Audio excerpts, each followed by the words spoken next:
Good morning and welcome in, everyone, to our Crack Rackets coverage of the 2023 Division I Men's and Women's Individual Championships. Alex Gruskin here. How can you not get excited for this final week of the 2023 college tennis season? We still have a few national championship trophies to hand out. And of course, we have to begin today's show with a shout out to the UNC women, the UVA men, your 2023 Division I team champions. Boy, was it an exciting week of final team play this year. And look, anyone who watched those matches know how high the quality of tennis was, not just in those finals, but all week long and all season long here in Division I college tennis. As such, you got to get amped for these individual championships. You have 64 men, 64 women here today, all competing for the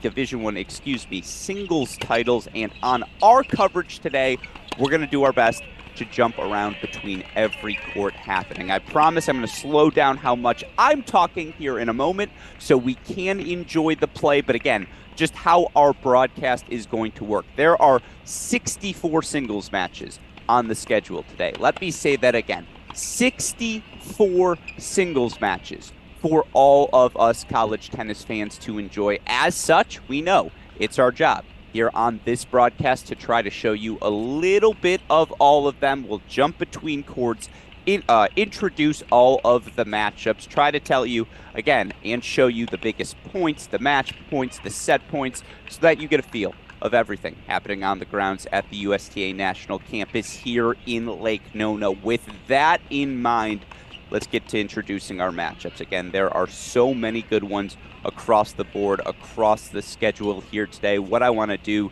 to start our show is take you to each and every court, show you who's playing, what the matchups look like. Now, if you're looking for individual feeds, I would point all of you to PlaySite. You can find individual links to any of these matches, any of these scores on that PlaySite website.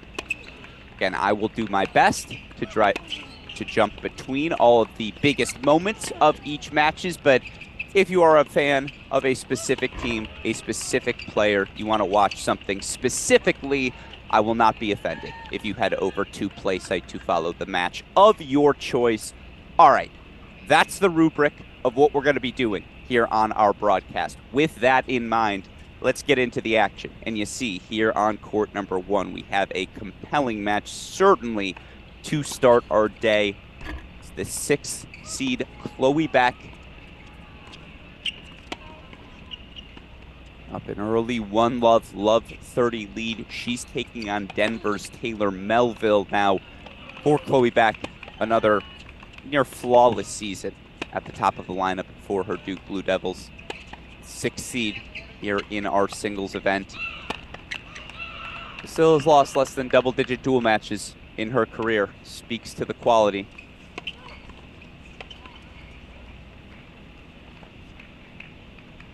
Where she's taking on a Taylor Melville from Denver who had another phenomenal season.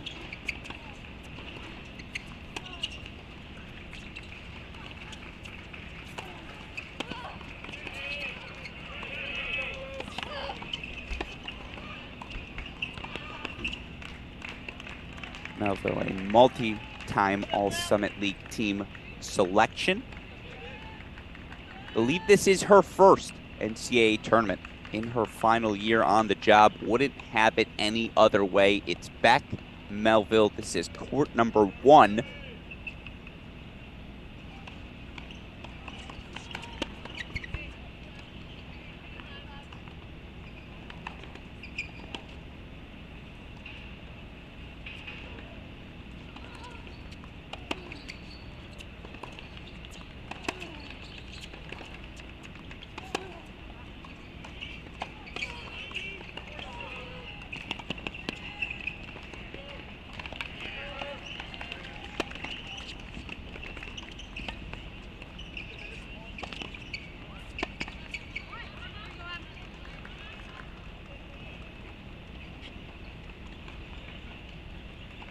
Will hold through this game point chance here for Melville. Again, all these matches, 2 out of 3 sets No ad scoring. Why change things now, right? And it is a Melville hold here on court number 1. I saw we got a request to post the link to PlaySite where you can follow all of these individual streams. I believe I have done so, but again, we'll try to do that periodically, I suppose, throughout the course of the day. Let's head over to court number 2 now. Not a shock. They try to make it a little easier on these coaches if you have multiple players in the event. Have them play side by side. You can do a little coaching simultaneously. That's what we have here, obviously, as you see another Duke Blue Devil on your screen. This time it's the sophomore Emma Jackson. No doubt, if there was a most improved award handed out each and every season, Jackson would have to be on the list. Had a fantastic year playing in the top 3 for the Blue Devils. The firepower will be very evident very quickly.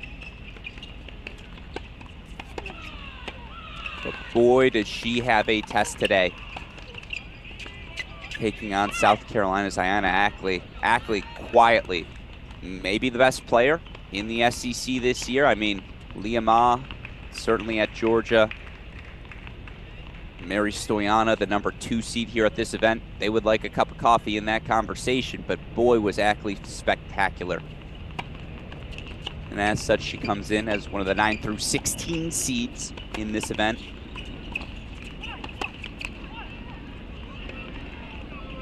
This is your battle on court number 2. Again, I see we're getting requests already to show specific matches. We'll get there.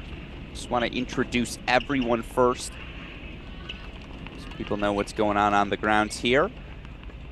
Jaden Brown, Michigan junior, serving on the near side.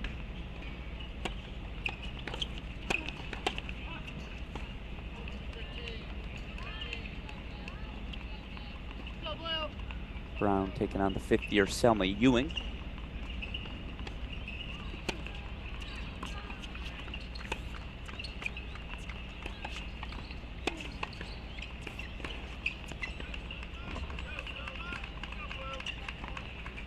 And it's early breakpoint chances. 4 of them here for Ewing. Of course, both Ewing, Brown are teams that reached the NCAA quarterfinals this year.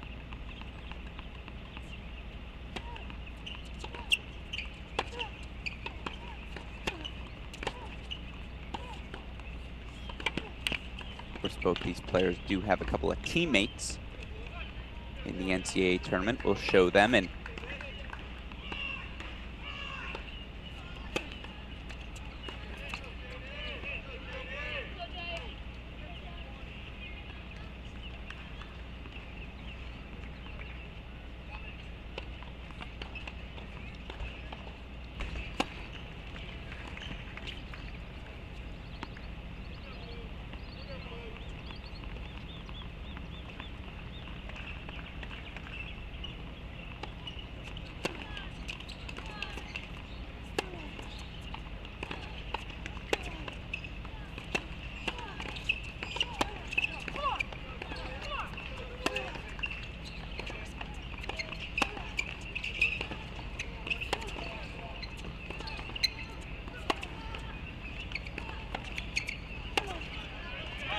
going to be that sort of day.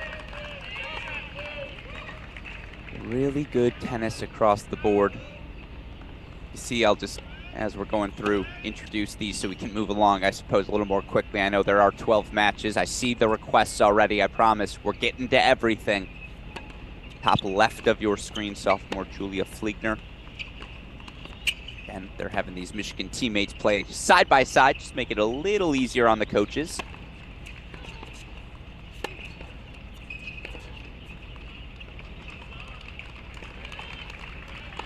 Fliegner taking on Arkansas senior Kelly Keller.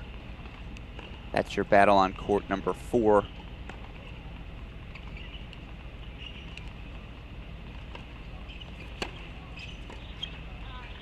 You see Ewing does break 4-2-1. Told you about court number 4, court number 5 here. It's Alana Smith, the 5th year. Obviously helped lead the NC State Wolfpack to their first NCAA Finals appearance.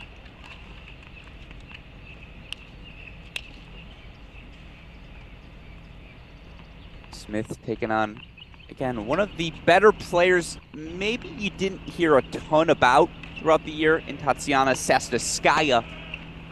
Sasnouskaya, another rock-solid season at Old Dominion.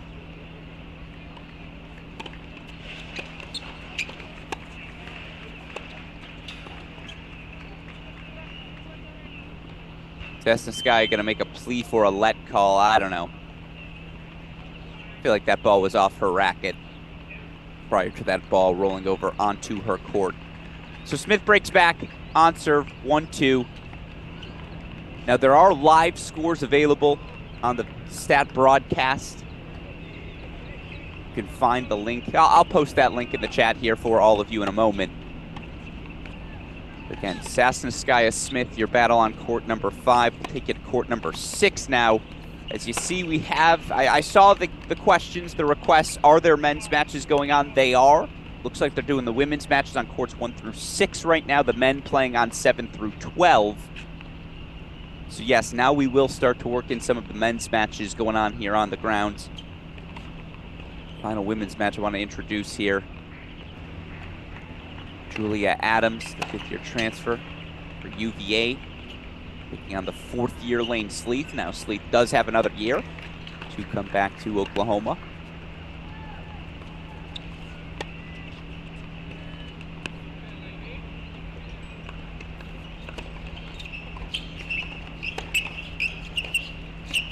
It was a slow start for Sleeth this season, but she really picked things up as the year went along. Of course, outdoors, such a tough matchup. Not going to give you anything for free. She was really good in her round of 16 victory over Georgia's Leah Ma.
An interesting note for all of you right now, just scheduling-wise. 10 women's matches going on.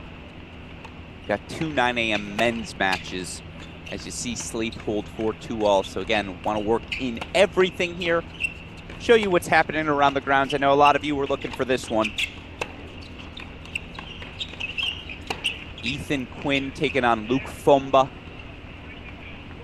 It's an explosive matchup, isn't it? Fumba, the 5th year. Battled some injury issues down the season's home stretch, but God, did he serve well in his matches against both Michigan's Pat Maloney and Ohio State's Cannon Kingsley in the team event. You see the heavily braced left knee. Fumba taking on the redshirt freshman, ITA All-American champion Ethan Quinn, another guy who, yeah, whatever happened in January, February, long in the rearview mirror. God, but if we're hitting serves like that, I don't care if it's wide. That's ridiculous.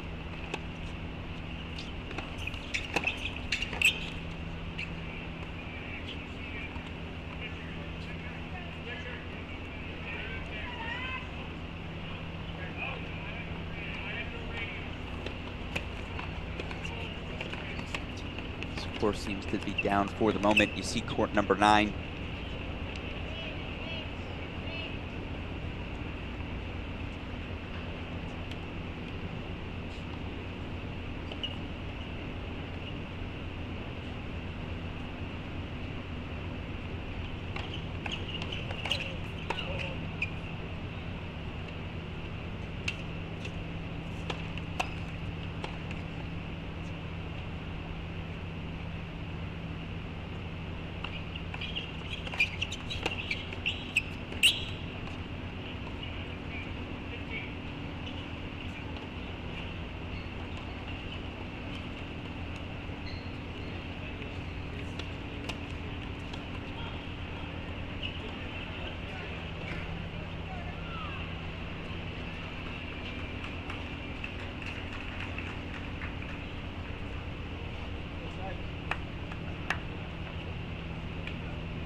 does look like, again, they're having some scoreboard issues here early on 7.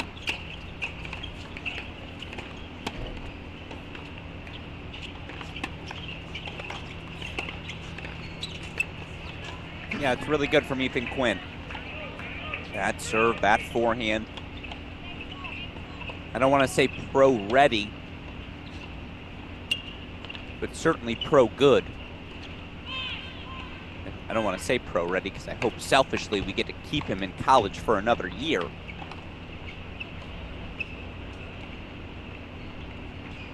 See court number 8, Dasha Vidmanova with the hold for 2-all.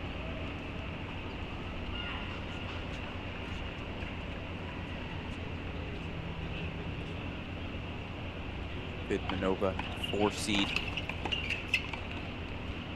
Kate Guler of North Florida. Hold here through the end of the service game, see if we stay on serve. And you see that battle on court number 8.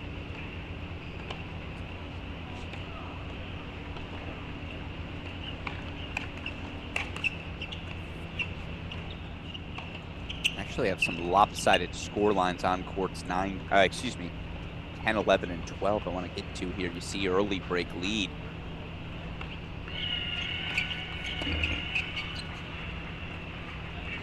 For Virginia Tech's Aslam Uslu. She's taking on the ITA All-American finalist. Kylie Collins will put that in the big screen. Quinn Fomba here to be on serve. Hopefully they get that scoreboard up and running here in a moment. That's had a changeover. You see Ryan Segerman, the 5th year here for UNC, taking on a former Tar Heel, now SMU Mustang, in Adam Neff.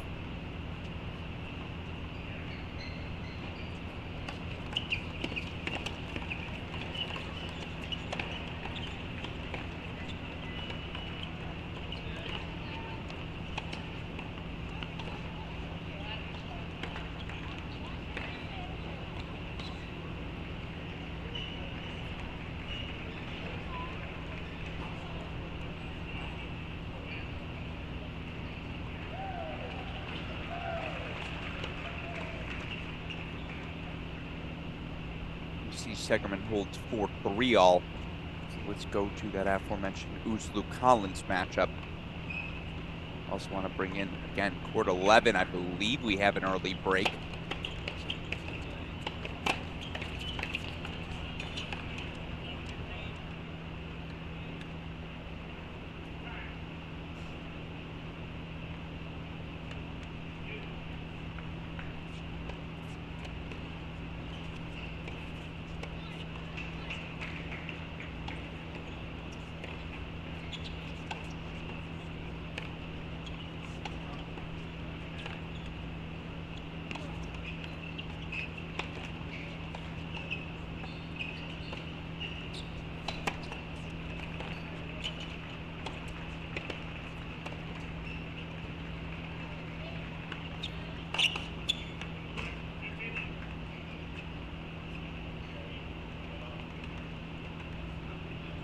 It's an early 4-1 lead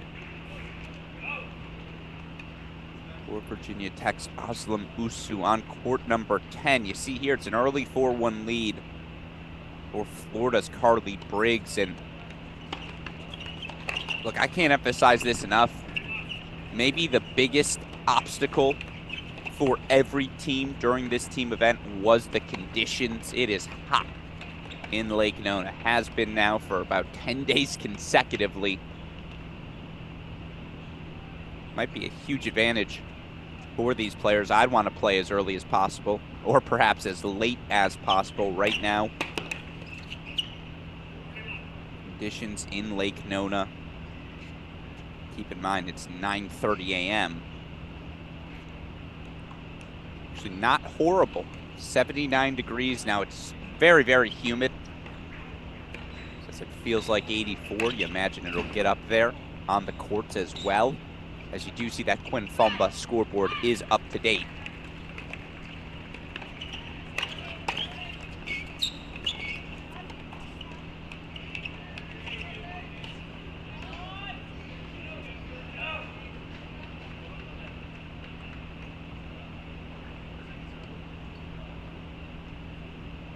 The reason I bring up those conditions, don't write off anyone who plays in the state of Florida. I know it was not this hot earlier, even in April in Florida, talking to some people on the grounds, but they're at least more acclimated to the humidity.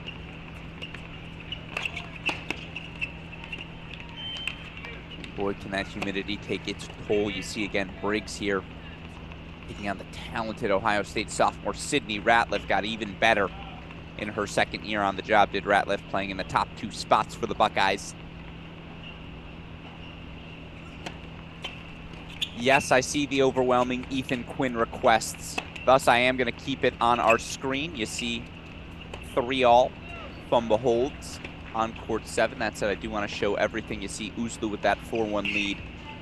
I want to show you what's going on court number 12, our final court introduction. And now we can start jumping along, looking for scoreboards. A lot of 3-alls, a couple 4-1s on the board. We'll get to them.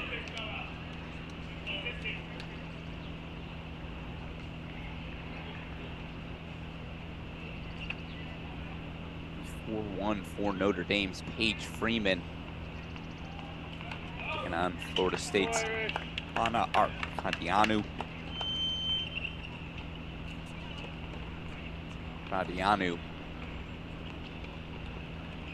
Injured early in the season when she returned to the Florida State lineup.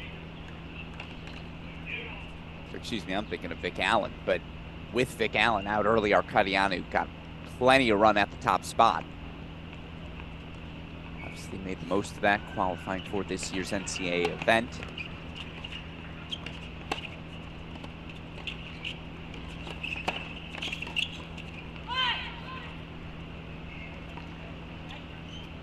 I'm not sure if it was an overrule or a changed call, but certainly a point to Sydney Ratliff. Beautiful on the rise forehand there. Put Freeman in your big screen here.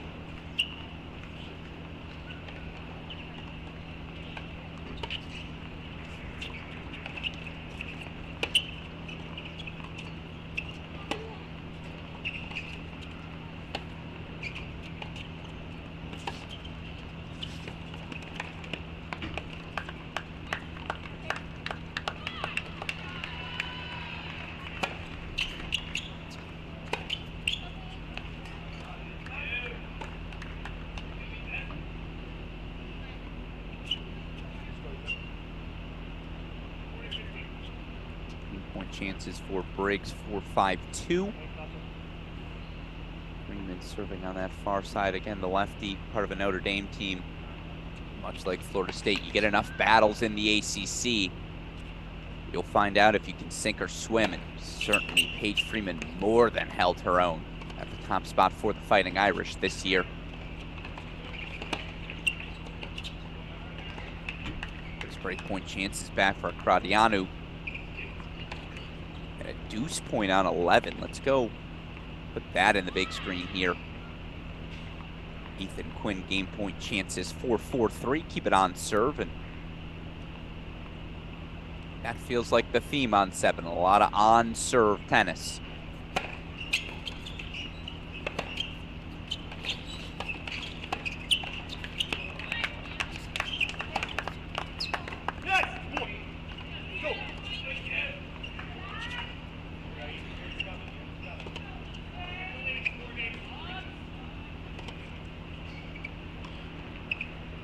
Does hold 4-4-3.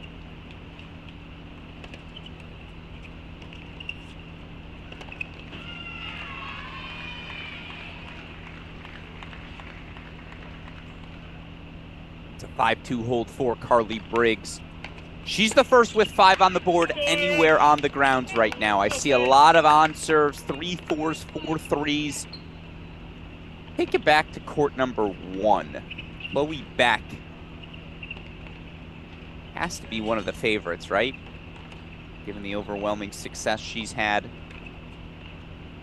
all season long. As you see, 5-1 for Paige Freeman. She's the second to 5 on the board. We'll put that in the big screen.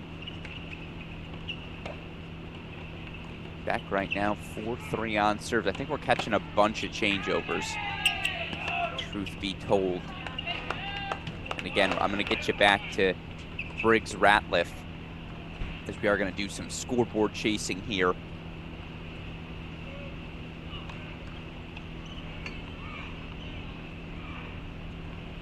Yes, I suppose we can leave Quinn Fomba on the board. If anyone objects, feel free to let us know, but can I have the third, please? See the overwhelming request, so I'll keep it on a corner screen at all times, I suppose.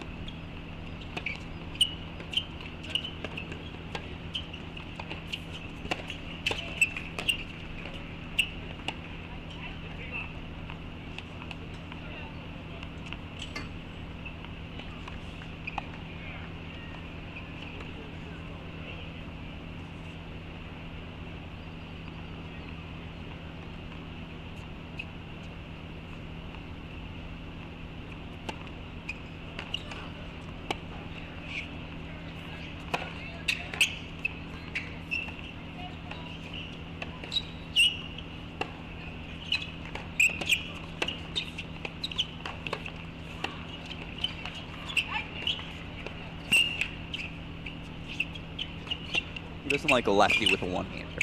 Come on now, you just don't see it that frequently. Ooh, actually, I gotta get Carly Briggs back on court. She's got a love 15 lead already on Ratliff, 3 points away from the first set.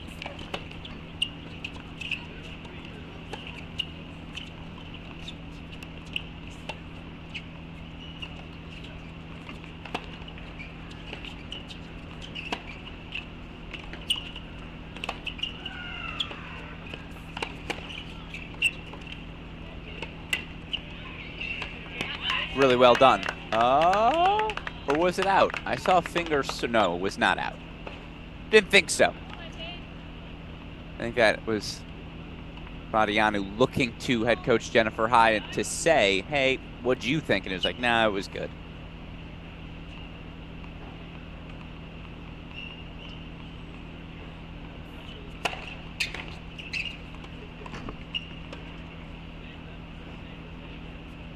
Ratliff, Radianu serving to stay alive in the opening sets. Kelly Keller has a 5-2 lead on Julia Fliegner. Lane Sleet, 5-2 lead on Julia Adams.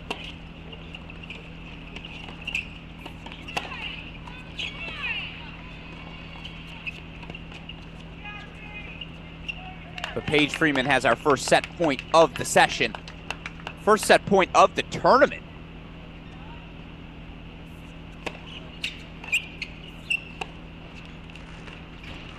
That's exciting, right? 37 minutes in. We got a set point.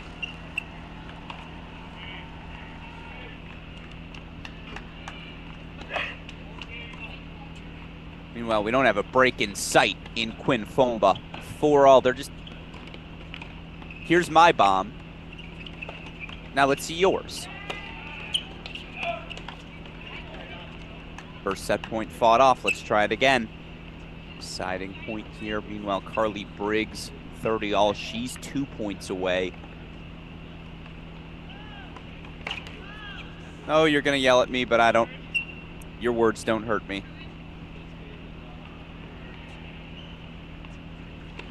Oslamusu, 2 points away from a first set.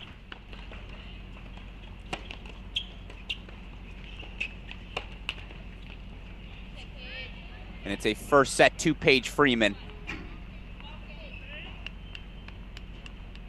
Put Uslu in the big screen as she's serving for it.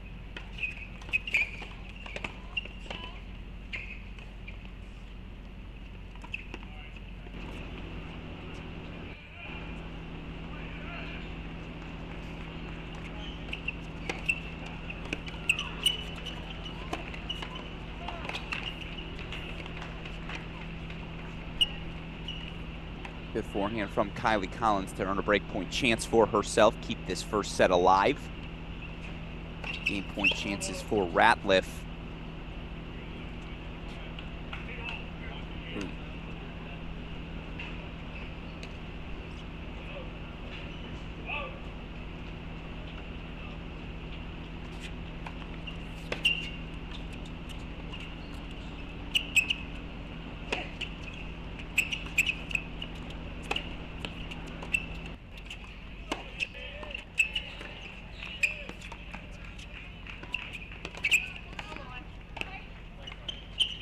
points for Lane Sleeth.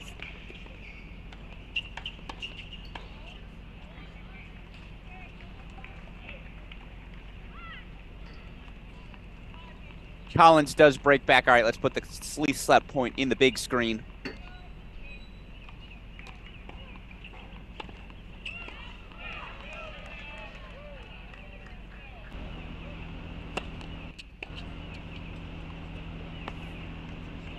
Chloe Beck, by the way, did break.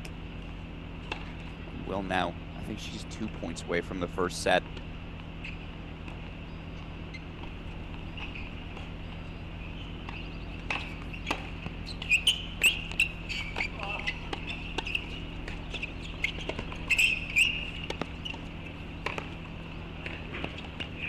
Lane Sleeth takes a first set. We'll put court 1 in that big screen. It's your 6th seed, Chloe Beck.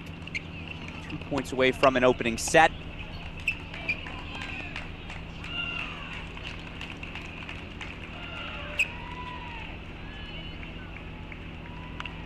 Segerman serving for a set as well.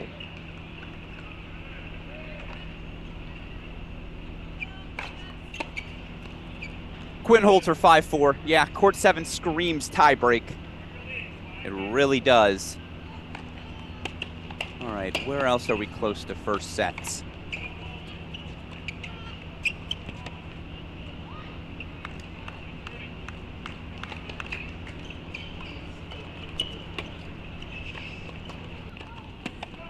(6-4) first set to Ryan Segerman, 5th year. Would love a wild card into the U.S. Open, wouldn't he? I suppose that is on the line for an American champion, or at least has been the custom. Not guaranteed, but the custom has been the USTA offering a U.S. Open wild card into the main draw if it's an American NCAA champion. Wild card applies for both the men and the women. Again, a custom, not a guarantee. But what's almost always a guarantee is Chloe Beck's going to win a set in every match she plays. And the 6th seed does take a 6-3 first set. You see Kelly Keller closing in.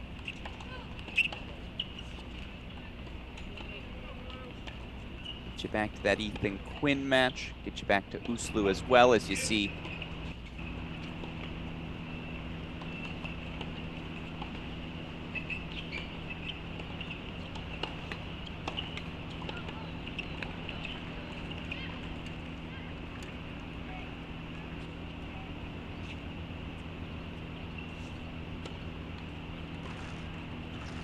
point for Kelly Keller.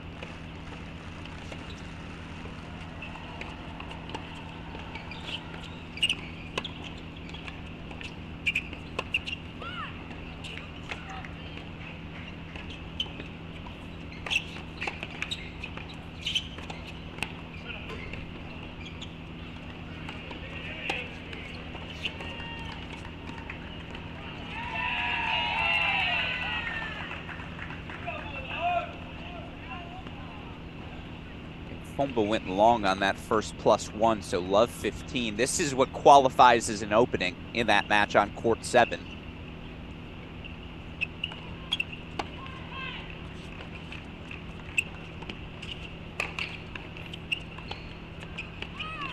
Drops good. Another set point fought off by Fleekner.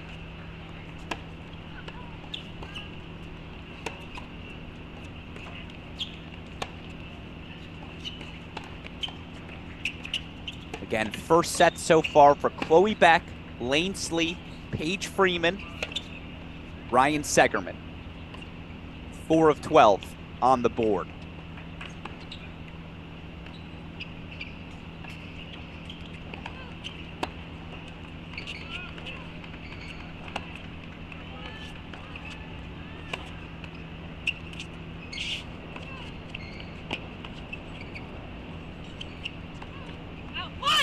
Fleekner goes wide. 5 sets on the board. Kelly Keller. It's his first, her first. I'm waking up to, I promise. We'll get there.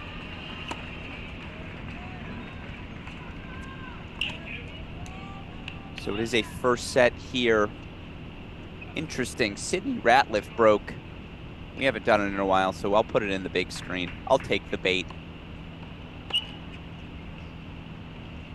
Actually, no, I won't. It's a set point. Sydney Ratliff broke back and is serving now at 4-5.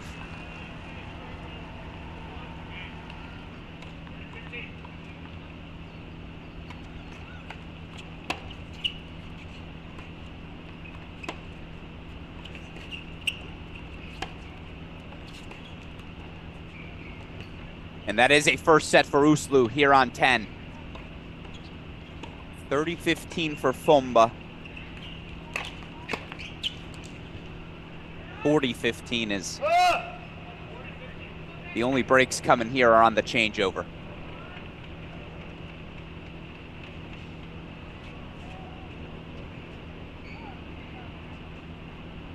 Ooh, set point there. Sorry.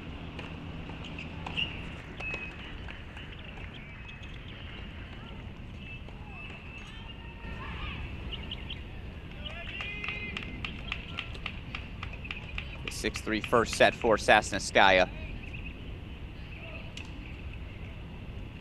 First misclick of the day. That'll happen. So Sasneskaya takes an opening set.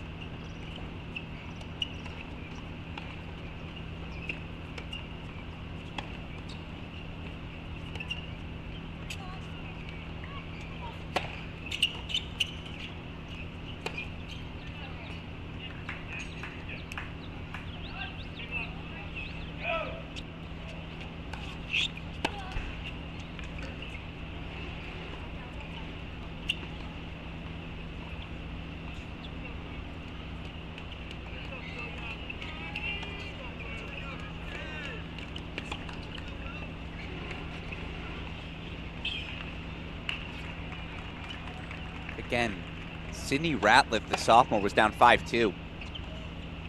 Yeah, it was a single break. Now his game points to level things at 5 apiece.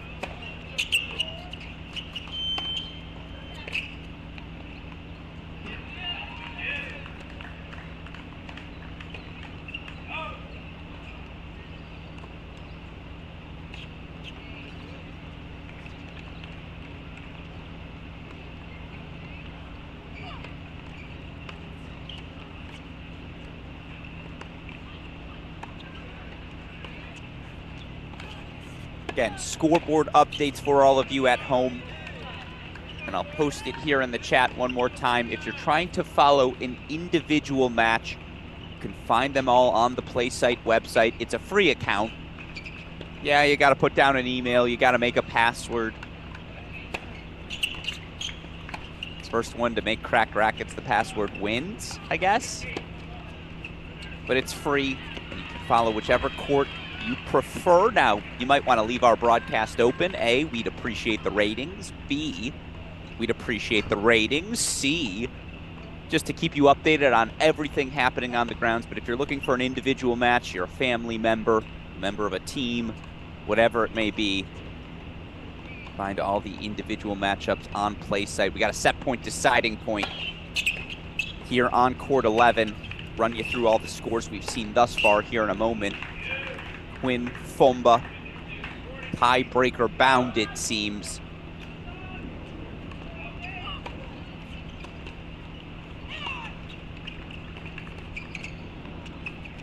Sydney Ratliff pulled 4-5 all. It's a gut check alert. She passes the test.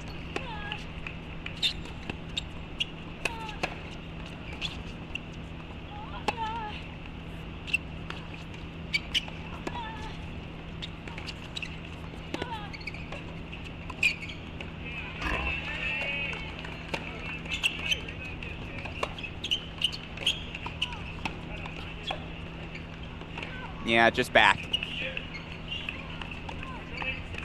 6-5 Quinn holds. Put Jaden Brown in the big screen. She was down an early break, now 4-all, 40-30. And again, the fifth year from A&M, Selma Ewing. First set alerts. First set to Ryan Segerman of UNC.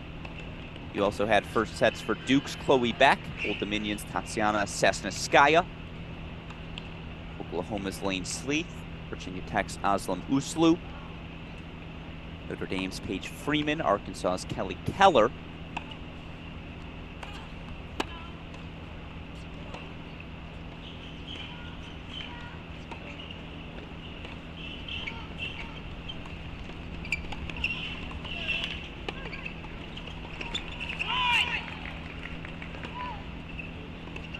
Tiana Ockley closing in. 9 through 16 seed taking on sophomore Emma Jackson of Duke. Jaden Brown. That's an NCAA tournament backhand, folks. Winner ripped cross court 4-5-4. Ackley's 2 points away. We'll put her in the big screen. And we've got 4 first sets remaining. I got to get you to one of them as we're 2 points away from a set.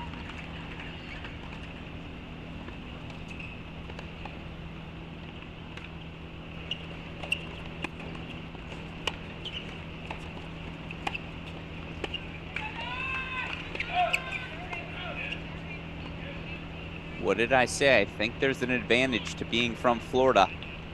Right now, North Florida's Kit Julaher, excuse me, 5'4", 15-30 now. Bomba steps to the line for his 5-6 service game. Emma Jackson serving on the far side here.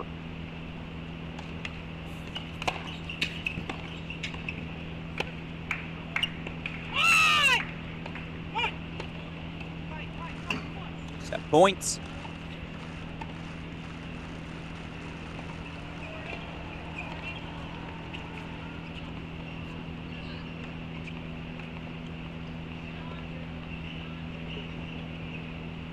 Little bit of an upset brewing. Dasha Vidmanova's your 4 seed.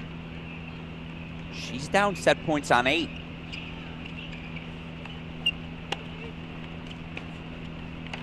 Ackley takes the first set, 6-3. That's the people in the stands hear it as well, so we'll go here for the Vidmanova set point. Briggs held for 6-5, so how many first sets left? 1, 2, 3, 4 first sets remaining. Make it 3, excuse me, as Vidmanova drops the first 6-4. Upset. I don't want to say alert, but certainly you have our attention here on court number 8 as 4th-seeded Dasha Vidmanova drops her opening set. Meanwhile, let's keep it on the big screen. I believe it's game point chances here for Fumba to force the breaker.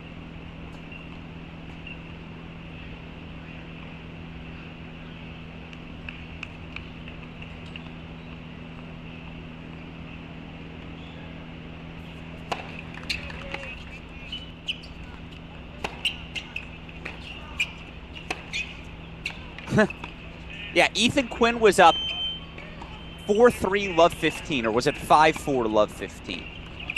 That's the closest we've gotten to a break. It was always going to be a breaker here on 7, and obviously we'll keep it on your big screen. Jaden Brown, though, 2 points away from the opening set. These are your 3 final first sets, by the way. 12 matches happening, 64 first-round matches today.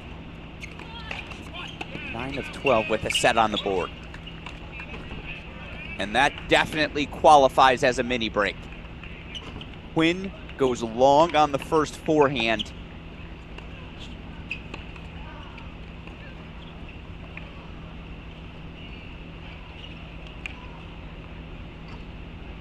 I'm telling you, I saw Luke Fumba play. Quarterfinals against Michigan, semifinals against Ohio State. Regardless of the left knee problems, he has served lights out this week.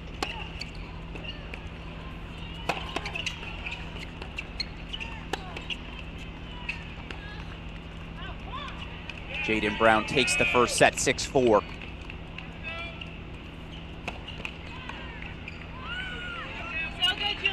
Sure, 6 holds up, 6 holds down. Let's trade mini breaks to start the breaker. That's what I thought was going to happen, right? You did too.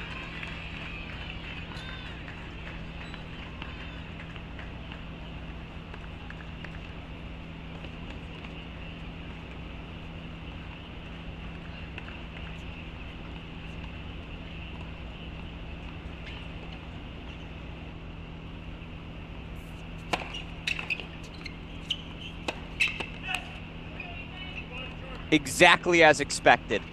Returner takes the first 3 points. Like I said, it's been a break fest here on 7.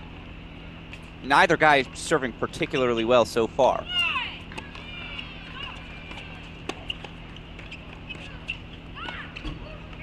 Of course, that's sarcasm in case you're just joining us. It was 6 holds up, 6 holds down in this first set. And now, first 3 points go to the returner in the breaker, excuse me. Yeah, remember, we play let chords in college. I don't know why I say we. They play let chords in college. And that's that +1 potency out of Ethan Quinn.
All at the turn.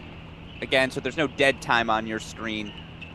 Show you this 40-30 point for Sydney Ratliff. She's trying to force a breaker of her own. Oh, I apologize. I went to court 4. I meant to go to court number 6. Show you lane sleep. I know. She's got an early opening in the second set service game for Julia Adams.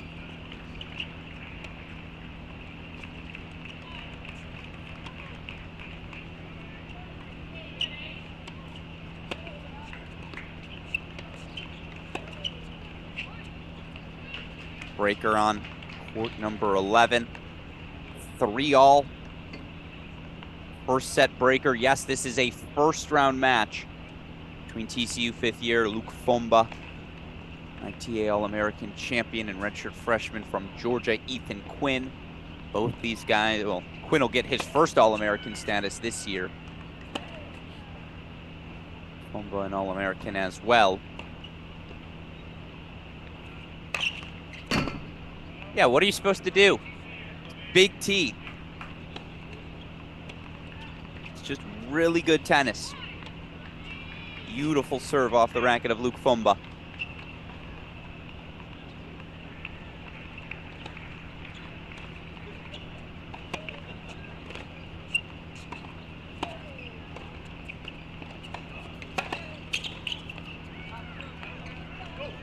Quinn responds. Meanwhile, Lane Sleeth does break for 2-1.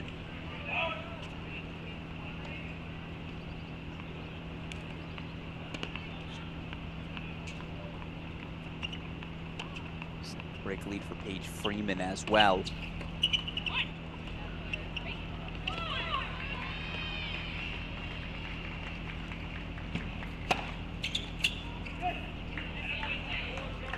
That's what we saw more of in this first set. Big first serves. Player walking to the net to go grab the return that they just missed.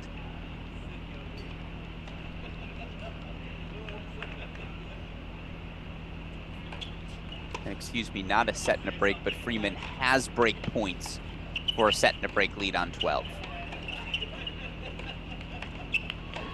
Again, your final 2 first sets of the morning session. Both in breakers, Quinn Fomba on serve here, 5-4. Lift Briggs, bottom left of your screen.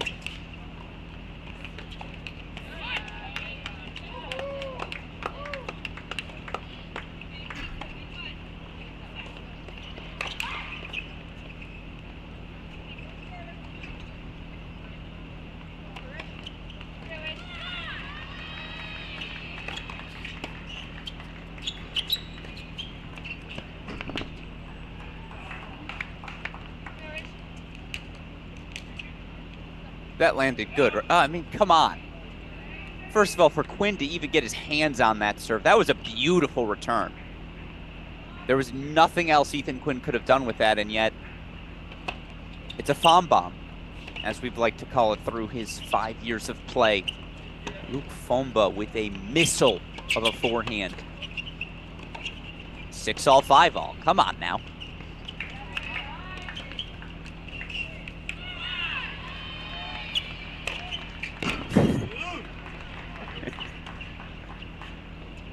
All you can do is laugh.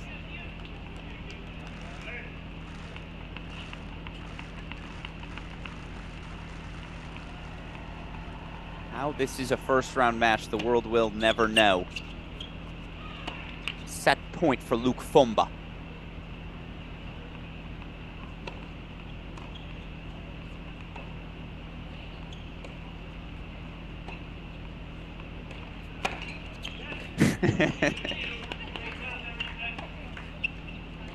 All you can do is laugh. Ace, ace. No. My forehand's going to hit the sideline. Is that good enough? 6-all on the turn. Absolutely ridiculous. Meanwhile, 5-1 Carly Briggs here on the turn. Gradianu looking to get the break back. Meanwhile, setting a break lead for Aslam Uslu over LSU's Kylie Collins.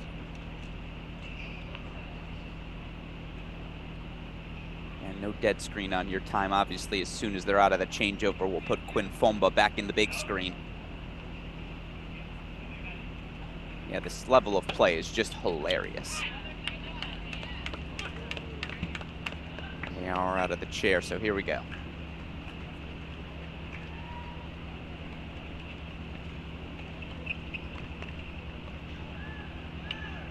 Fomba just had a set point, 6-5, erased by Quinn ace out wide.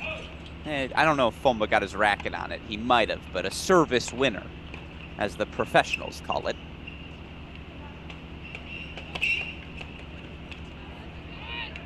Freeman a chance to consolidate on 12.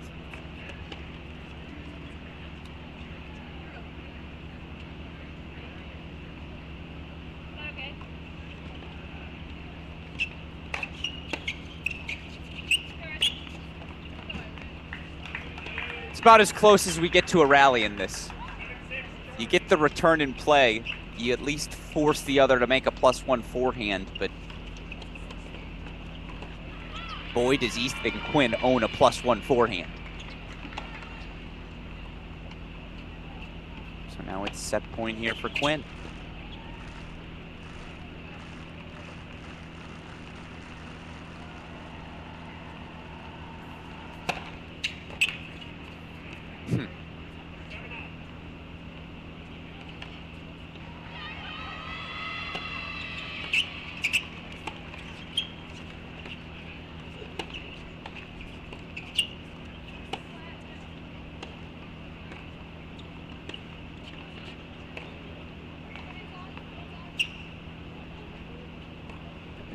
First set for Carly Briggs.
Oh my goodness.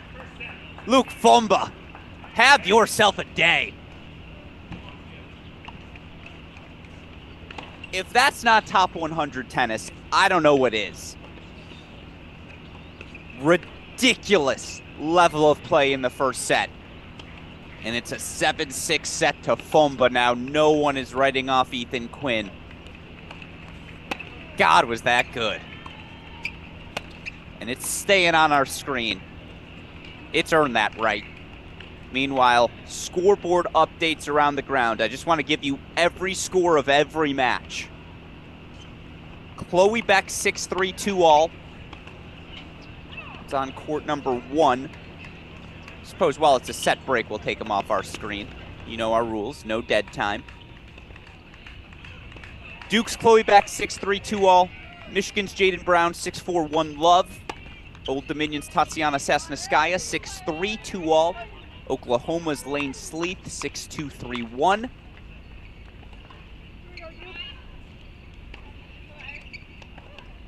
Do a little do-si-do here. Put court number 1 on the big screen as you see the changeover.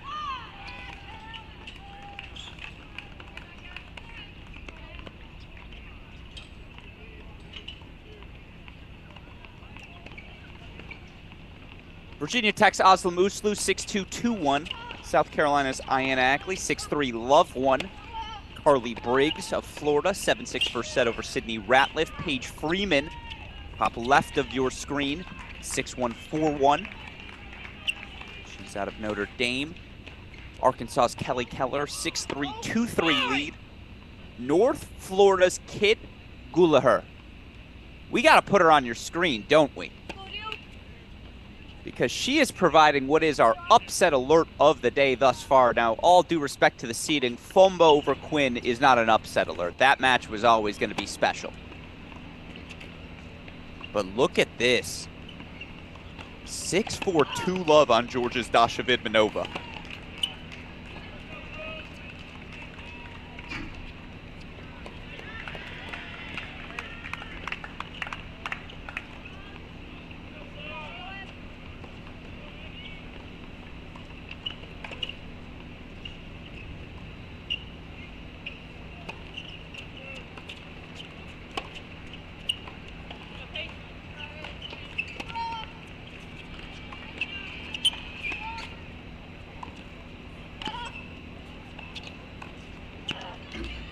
Really well done by Melville.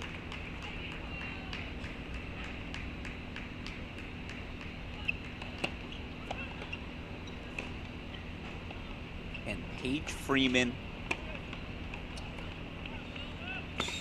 hit Gulaher, excuse me.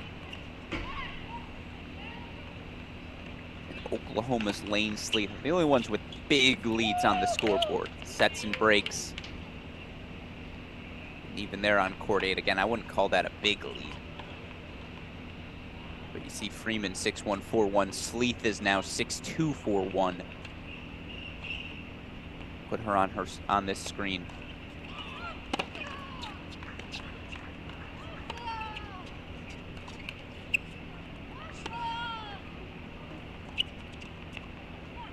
Deuce point, break point chance.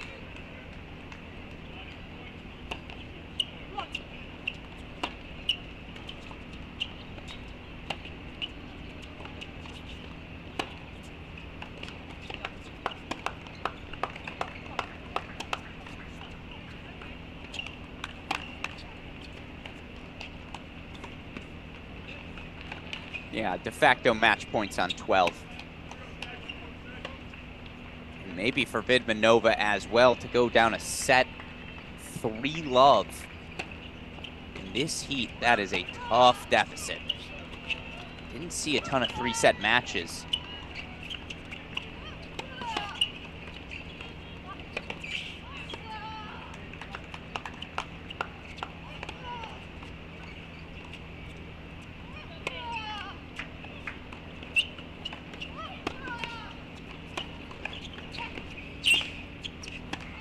Well done by Melville.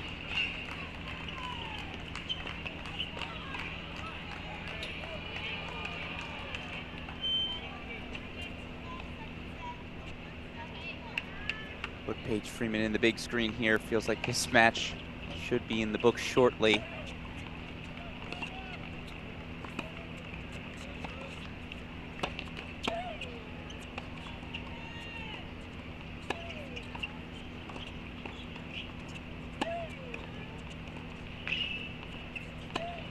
You see it is 6-4-3 love on 8. All right. All right. I'll do it.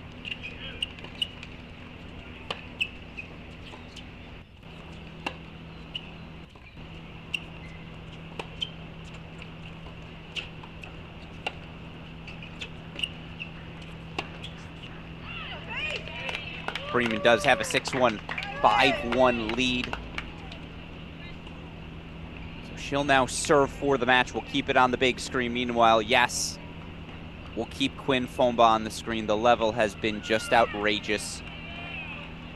Of course, if you're looking for an individual match feed, I won't be offended if you pull up that PlaySite feed. PlaySite's website, you can follow all of these matches individually. Follow your flavor of choice, I suppose.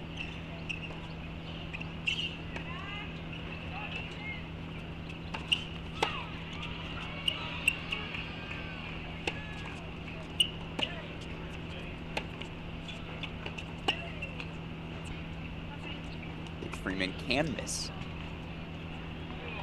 It's just been one of those mornings.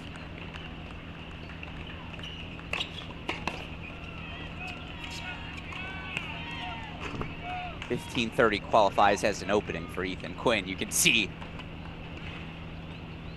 not going to pontificate on what might have just come out of his mouth, but a sign of frustration. Freeman's 3 points away. Lane Sleeth closing in as well. Aslam Uslu of Virginia Tech, 6-2-3-1. Jaden Brown setting a break lead now on Selma Ewing.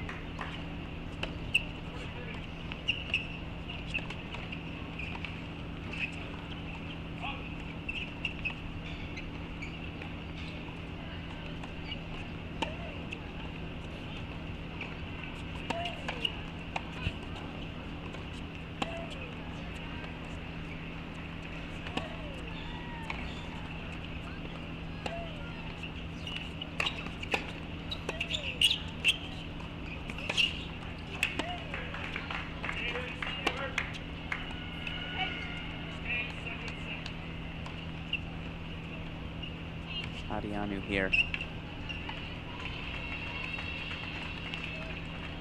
Just sprayed, and it's a credit to Freeman, who has stayed aggressive throughout. As you see, Fomba holds for 1 love. Adams does have a break point chance back.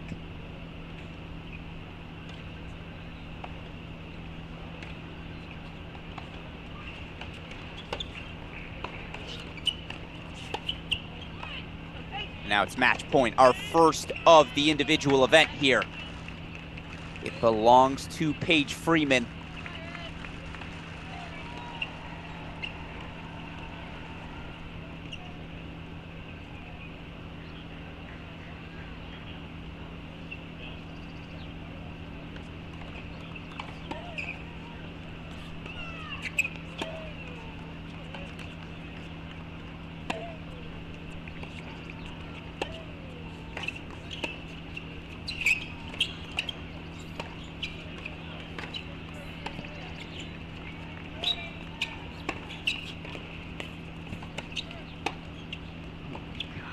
Fomba is just ridiculous right now.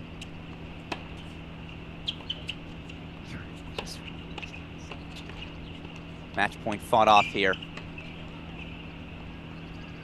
And again, Love 15 qualifies as an opening on court 7. Have yet to see a break of serve. The inside-out forehand from Fomba on set point. I think my jaw is still on the floor. I'll pick it up eventually.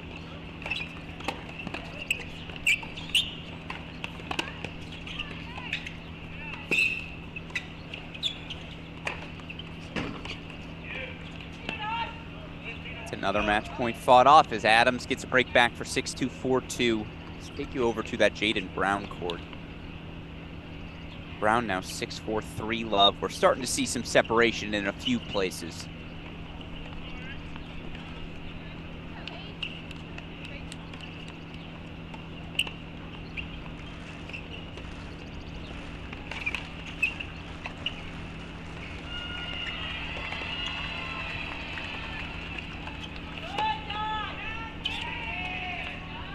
We play on here on court number 12. All right, we have a rule, no dead time on your screen.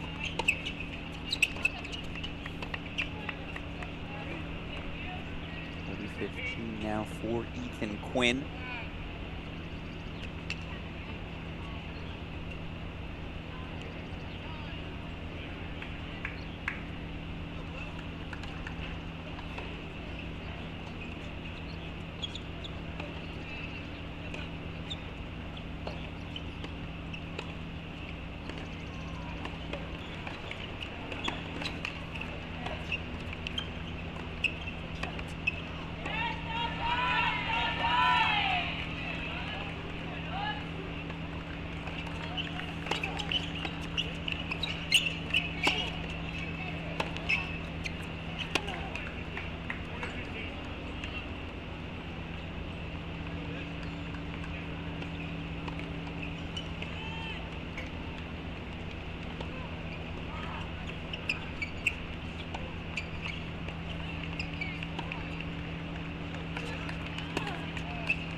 Sorry, I can't help it. You all just saw that. I would argue it was pretty good. Yeah, even the feeds right now are locked in from the phone, but everything's out in front.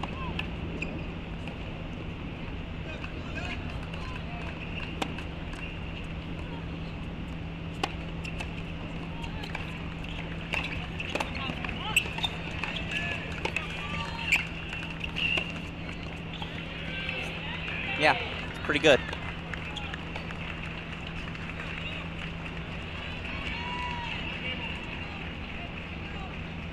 Fourteen service games up, 14 service games down on court 7.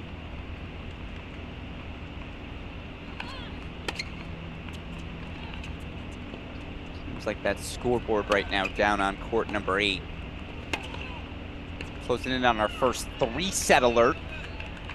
We get a court number 4, I guess 2 Michigan matches on the side here. Julia Fliegner's 2 points away from forcing a third.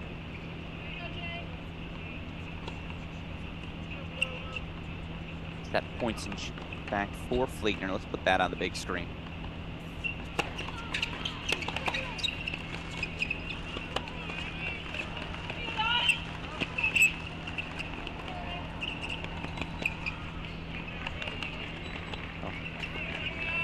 Not the way you want to end a set, but if you watched any of Julia Fliegner this year, you know that was a theme.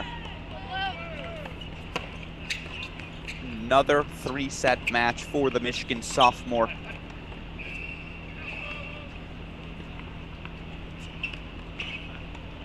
Let's go check in on a match we haven't seen in a while.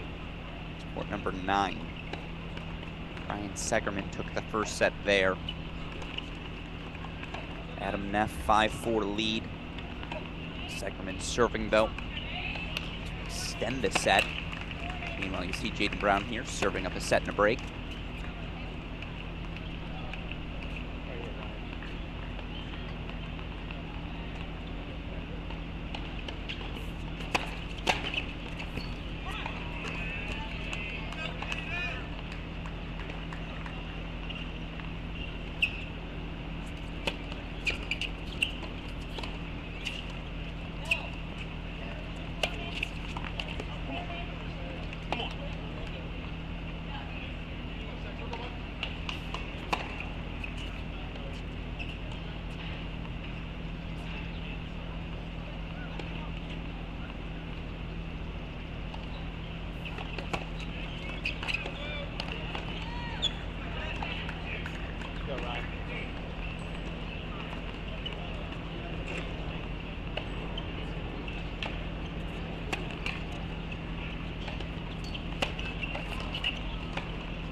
Adianu held for 6-1-5-3. By the way, I figured as much. I appreciate Chris Halliors confirming in the chat.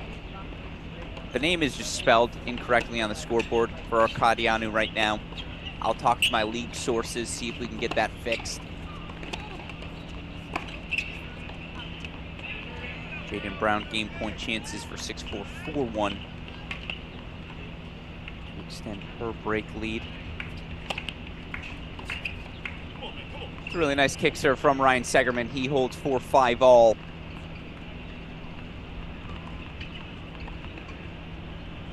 Take us to court 10.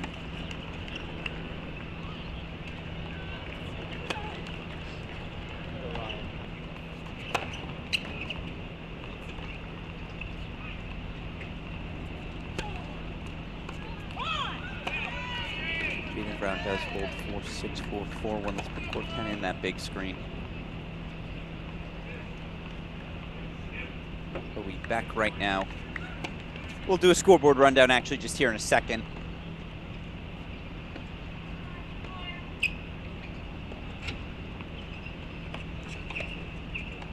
Paige Freeman back up on your screen as she serves for the match a second time.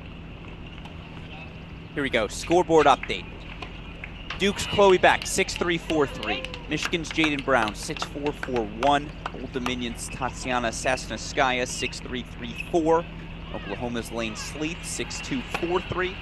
Virginia Tech's Asla Muslu, as you see, breakpoint chances for 6-2-5-1. Ayana Ackley, South Carolina, 6-3-2 all. Florida's Carly Briggs, 7-6-2-1. Paige Freeman, 2 points away from the match for Notre Dame. As it is now Uslu serving for the match.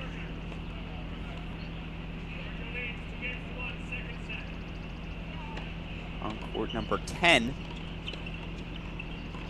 Kelly Keller, Julia Fleetner headed to a third set on 4.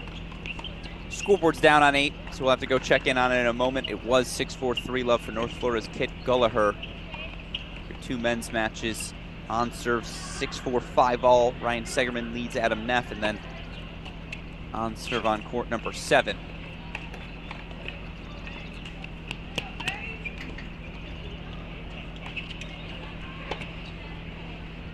Yeah, Arkadianu has woken up. Breakpoint chances to get this match back, or this set at least, back on serve.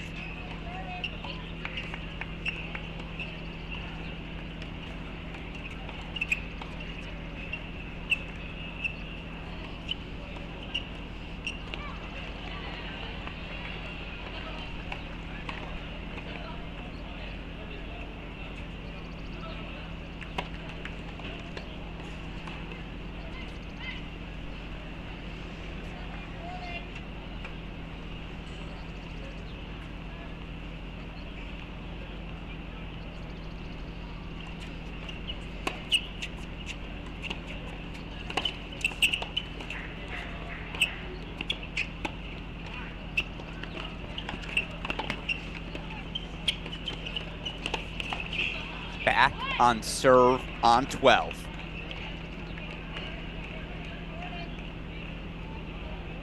That's pretty funny.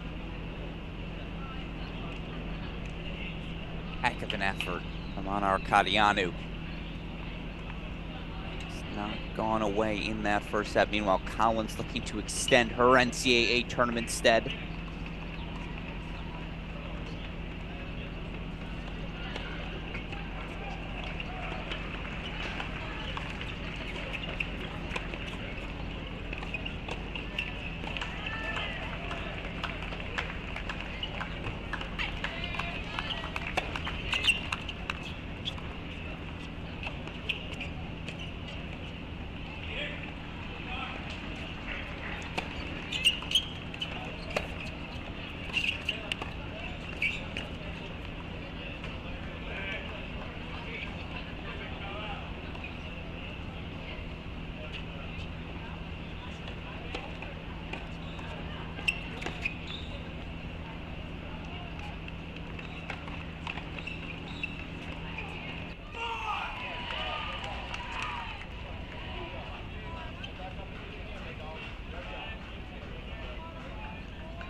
heck of a return winner from Kylie Collins, who has breakpoint chances to extend this match.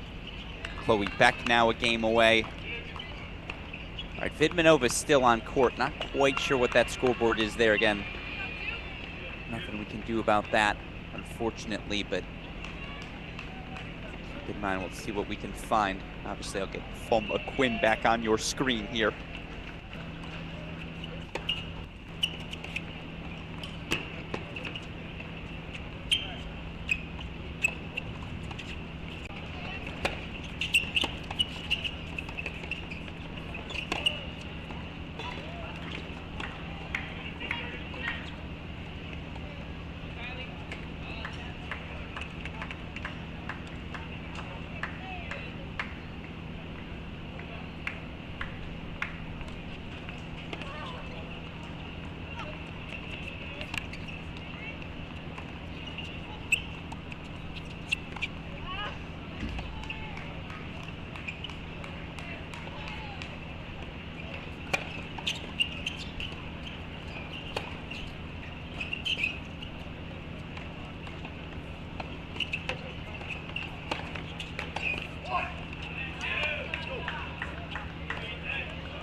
Nice volley from Melville.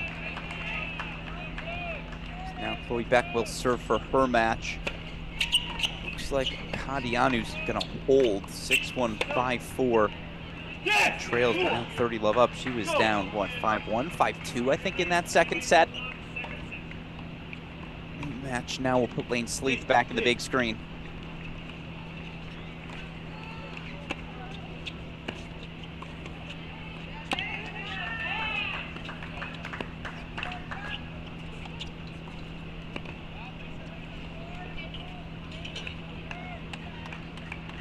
All right, they just got the scoreboard updated. Dasha Vidmanova's back on serve in her second set on 8.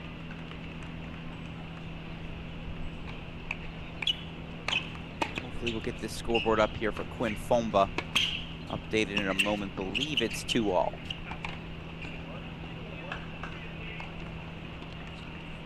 Lane Sleeth's 2 points away from the match.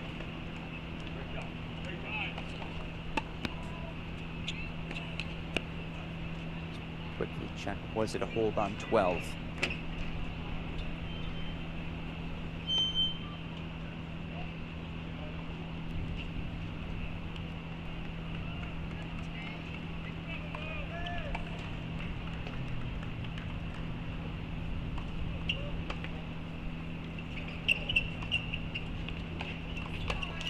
Yeah, she held for 5-all if that match is being played on, and that game, that scoreboard's just off because it was Arkadianu who held, and you see Paige Freeman serving on the far side. So, match point alert, Lane Sleeth.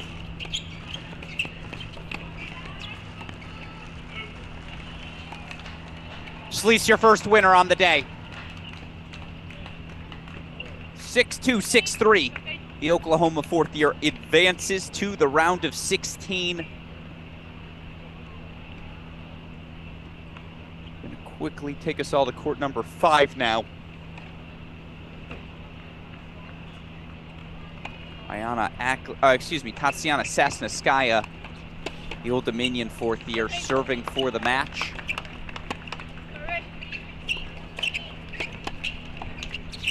Chloe Beck serving for it on 1, so I'll take you there as well.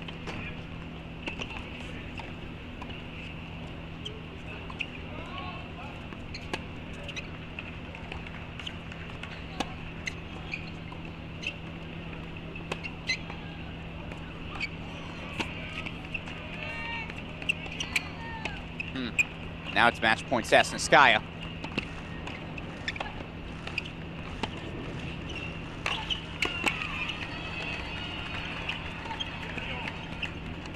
Oh my God, Melville. Ridiculous get.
Back 2 points away. Number 6, Stanford versus Wisconsin.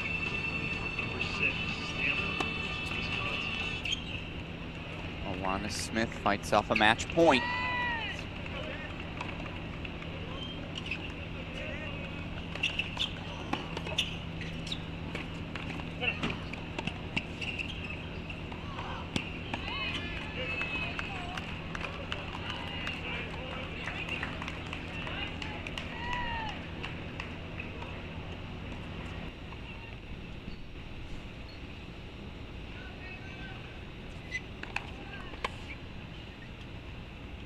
Match point Chloe Beck on 1.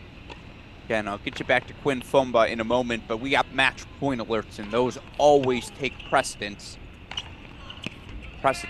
excuse me. Anyways, I'll learn how to talk throughout the day.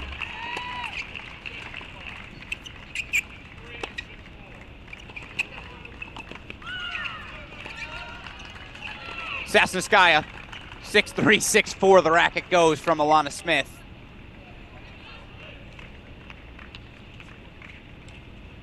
Hug exchange between the two. 6'4", Chloe Beck, another winner. So Sleeth, Beck, Sasneskaya, all through to the second round. Again, we got match point alerts.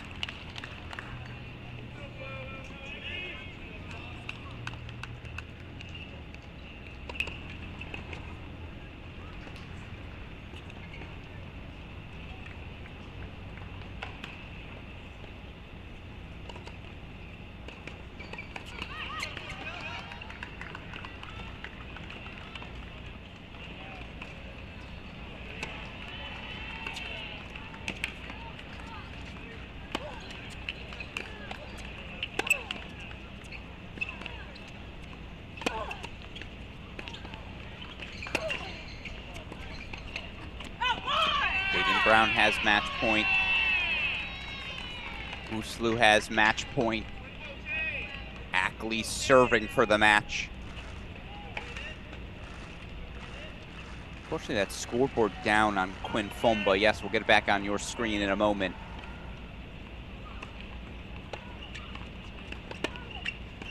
Jaden Brown through to the second round. Straight sets over Selma Ewing.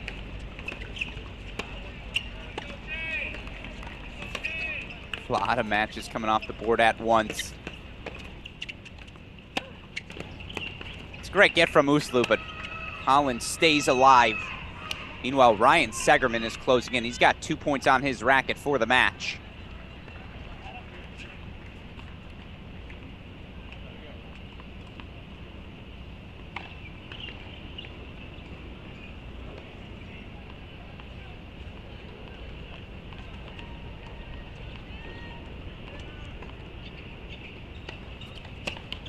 Arkadianu now 6-5 up in the second. Unbelievable.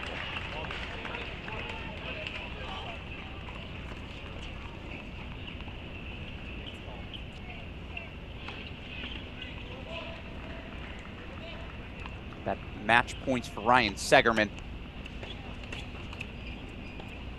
Oh, and the net court goes Collins' way, so her season stays alive. Back on serve in the second set.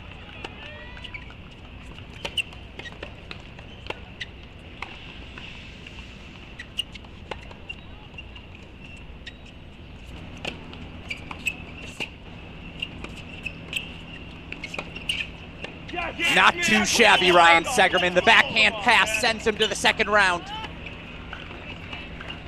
6-4, 7-6. We got all sorts of matches coming off the board. Alex Gruskin here. This is what we live for on our cross-court cast, trying to show you everything. Diana Ackley next up. She's closing in on the match.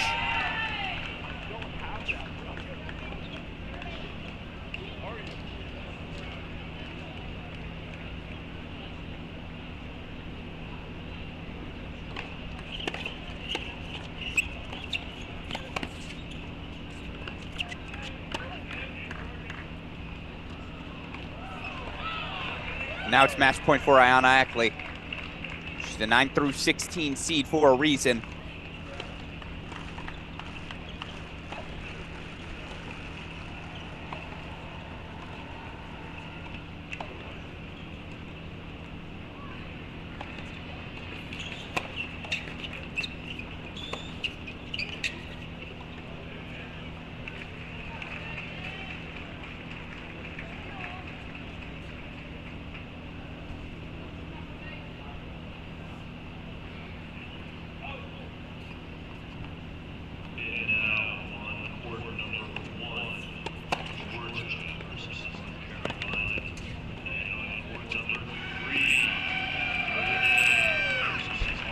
Ayana Ackley's through. 6-3, 6-3. And I'm trying to get an update on the score.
Again, bunch of matches off the board. We'll recap who's won so far today in a moment. People are saying Ethan Quinn's up a double break here in the second set. I'm going to take Thomas Pulsell's word that it's 5-1 Quinn in the second.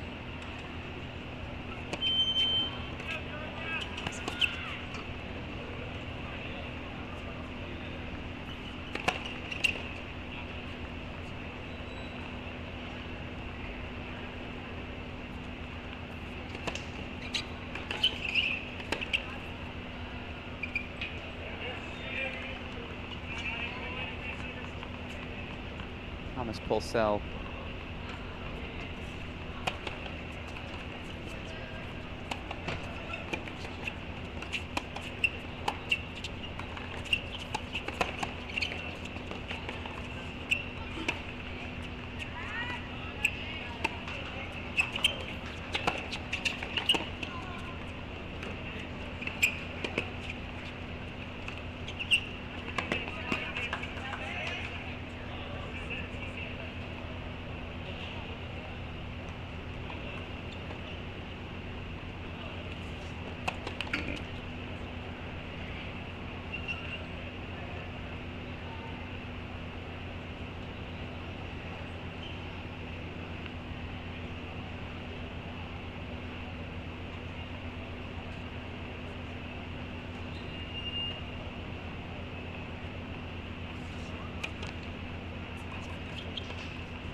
All right, all the texts have been sent. I do not believe the heat rule is in effect right now. I do believe we have a match point. And it's 5-2 Quinn in the second set. 5-2 Quinn second set. He's serving for a split. Try to go point by point there. Here's the match point for Uslu. Two of them coming up. Vidmanova serving to stay alive in the match. I believe we have a second set breaker on 12. 15 love, Ethan Quinn, 3 points away from forcing a third.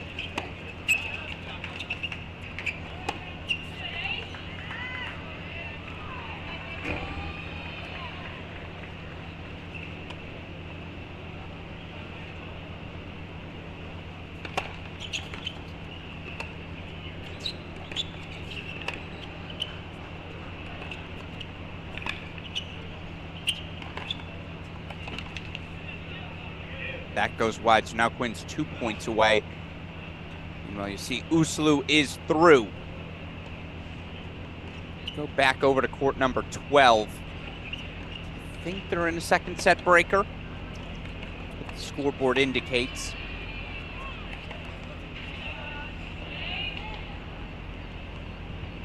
Looks like they are indeed. Can Paige Freeman get off the courts in straight sets? She's served for the match twice to no avail. Meanwhile, set points for Ethan Quinn. And the first set of this match was just ludicrous, the level of play. 5-2 40 love here. Quinn looking to force a third.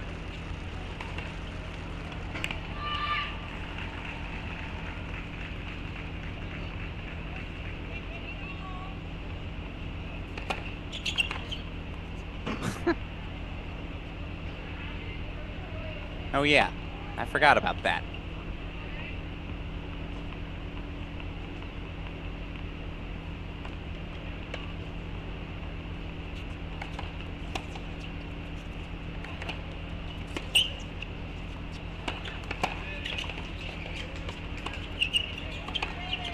To set to Ethan Quinn.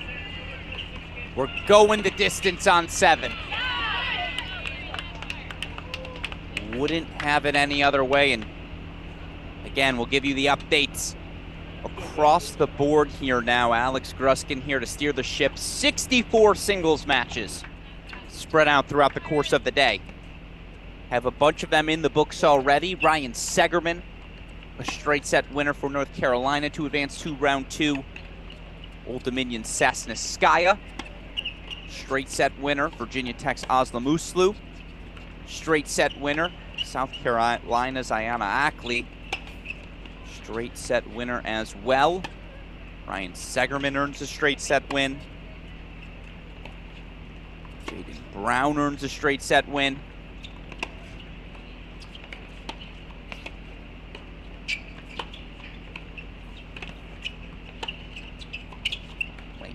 a straight set winner. We had a lot of winners today. Again, Quinn Fomba going to 3 sets. No break between those sets. So for now, we'll take it off your screen. Make sure we have live action for you at all times.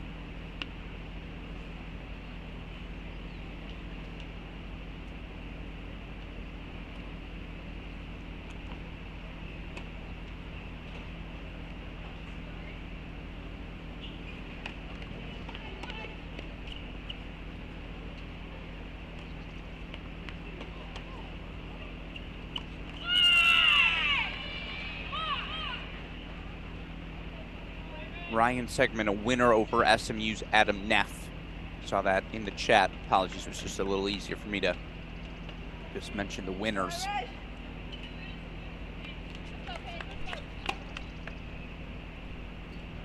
I'm pretty sure Vidmanova held for 5-all to extend the match on 8. Meanwhile, Carly Briggs is 2 points away. Put that at the big screen here for you.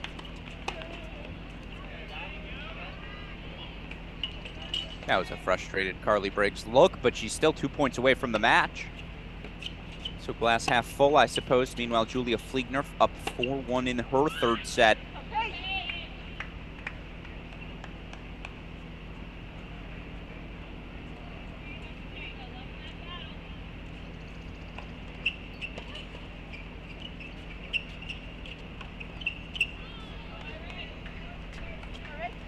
Let's go Irish!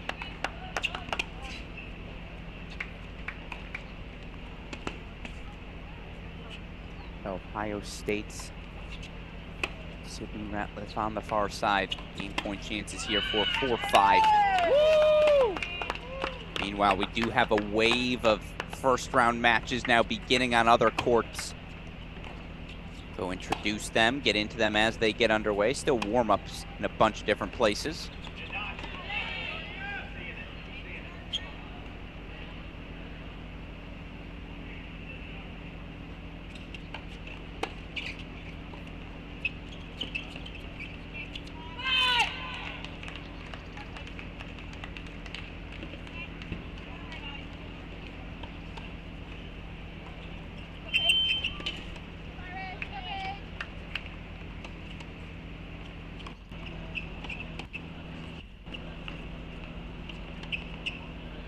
If you want the truth, I know we got a question. Why are there more women's matches than men's matches? Here's what, it's speculative, but my reasoning, there are 5 Ohio State Buckeyes in the men's singles draw. They're all gonna play today. Because they played their men's finals match yesterday, all 5 of those first round matches, because you can't have a single team battle, right? So there are 32 first round men's matches. 5 of them are all gonna be a part of the night session inherently, because they're Ohio State Buckeyes and they're trying to give them at least 24 hours of rest after what was 3 consecutive days of play for the men. You also have all the Virginia guys, right? Rodesh, Montez, I believe Von der Schulenberg got in.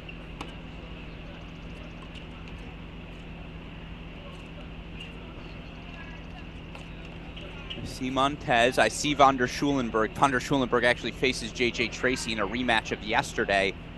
So that's a 5 p.m. match. Yeah, him, Rodesh, they're all 5 p.m., 6 p.m., 5:30 starts. So right there, that's 7 matches that all had to be played later in the day. That's why the scheduling is how it is today. Meanwhile, Carly Briggs is through to the first round, to the second round, excuse me, 7-6, 6-3 over Sydney Ratliff. Again, 3rd set coming between Quinn and Fomba here in a moment. Get a court number 12. Bunch of first round matches coming off the board here. Including, let's go to court number 4, where Julia Fliegner, after dropping her first set, 5-1, love 15 up on Kelly Keller. I cannot believe it. Anna Arkadianu forces a 3rd. She was down 5-2. Ooh, we got to go quickly. My bad. That's a 3-set win for Julia Fliegner. 3-6, 6-2, 6-1. She is through to the second round. 2 Wolverines through in the morning session.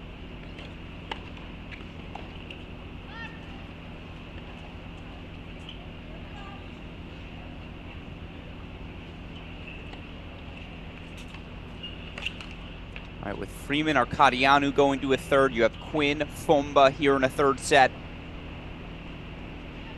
Vidmanova Gulahar still doing battle on 8. Let's see. Yep. I think those are your only 9 a.m. matches still evident.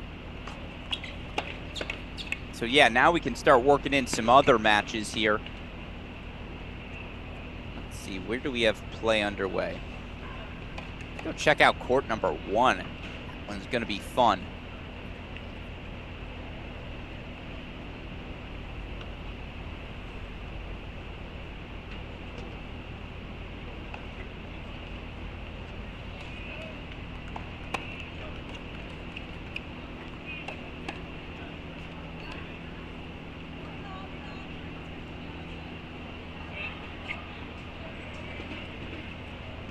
Looks like we do have play underway between Ackley and Brantmeyer. Reese Brantmeyer, of course, the freshman.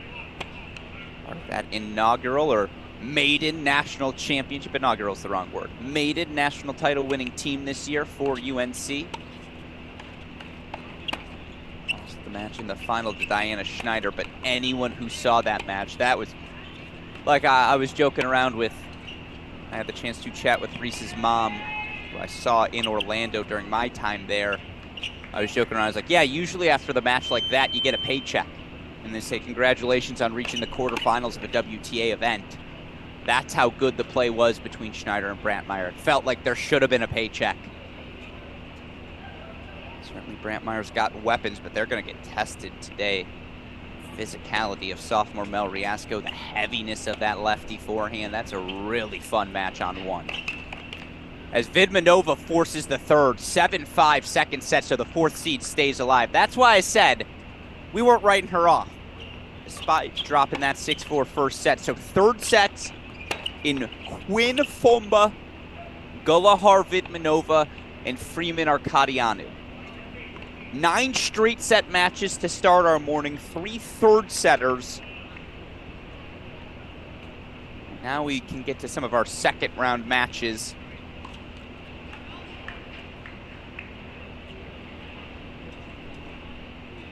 Again, this match, if you didn't catch it, first set to Luke Fomba 7-6 was breathtaking tennis. But credit to Ethan Quinn. You knew the redshirt freshman, wasn't going to roll over. And boy, did he not. 6-1 second set.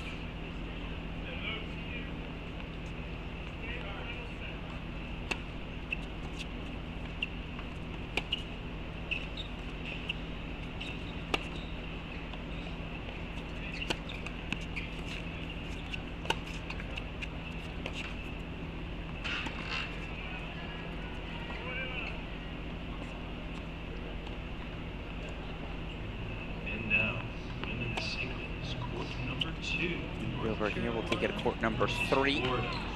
Again, I'll slowly start introducing everything. I mentioned it, the freshman Brantmeyer taking on the sophomore Riasco. That's UNC versus Georgia. A little, by team at least, NCAA semifinal recap. Meanwhile, Harvard's Henry von der Schulenberg, we like to call him Doc Von Sr., of course. Brother is Jeffrey. Taking on one of the superstar freshmen. We didn't talk enough about how good freshman Sebastian Domingo was. Got a little banged up down the home stretch of the season, but when you watch Domingo play, you get to say every coach's 2 favorite words. Tall lefty.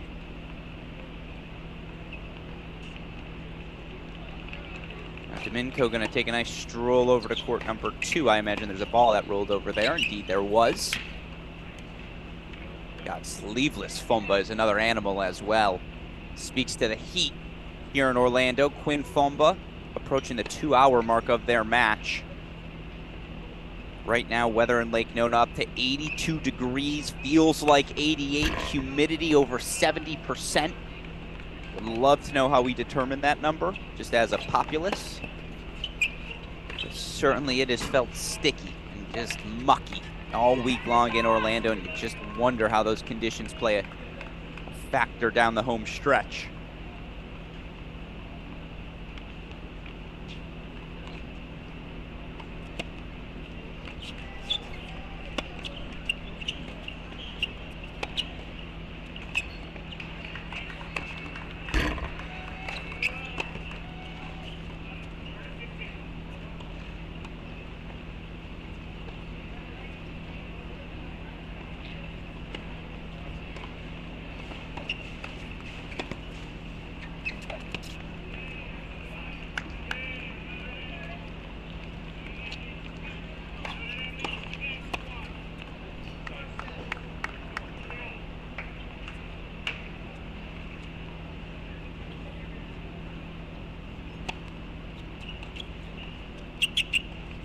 1-1 Domingo on the turn.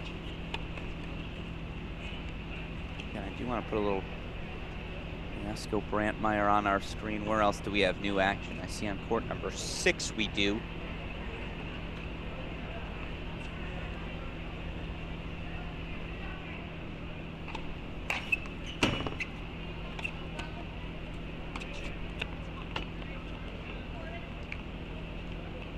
Markham with 2-love lead on Alexandra Yepafanova of Stanford, but the sophomore has breakpoint chances back. Third set underway between Quinn and Fomba.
Chances here for Brantmeyer.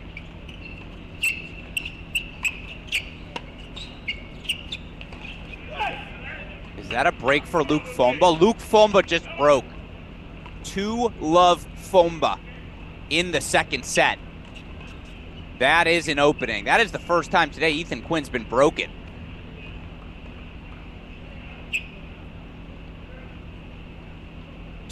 A 2-love Fomba in the third. Let's put it in the big screen. I know that scoreboard's struggling, but it's 2-love Fomba third set.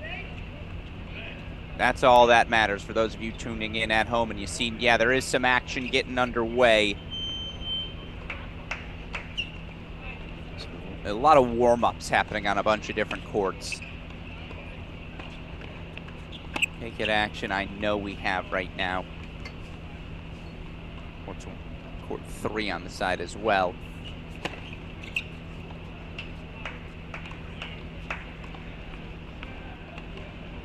Okay, third set. 7-6 first set to Luke Fomba, 6-2 second set to Ethan Quinn.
And there we go. We got a scoreboard for you.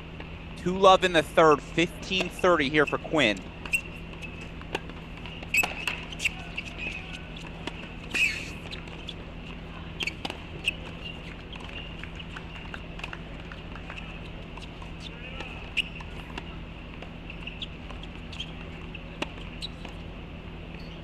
Brantmeyer goes wide on her breakpoint chance.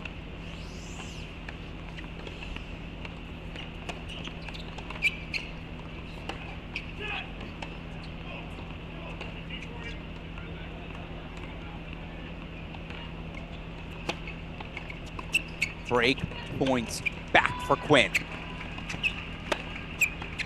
Again, 7-6 first set to Fomba, 6-2 second set to Quinn.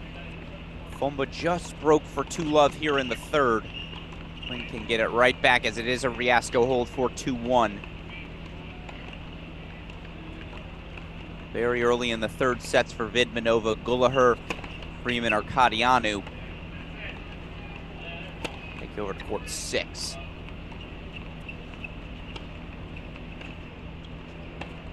Fomba erases the first break point.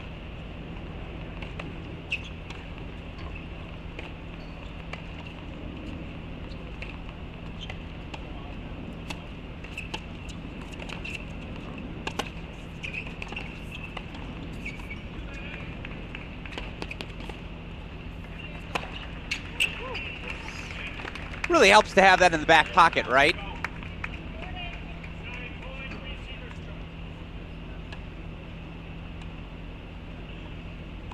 From 15-40, a deciding point as Fomba looks to consolidate.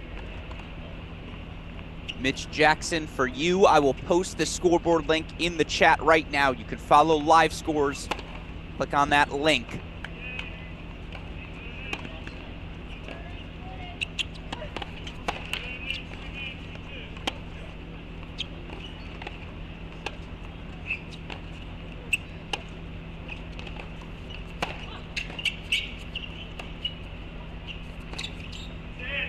Fomba holds. A frustrated Ethan Quinn. How could you not be?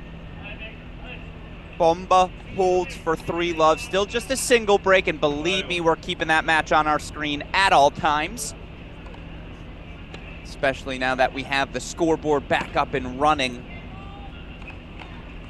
Again, a bunch of matches now getting underway on the side. I want to show you our 2 third sets.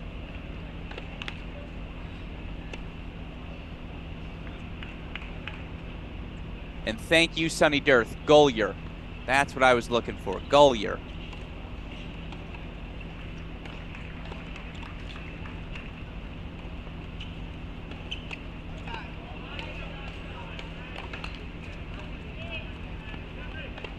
A little left court there. Let's take it to court number 8.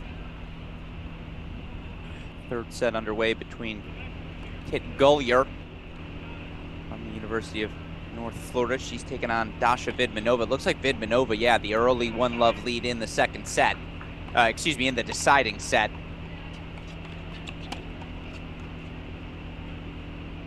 Vidmanova was down a set in 3-love.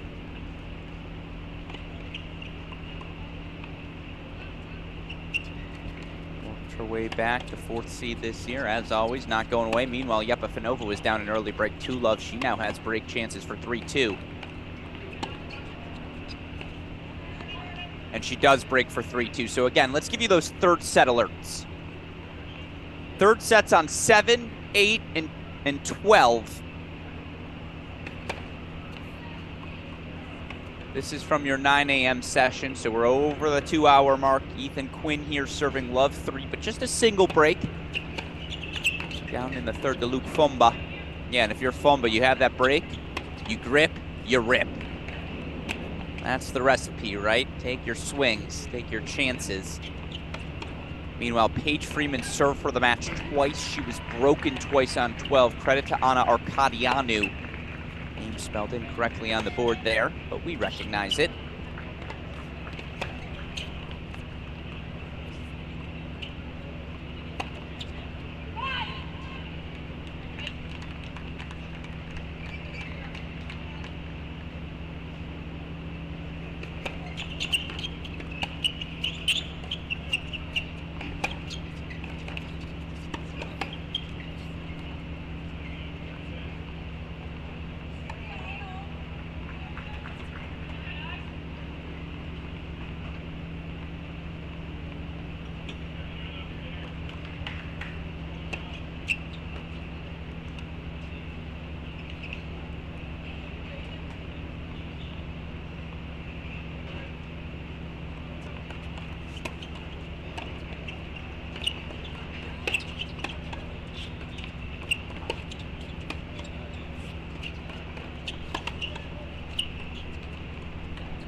Fumba missing that.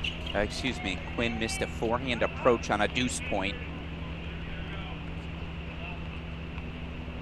That's how Fumba got his early break lead. That's the only time Luke Fumba's broken Ethan Quinn today.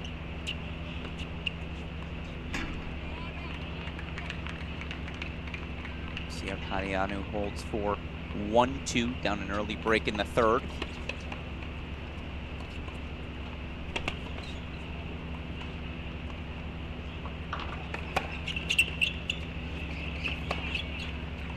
Yeah, that's been the routine for Ethan Quinn.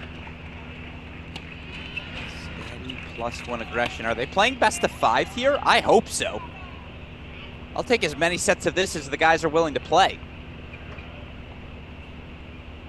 It's either that or we're using the binary system here today. A lot of zeros and ones.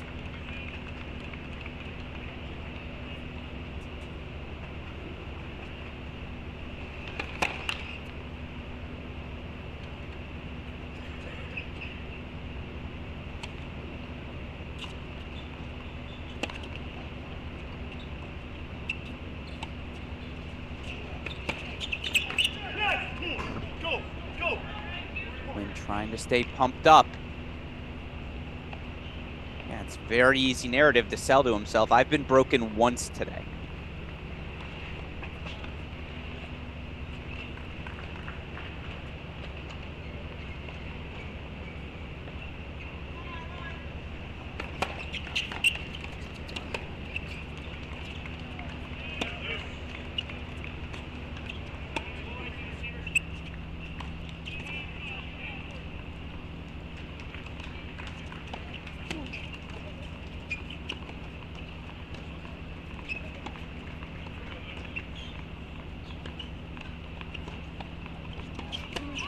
Holds for 3-2.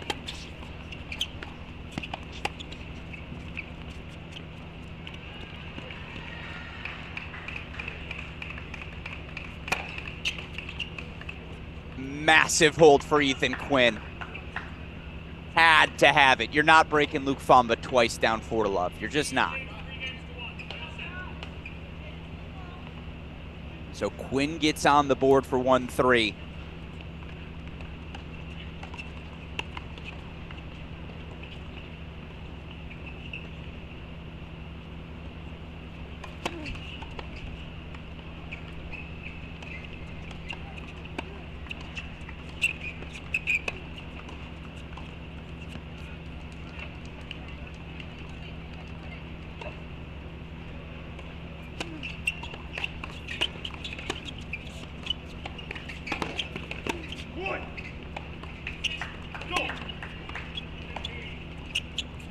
Meanwhile, court number 5, freshman Pedro Rodinas.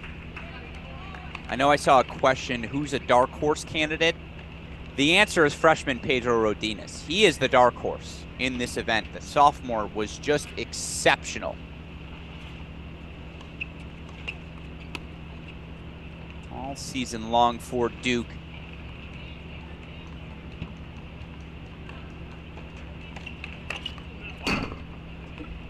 Taking on Steve Foreman, but a little freshman mistake there. I think he thought it was a changeover. It's not. It's a deciding point. Taking on the 5th-year Steve Foreman. 3-1 Luke Fumba leading Ethan Quinn here in the third set. Again, Quinn down a break. This is the third set deciding set. You see Yepafanova, the talented Stanford sophomore. Up a break 4-2 in her first set.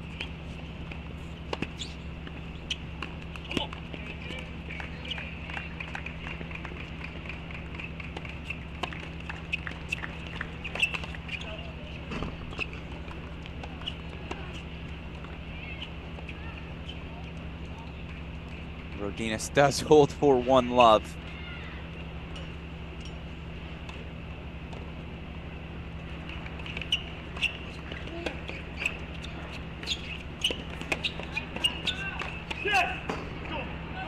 Fumba goes long. Quinn had 3 breakpoint chances in the last Fumba service game, 15-40, but a couple of Fom bombs, as the TCU social media staff likes to call it. A couple of Fom bombs erased those break points.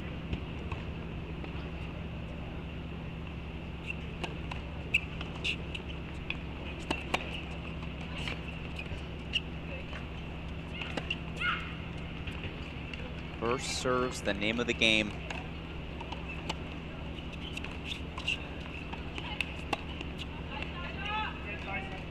Meanwhile, the upset alert we're watching right now, unseeded Kit Gullier of the University of North Florida, and shout out to you, Sonny Girth, for sending the pronunciations our way. Kit Gullier, 2-1 lead, third set. They're on serve between her and fourth seeded Dasha Vidmanova.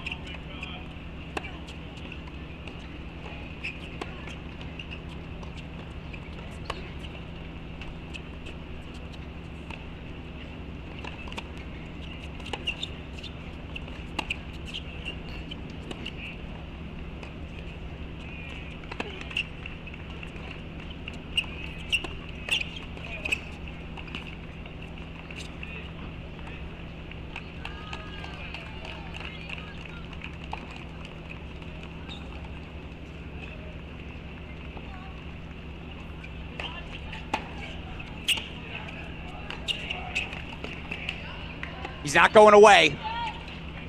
Ethan Quinn will not go away.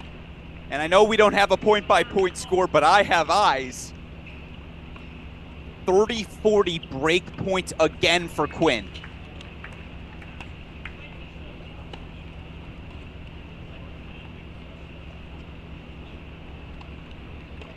So you see Riasco takes the early break lead on 1.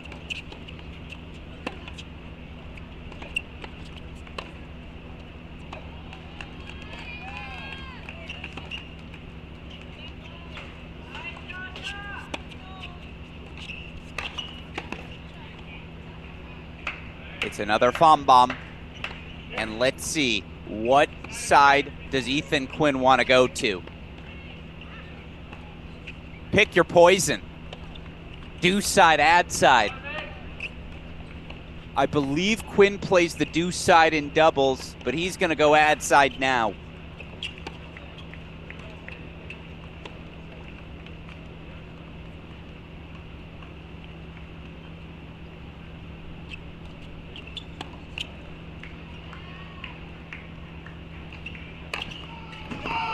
Couple of Fom bombs. 5 break points fought off this set by Luke Fomba. This is just a joke. It's that good off the TCU 5th year's racket. The Fom bomb for 4-1 in the third. God, it's juicy. I don't know what else to say.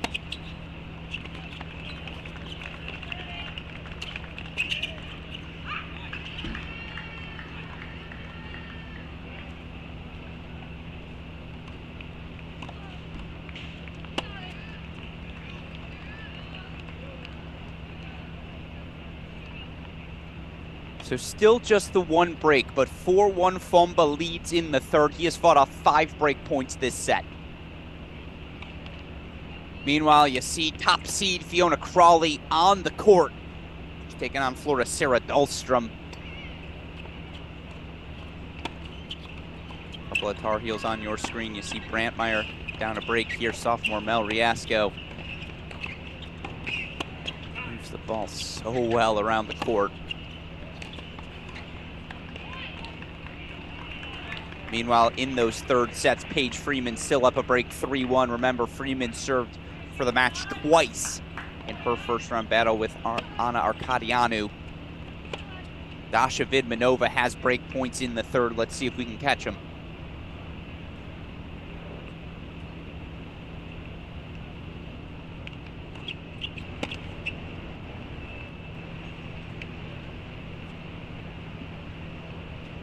And indeed,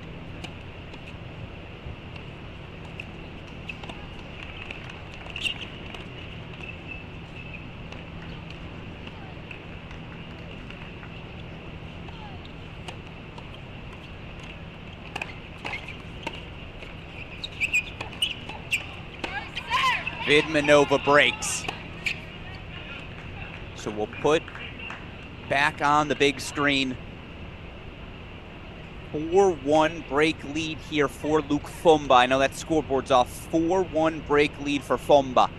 It's a single break, but a break nevertheless. His only break of serve in this match. Took the first set 7-6. Quinn responded with a 6-2 second. That's been the name of the game. Big serves, big first forehands. Honestly, if you have free time today, scroll back in our feed about an hour 20. Go watch the first set tiebreak between these two. The level was jaw on the floor excellent.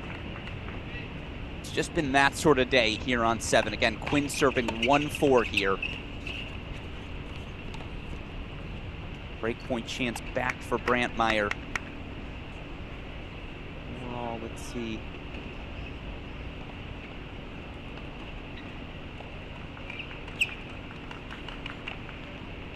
Yeah, this match is not completed.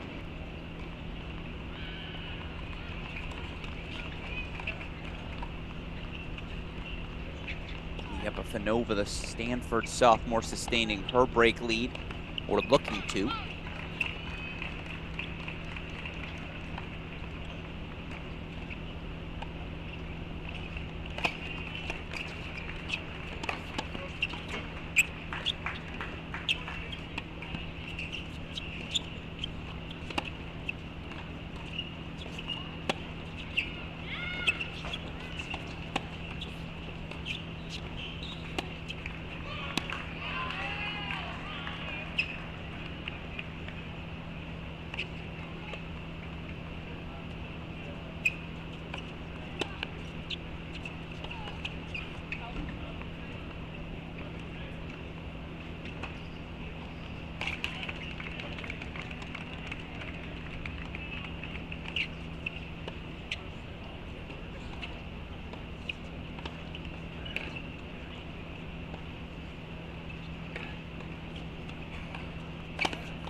Quinn holds 4-2-4, still just a single break deficit, but I suppose technically speaking, the match is on Luke Fomba's racket, the 5th year for TCU. Again, 4-2 lead here in the third set.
.5-4 Sebastian Domingo, Henry van der Schulenberg on serve.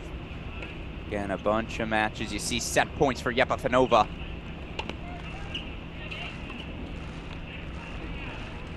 Shakes her head, but gives her the benefit of the doubt. You love to see it. That's just good karma moving forward. You get a court 12 or Paige Freeman, by the way. She's got a 4-1 lead. She's been in control from the start, just has not been able to finish things.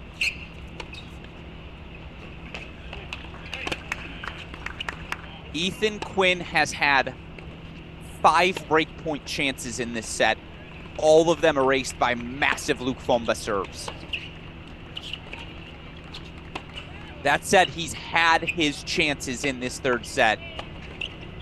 So to see Fomba playing with that heavily strapped left knee. Another set point for Yepifanova. Dasha Vidmanova also up a break in her third set against Kat Gullier. But yeah, when you can do that, life can be easy.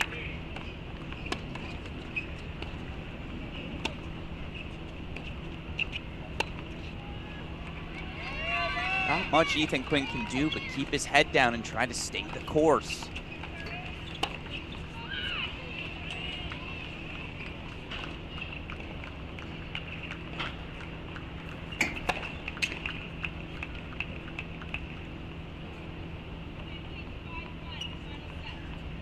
Freeman takes a 5-1 lead in the third.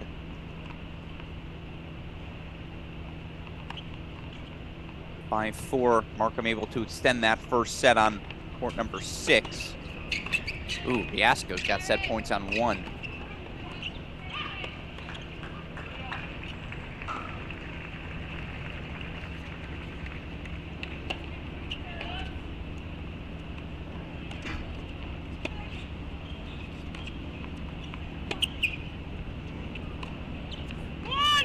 6-2 first set from El Riasco on 1.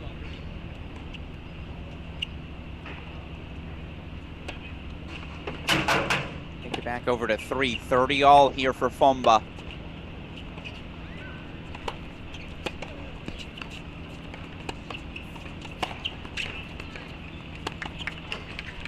Ethan Quinn, are you sure you want to call that one out? After a return like that, you tell the chair, never mind.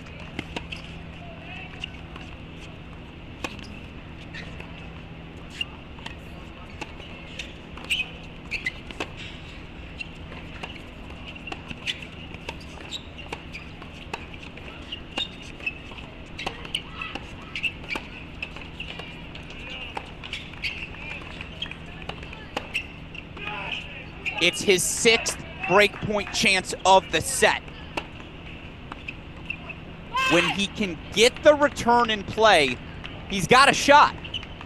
But can he get the return in play? Or are we going to get 2 more Fom bombs here? That's the question. 30-40 Quinn to get us back on serve in the third. 2 more chances.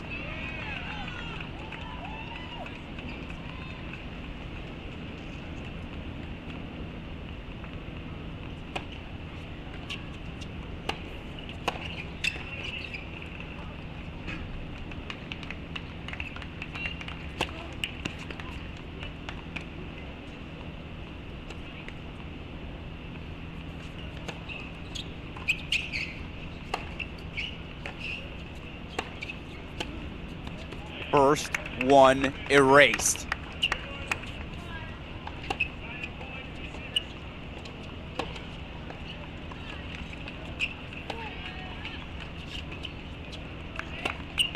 Let's go to the deciding point.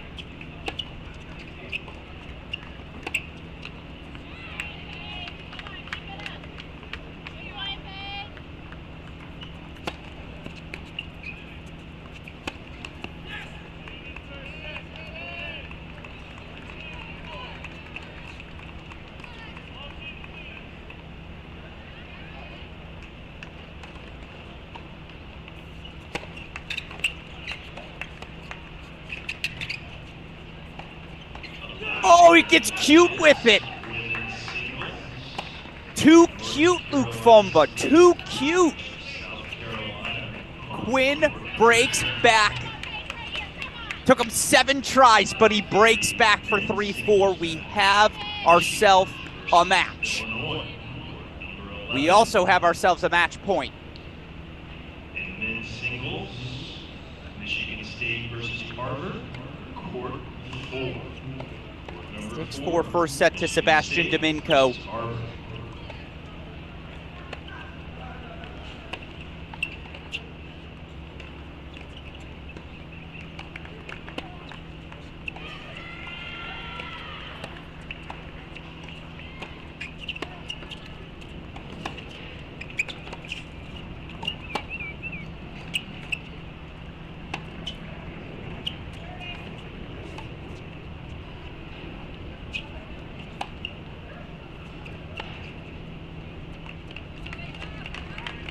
credit to Anna Arkadianu. Will not go away. Another match point fought off. Meanwhile, set points for Yepafanova.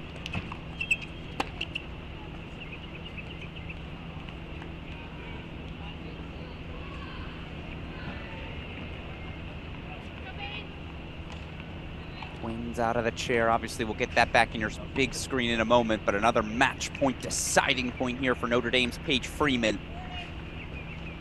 As Yepafanova does take a 6-4 first set.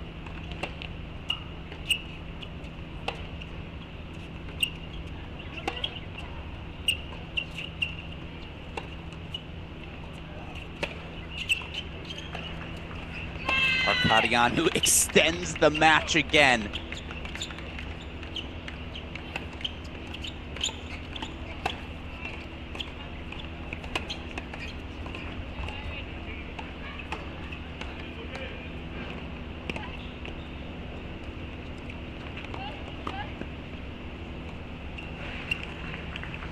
That's a tough miss from Vidmanova, but Dasha gonna Dasha. 5-3 lead. Double break becomes a single break.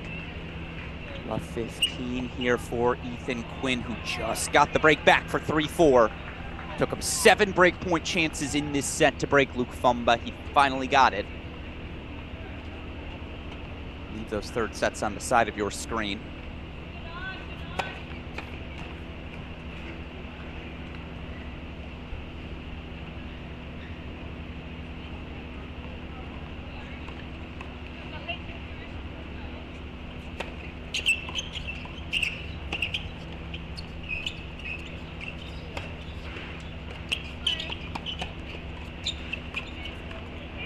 No, just wide, yeah. It was very close. He just missed it.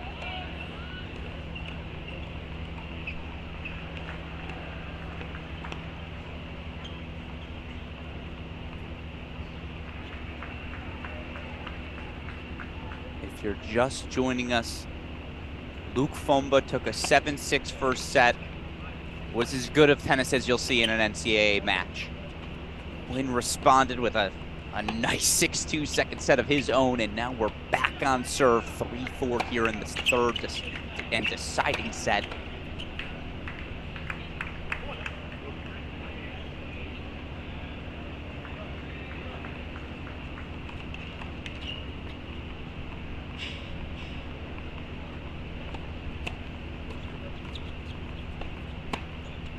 Yeah, 30-15. That scoreboard was just wrong.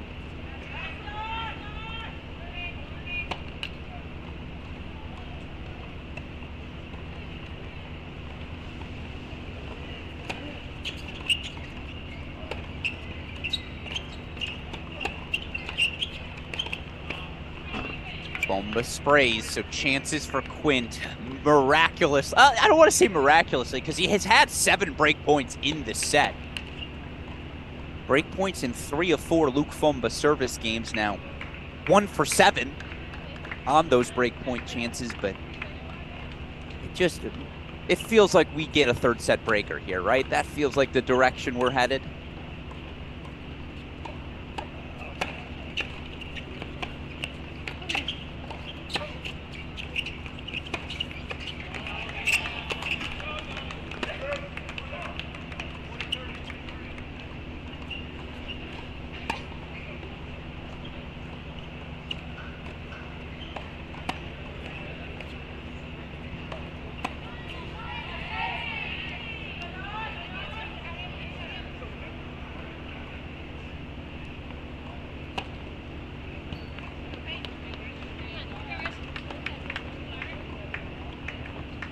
We make a quick switch. Here's why.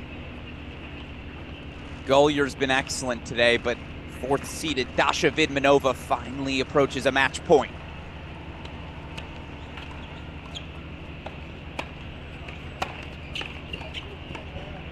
Ethan Quinn says, how you like my ace? We're all in the third on 7.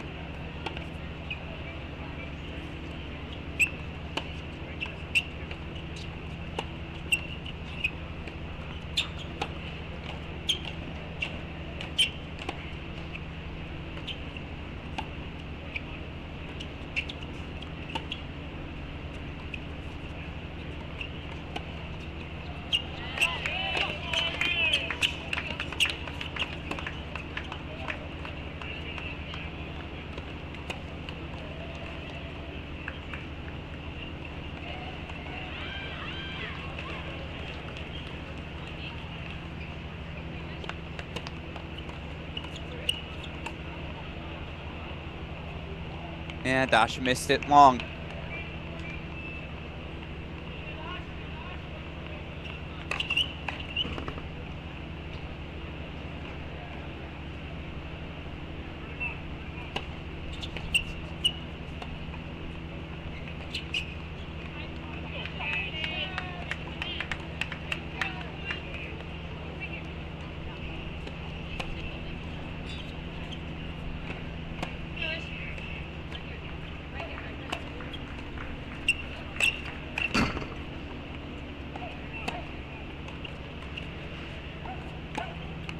Vidmanova's through.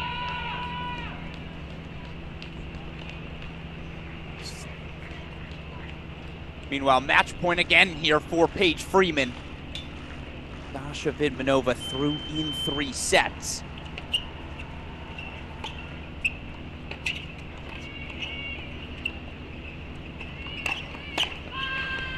Freeman goes wide. She just cannot get through the finish line. 40-15 Fomba.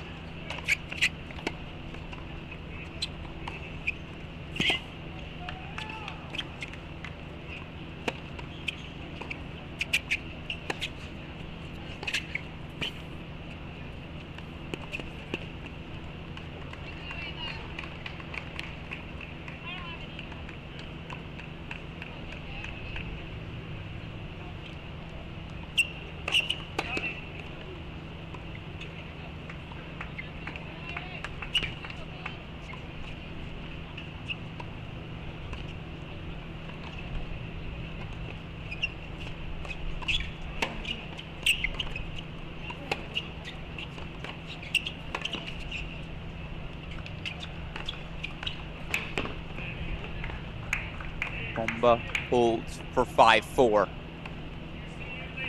Obviously, we'll put that match on the side. Take you over to this one. Freshman Pedro Rodinez, a little lefty on lefty crime here. Taking on the lefty Steve Foreman. Rodinez up a break, but Foreman, 5th year, last year on the job. Love 30.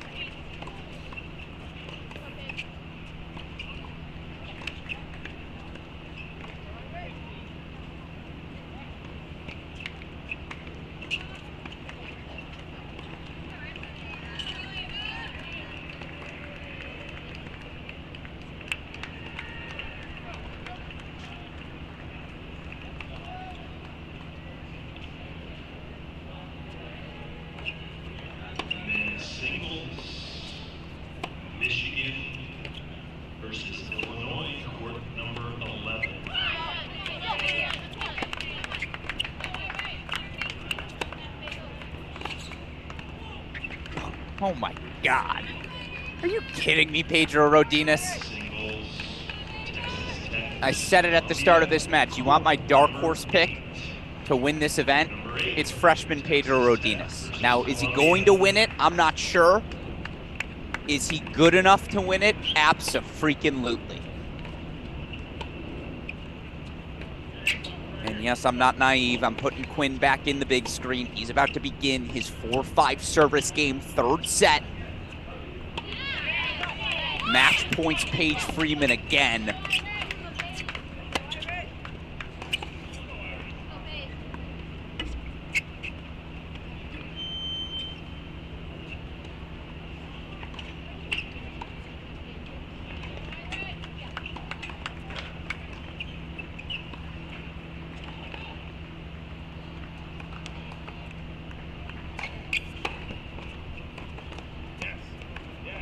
This qualifies as an opening. Love 15 Fomba.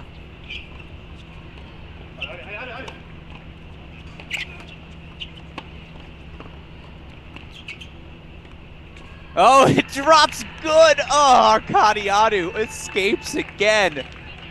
In Paige Freeman's head, it's got to be thinking, what do I have to do to win this match? Oh, Paige Freeman lets it drop. That's just too good.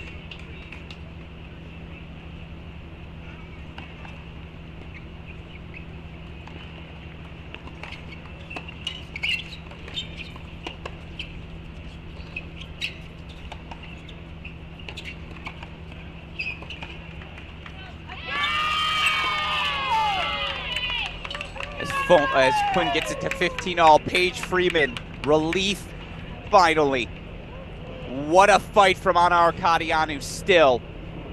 Paige Freeman, 6-3 in the third. Again, she was up 6-1, 5-1. Arkadianu worked all the way back. What a fun match that was. But now our final 9 a.m. match on the center of your screen. 4-5, the redshirt freshman Ethan Quinn serving in the third.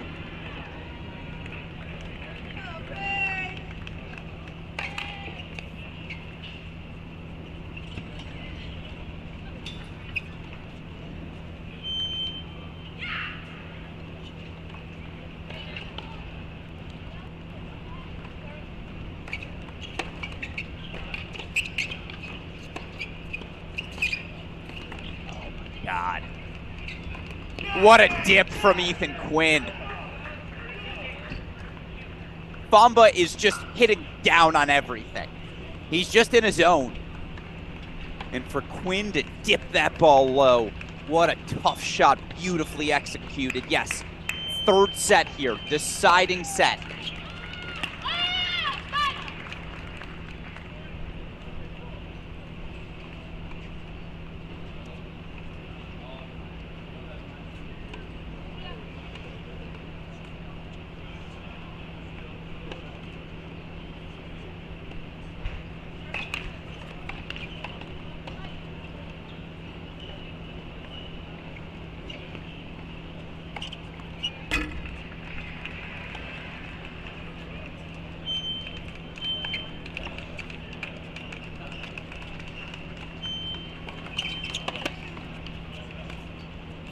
Haven't seen one of those in a while. 30-all now.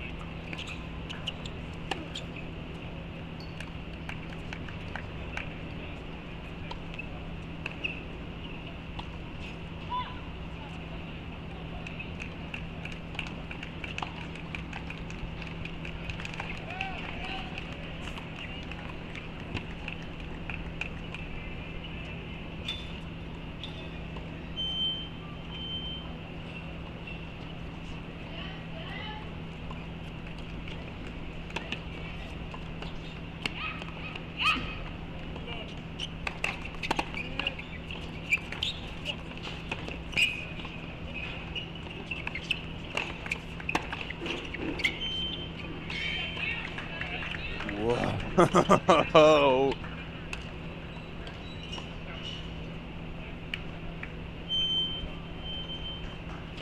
Beautiful first backhand down the line. That overhead was a little tight. Yet it gets the job done. Viewpoint chances for Quinn to take us to 5-all.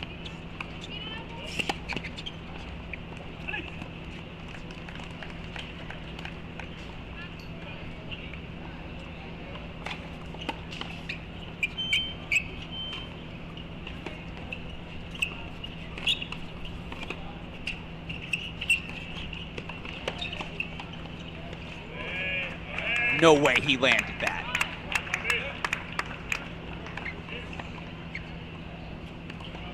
He landed the forehand cross.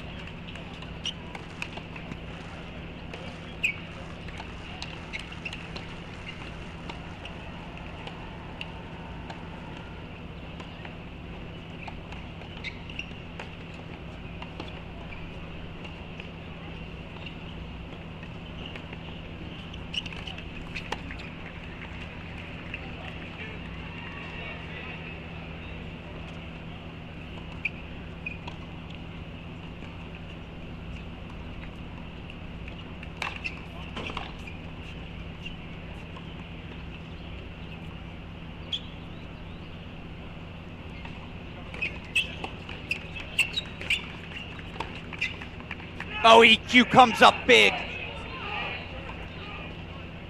To get around that ball and just eke out the inside-out forehand. It was the exact right play. Now credit to Fomba. He gripped it, he ripped it. And that's been his story all match long. But honest to God, we get the 5-all scoreboard we deserve. I'm not ready for this match to end. I imagine many of you tuning in aren't either. 2 hours, 43 minutes this match has been on court. 5-all in the third.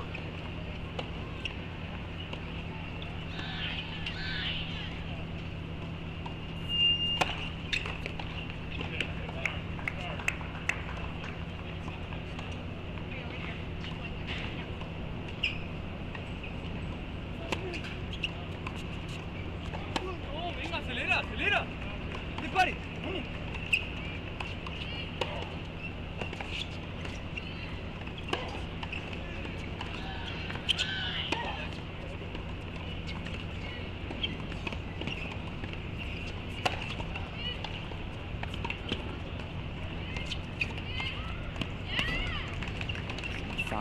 For Ohio State's Irina Cantos, taking on one of the best freshmen in the country on the women's side, Arkansas's Cristina Gomez Alonso.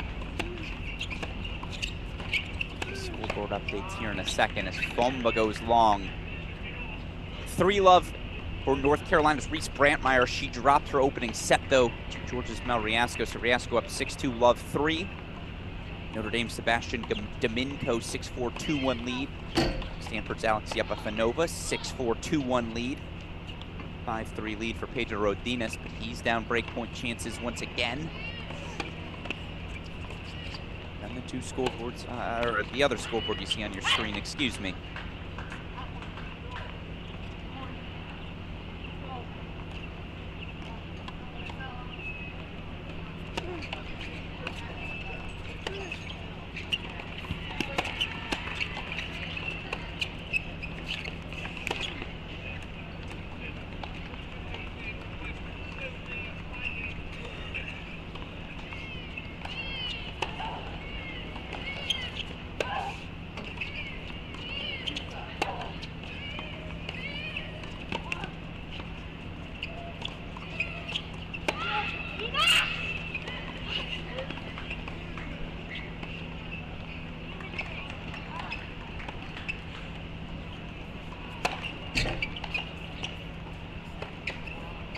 Now that one goes wide.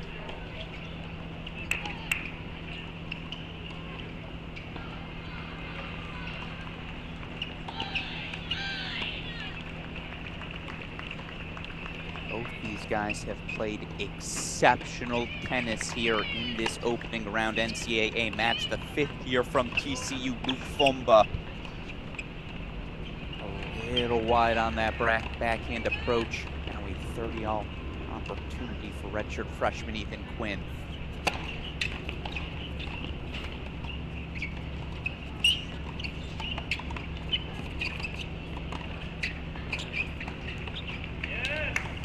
Game point chances for Fomba.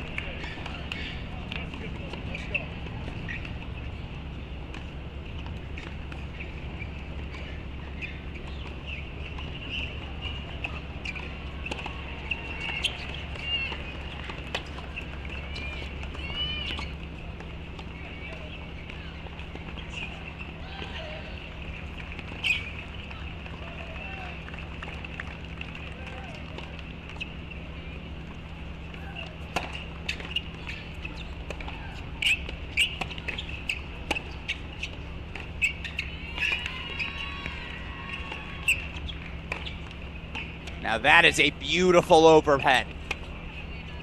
And yeah, let's do it. Full screen here, court number 7, 5-all deciding point. It's an 8th break chance for redshirt freshman Ethan Quinn of the set.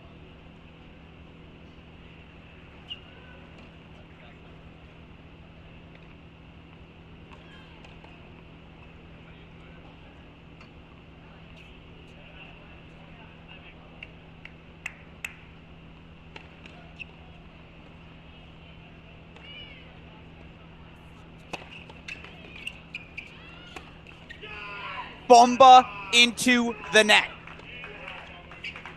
Ethan Quinn will serve for the match. Got the +1 forehand he was looking for.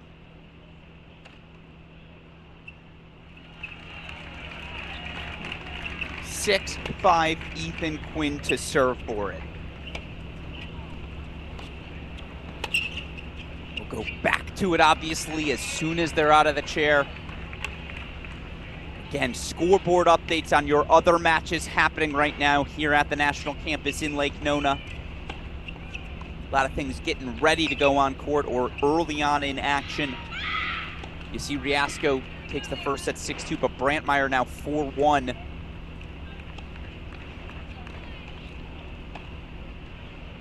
In that second set, Sebastian Domingo 6-4 2-all lead for Notre Dame. Yepafanova 6-4 2-1 lead. Hamner Rajecki 1-all in the first. Sarah Dahlstrom up an early break, but down break points to Fiona Crawley on 2. Rosalind's Young underway. 1-all in Walker Barris.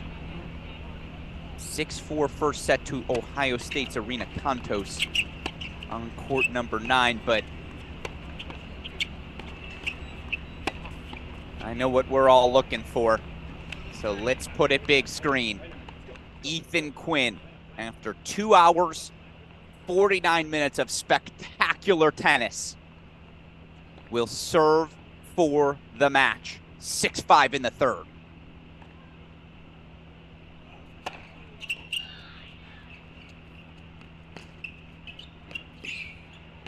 Come on!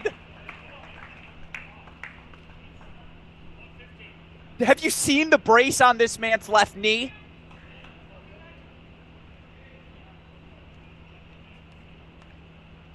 Luke Famba scooting up to the net. Little flick of the wrist.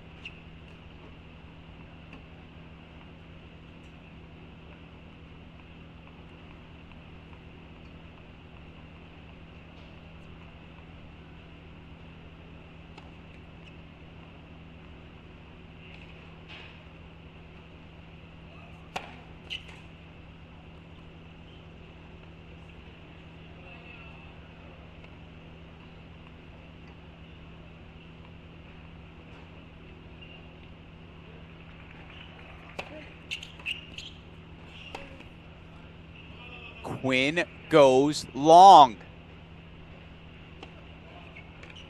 Love 30 window for Fomba. 7-6 first set to Fomba. 6-2 second set to Quinn. Quinn was down a break for the majority of the third. Needed 6 break points. 7. Final answer. Get the break back for 4-all. Just broke for 6-5, but now Love 30.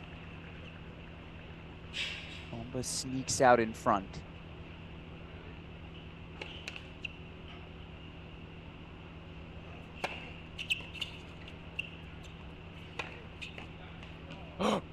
Oh, just missed it. Just missed it. What a heat check.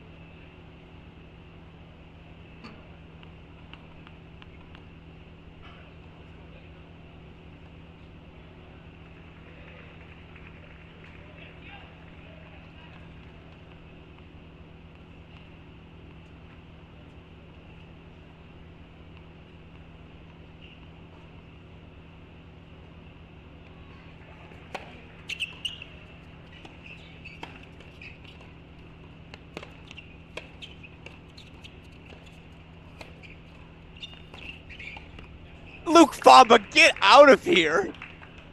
I mean, jaw is on the floor.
2 more break point chances for Fomba, who has come up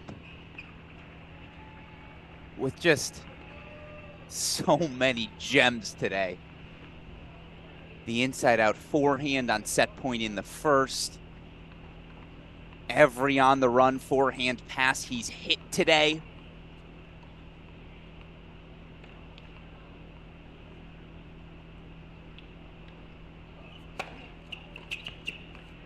And yet Ethan Quinn comes up with a few of his own. Deuce point, match point for the second round. 12, Princeton, USC.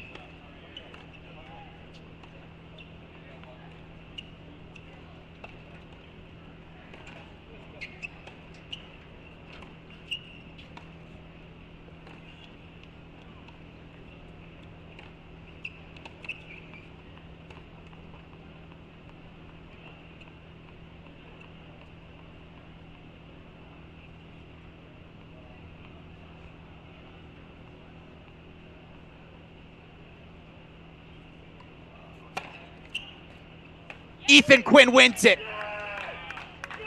6-7, 6-2, 7-5.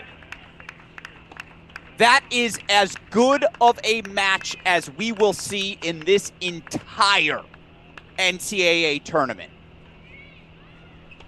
And if you're on social media, I want to see all the tweets in the world to @TCU Men's Tennis. Let's give a tip of the cap to the 5th-year Luke Fomba. That is ATP Tour level stuff across the board. But man, is this redshirt freshman Ethan Quinn special. I'm going to say it for the first time today. The gumption to get through that match. Look at that smile.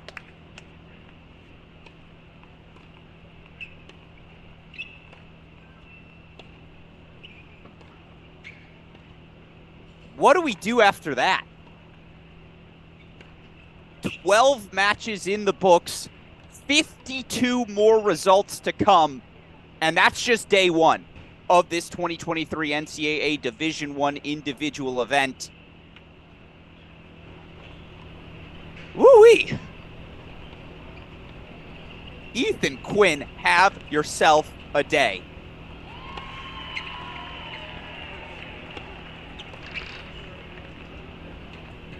All right, now we reset.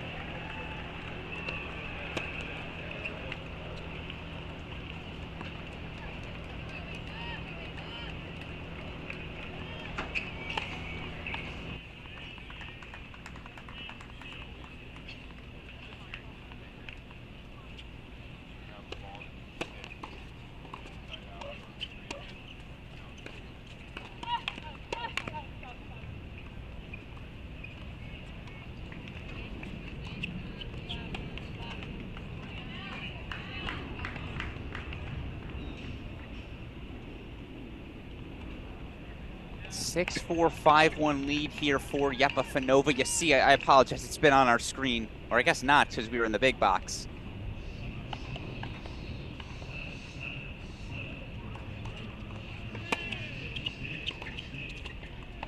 Six, 4 first set to freshman Pedro Rodines on 5.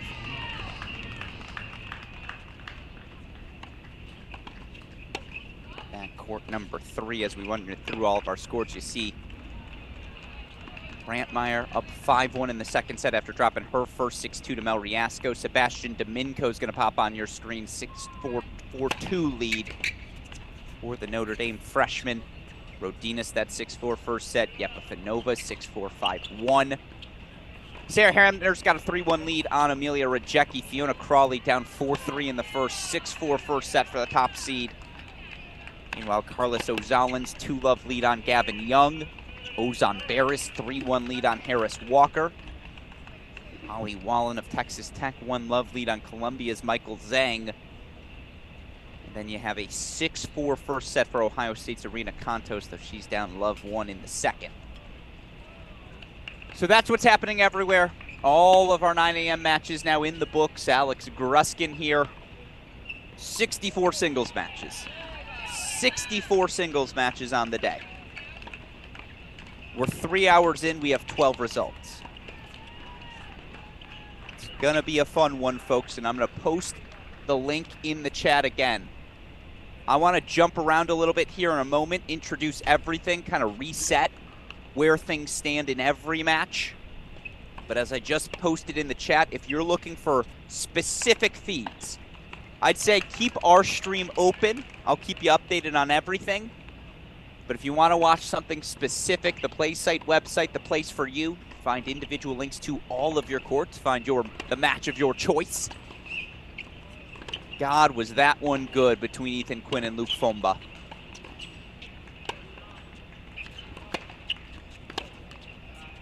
(7-5) in the third for the redshirt freshman Quinn.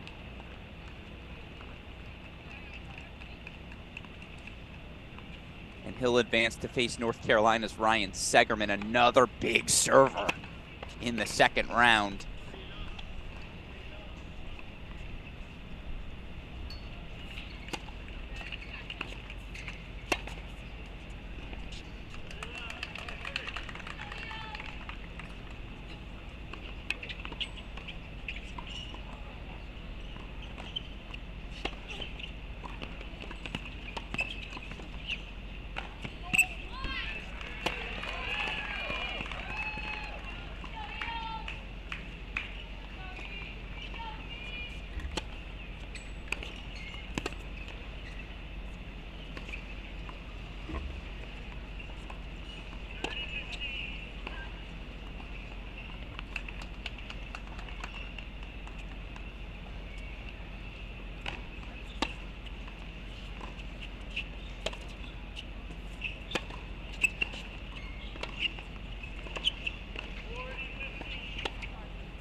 Von der Schulenburg holds for 3-5, but now freshman Sebastian Domingo, big lefty, gonna serve for the match. You see Markham holds for 2-5. Still, Yepafanova will serve for the match when they get out of the chair there. Reese Brantmeyer serving to force a third.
Freshman Sebastian Domingo's into the second round. 6-3, 6-3 over Henry von der Schulenburg. Not too shabby for the freshman from Notre Dame. So now Yepafanova will serve for her match. You see Brantmeyer closing in on a second set. Start introducing some new battles here as well.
And Alex Gruskin here. We're going to reset in a moment, but Yepafanova 2 points away.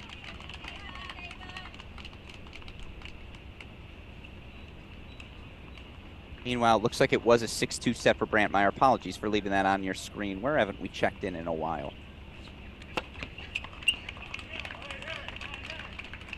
How about on Fiona Crawley?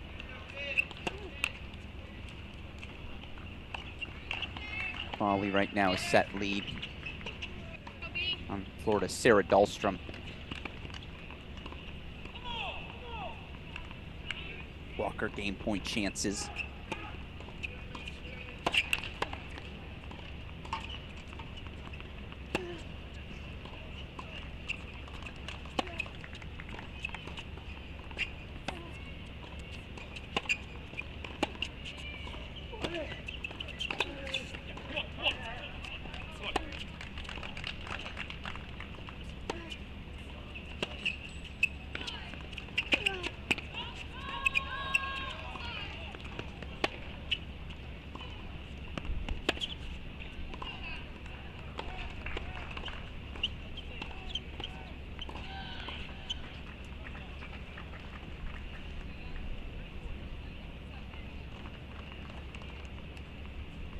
Match points, Yepafanova.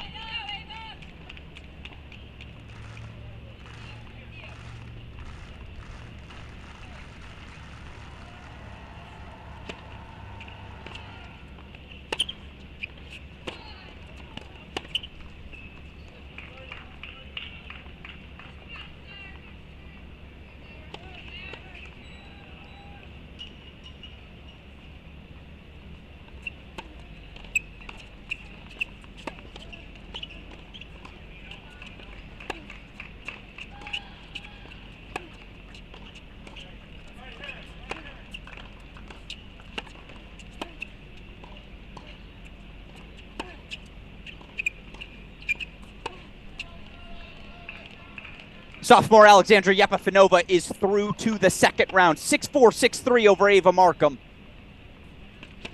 Impressive start to the sophomore's NCAA campaign. If she plays her best tennis, there's no reason she can't be alive come championship weekend.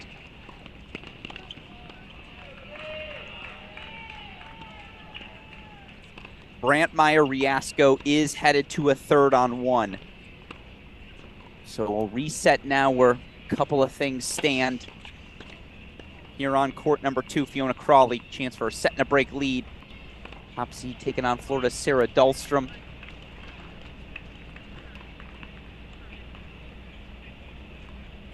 That's not the score on court number 3. Bosfaretti and Izquierdo Luque, I believe, just getting underway.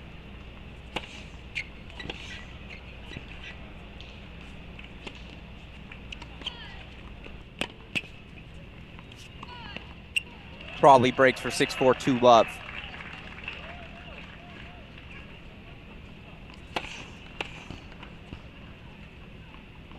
Ozan Barris was up an early break on Harvard's Harris Walker, the freshman. Rocking the jersey t-shirt, repped by this Michigan State squad, taking on again Harris Walker, the senior.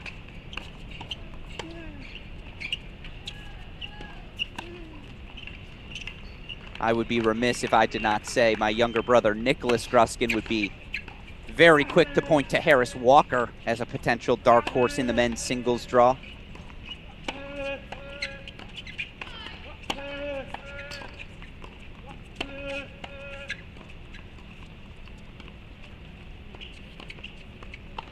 And to quote him, Nick knows ball. So we'll keep our eye on Walker. Barris, obviously a junior U.S. Open doubles champion last year with Nishesh Bosfaretti. Plenty talented as well. Looking for 4-all. Meanwhile, you see Pedro Rodines, the freshman. Good day for the freshman. We saw Sebastian Domingo knock off Henry van der Schulenberg. Freshman Pedro Rodines having a good day as well. 6-4, 2 love, a chance to consolidate on 5. As Barris holds for 4-all.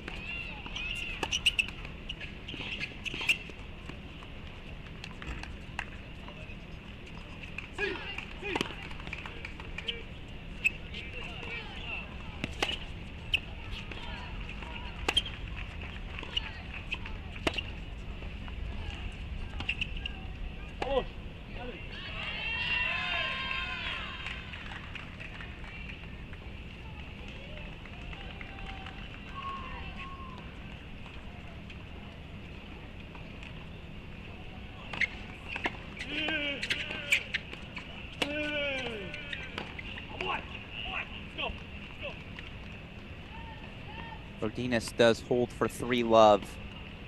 Take you over to court number 10, where Sarah Hamner is the #1 player in the country for much of last season now. Dealt with some injuries.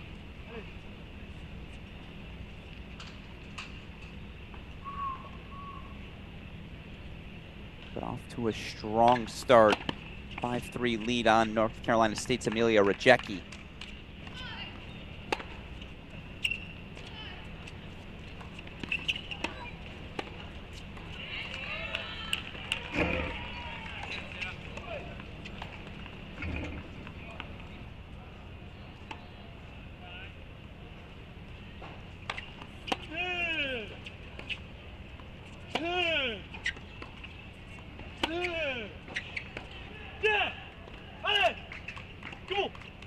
I think one could just call the winner of this #4 singles, the winner of this battle on court 4, not #4 singles. Alex, it's the individual tournament. Come on, wake up. This first round battle that happens to be played on court #4. Both these guys are real good.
Look at that. Gavin Young was down quick on court number 11. He now has breakpoint chances for 4-3.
Real good tennis.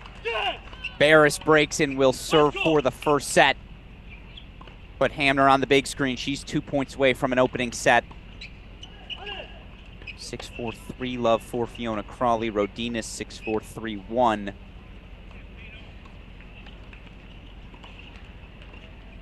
As you see, Ozalins held 4-4, 3.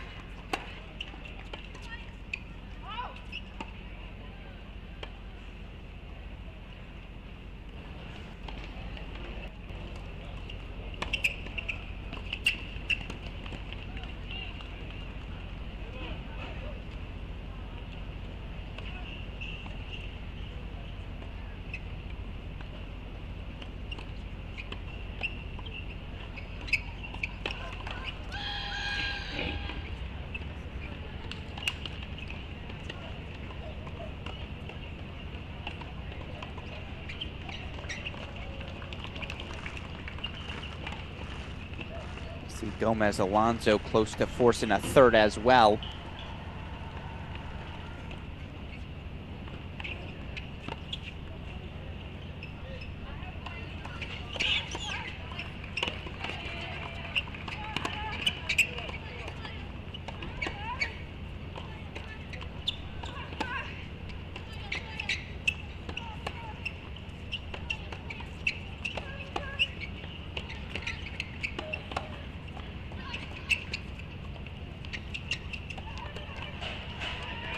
Not yet. Rajecki forces a deuce point.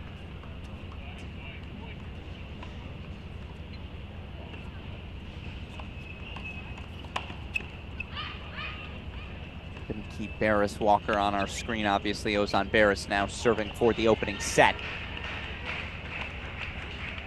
Santos holds for 2-5.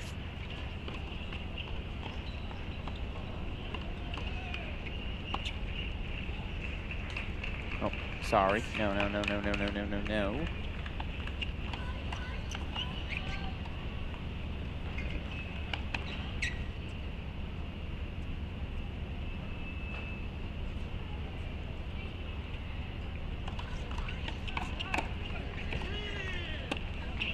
It was a Hamner double fault. Apologies, folks. That one's on me. Wrong button clicked. But 5-all, first set extended.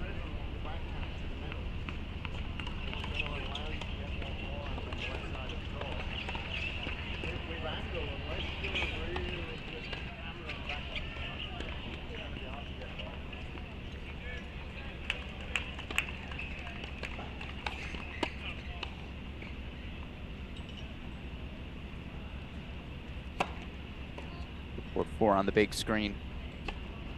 Barris serving for the opening set. Rajecki does force 5-all, so we'll keep it there.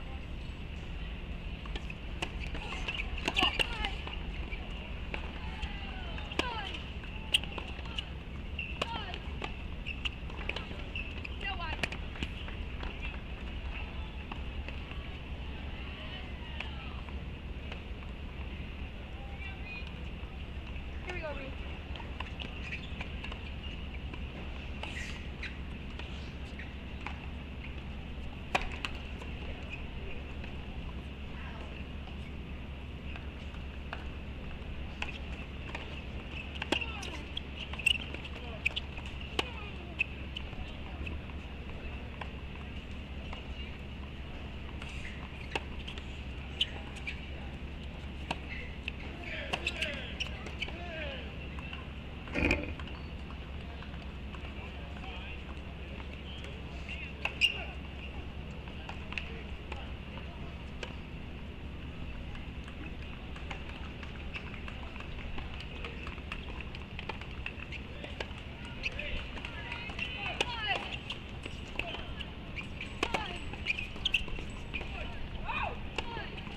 Reminder for everyone, we have 64 singles matches today.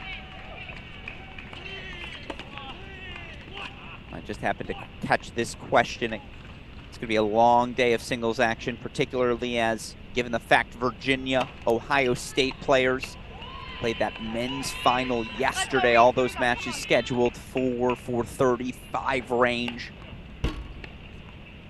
Gonna have waves of matches all day long here, courts 1 through 12 on our Crack Racket stream. Of course, again, if you're trying to follow individual matches, the PlaySite website is the place for you. Might want to leave our stream open just so you know what to follow. But again, I won't be offended. If you want to pop over to something specifically, set point chances here for Michigan State freshman Ozan Barris. And I'll tell you what, some of the recruits coming in next off season, Michigan State is a team to watch heading into 2024. What Harry Jaden is doing over there, it's good stuff.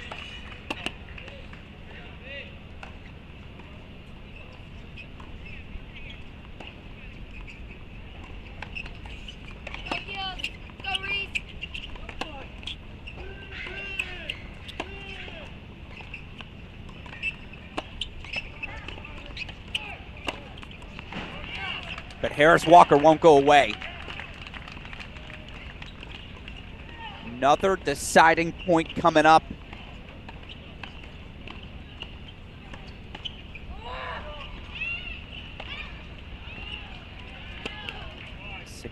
There. Go check in on a match we haven't checked in on yet. That's my fault. It's court number 8. Ollie Wallen down an early break, 2-4 on Columbia's Michael Zhang, but he has breakpoint chances back. Meanwhile, it is a first set for Ozan Barris.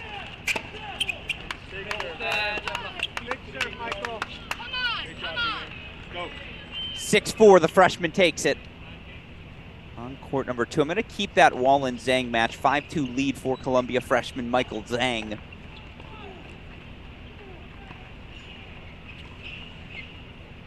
They go over to court 11 as well. For what it's worth, there's a match now on court 12. Daria Freeman, two-time All-American finalist. 3-love lead on USC's Aaron Cayetano. Those are two players who have both at some point in their career been ranked top 5 in the nation.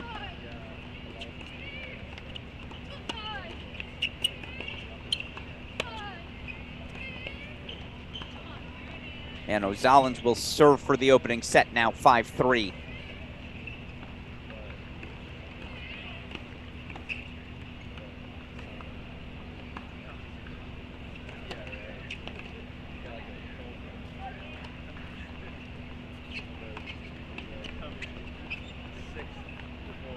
That's really good from Gavin Young. Let's put that in the big screen. Again, Crawley leading. Setting a break. Ooh, Crawley's going to become Pedro Rodines here. As Rodines is even closer.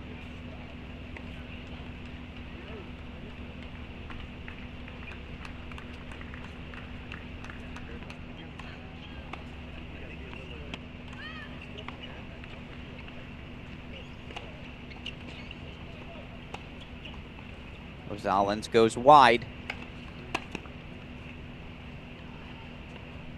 See Brad Dancer on the sideline. Dancer's got an off-season, almost goatee going right now. Uncharacteristic, but I didn't hate it when I saw it in Orlando. There's your Brad Dancer facial hair update I know you were looking for.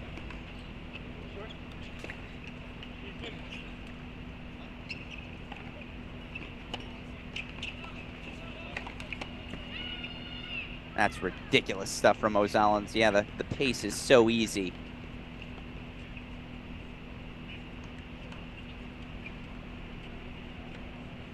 Rodines, de facto match point on 5.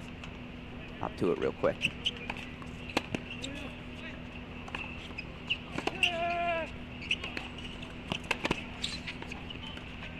Had to be that good from Steve Foreman. It was, so 6-4, 4-2. Down just a single break. That's a big hold there.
Set points for Ozalens, another freshman.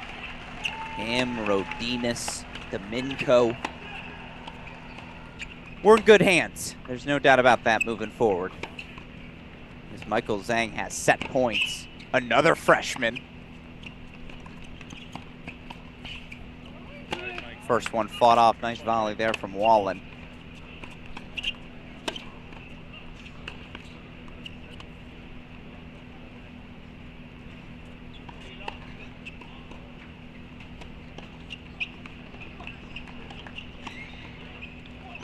First set to Carlos Ozalin, 6-3 on court 11. Set point, yeah, Alex Bernard, another freshman. Technically, if you like redshirt freshman, Ethan Quinn, Jack Anthrop. Even if you want to include them as sophomores, still guys with plenty of eligibility left should they choose to explore it. Barris, a guy we saw on our screen earlier. Even Gavin Young's a sophomore. We're in good hands as it's set point here for one of those freshmen, Michael Zhang. Rodinus 6'4", 5'2".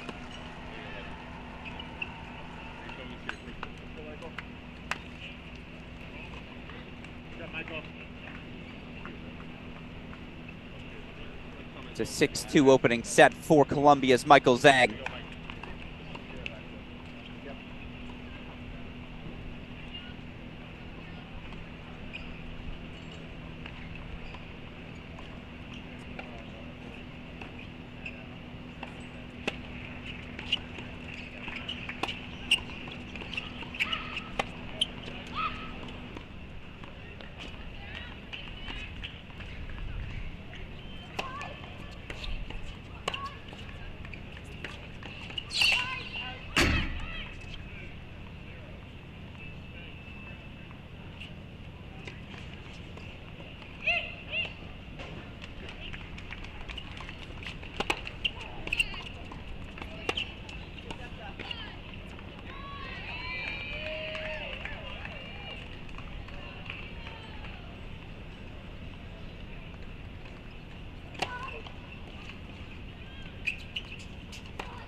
Hamner served for the set.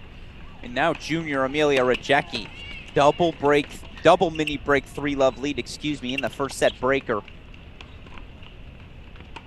See Daria Freeman, Aaron Cayetano, top left of your screen. 4-love lead for Princeton's Freeman.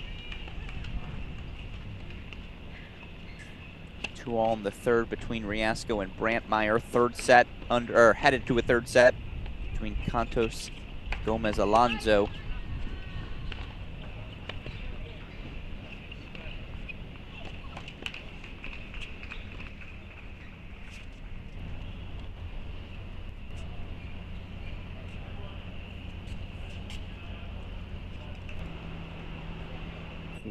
A match we haven't shown you any of yet. Carson Can-Gillig earned the clinching point in UNC's national championship victory. 4-1 lead for her over Mississippi State's Emanuela Antonaki.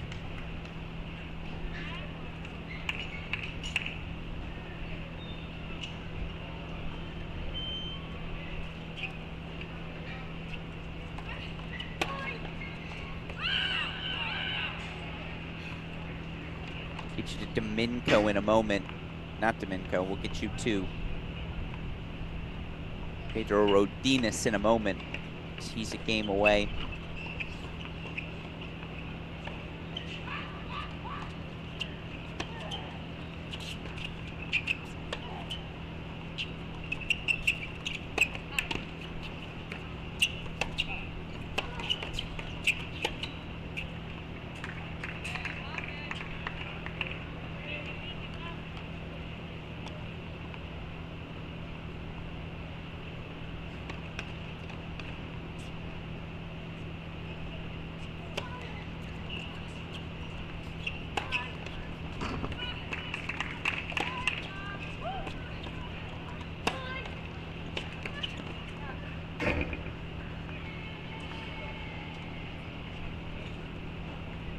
Heat check.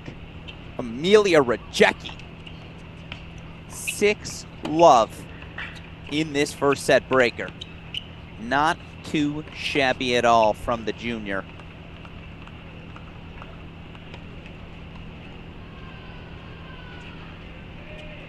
Get them as soon as they're out of the chair, obviously. Right now, Daria Freeman. Chances at 5-love here.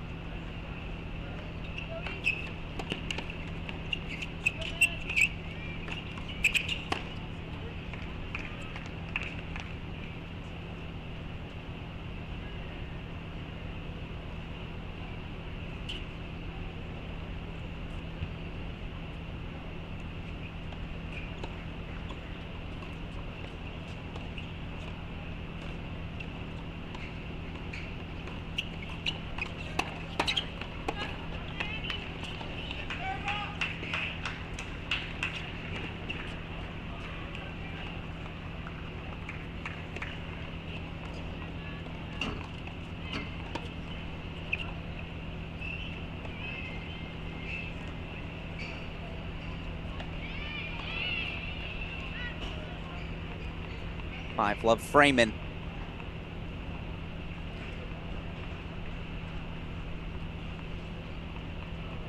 Get you over to Pedro Rodinas. Looks like he is about to serve for the match. Set points here for Rajecki on serve. 5 more chances at it.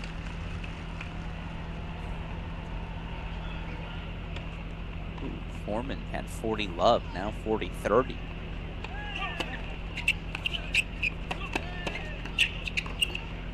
Foreman called good?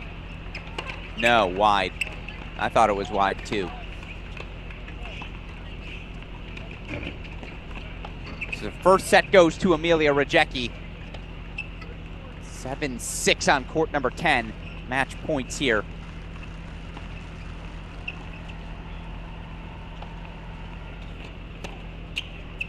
Match point, I should say, for freshman Pedro Rodinas. Meanwhile, Crawley 6-4-5-1.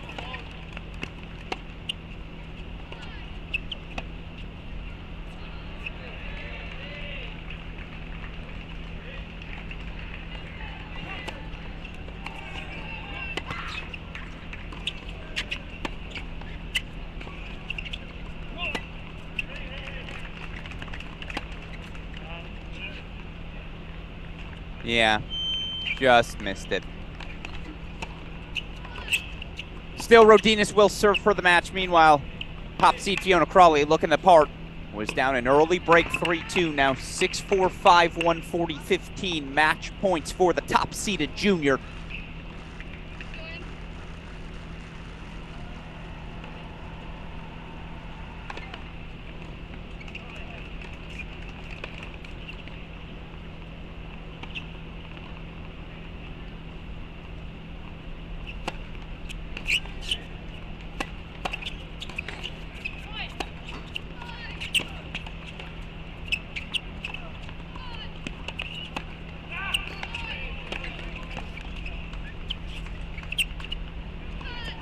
Fiona Crawley's through to round 2. 6-4-6-1. The top seed does her thing to get her NCAA individual tournament started. And look, she's on Triple Crown watch. Have to say it. I know it's like a perfect game thing. You don't want to jinx it, but we've never had a Triple Crown winner in the Division I women's side. Someone win the team event, singles, and doubles. Crawley's in the doubles with Tan Gillig. She's the top seed in singles.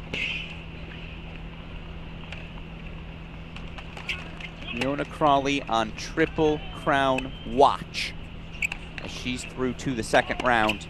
Rodinas serving for the match. A bunch of first sets in the book. So let's go check in on court number 1. Haven't been there in a while. Third set between Reese Brantmeyer, another Triple Crown watch. All the Carolina players have to be, right? Crawley, Tan Gillig, Brantmeyer. Those are your 3 players with the opportunity to win the Triple Crown. Again, that's singles, doubles, and the team event. Crawley, Tan Gillig together in doubles, both in singles.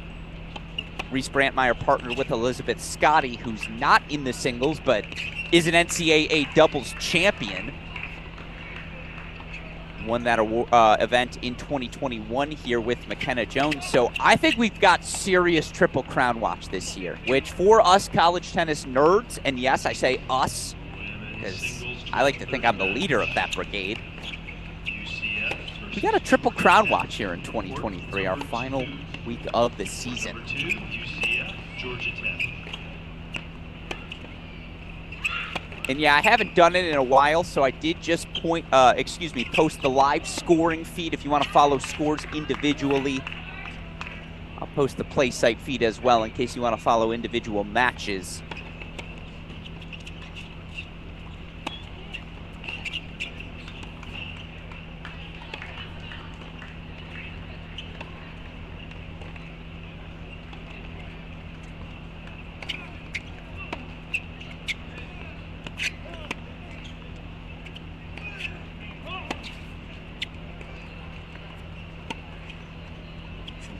Gets back on serve on 7.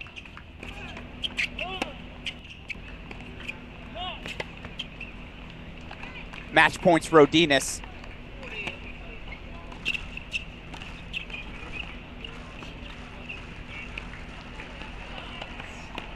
Riasco breaks for 4-2. Michael Zhang, the talented Columbia freshman, junior Wimbledon finalist, I believe. Got a couple junior slam finalists or champs. Barris, Bosvaretti, Banerjee, Zhang. Andre Styler was a junior Wimbledon champion back in the day. I'm sure I'm missing some others. Pedro Rodinas is through to round 2, 6-4, 6-3. Fantastic career for fifth-year Steve Foreman. But it's freshman Pedro Rodinas, a guy to watch. As we put Brant Meyer on the big screen. Again, it's been a while since we checked in, so let's spend some time here. Where else do we want to go? Ooh, how about that Freeman match? Did she close out the set? Let's find out.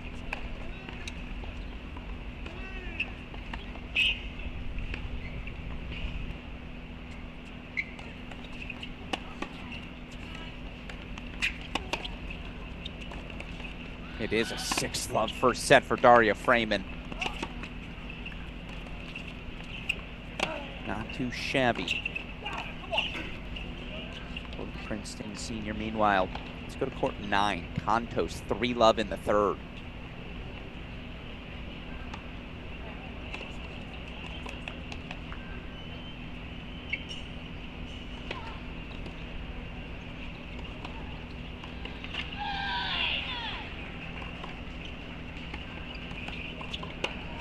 Oh no, is Mel Riasco okay? Uh-oh. Oh no. Alright, he's moving a little bit. Women's singles, North Carolina, Tennessee, court 5.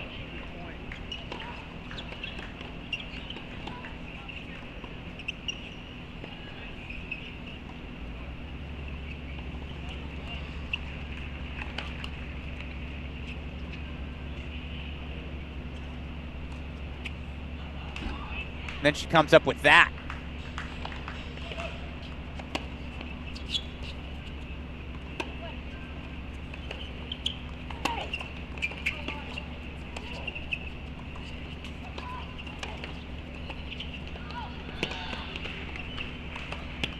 Oh my God, 3 chances.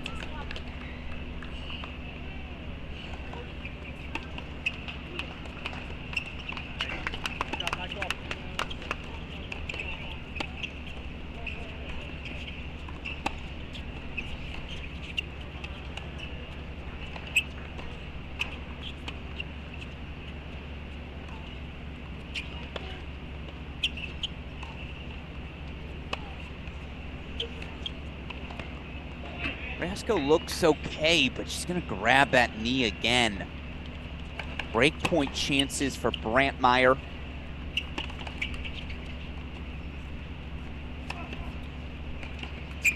Meanwhile, the big report on the grounds.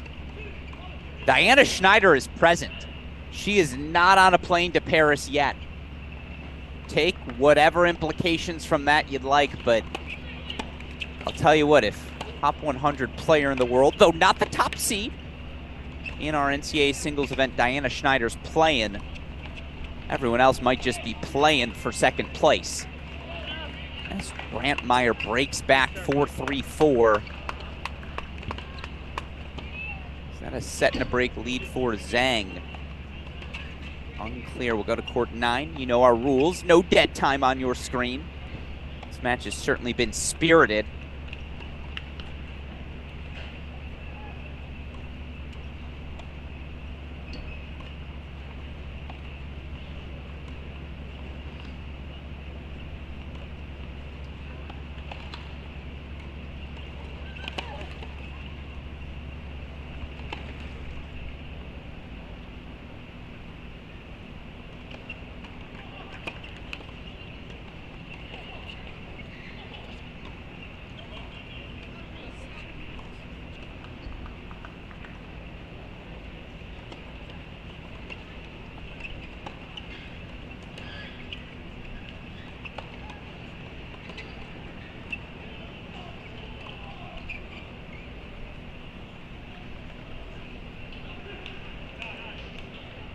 Yeah, Zhang now up a set and a break, 6-2-3 love. Haven't checked in on court number, I don't know what court it is. It's 3, I do know. Do that real quick. Another one of those superstar freshmen, Nishesh Basavareddy. Been battling injuries throughout the dual match season. Taking on NC State's Rafa Izquierdo Luque. Another guy who battled injuries this year, but can lace a forehand when he's healthy. You see head coach in waiting at Georgia, currently the associate head coach, but we know he's getting the big job. Drake Bernstein chatting with sophomore Mel Riasco. We'll see how healthy she is down the home stretch. Ooh, we might go to 7. And Gillick got the break back, serving for the opening set.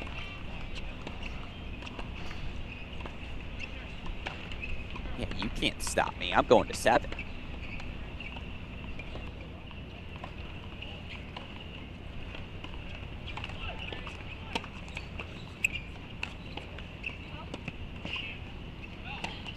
Sure, they're moving a chair.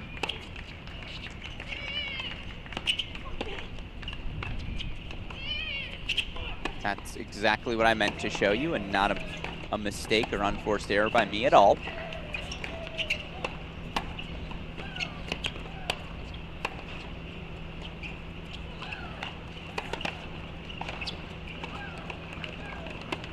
Gillick now 2 points away from the set. Give you a quick scoreboard update. 4-3 Riasco in the third. 2-1 Mertena leads freshman, Tennessee's Rebecca Mertena, leads freshman Maddie Sieg. Amelia Rajecki, 7-6 love 1 up on Sarah Hamner. Carlos Ozalens took the first set 6-3, down love 2 in the second. Daria Freeman, a 6 love 1 love lead. Ozan Barris, 6-4 2-all lead. Michael Zhang, 6-2 3 love lead. 5-3 Tan Gillick, as you see on your screen. 3-1 in the third. Contos, as you see on your screen. And then 3-2 is Izquierdo Luque, that break lead we just saw on court number 3.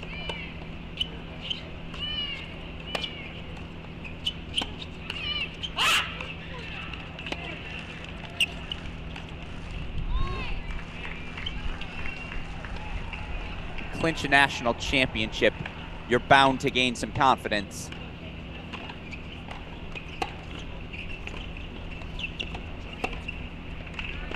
That's a confident forehand from Antonaki. I had the punchline all set up, but it's too good. Still another set point chance for the North Carolina sophomore. Again, one of 3 players, her, Reese Brantmeyer, Fiona Crawley, could become the first players in NCAA Division I women's history to capture a triple crown. Team, singles, doubles title, same year. It just doesn't happen often. I think the last was Matthias Boker, Georgia 01.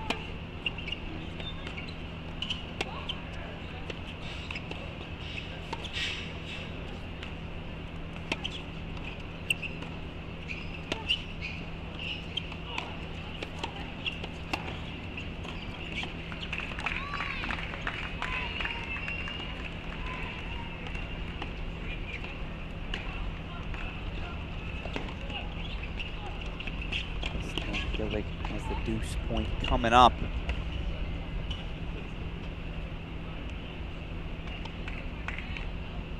Last guy to win both the singles and doubles was Mackie McDonald in 2016. His team did not win the team event, though.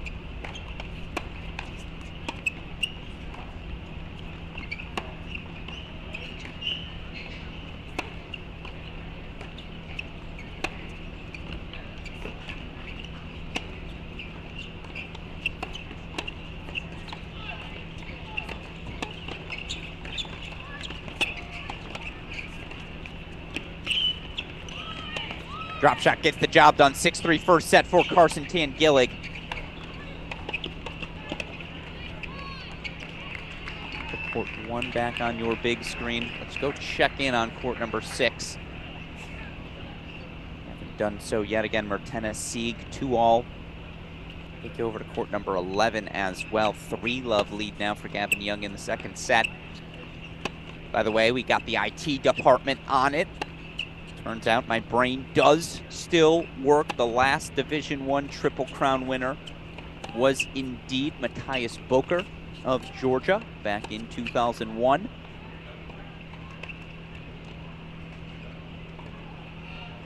It's been over 20 years.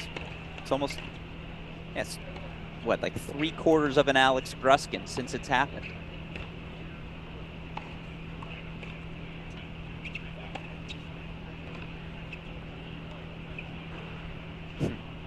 Sorry. Sometimes I can't help myself. 6-3 first set for Tangillig. You guys want to see something else, right? Let's take it back over to 8.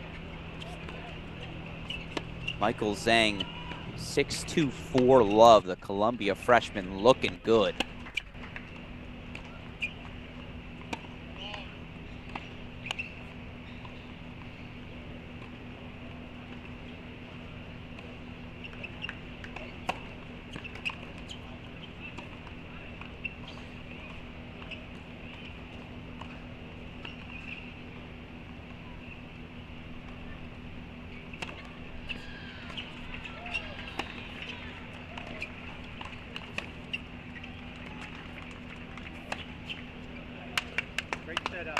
See why for Michael Zhang. God, was that forehand winner easy.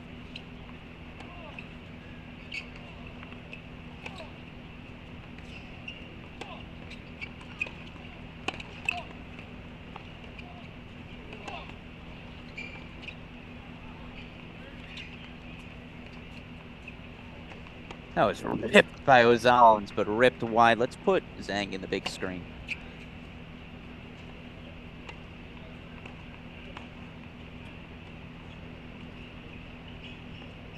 All between Brantmeyer and Riasco. Game point chances for Mertena on 6. Get you back to that court 1 third set battle in a moment. Game point chances here for Zhang for a commanding 6-2 5-love lead. Let's see. Not too shabby on that forehand.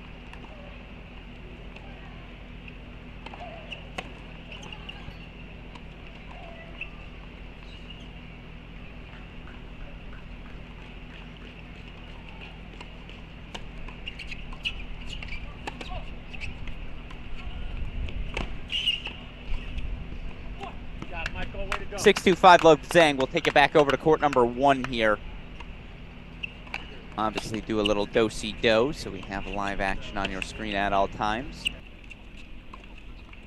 Mertena with the winner, 4-3-2 on serve here on court number 6.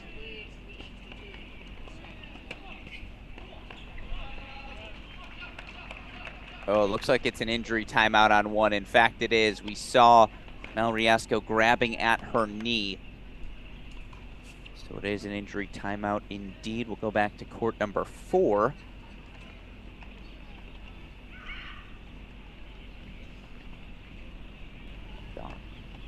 Wrong button.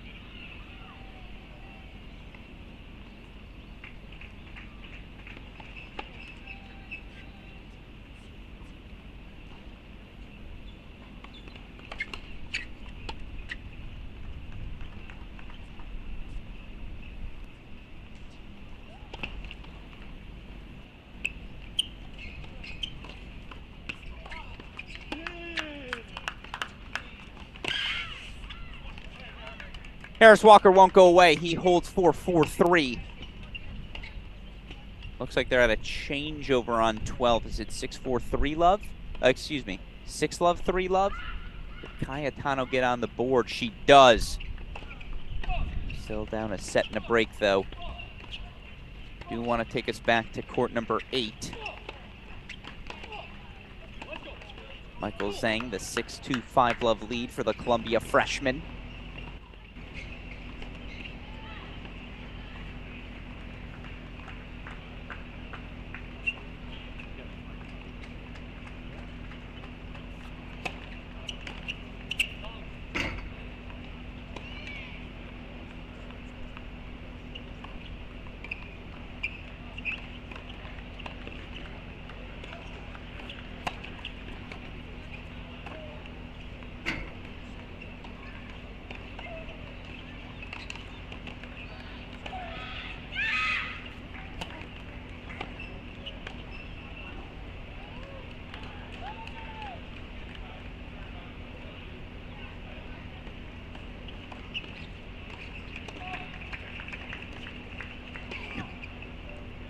So good off the racket of Carlos Ozalens.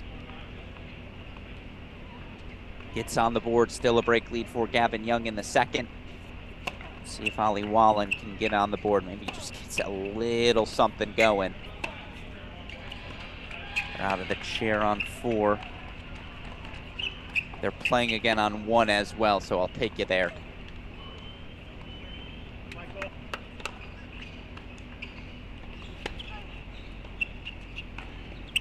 Four-all in the third. Mel Riasco, 30 love in her 4-all service game. Yeah, now has that right knee heavily wrapped. And a very smart comment in the chat. It is a brutal hour to be playing tennis right now on the grounds of this USTA National Campus in Orlando. An astute observation, as right now in Lake Nona, 87 degrees with humidity, feels like 93. Playing on this cement has to feel like triple digits.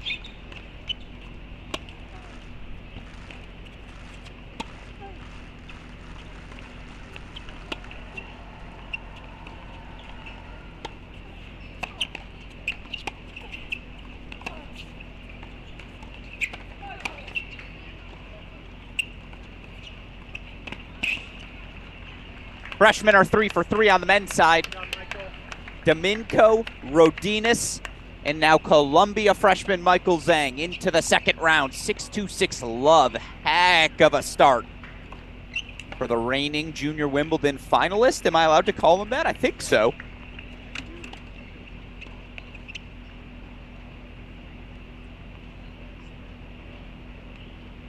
Straight set winner.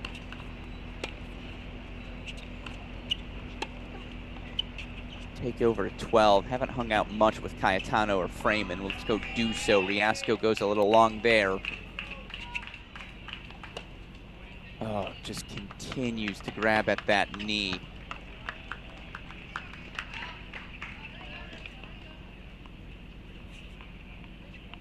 This is just,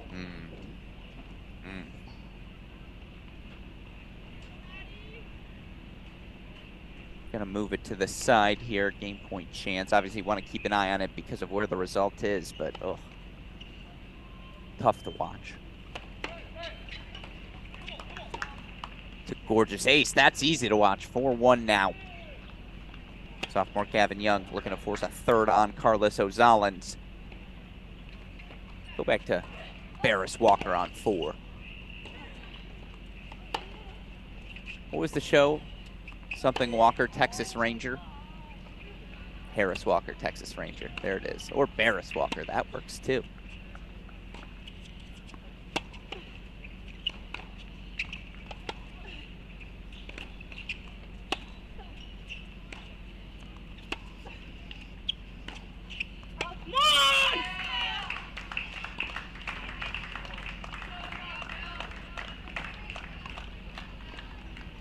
Riasco holds for 5-4.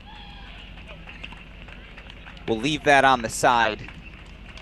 You see a little 15-30 opening for Harris Walker.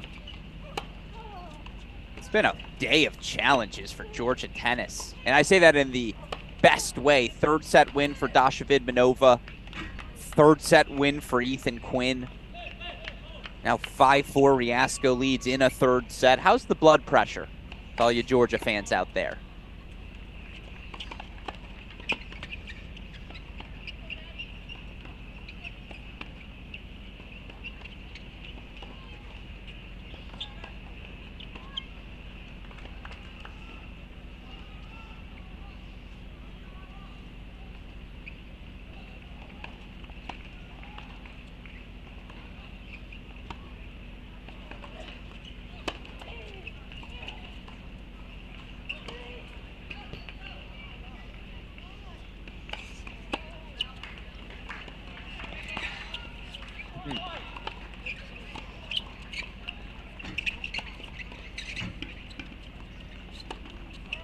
It's gorgeous.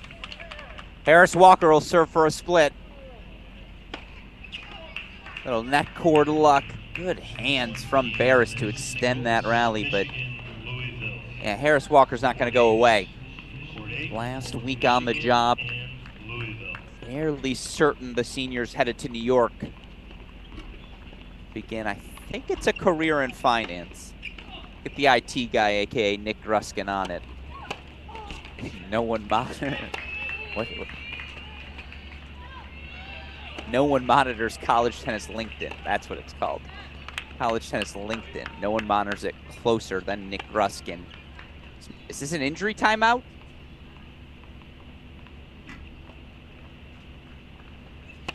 Looks like it is for Barris.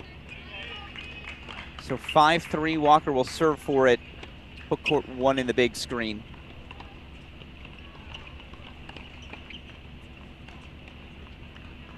Again, brutal conditions here in Lake Nona today.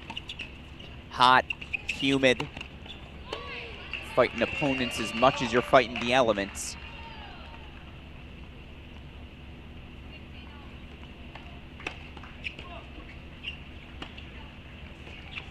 Irina Kontos is 2 points away.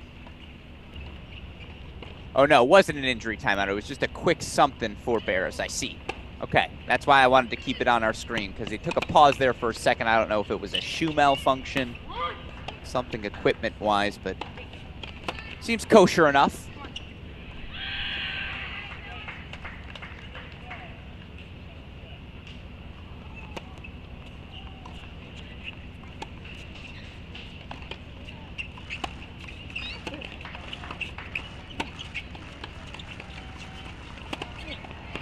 Meyer holds for 5-all.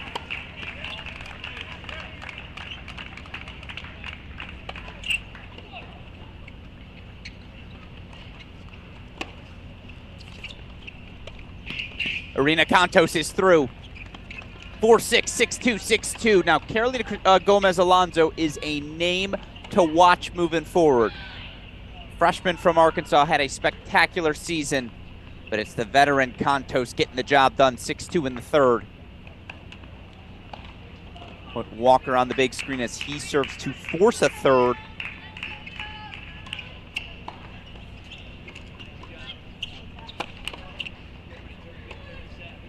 Go back to court number 10 now.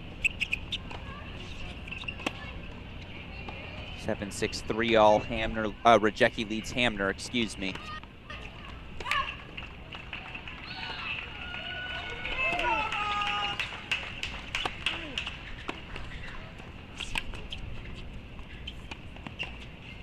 Yeah, that shot, there's just, from Brantmeyer, so smart. So difficult for Riasco right now, dealing with that left knee. Brantmeyer gets the break here. You feel like that one's in the books.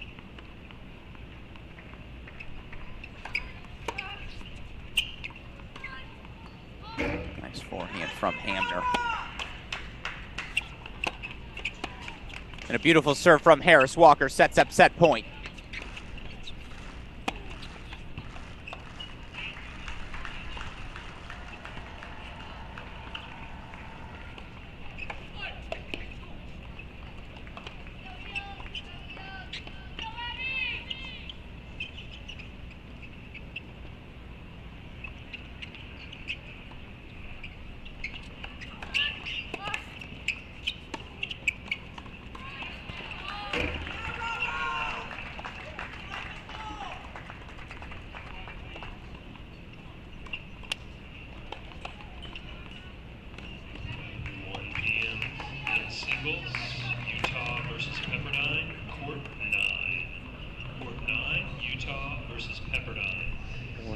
Hamner holds.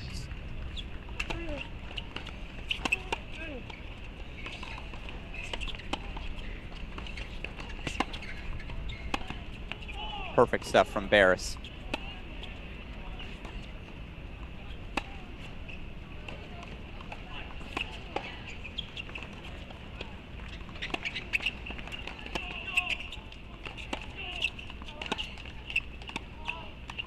Riasco won't go away. Has game point chances for 6-5.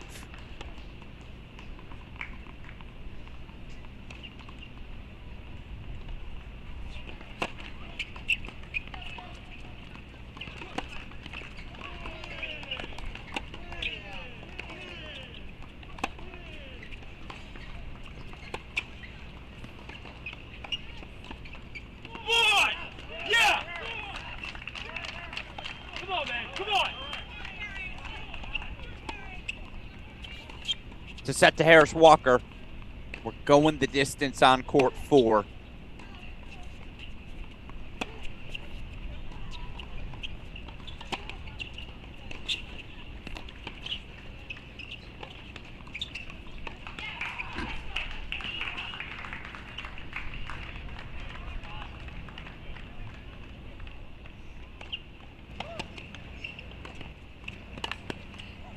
It's been a long match, physically tolling on each of these players. Freshman Reese Brantmeyer unable to break. Riasco fights for a 6-5 lead.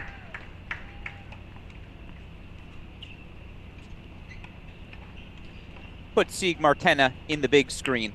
Was a season to remember for the Tennessee Volunteers. Rebecca Martena, a massive part of it. Team reached the round of 16 for the first time since, I believe, 2010. It was either 10 or 11. I got a lot of fun facts in my head, folks. If I'm a year off, I apologize. I'm pretty sure it was 10.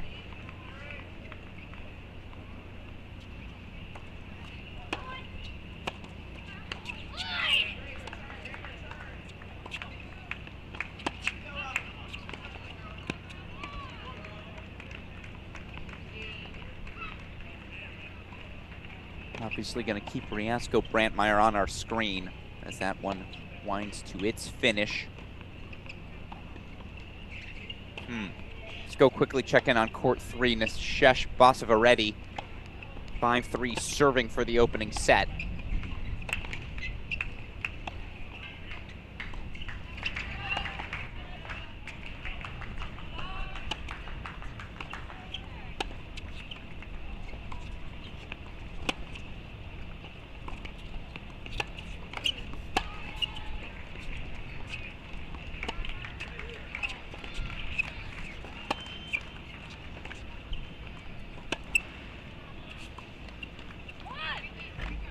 She's the best freshman you probably haven't seen enough of.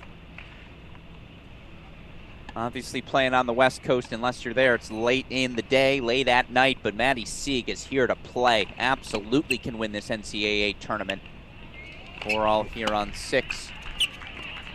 Basavareddy in the big screen as Brantmeyer serves to force a third set breaker.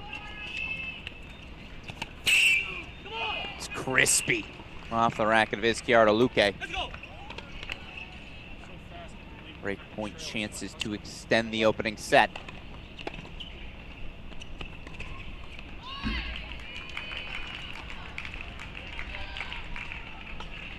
Abby Forbes now on court. She's got a 3-love lead on Tennessee's Elza Tomase. Give you some quick scoreboard runs.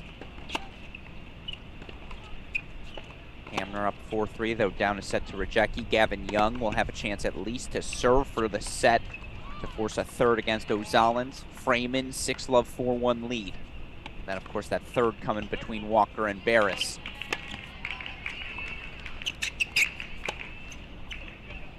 Goes just wide, so it's a set point here for Basavareddy. Looks like we will head to a deciding breaker between Brantmeyer and Riasco.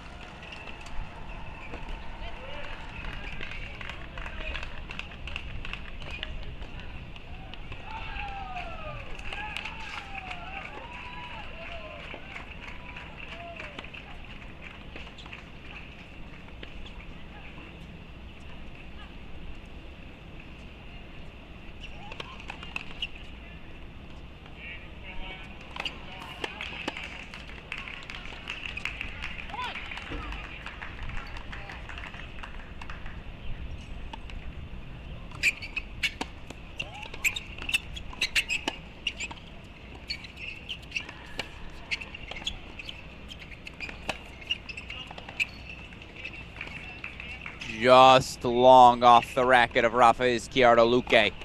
It is a 6-3 opening set for freshman Nishesh Basavareddy.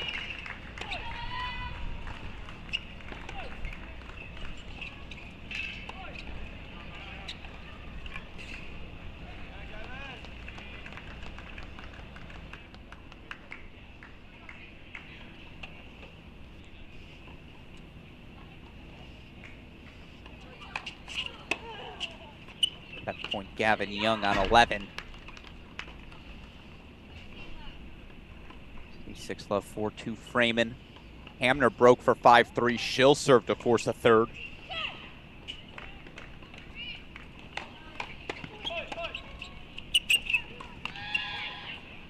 Gonzalez forces a deciding point.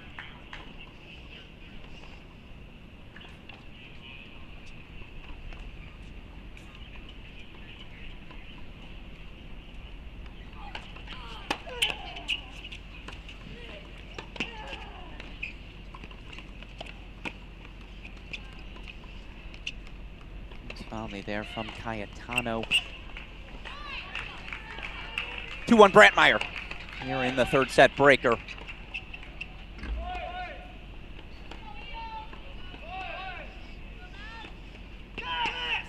Ozalins goes wide. Gavin Young takes the second set, 6-2.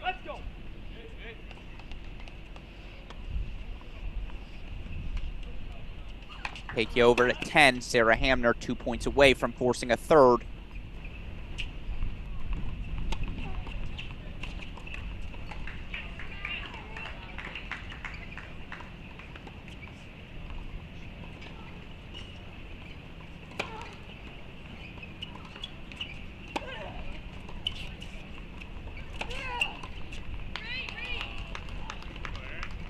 Happy Aaron Cayetano. By the way, and Emanuela Antonaki 4-1 lead in the second set on Carson Tangillig.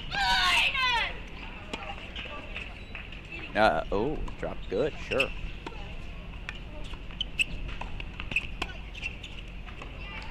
It's too good from Reese Brantmeyer. She gets the mini break lead. Sarah Hamner now, again, closing in on forcing a third. As is Antonaki. We're going to get you there in a second.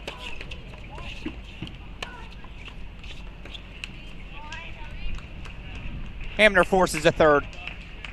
6-3, she takes the second.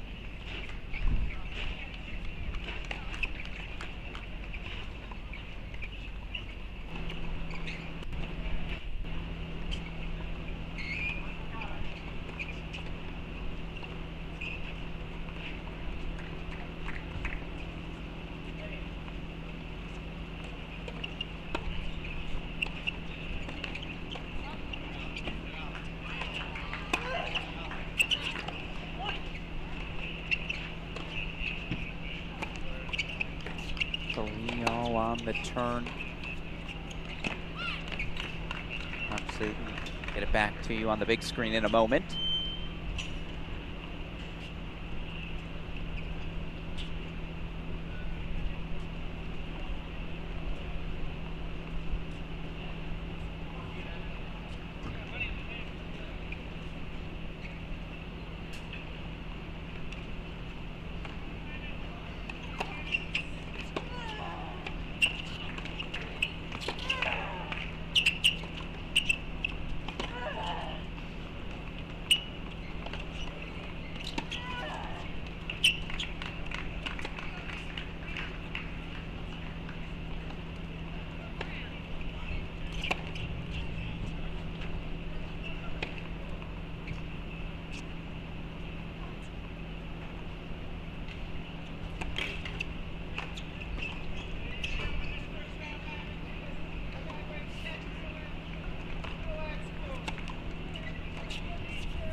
Tanaki 2 points away. Oh, I apologize. Went brain dead there for a second. Riasco 4-3. 4-3 lead for Freeman. Maddie Sieg serving for the opening set, so I want to put that on your screen.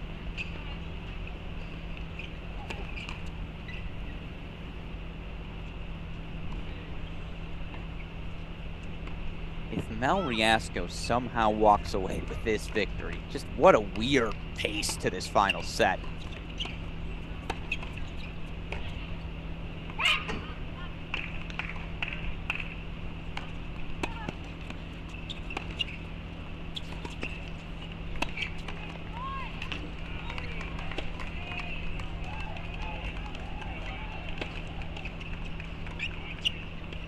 Disbelief in the face of Reese Brantmeyer right now. Disbelief. Lead 2 points away. Set point Antonaki. She just closed it out. Looks like she did. 6-1 set to Manuela Antonaki, so we're going 3-on-7. I have a couple of third setters now. Rajecki Hamner, Ozalins Young, Barris Walker, Ben Gilligan Tanaki.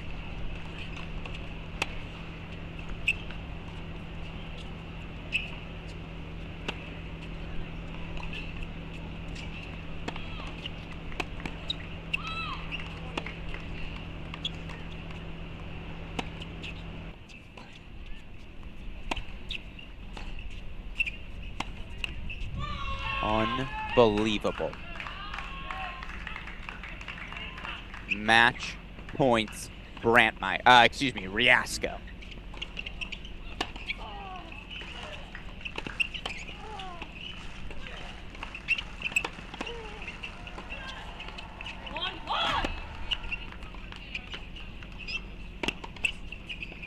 What a day it is right now for Georgia tennis.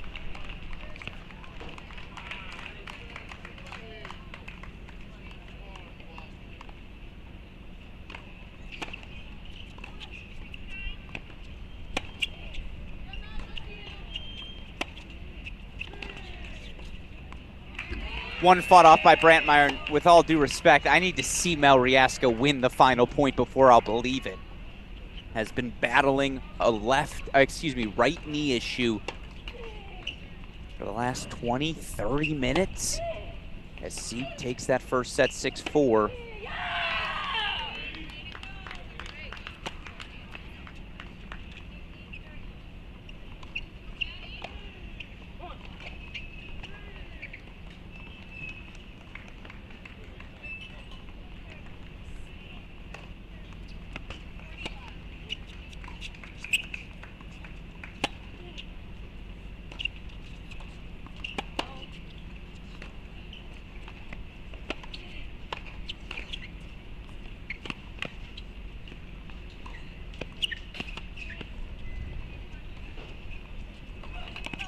Oh, Mel Riasco does it. 7-6 in the third. 3-set victories today for Riasco, Vidmanova, and Quinn. It is a good day to be a Georgia tennis fan. Gutsy, gutsy, gutsy stuff. Riasco advances to round number 2.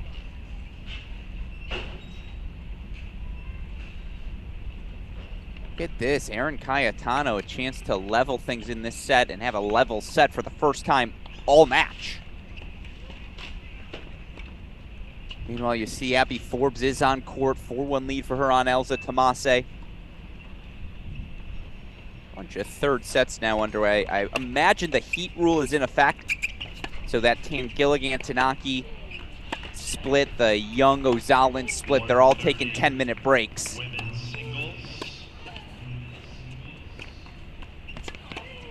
Hamner, Rajecki, a 10-minute break as well, so court 4 is not in a break. Third set underway between Barris and Walker. We'll take you there now. Virginia Tech, Tennessee.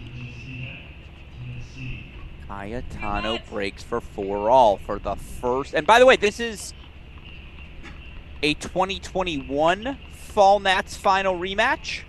No, was that Cayetano Ma or Cayetano Freeman? I think it was Freeman. I'm pretty sure Cayetano beat Freeman in the 2021 ITA All-American Final. I'm pretty sure I was broadcasting that match, truth be told.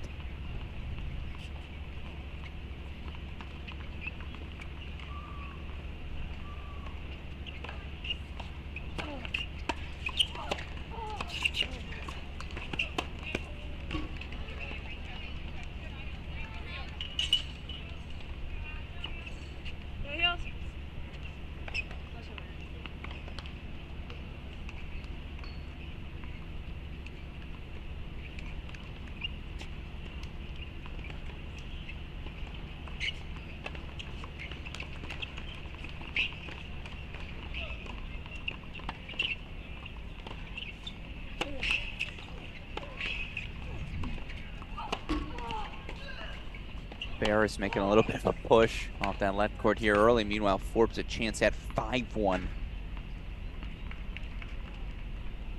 Rajecki, Hamner, third set now underway. Rajecki to serve first there. Haven't checked in on Carol Lee, taking on Marie Mattel. That's 3-all first set. Bosvaretti a 6-3 first set. And now on court, Louisville's Etienne Donay, taking on Michigan's Andrew Fenty.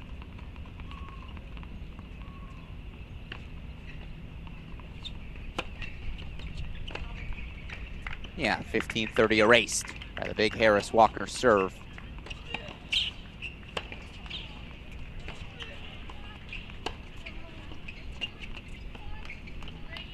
No lead is safe on court 12. Remember when Paige Freeman was up a set in 5-1?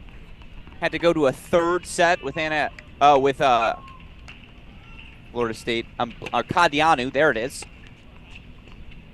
Now, ultimately, Freeman beat Arkadianu, but Daria Freeman was up a set and a break forever. And now, all of a sudden, here comes Aaron Cayetano. Uh-oh. Gonna make a quick switch here. Break points for Barris.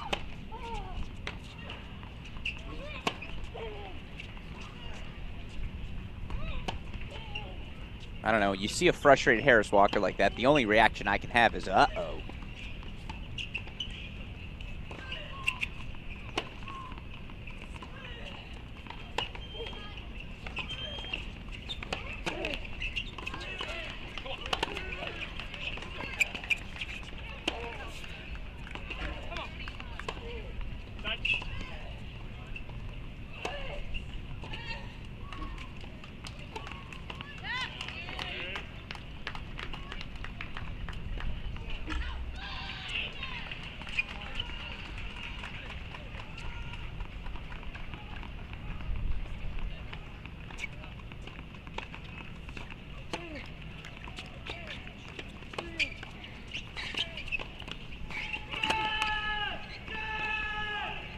Barris breaks for 2-love in the third.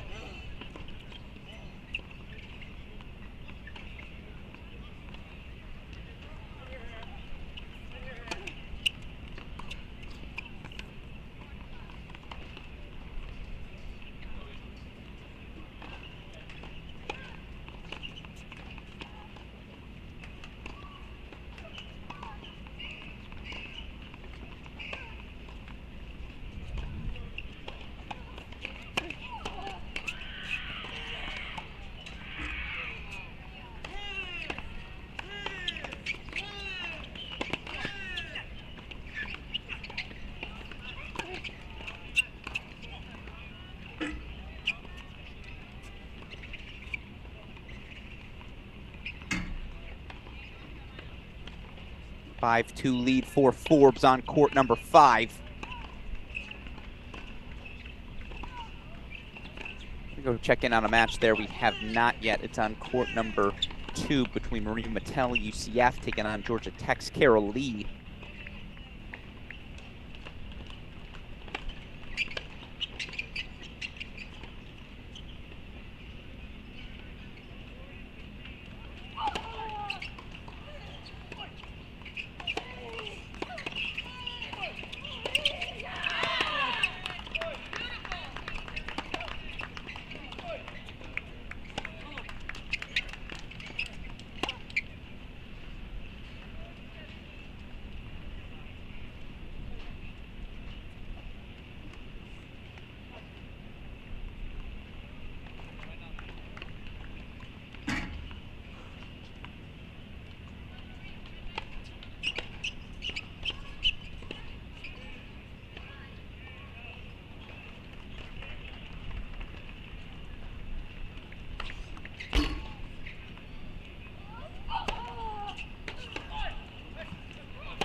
Cayetano 5-4, her first lead in a set in this match. Keep that on the big screen, on the left, as it's early in third sets everywhere. Barris up a break, but down break points as Harris Walker looks to bounce right back.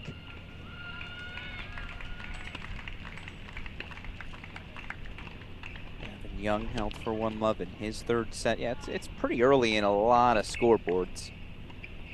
See 5-3 Carolia game away. Nishesh Basavareddy now up a set and a break on 3.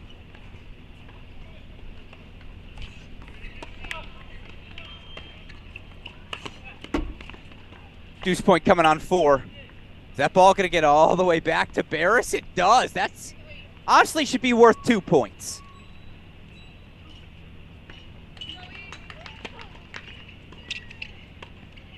Deciding point coming up. It is not game yet. Deciding point coming up.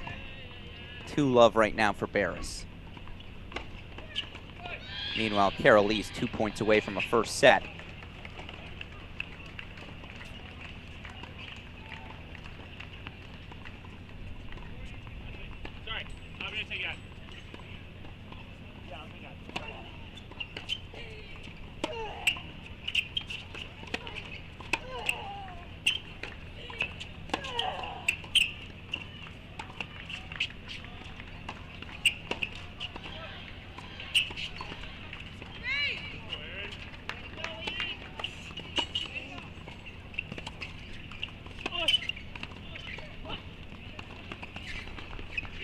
Walker passes. That is brilliant.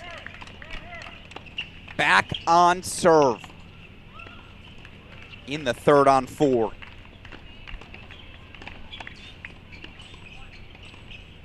Leave that on your screen through the changeover. Cayetano 3 points away from forcing a third set, but of course it's a long 3 points away. Excuse me. Yeah. Scoreboard's correct. It's an extreme grip, but it gets the job done.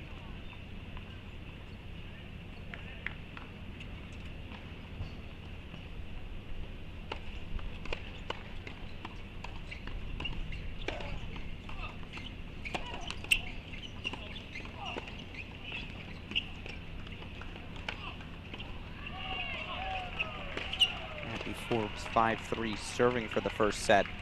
A swap out court 5 for the moment.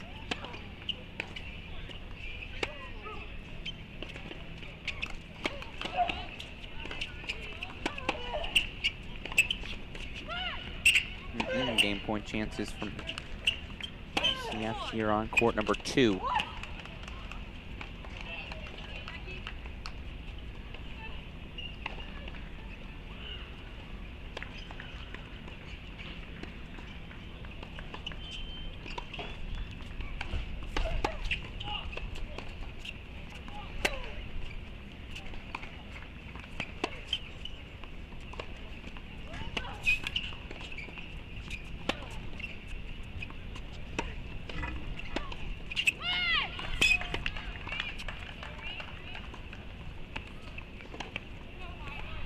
To hold 4-4-5. Put Forbes on the big screen. Yeah, some fun matches about to get started. Certainly one of the most anticipated first round matches, a rematch from the NCAA round of 16. Andre Styler earned a 7-6 third set victory over USC's Stefan Dostanic to send Michigan to the quarterfinals. Those two are going to play first round of this NCAA tournament. Come on now. And yes, we'll have coverage of that one, I promise, here on this stream.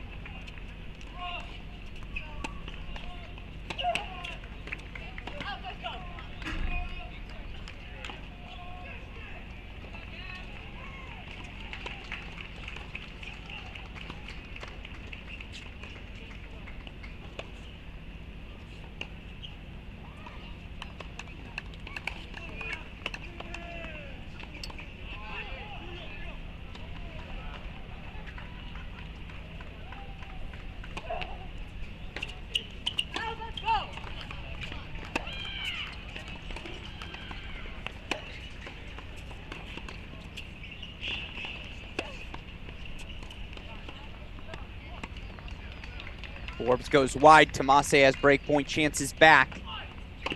Carol Lee serving for the first set. I believe Freeman just held for 5-all. Yes, she did. So we're going to veer away from that for a moment. That's how you speak that in English. Let's go back to court number 4. Ozan Barris, excuse me. Ozan Barris. I've known him since he was like 11. All Michigan people know each other. It's just a fact. At least in the tennis world, right? It's a community. You hear about this talented 10-year-old. Ozan Barris now, excuse me, 2-1, but 30-all chance to make it 3 breaks perhaps in the first 4 games of the third set.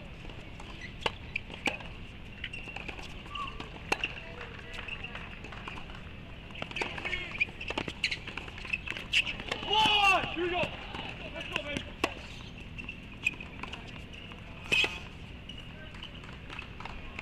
First one fought off by Forbes.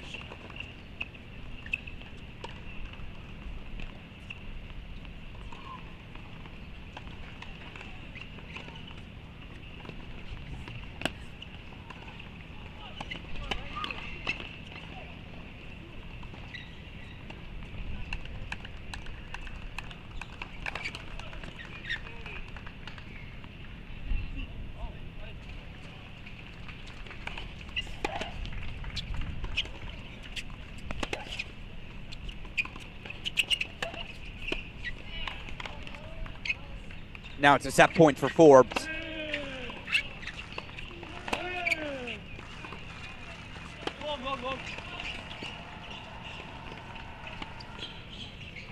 Oh, Sanam Singh is pleading a case. I thought it was long. And so it is a third break in the third set. Goes the way of Ozan Barris. 3-1 in the third. Meanwhile, again, set point chance here for Forbes. How about this? Carol Lee's in a little trouble. As Gavin Young has 2-love, and it looks like a shot at a 2-love, 40-love to consolidate an early break lead in the third on 11. A lot of third sets right now around the grounds. I'll keep an eye on all of them. Tangillig up an early break. Bosfaretti up a set and a break. Barris up a break.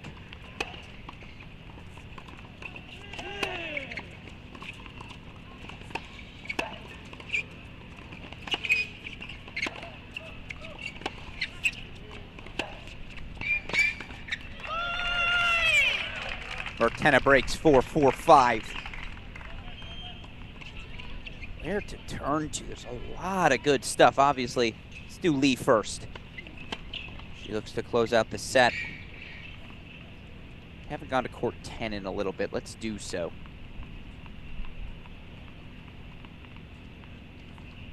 Two-1, but love 30. Rajecki an opening.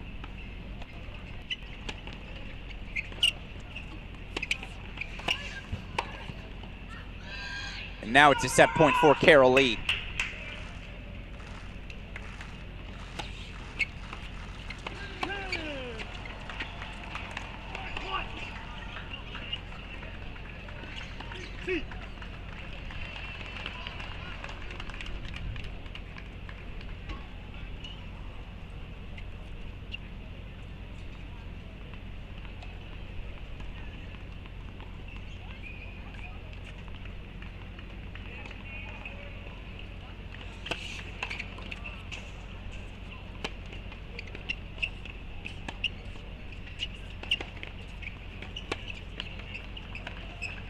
Deciding point coming up to get to that perennial question.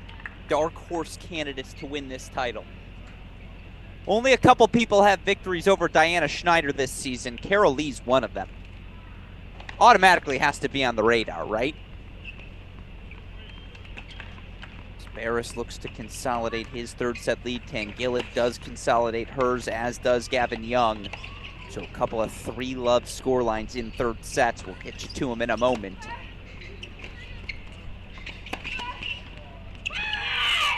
Again, 100 degrees on court right now in Lake Nona. It says it's 94 on the app, but on the cement, we know better. Let called here on this set point. Break point chance for Rajecki.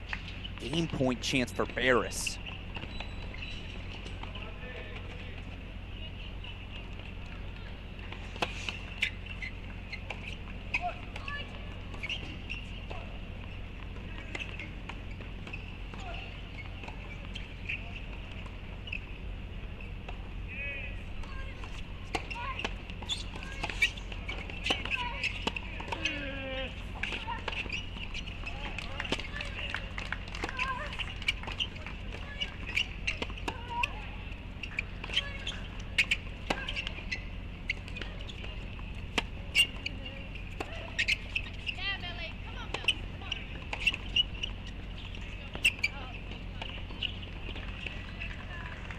Carolee takes the first set 6-4. Rajecki breaks for 3-1. Where to head to? Deciding point to make it 4 breaks here on 4. Go to 11.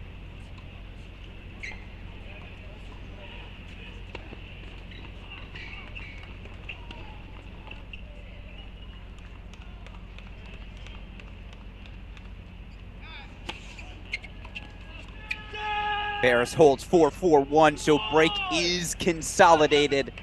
See if Rajecki can do the same on 10. Maddie Sieg now up a set and a break in her match on 6.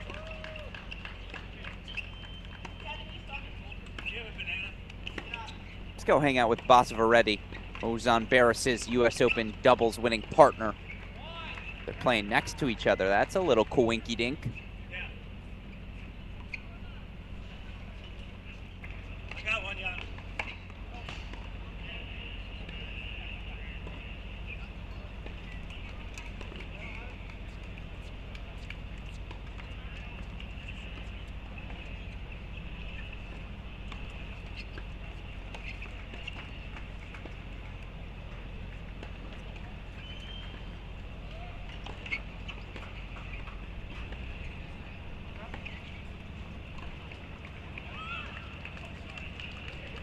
Trainer's out. Looks like it's for Hamner. So let's go to what is almost a de facto match point now on court number 11. As you see Basavaretti getting ready for a set and a break lead. Take it back over to 4. 4-1 lead for Barris. Make sure we don't miss anything.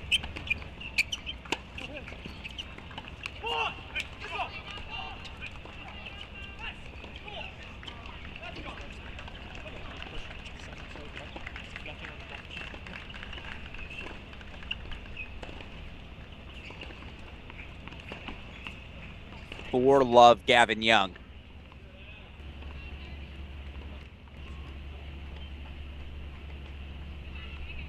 Cayetano 2 points away from forcing a third.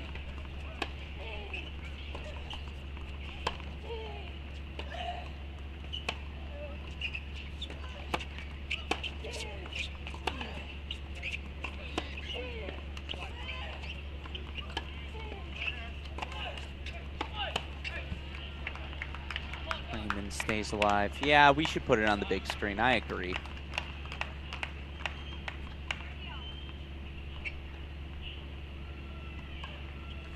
Alex Gruskin here, NCAA round 1 action in Lake Nona. A lot of 3-set battles have defined round 1.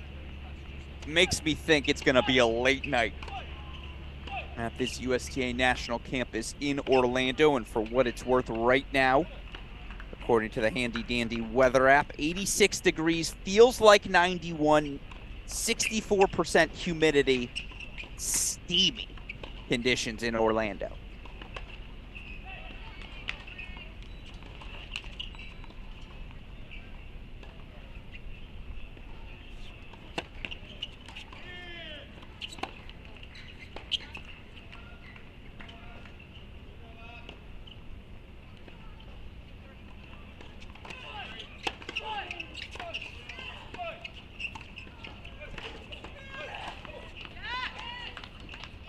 That points Cayetano. That's why she used to be ranked number 1. Meanwhile, Gavin Young a chance at 5-love in the third. At that point, you probably know where that match is headed, right? Same deal. If Ozan Barris can take a 5-1 lead, I mean, in these conditions, so difficult to overcome.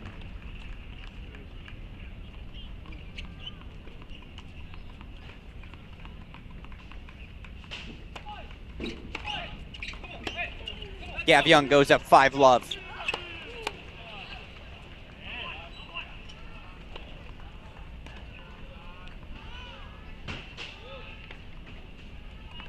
It's a deciding point coming up here on 12. Barris with chances for 4-1. Again, injury timeout in the third for Rajecki Hamner. 3-1 lead for Tan Gilligan the third.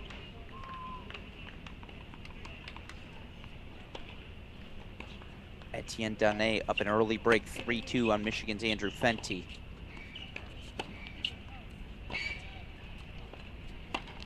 Walker fights off a break point.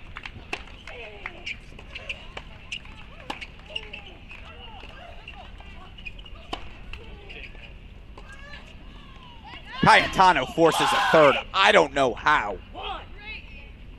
Very, very impressive. As we'll put the de facto match point on your screen, Harris Walker has to get out of this jam. If he can, it's still just a single break deficit. If not, Ozan Barris will serve for the match.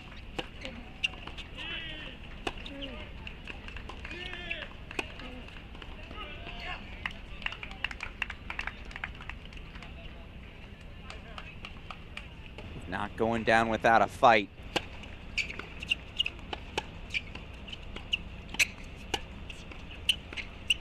Meanwhile, Izquierdo Luque gets the break back. Three freshmen winners are Three freshmen on the men's side have already won today. Sebastian Domingo, Pedro Rodines, Michael Zhang. Barris looking to make it 4 for 4. Bosferetti 5 for 5. That is so good and clutch as can be from Harris Walker. Now just a single break deficit. Still 2-4 on 4 in the third.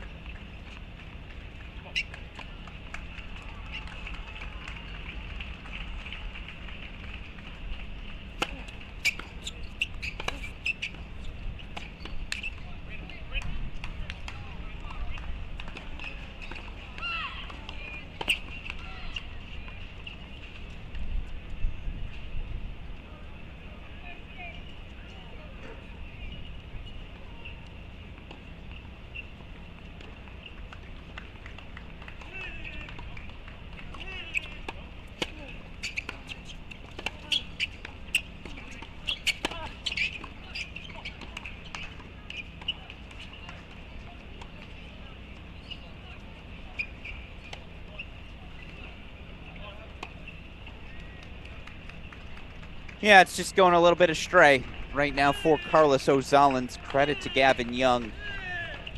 Has stayed the course despite the 6-3 opening first set deficit. Look at Harris Walker on the comeback trail.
Bosferetti, you see the breakpoint chances to get right back ahead.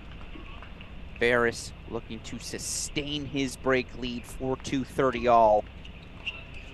I should add, Ethan Quinn, a redshirt freshman, he had that fantastic your match of the day, 7-5 in the third over TCU's Luke Fomba. Now, some scholars would argue the red shirt disqualifies Quinn from the freshman list. I don't discriminate one way or another. Here at Crack Rackets definitely deserves the shout out. And shout out Gavin Young. He's got match point here on Carlos Ozalins.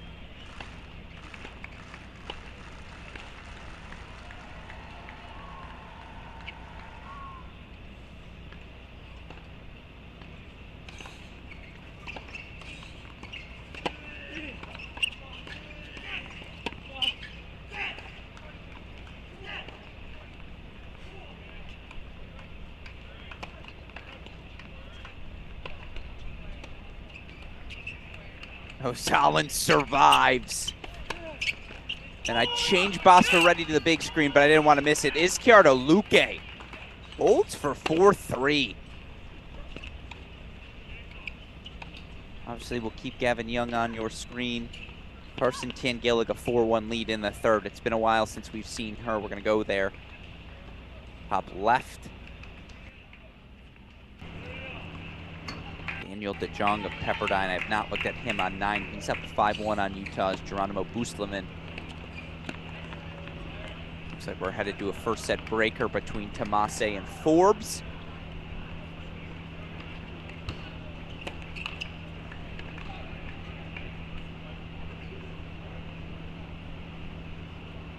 This has been such a fun third set between Barris and Walker. Not always the prettiest tennis the way it was in Fumba and Quinn, where it was just winner after winner. But it's a gut check. Deciding point here.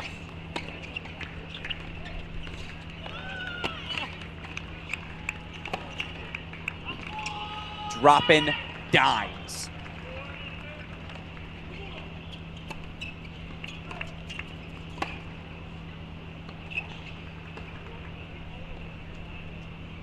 What's the discussion here?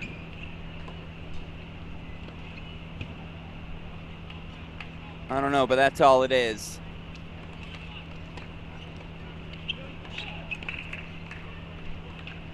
Sanam Singh and Andrew Rube are not happy. That's Sanam, the assistant there. I don't know what case he's pleading, but I believe it's 5-2 Bears. Let's go over to Young. And you see, by the way, Tangillig 5-1, Gavin Young 5-1. Barris is going to technically be 5-2 here. I believe, or not technically. Yeah, he is 5-2. There's nothing technical about it.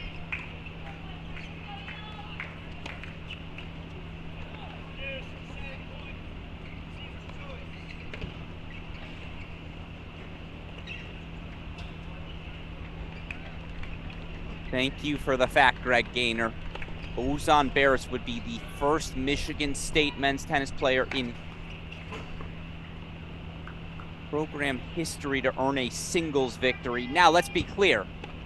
Head coach Harry Jaden reached the NCAA semifinals. That was in doubles. Shout out to he and JP Mullane. I believe that's 2014 in Baylor. I don't believe. It was 2014 in Baylor. That's the stupid stuff I know. The reason I know that is because I grew up with JP Mullane. I've known Harry since I was like 8 or 9. He's a couple years older than me. More than a couple. I'm pretty sure he's in his 30s. No, it's about a couple. Anyways, he was the superstar at the Nike tennis camp, and I was not. So yeah, big moment for Michigan State men's tennis. Match point here for Gavin Young.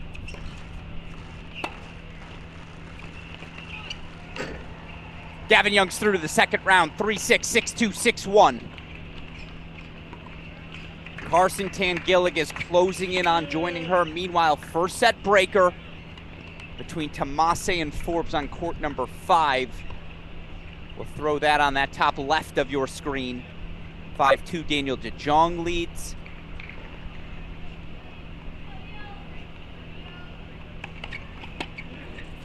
Rajecki 4-1 in her third set as well. So a couple of things now approaching the finish line.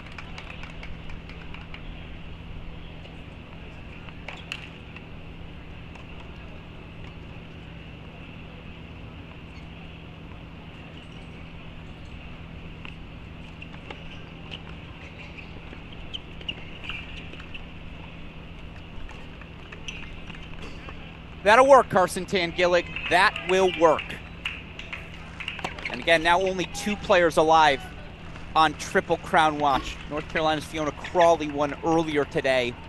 Her doubles partner, Carson Tangillig, can join her here. 5-1, 40-15.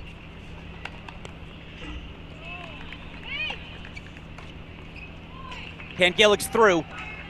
6-1 in the third for the UNC sophomore. She won the national championship clinching match for the Heels, and her season continues. 6-1, third set victory for the sophomore Tangillig. So Walker holds for 3-5. He goes in the big screen. Gonna bring you back to Amelia Rajecki as well. There was a long injury timeout for Sarah Hamner. Rajecki now 4-1 lead in the third. Make that 5-1. She's closing in as well. So actually, she's gonna get the big screen. Junior Amelia Rajecki, if nothing else, acclimated to these conditions now. Having gotten 3 matches. It's part of NC State's run to the finals this year, their first in program history. There's only 2 things NC State's yet to win. They've yet to win an NCAA singles title. They've yet to win an NCAA team title. Throw national indoors if you want as well, but they've started winning just about everything else.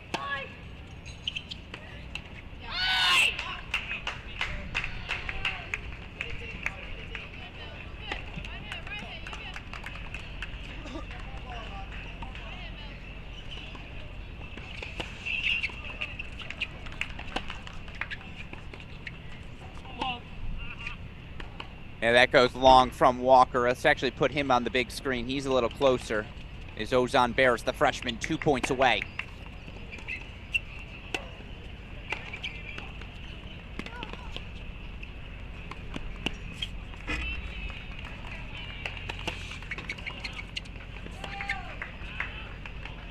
Little indecision there. I love the serve and volley play. He just hesitated.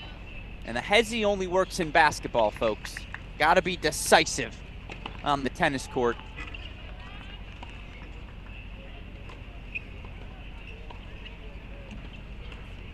Rajecki 2 points away.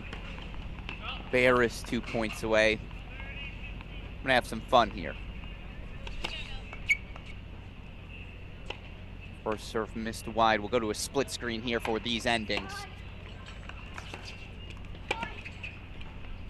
Rajecki's got match point.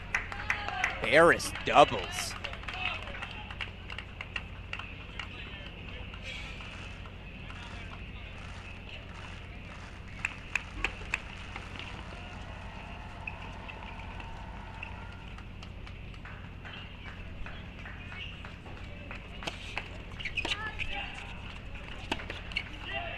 Barris into the net.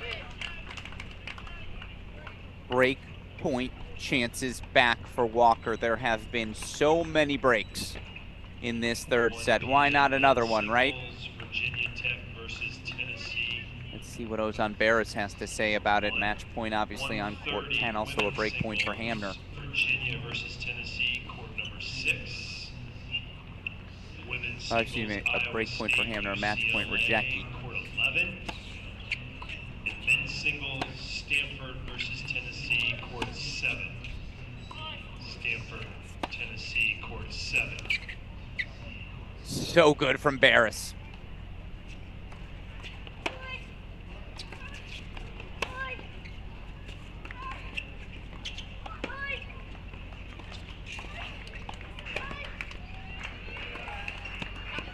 Amelia Rajecki's through to round 2. 6-1 third set victory for the North Carolina State junior.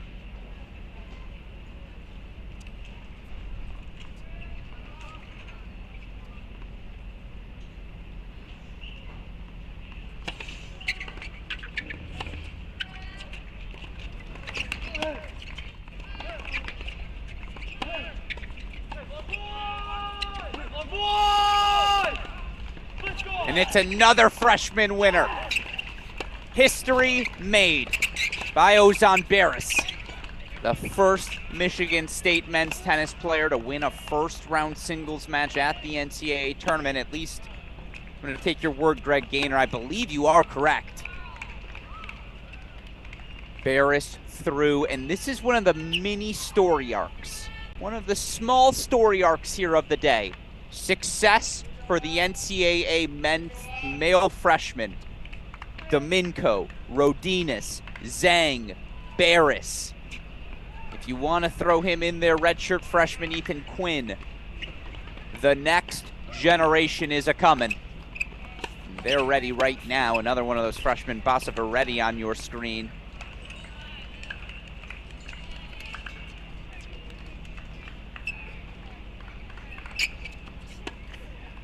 Couple of matches we haven't checked in on. Daniel DeJong, 6-2 first set. Apologies, Pepperdine fans. We're going to get him for his second set. Let's go to court 8. Haven't checked in on Fenty and Donet yet either. Just had a wave of 3-set matches come off the board, right? Rajecki, Tangillig, Barris, Young, Mel Riasco, a 3-set winner. That was a wave of third setters. We have one more third set underway between Cayetano and Freeman. But now at least we get to catch our breath here for a moment. By the way, I gotta check in on that Maddie Sieg match real quick. I don't see it on my scoreboard. I don't think it finished. Coming back to you, Daniel DeJong, in a second.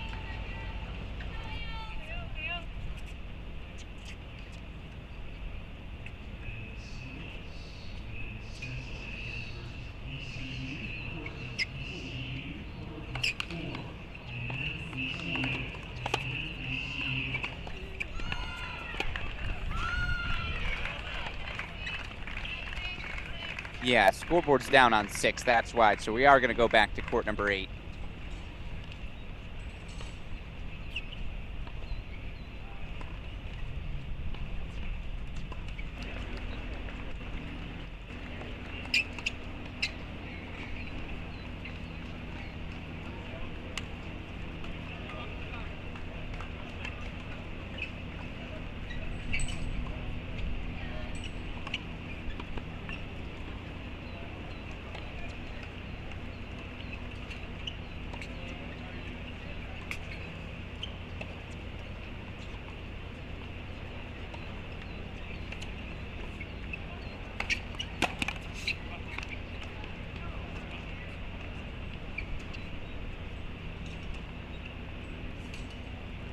As you see, it's a 7-6 first set for Elza Tomase. Court 3 on the big screen. As you see, Andrew Fenty does manage, looking, or is that surface marker wrong? We'll see if he can get things back on serve. Meanwhile, I got a question on Twitter. I appreciate it. From Randy Walker. Brings up the fact that Michigan State has had an All-American singles player before, and I brought this up earlier. They've had All-Americans in doubles as well. Harry Jaden, the current head coach with J.P. Mullane back in 2015, reached the NCAA doubles semifinals. That was at Baylor. I see Francisco Washington, obviously him, his brother Malvia. A couple of Michigan guys, they turned out pretty well on the Pro Tour, huh? Set point coming up here for Izquierdo Luque. I see he qualified for NCAAs in '94 and was an All-American, but was that by seeding? How'd he do in that event? Brad Dancer, another guy who played an NCAA championship, though in doubles for Michigan State. It's a good question, Randy Walker. We'll get our stats guys on it. The record book on the Michigan State website, though, unclear, so Harry Jaden, if you're watching, I do ask you. Meanwhile, 5-all second set here on 3.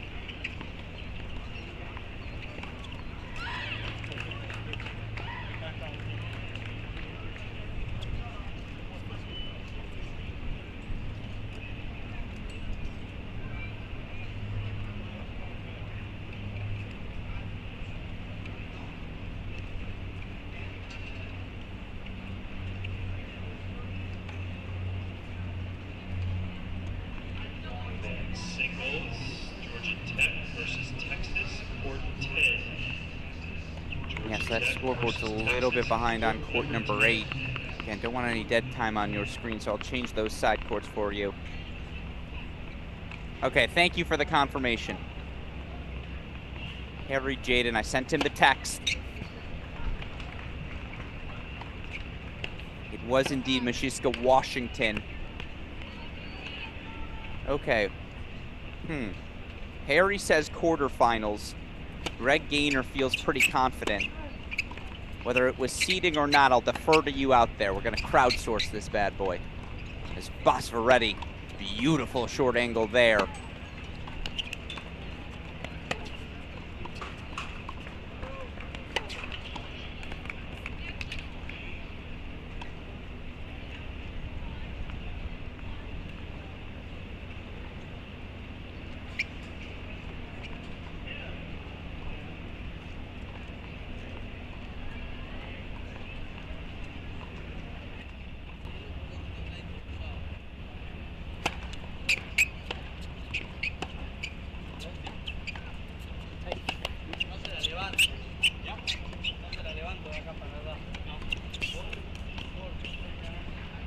Good job on those services again.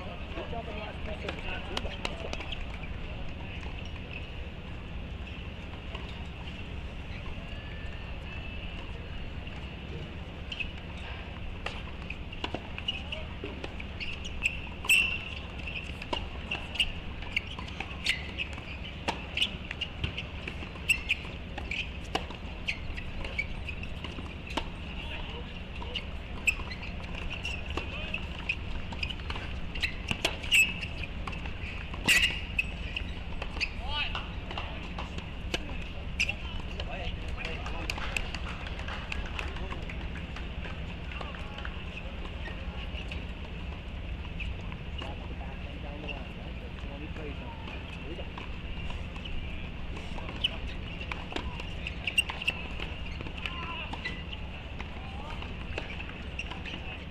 See Carol Lee setting a break lead. I did want to get Daniel DeJong on your screen. He takes the first set over Utah's Geronimo Busleman.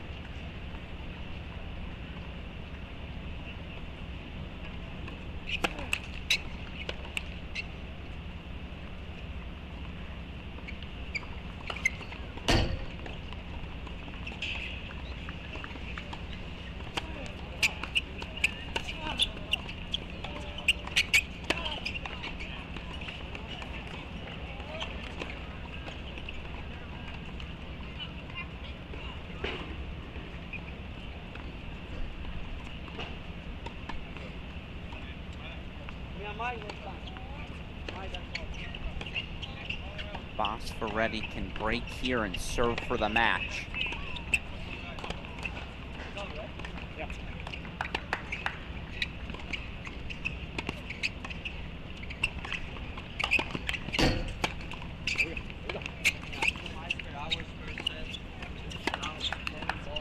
Hey, just focus on the things you can control. You got this. Bosfaretti breaks and will serve for the match. Put DeJong on the big screen. Obviously want to keep Bosfaretti in our lives to see if he can indeed close things out. Alex Gruskin here. It's 5 hours in. It's been a heck of a day of college tennis. 64 matches on the schedule.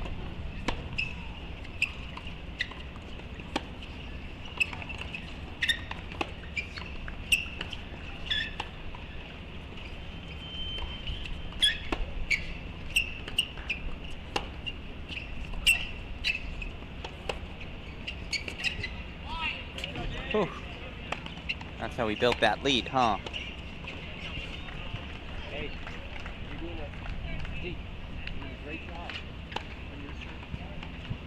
Missile off the racket of DeJong. He holds for 1-all.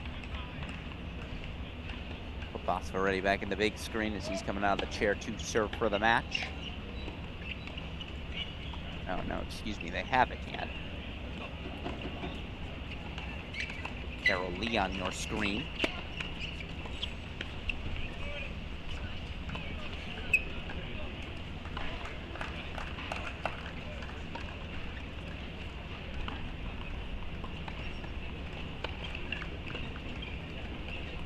Another match on court 4-all between Ryan Fishback, of Virginia Tech, Johannes Monday of Tennessee.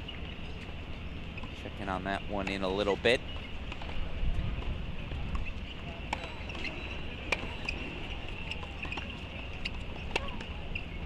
be a break back for Mattel.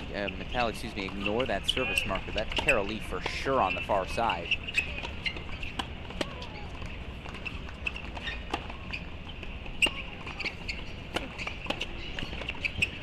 It's an opening ace for Bosfaretti.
Let called after all of that effort. Look, the question for, oh my God, you see what that point took out of him. Again, 100 degrees on that court. Yeah, it's listed right now at 94. I'm telling you, I was in that heat all week long. It bears down on you. That's why you probably want to get off the court right now if you're Nishesh Bosfaretti. Question for him has never been about how well he strikes the ball. It's always been how healthy is he at any given moment. Look at court number 8. It's 5-all in the first between Done and Fenty. Haven't spent much time there, so we will do so now.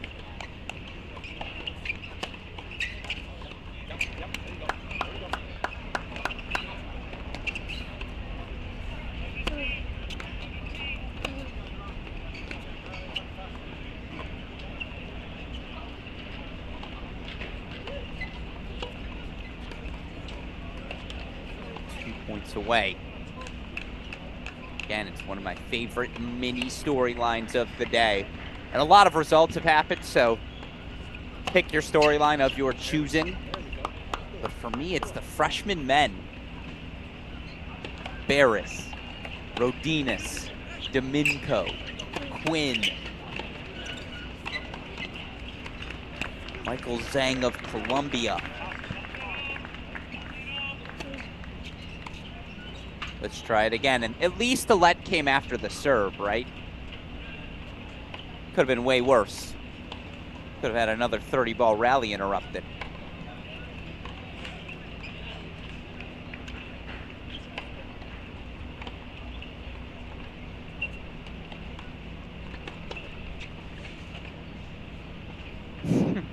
Holy, interrupt this bet, man.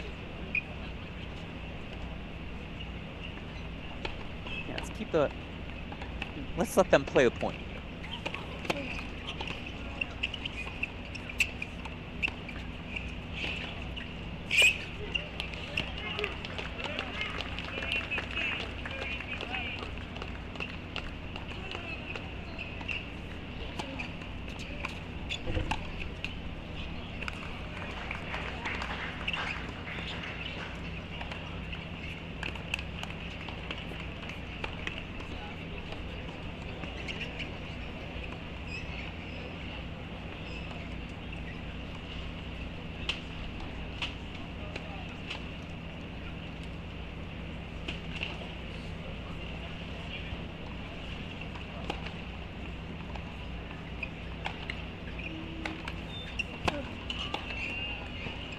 Ace out wide sets up match points for the freshman Nishesh Bosfaretti.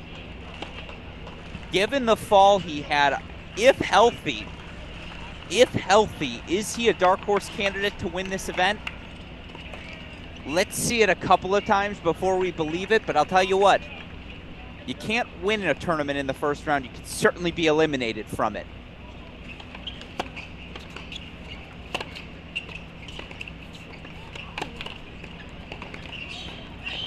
And if nothing else, Nishesh Bosfaretti is going to play on. 6'3", 7'5", the freshman men. They're having themselves a day. straight set win for the freshman from Stanford. We'll take you over to court number 1. Again, a match we have not watched any of. Monday. Fishback Monday looking to extend the set, serving 4-5.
Apologies, folks.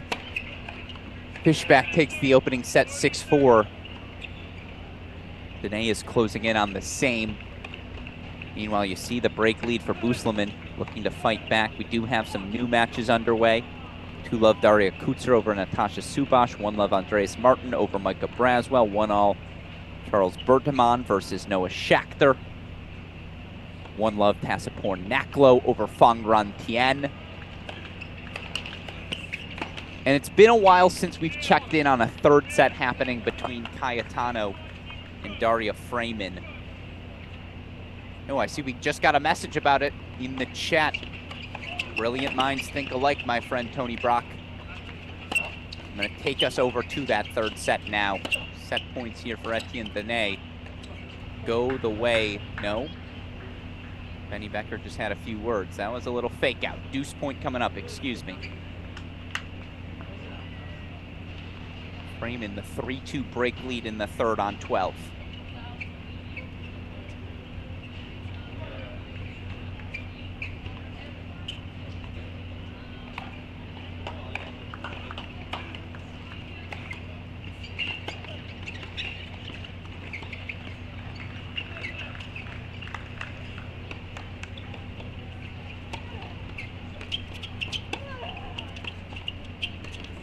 Lead, by the way, for Abby Forbes after she dropped the first to Elsa Tomase. But that forehand return sails on Fenty, so it's a 7-5 first set for Etienne Danae. Put this third set in your big screen. Freeman Cayetano doing battle. It was a set and a break lead, actually, for much of the match for Daria Freeman, but Erin Cayetano can get hot, and that's what happened down the home stretch of the second. Gonna take us to court 2, where Carol Lee, 6-4, 5-3 lead. She's closing in on the second round. We'll have a chance to serve for it no matter what. That goes wide from Cayetano, but God, is that forehand always fun to watch.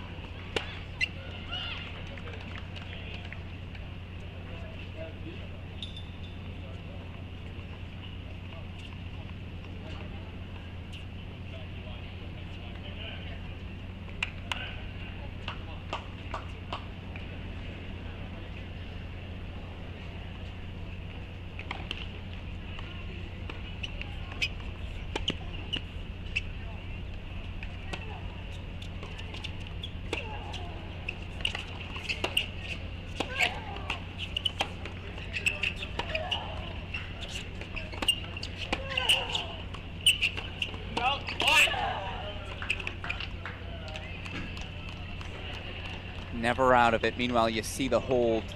Carol Lee, I believe, will serve for the match. Get that on your screen in a moment. Daniel DeJong, a chance to break back in the second set after he took a 6-2 first over Utah's Geronimo Busleman. 1-1 on court 7 between Emil Hudd and Arthur Ferry. That's a match that just got underway. Henning, Dan Martin, Georgia, Miami, respectively, about to get underway. Yeah, we just had a wave of 3-set matches come off, so it's going to be early in a lot of places.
First serve, here we go.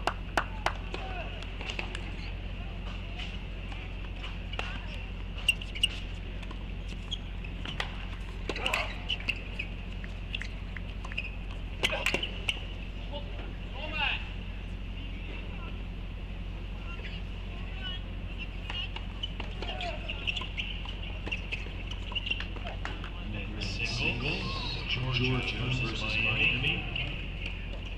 Court number 3. Georgia versus Miami.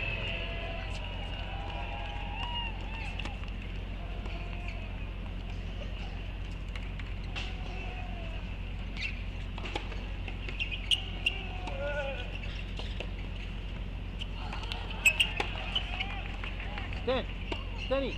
Cayetano breaks back for 3-all.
Zij waren niet klaar. Je moet wel tegen de zeggen van die godverdomme.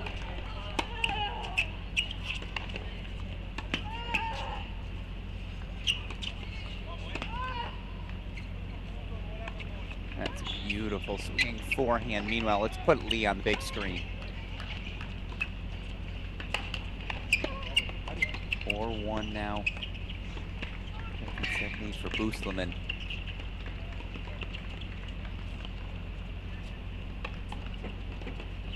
Match points here for Carol Lee.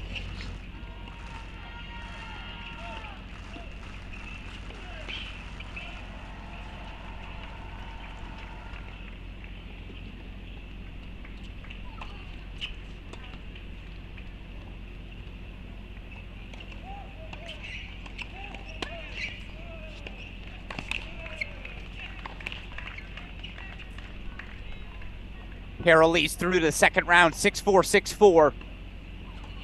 It's a good win over the hometown player, Marie Mattel. So we'll put the third set, Cayetano Freeman, back on your big screen. You see Joe Monday up an early break as he looks to force it a third.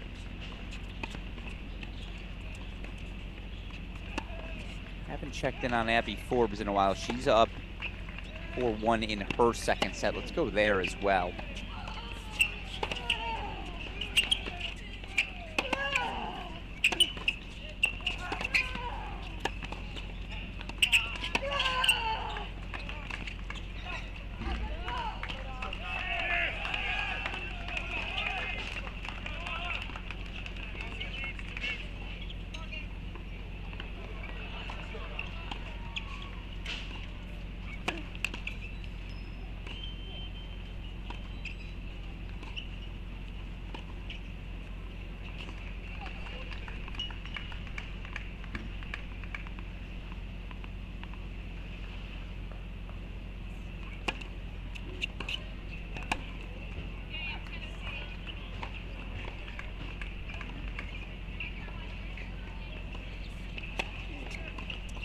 Four, 3, Freeman. Let's head over to Forbes on the big screen.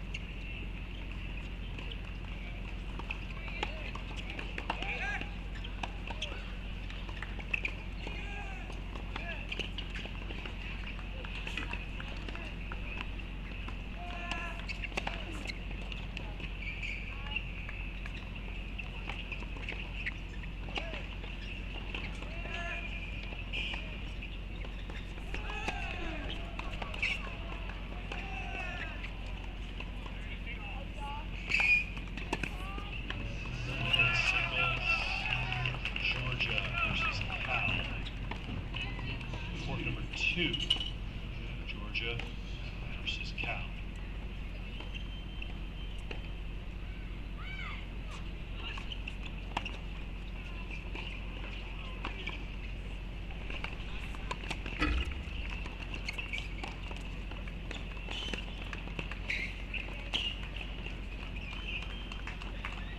Nice volley there from Fishback, huh? Again, it's a wave of matches, early starts. For what it's worth, both Boosleman, Forbes. Up breaks, though down a set in their respective matches.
Here for Tomase, to narrow the deficit. You see Fishback looking to get on the board in set number 2. Put Freeman Cayetano on the big screen in a second, then we'll use our other 2 cameras to jump around, show you everything happening. It feels like it is the right time to reset. Double fault from Tomase, now 40-30. Of course, Abby Forbes, All-American. She made, what, the quarterfinals, I want to say, at the 2021 NCAA Singles Championships here in Orlando. Nice volley from Monday to set up a deuce point, break point chance. Look at a double break lead.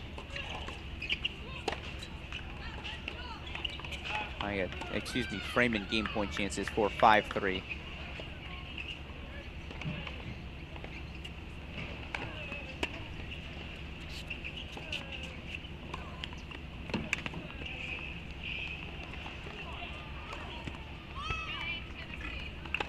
I think that landed good.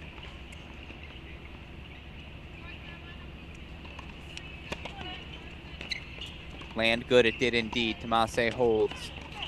And Monday breaks for 3-love. So now let's reset and let's just check every court.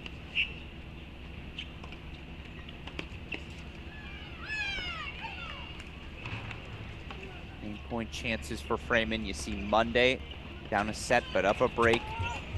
Double break against Fishback. Court 2 just getting a match underway. Court 3, Phil Henning versus Dan Martin. Freeman passes 4-5-3. She's a game away from the second round. Again, all of these matches available on the PlaySite website. I'll post that link for you all in the chat now. If you are interested in following a specific match, that's where you can find it. I'd highly recommend you keep our stream open. That way I can tell you what to watch for.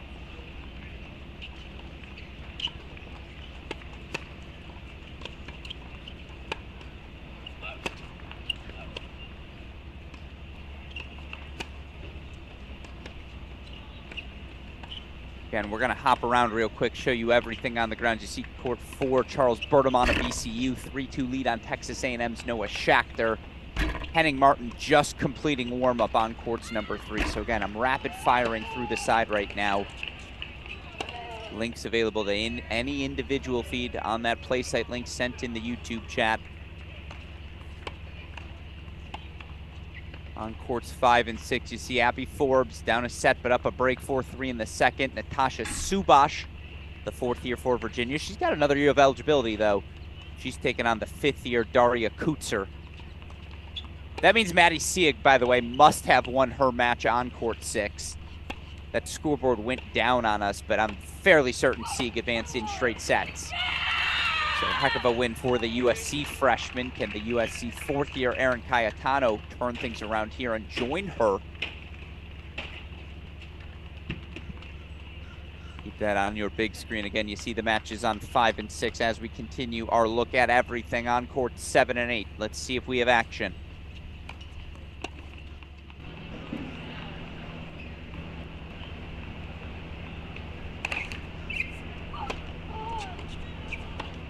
Indeed, we do. Arthur Ferry, Emil Hudd.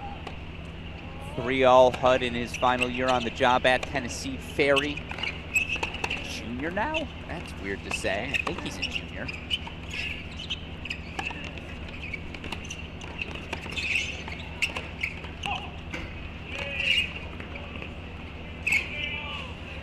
Oh, that has a first point to hop in on.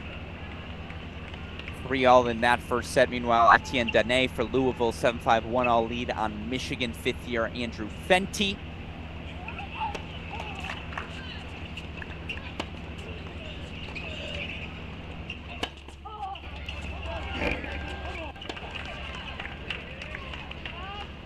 Freeman now 2 points away on courts 9 and 10.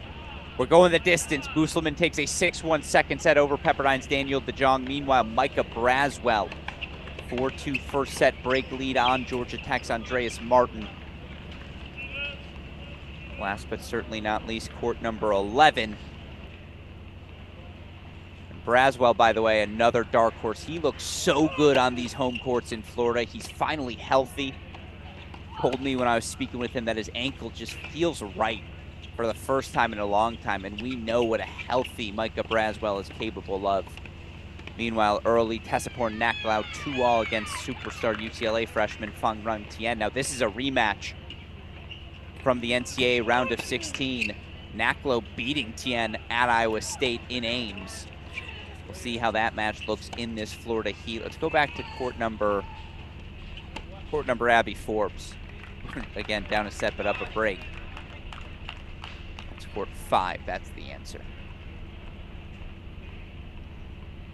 As Braswell, that chance at 5-2 to take a definitive first set lead. I'm telling you, Braswell is the guy I should have answered as the dark horse in the men's draw.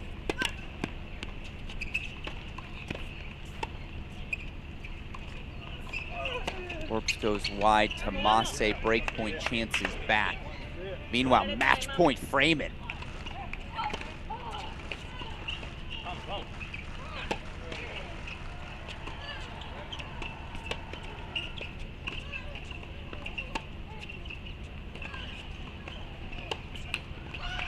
Court 12's been wars. And this one goes the way of Princeton's Daria Freeman. A little ITA fall, that's revenge. Shout out 2021. This time it's Freeman. 6-3 third set victory over Aaron Cayetano. For Cayetano to even extend this match, what an effort. That's a really impressive victory for Princeton's Freeman. So that's another 3-setter in the books.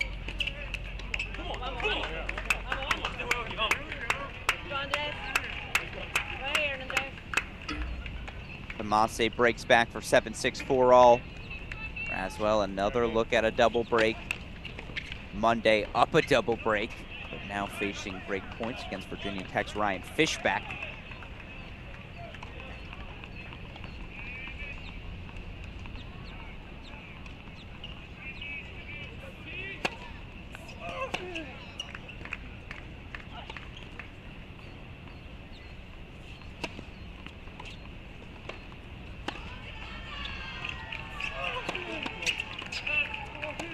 Fishback goes long. Game point chance for Monday. Let's go! Good playing. Let's go. Let's go. Arthur Ferry now up 4-3 in his first set on Emil Hudd, so I believe that's a break for the Stanford junior. Leah Ma, Jessica El Sola now on court.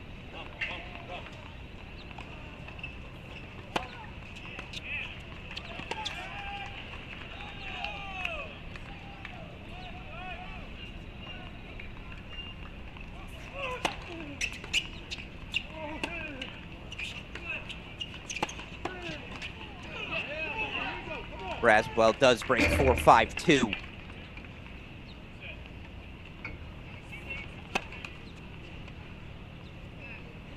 See if Ferry can consolidate his break 4-3 lead. Meanwhile, Monday holds for 4 love. Looks like we're headed to a 3rd on 1, doesn't it?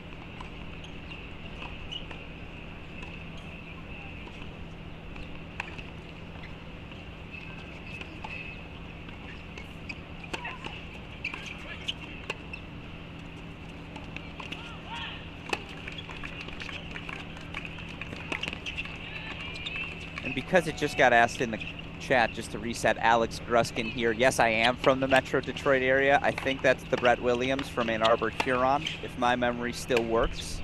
If so, hello. Such a thrill for our Crack Rackets team to be able to broadcast what has been a really exciting first day of this 2023 NCAA Division I men's and women's individual singles championship.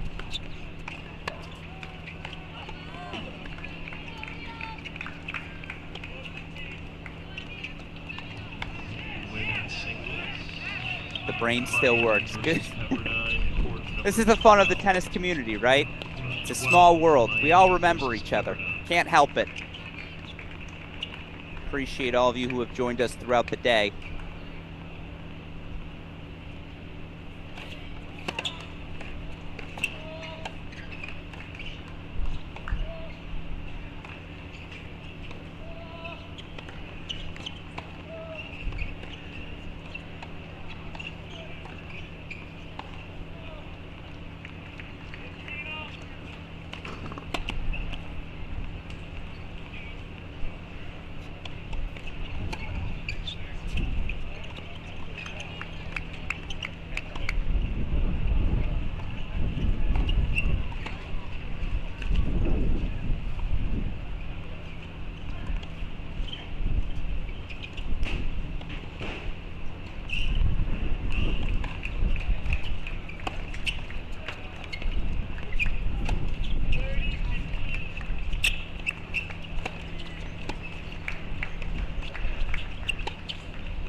Again, you see Ferry does consolidate 4-5-3.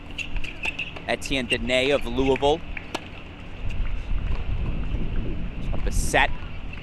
So it looks like down a break in that second against Michigan's Andrew Fenty. Meanwhile, Tomase 3 points away from the match. She'll go back in the big screen.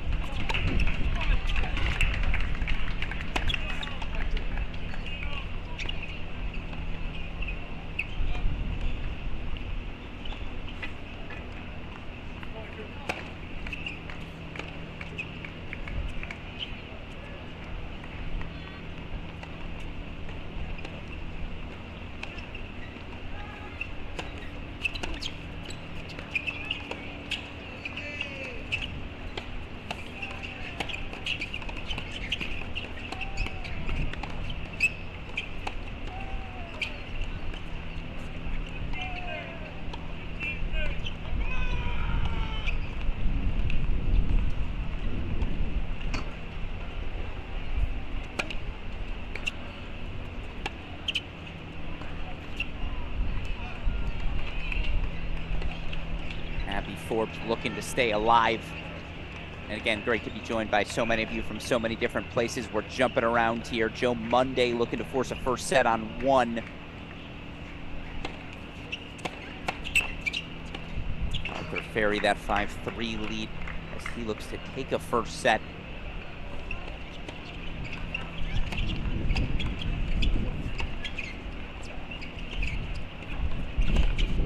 Subash serving for a first set. I missed it, I apologize. Micah Braswell, 6-2 first set over Andreas Martin.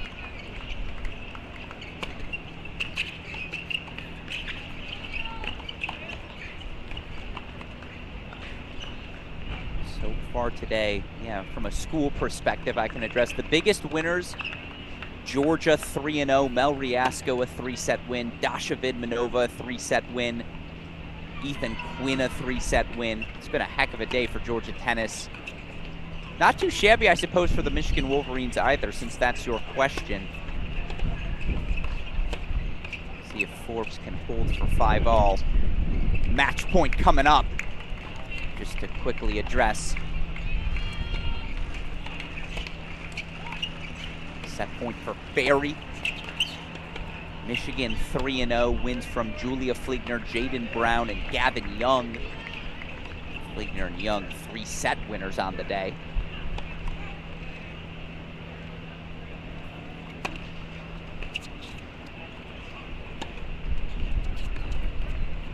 Abby Forbes stays alive. 5-all in the second set. Yeah, I apologize, Mitch Jackson. I think I did this speech earlier, but I don't know if I was muted myself or not. Sometimes I do that if I'm drinking water, whatever it may be. Micah Braswell is the dark horse. Couldn't agree with you more in this singles draw. And I was talking to him in the hotel as Hud fights off a set point. And he said for the first time in a while, his ankle just feels right. He's healthy. He's from this state, thrives in these conditions. Up a set 6-2 on Andreas Martin. Absolutely a dark horse in this draw. And set point here for Arthur Ferry. Ooh, set point Natasha Subash. Let's see if we can catch it. Nope, 6-2 first set for Subash.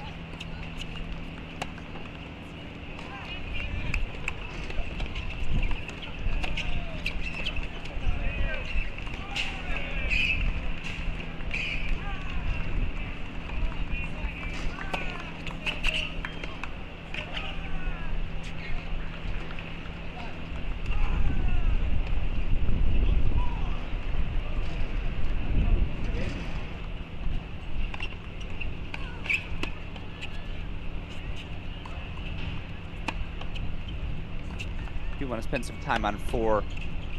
Carlos Bertman, 4-3 lead. Looks like he's up a break on A&M's Noah Schachter. You see, scoreboard screwed up there. They'll get things fixed on court number 7 for us in a moment. Take you over to court number 1. Again, might have a third set there. Yeah, HUD held 4-4-5. Ferry will serve for it. Get back to it in a second.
First set to Stanford's Arthur Ferry. 6-4 over Emil Hudd. Meanwhile, Tomase 7-6, 6-5 will put Schechter Bertemann on the big screen.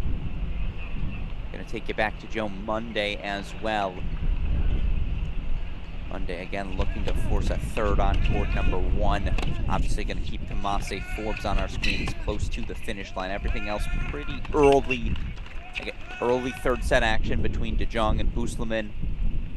Early in the first between Martin and Henning. First sets to Subash, Braswell, Bertemann a game away. That's pretty much where your scoreboards stand. Again, we're going to keep jumping through everything. 64 singles matches on the day. I'd say we've had approximately 20 results, something like that.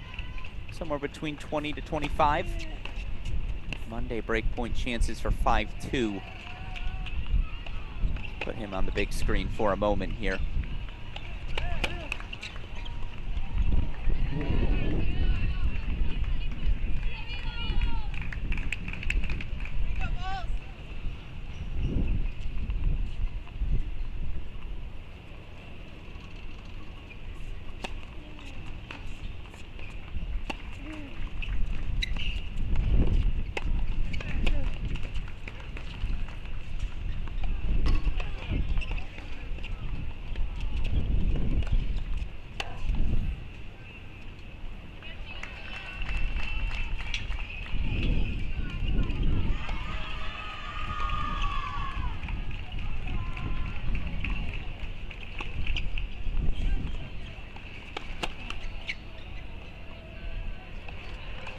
Deciding point here on 1.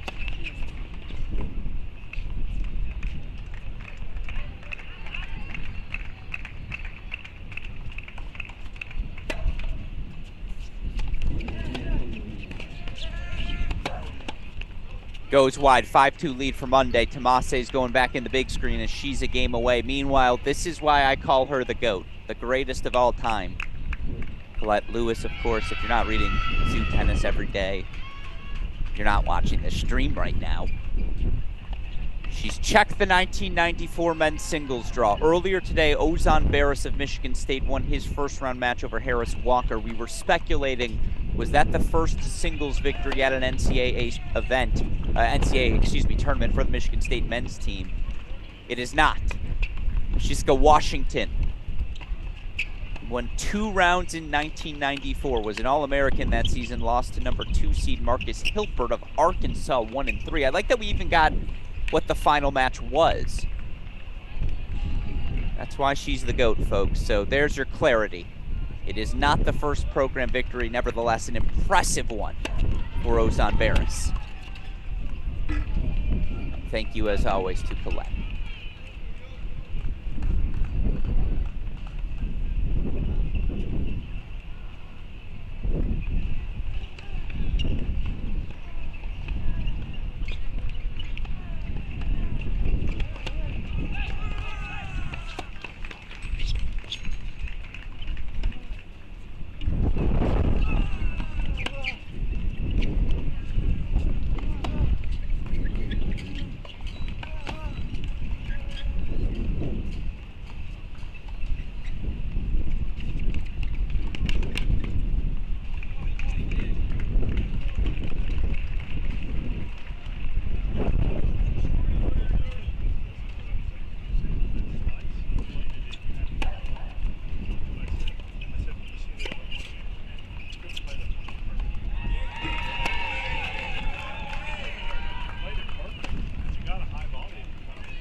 Forbes looking to force another breaker.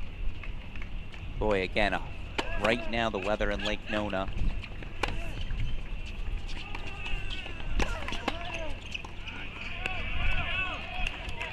.85 degrees. Feels like 90 on court. You add at least another 5, right? Massive moment here. Deciding point, match point for Tennessee's Elza Tomase.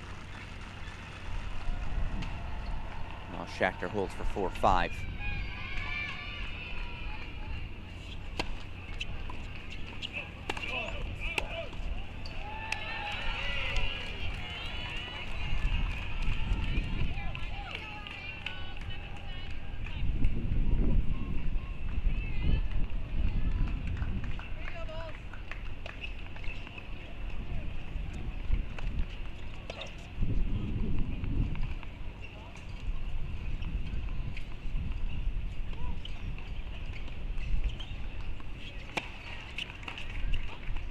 Going to a breaker.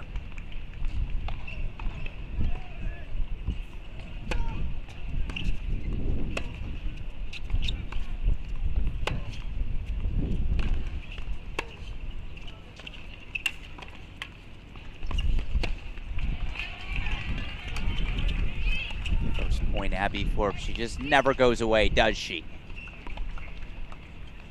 Obviously helps North Carolina to their first team title in program history. Meanwhile, Joe Monday's got set points. We'll put that on the big screen quickly. Obviously, we'll have a little bit more time with that second set breaker.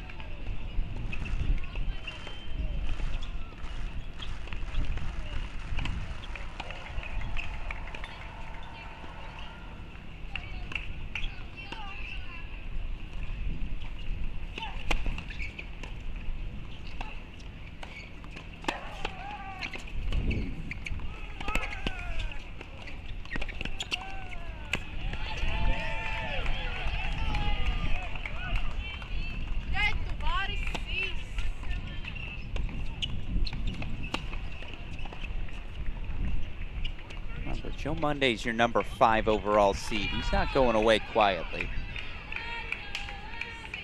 You see Tien breaks for 5-4. She'll serve for the opening set on 11.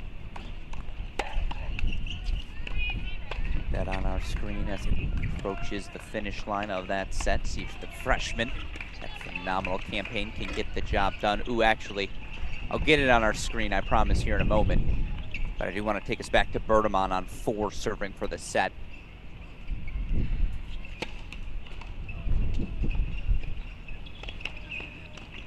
A reminder, we have an order of operations. Obviously want to let you get in a rhythm as a viewer, but got to show you the match points, the set points, all the big developments.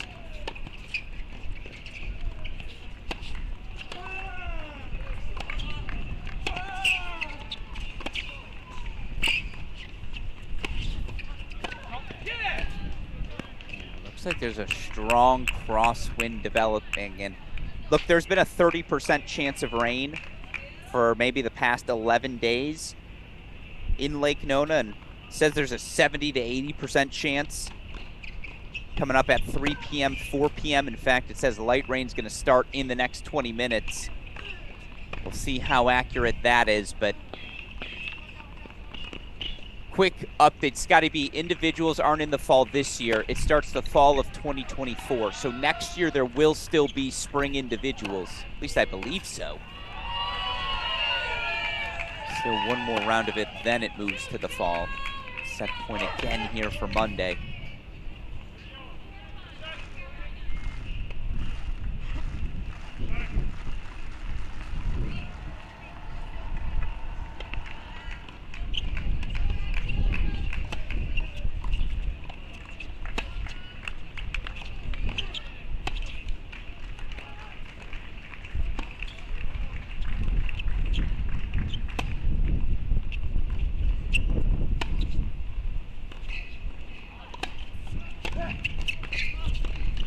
Monday takes the second set. We're going the distance on 1.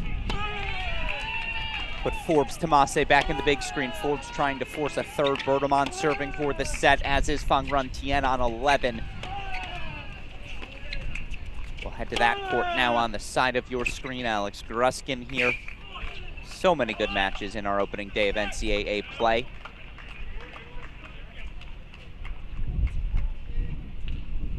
Yes, Tien serving for the set. Schachter break points to extend his first.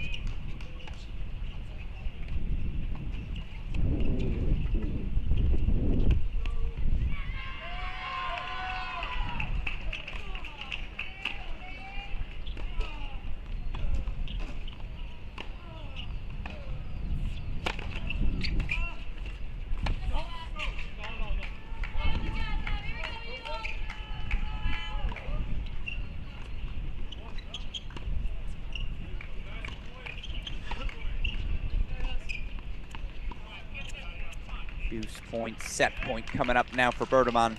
Abby Forbes 2 points away from forcing a third. Micah Braswell now up a set and a break.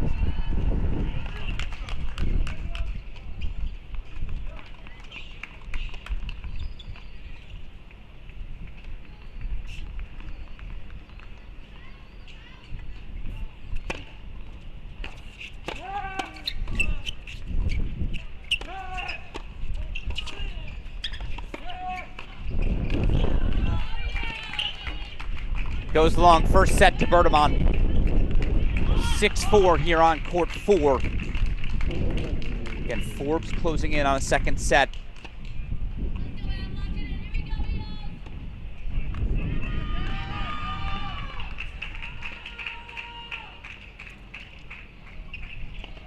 Go to court 8 where it's 7-5-4 all. Etienne Donnet currently leads Andrew Fenty.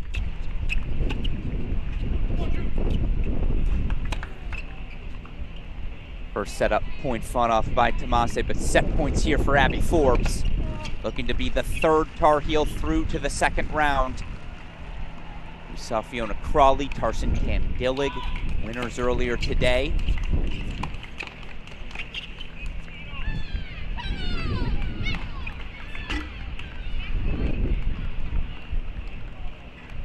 Ace Tomase, another set point, 2 of them now on Forbes' serve.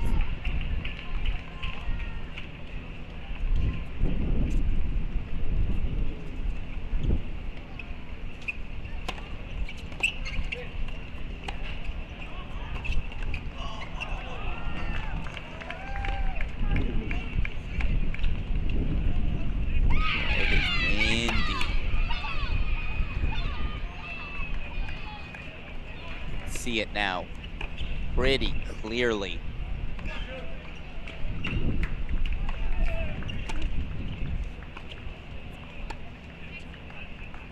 Double fault, that's why you build the 6-2 lead, right? 6-1 lead. Give yourself a little margin. 6-4 first set, Fang Grantien. Let's go check in on Micah Braswell, setting a break lead on Andreas Martin. Andre Martin.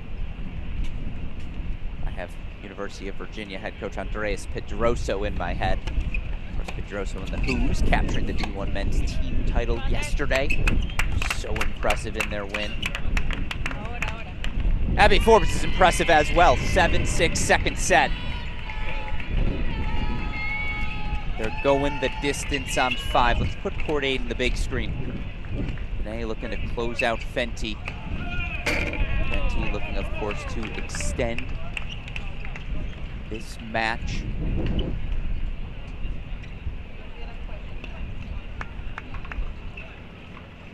Lisa Czar up an early break on Alexa Noel. Let's go check in on court 6. Natasha Subash setting a break lead on Tennessee's Daria Kutzer.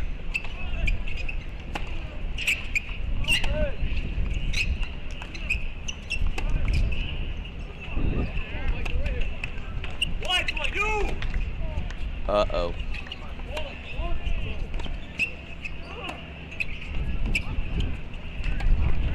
Players at this time, we are in a lightning. That goes wide. At this time, we are in a lightning. At this time, we are in a lightning. Need to be cleared. Thank you. Need to be cleared. Thank you. We are in a lightning delay. We are in a lightning delay.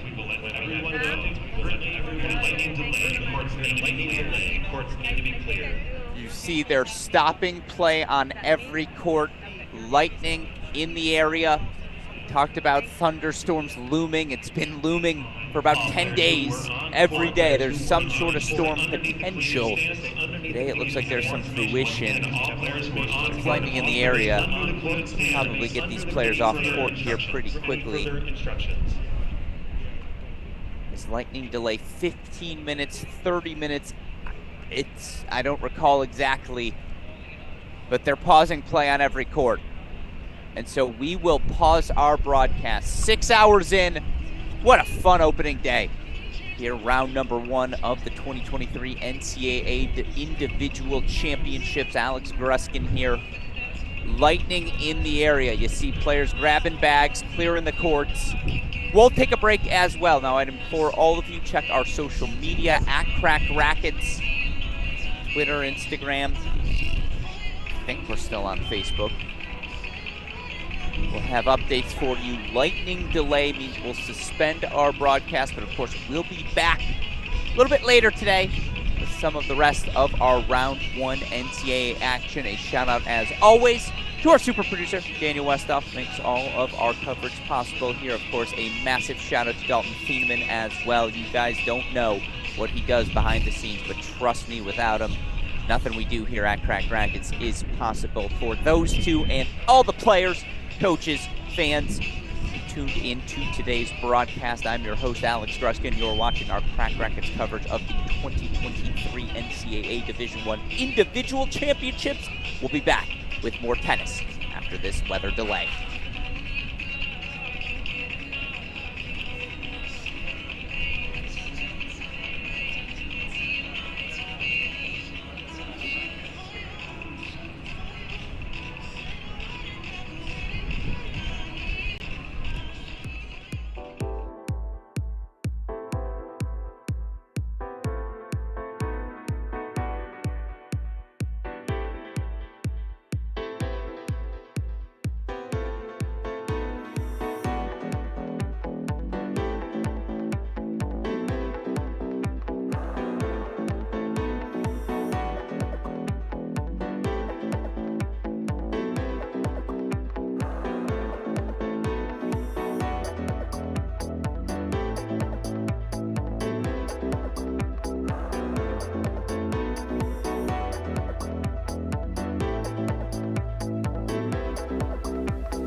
All right, I want to resume our broadcast because I know we have a few of you left. We have what they call at the USTA Lake Nona National Campus a red alert from a weather perspective. They're going to move matches in progress indoors, and unfortunately, I don't believe there are indoor cameras. If there are, we'll try to get them set up. But it sounds like it is going to pour, or at least that's the fear right now in Lake Nona. So, we will be back with an update with these matches as soon as we know anything concrete. If you want to keep your stream open, feel free to do so. Of course, it's also easy to follow us on social media at Crack Rackets, at AL Gruskin if you want to follow me specifically. It is a weather red alert, so they're going to send some matches indoors. Again, we are going to pause our broadcast. I will give you an update as soon as I know anything more, but that is the immediate news we have heard. So for those of you tuning in, that's where things stand. Follow at Crack Rackets, at AL Gruskin to learn more. But for now, again, we'll pause our broadcast for the moment. You're watching our Crack Rackets coverage of the 2023 Division I. To repeat the instructions, thank you everybody for your cooperation. Thank you everybody for your cooperation.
Welcome back in, everyone, to our Cracked Rackets cross-court coverage of the 2023 Division I men's and women's individual singles championships. I don't know why I include the individual. I was going to talk doubles as well, but we just have singles action for you today. Had so many thrillers outdoors to start our play, but sometimes it rains in May in Florida, and today was one of those days, so we have moved to the indoor courts here at the USTA National Campus in Lake Nona. Now, as we were away, we did miss a couple of results. Johannes Monday knocked off. Shout out to Virginia Tech's Ryan Fishback, an exceptional start to his NCAA campaign. Knocks out the top 8 seed Monday in 3 sets. Arthur Ferry got a straight set win over Tennessee's Emil Hudd. I believe those are the only results we've seen off the board. Now, I do apologize. I think the scoreboard is a point ahead. This is the 1540 point. Yeah, and Fenty went long, so it's a set point here for Andrew Fenty. We have 6 indoor courts in play here at the National Campus. We'll try to switch through them all, implementing some new scoreboards here on our broadcast. So if inevitably there's some crossover, I apologize. I'll do my best to stay focused. Again, most importantly, we are back up and running with our Division I coverage. Appreciate all of you joining us from afar. It's been an exciting day of play.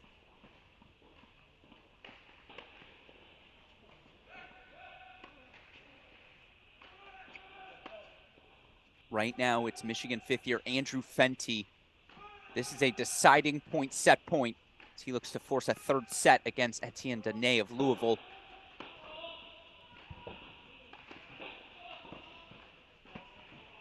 Beautiful volley from Dene. Holds for 5-all. Courts we're monitoring right now on our stream. That's your action on court 1. Court number 2, you see we catching a changeover. Leah Ma up a set. 4-5 now. Taking on the Cal Berkeley sophomore, Jessica Alsola. As they're in a changeover, I'll get you to court 3. We stand by the order of operations, even indoors. No dead time on your screen. Noah Schachter.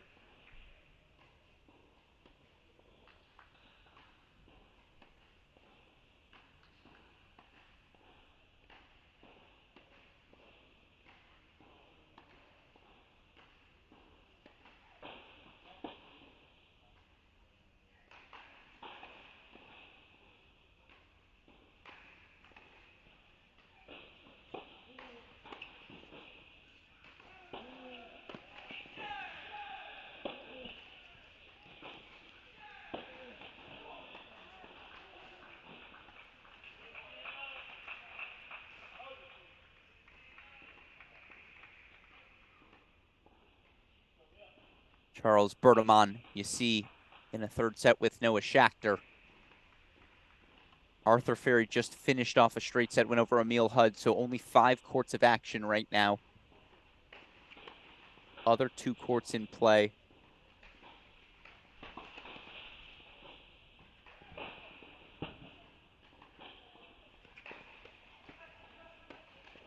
Daria Kutzer, 2-all in the third with Natasha Subash. Then Phil Henning is on court. Their scoreboard's down. I believe it was Phil Henning on court. We'll have to check that in a moment.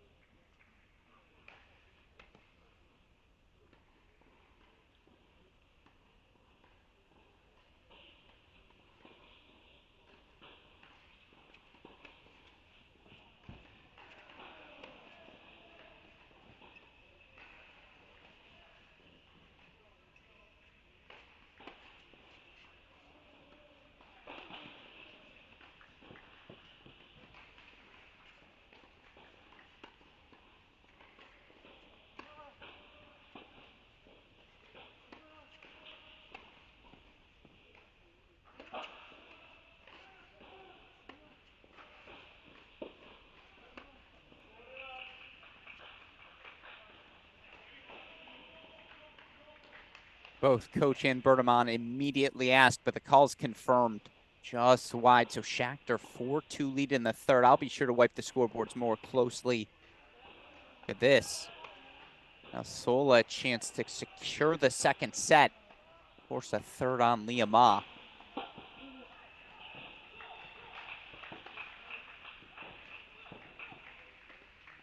Steve Fenty game point chances 4-6-5. That's on me, folks. I apologize.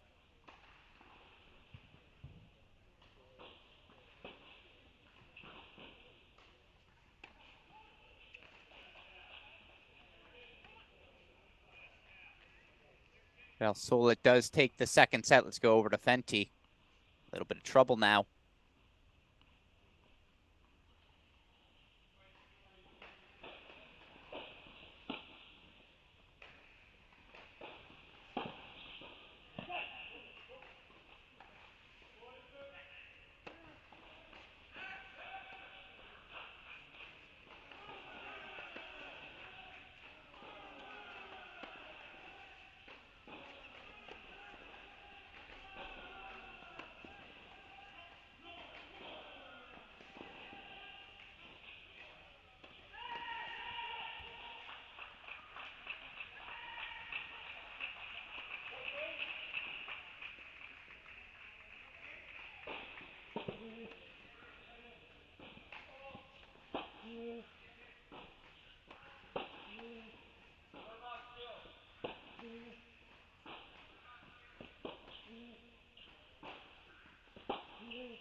Fenty holds 4-6-5. Schachter in play on 4. Again, I don't have an active scoreboard for court 3. And so I know Phil Henning's on, I think Phil Henning's on court there, waiting for a new court to come on to court number 6 as well. Excuse me. Court assignments for those of you who want to follow at home. Court 1 is Fenty Dene. Court 2 is El Sola Ma. Court 4, Schachter Berteman. Court 6 is Subash Kutzer. Court 5 is the one that's open right now. And in the chat here on our YouTube channel, I have posted the link to those of you who want to follow individual matches. Post the scoreboard ticker as well for all of you.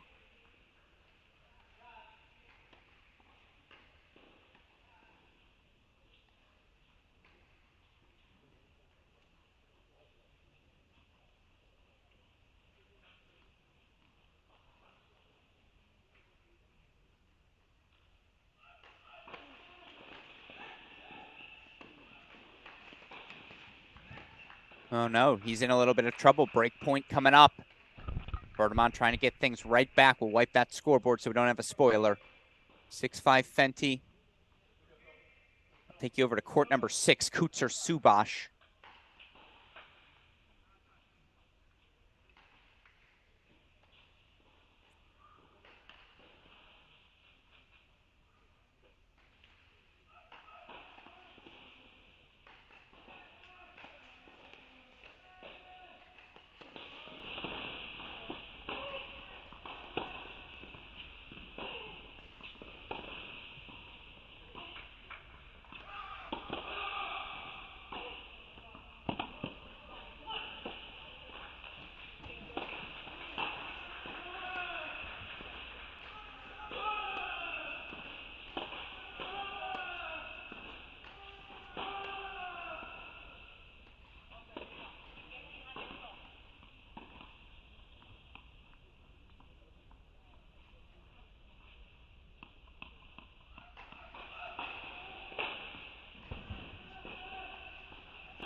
Schechter trying to escape with a 5-2 lead, a deuce point here at 4-2.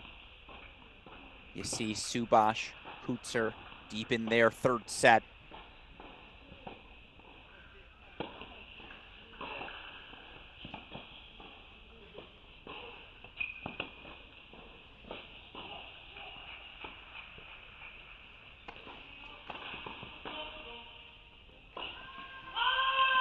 Good hands.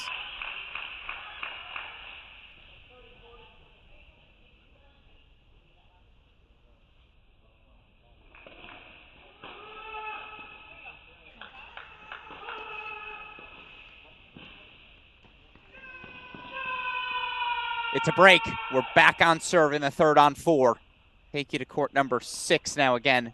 Kutzer, Subash. It's a break point chance here for Daria Kutzer.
I want to take us Fenty Dene. As you see Andrew Fenty trying to force a third. Should have a little more breathing room with Subash Kutzer.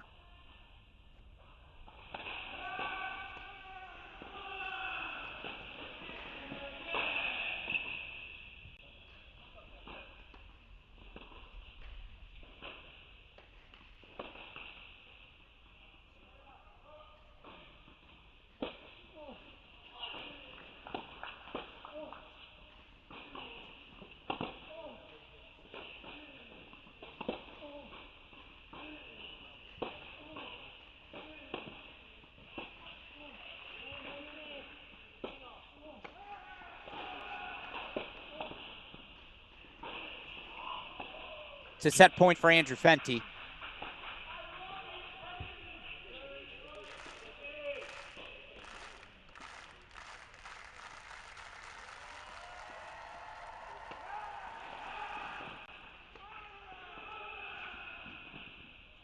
No spoilers on this one. 6-5 Fenty, 30-40 Dene serving on the far side. This is for Andrew Fenty to force a third set.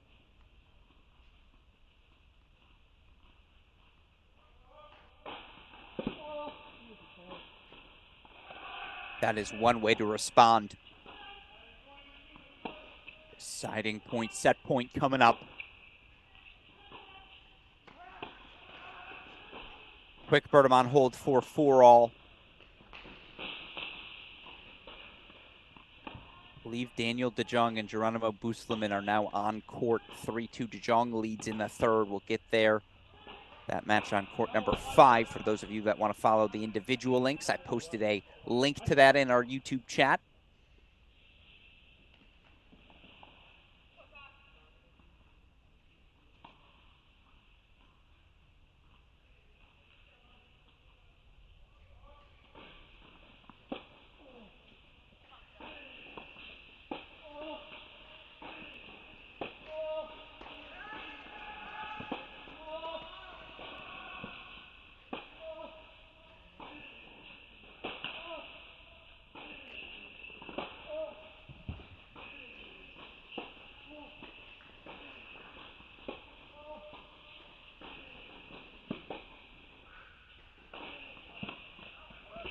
Look at Fenty.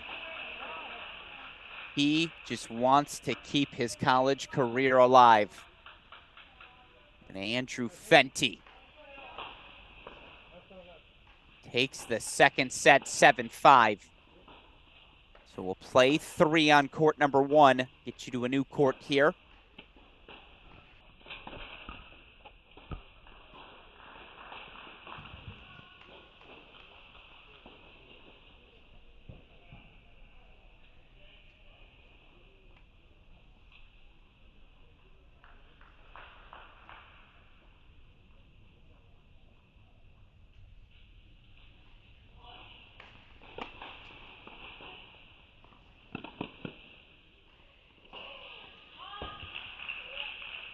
Dare I say, no, it's a single break still, but a big opportunity here for Daria Kutzer to extend her lead to 5-2 in the third. You see Noah Schachter 5-4 in the third. Again, we're going to take you to a new court here.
Deuce point coming up.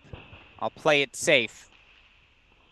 Subash can break back, or Kutzer can extend her lead to 5-2. It's the 5th-year Kutzer serving on the far side.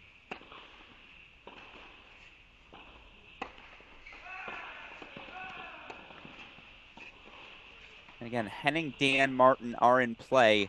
I just don't have a scoreboard for them, and I just think it's frustrating to watch scoreboard-less tennis, so I apologize to Georgia fans. Oh, it looks like Phil Henning lost in straight sets. Okay.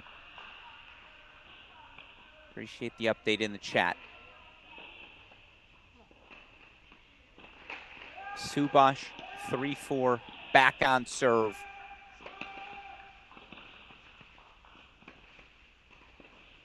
So I know Micah Braswell, Andre Martin going back on court now.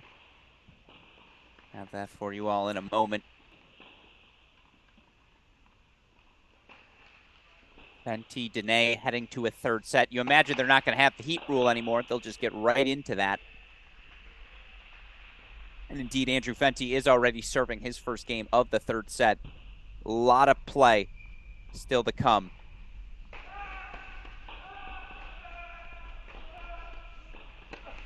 Again, right now, we're indoors due to rain in the Lake Nona, Orlando area. Forced our play inside, but play on we shall.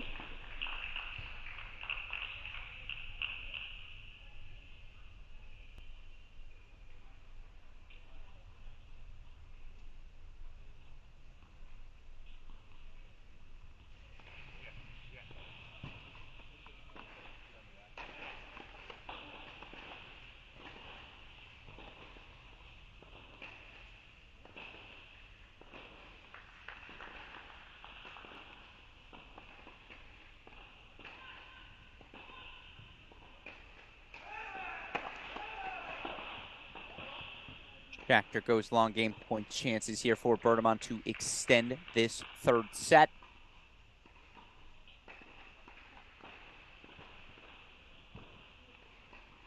Charles Berteman.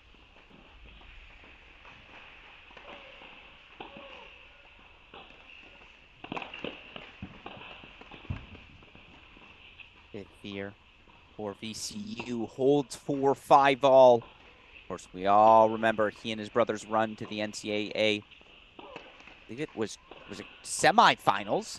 It was the semifinals in doubles last year. First doubles pairing in VCU program history to do so. Trying to work a little singles magic here this year.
Dare I say, another third set.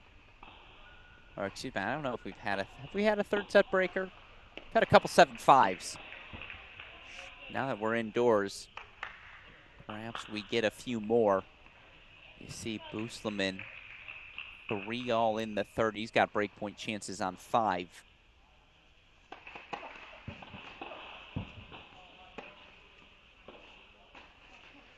Love Schachter. And that's not what the chair saw.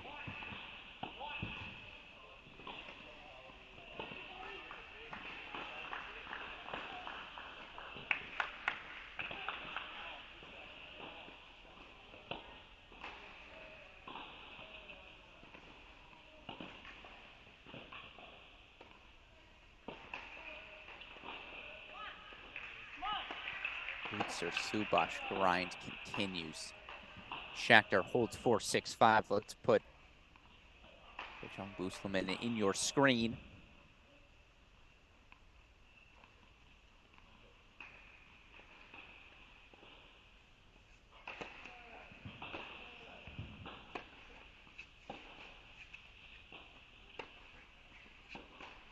NT held 4-1 love. Braswell, Martin are back on court.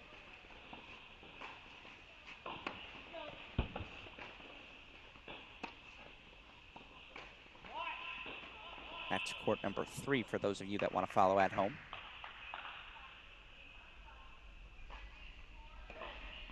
Four 3, DeJong gets out of a jam.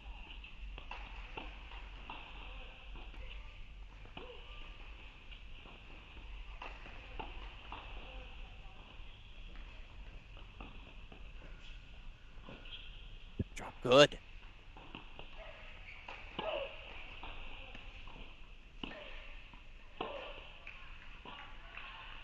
That one does not. 4-2 down. Subash chances to level things at 4 apiece. Burnham beginning his 5-6 service game. Let's head there on our center screen. Is obviously, again, a break here gives Schachter the match. We know how this first point's going to go. I'm going to wipe our scoreboard. No spoilers. I'm locked in. I got you. 15 love here for the 5th year.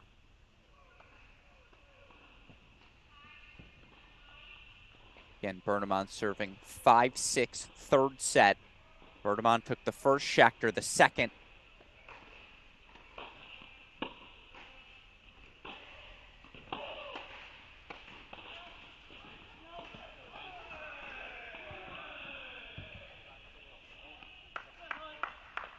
Well, it was a trophy pose, and it did go Burnham's way. Indoors, the aggression is going to be raised.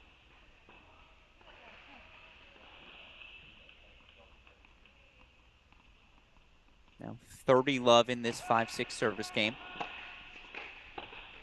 And I apologize, I'm going to keep reminding you with this scoreboard wiped, just so you don't forget.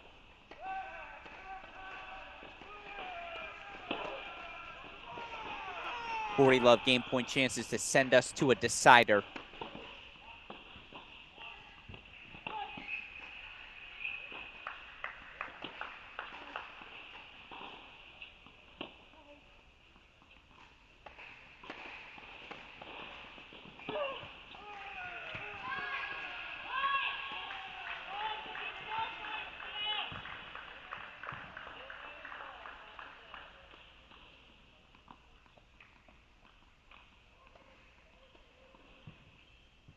Let's head to a breaker.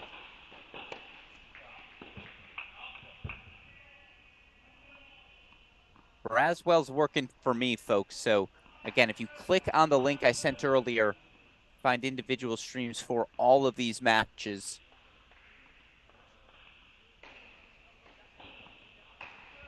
First point to Schachter, 1-love. De Jong's got a little bit of an opening as well on 5. Again, these matches, critical stages in the third. We got to lock in here. 1-all in the third, Fenty, Dene. Braswell up 6-2, 3-2. 2-1 El Sola over Ma in the third. Those are your 6 active matches. Those 3, and then the 3 you see on your screen.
Just wide.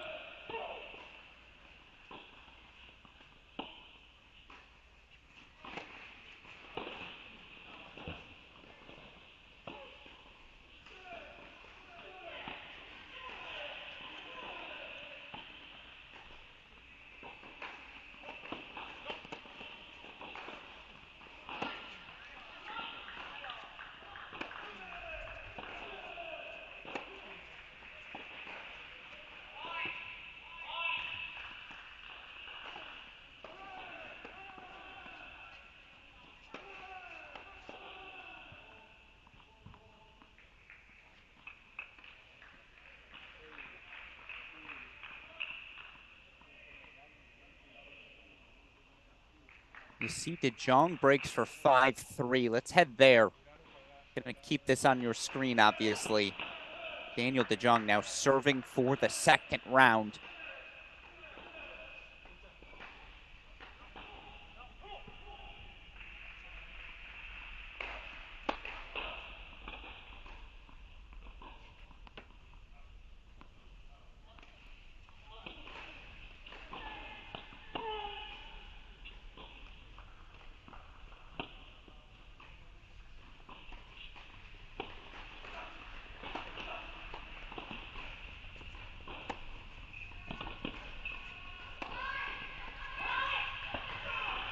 De Jong goes wide, love 15. You see 3-2 Schachter Berteman on serve in the third set breaker.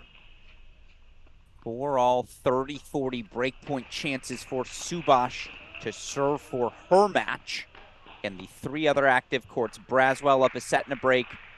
Fenty up 2-1 on serve in the third. El Sola Ma 2-all in the third. Those 3 plus the 3 you see on your screen.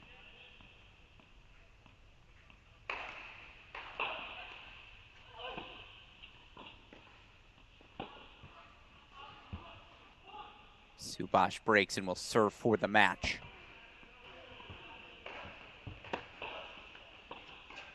And a couple of De Jong errors now, love 30. Daniel De Jong serving for the match here, 5-3 in the third.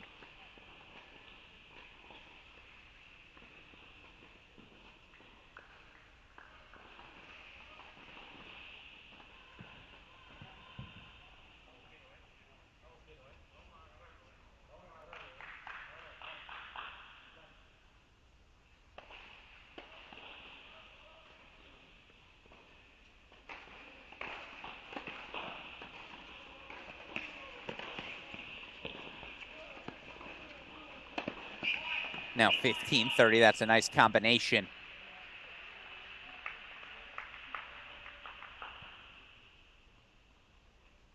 Schacter 4-3 up on Bertamon in that third set breaker. Natasha Subash, the fourth year for Virginia.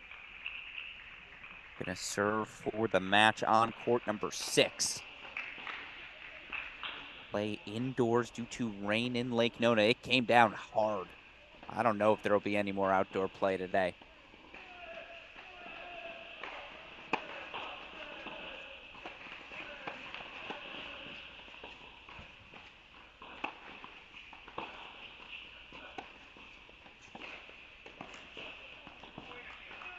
Oh, the forehand volley, lands good.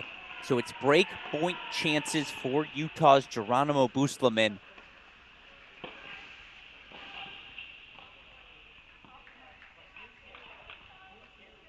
Looking to extend the match on 5. You see Schacter has a mini break lead on 4.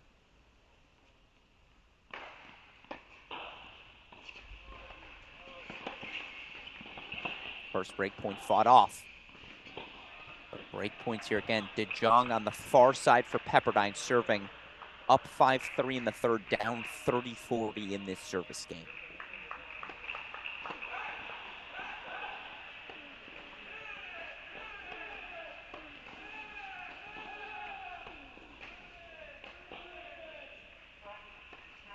Match points take precedence, though, and Noah Schacter has match point, 6-3.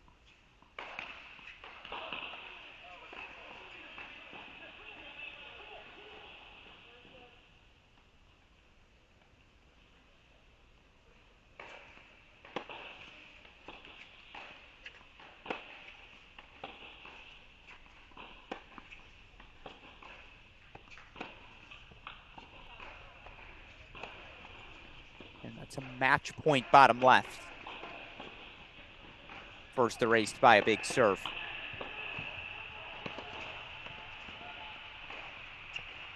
And De Jong now has match points, so let's go to a double box. Match points here on courts 5 and 6. It's for Daniel De Jong on the far side of the left on court 5. Noah Schacter on the near side on 4.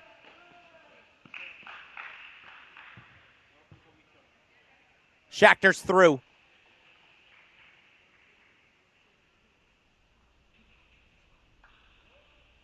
And it's match point De Jong. Meanwhile, Subash is closing in.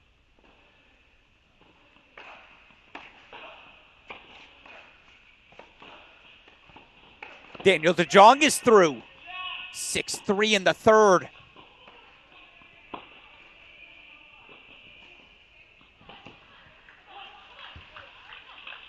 And now we'll go to court number 6, where it is match points for Natasha Subash. 5-4, 40-15. It's all happening fast.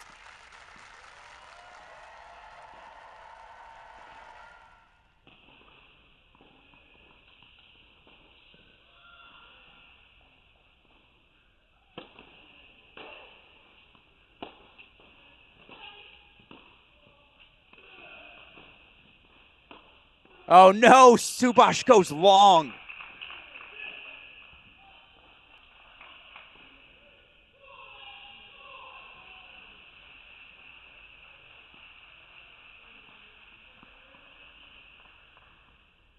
Two more match points. That one was ideal. Speaks to the moment.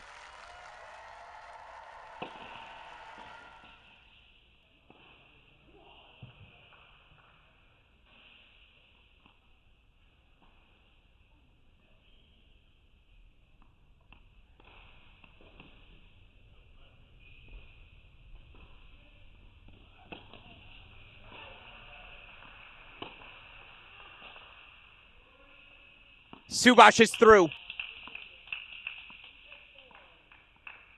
Natasha Subash, the Virginia fourth year, 6'2", 4'6", 6'4". She advances to the second round.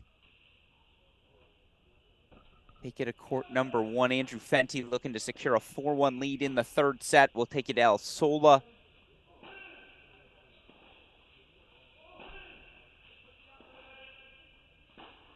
Solama, excuse me, in a moment here as well. 3 matches still on court. Going to have them all for you in a second.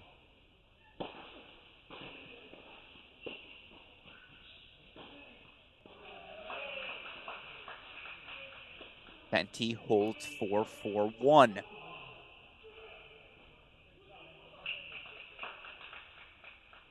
So we'll get you over to court number 2. Split screen it for the moment.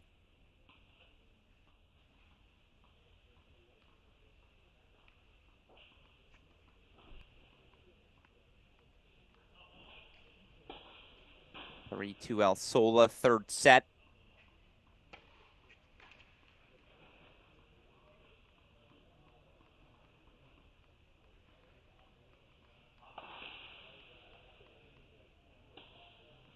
Micah Braswell serving 6-2, 4-3. I'll have that in a second.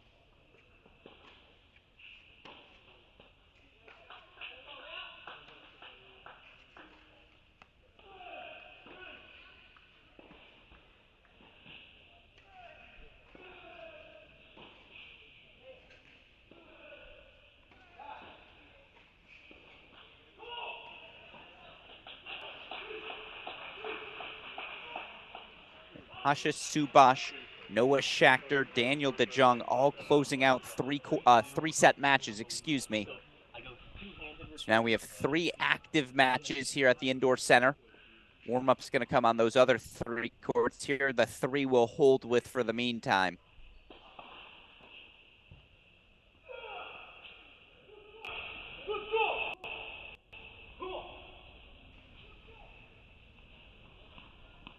Leah Ma, Jessica Alsola, 2-3 third set. Andrew Fenty up a break 4-1 in the third. Micah Braswell setting a break lead over Andres Martin.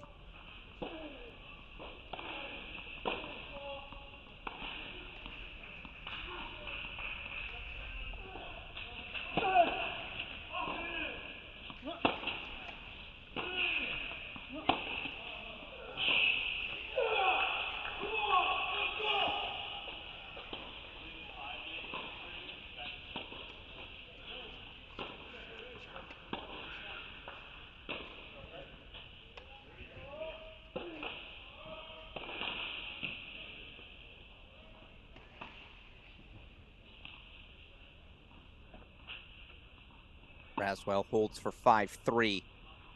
Junior has to be one of the dark horse candidates to win this event, particularly when we move back outdoors. He's from this state, accustomed to these conditions. His ball flies through this Florida heat and humidity. In fact, we should put him on the big screen as he's a game away. That's really well done, though, from Georgia Tech's Andres Martin, the junior. Part of a stellar junior class. Think about it. The Virginia juniors, Rodesh, Montez, Van der Schulenberg, Kiefer, Braswell, Martin, Johannes Monday, Gustav Strom, JJ Tracy. Should I keep going?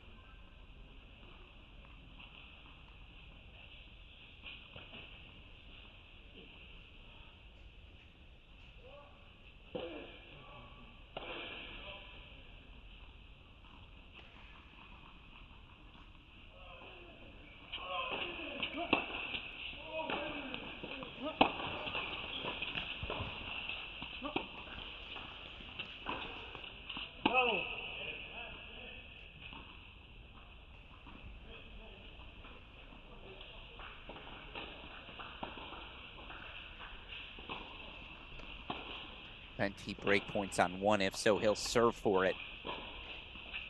That would be a 4th Michigan victory on the day. Fligner, Brown, Young, all winners in their first-round matches earlier.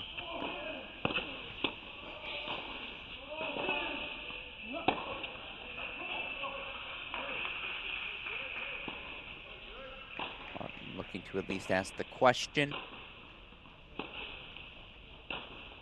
Another team with a good day, University of Georgia, on your screen. Vidmanova, Riasco, both 3-set winners on the women's side. Riasco particularly impressive in her 3-set win over Brantmeyer, given just the health issues down the home stretch. You also had Ethan Quinn, 7-5 over Luke Fumba, as good of a match as I've ever seen at the collegiate level. It's an NCAA first rounder too, making it that much more stunning. Good days for a couple of programs that reached quarterfinals on the men's side. Quarterfinal for the Michigan women, semifinals for the Georgia women, knocked out, of course, by national champions UNC.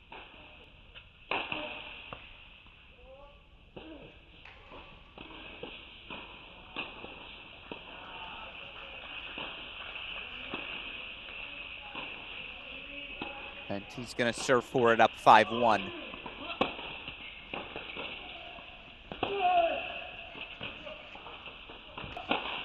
Braswell played it anyways. He's got match points.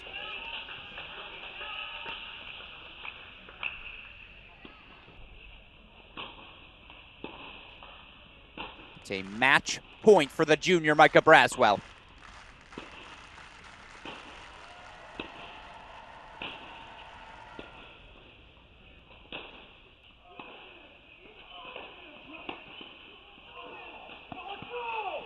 Micah Braswell's through to round 2.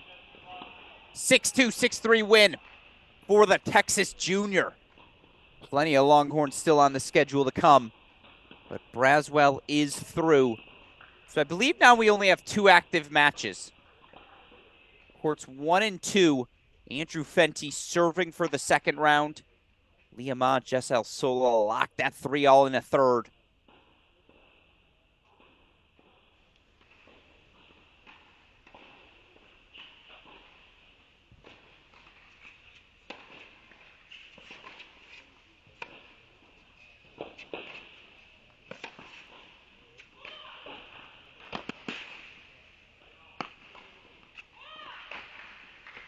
Nice swinger from the sophomore El Sola. It's an up and down year for Cal. Injuries, various different reasons, rain delays. It felt like they never got the momentum they needed going. And yet El Sola was excellent once again in her sophomore season.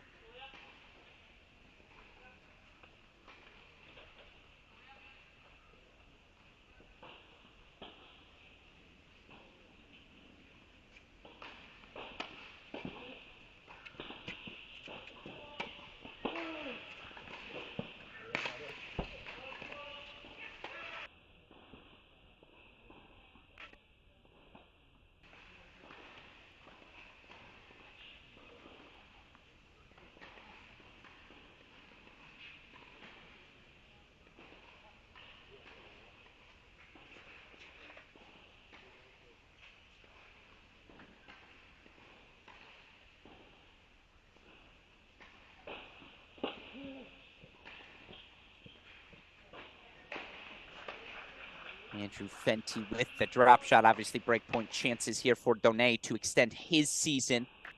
Fenty, that 5-1 third set lead. It's been lights out since moving indoors. Obviously, you play a lot of indoor tennis in Ann Arbor.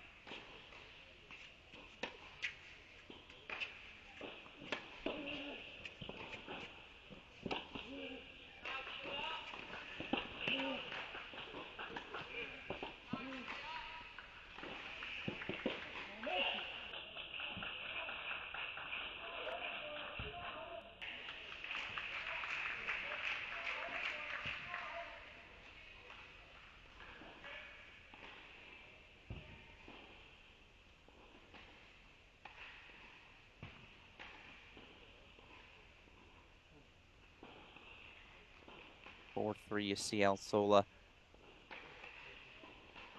up a break in the third. Excuse me, no, we're a point ahead.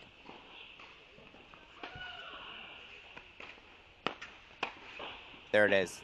El Sola holds for 4-3.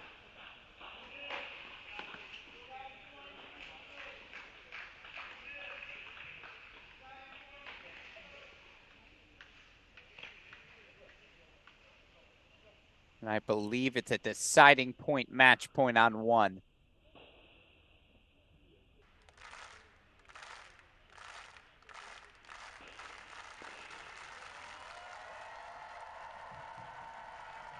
Indeed it is.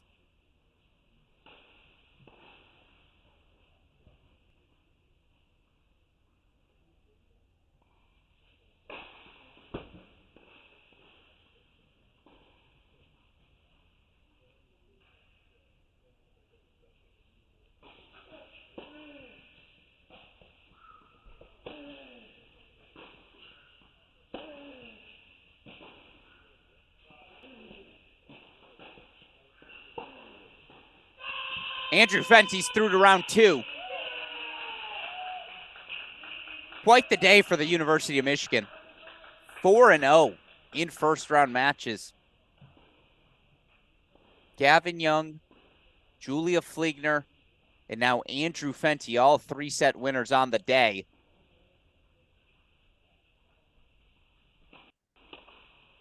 Take you to the only match where we have active play, at least according to the scoreboard right now. Warm-ups underway on a bunch of different courts, but 4-3 here in the third. I apologize. I see we're getting a lot of requests for score updates on what we've seen so far today. Fortunately, I don't have a link to send you all to tell you the results, but I'm happy to go off the top of my head. Looking at the draw, winners today. Fiona Crawley will now play Irina Kontos. Daria Freeman will now play Amelia Rajecki in the second round. Carol Lee advanced. She'll face the winner of Forbes and Tomase. Chloe Beck advances to the second round. She'll face Michigan's Jaden Brown. Tatiana Sasneskaya advanced to the second round. She'll face Oklahoma's Lane Sleeth. Virginia Tech's Aslam Uslu knocked out Kylie Collins. She'll now face Ayanna Ackley in round 2. Carly Briggs, a straight set winner earlier today. You also had Carson Tangillig. She advances to face Maddie Sieg in round number 2. That's very fun. Julia Fliegner will face Dasha Vidmanova. Yepa Fanova will face Mel Riasco. That's a fun second round battle.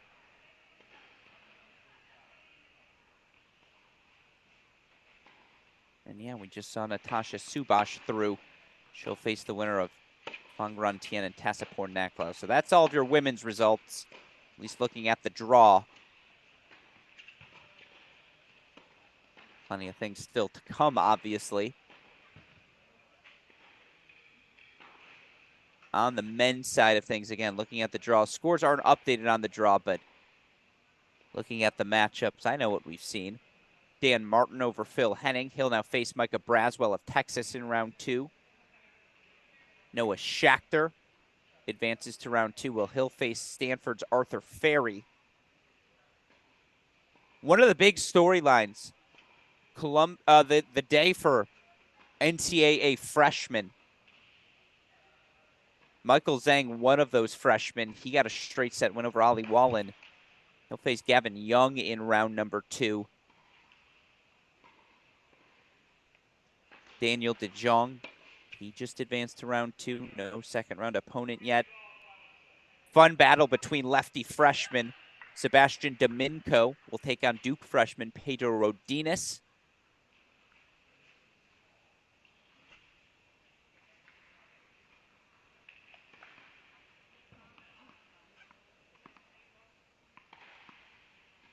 Andrew Fenty advances. He'll face Ryan Fishback in round number 2. Ozan Barris, another freshman. He'll take on his U.S. Open doubles partner champion. Duo doubled for the U.S. Open doubles junior title, last year. That, of course, is Stanford freshman Nishesh Basavareddy. Barris Basavareddy is a must-watch round 2 match. And then, of course, your other second-round match locked in, Ethan Quinn, the redshirt freshman. He'll face fifth-year Ryan Segerman in round number 2. So that's your update. That's every match that's happened so far today. Quite the monologue. I apologize. But now you're up to date on everything we've seen unfold.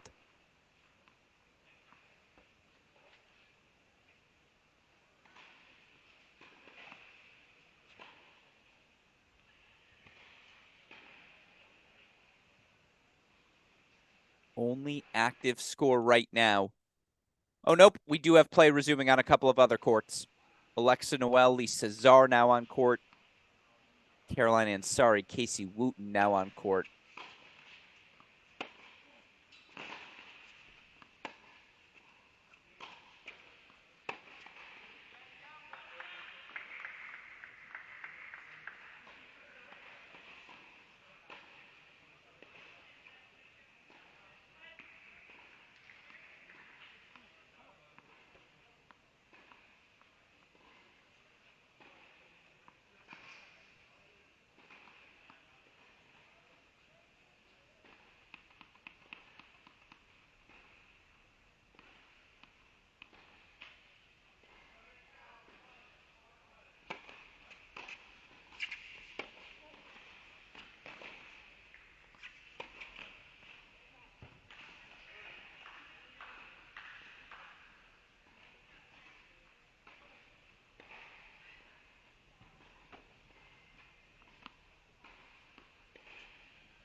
There we go. Lisa Czar, Alexa Noel, now up on our screen. I know we also have Ansari Wooten. I believe they'll be on court number 6.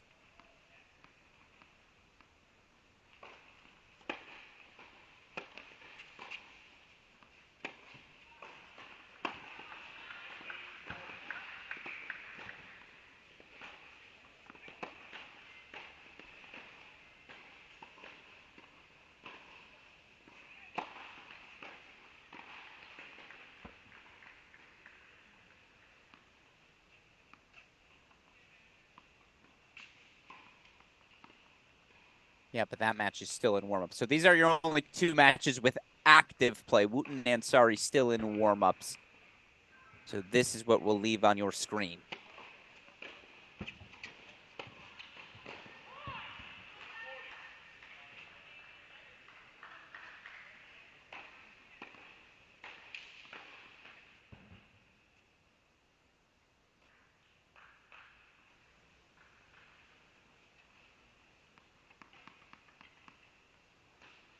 Leah Ma break point chance here. Sorry, should have waited. That's on me. It looks like she will serve for her match.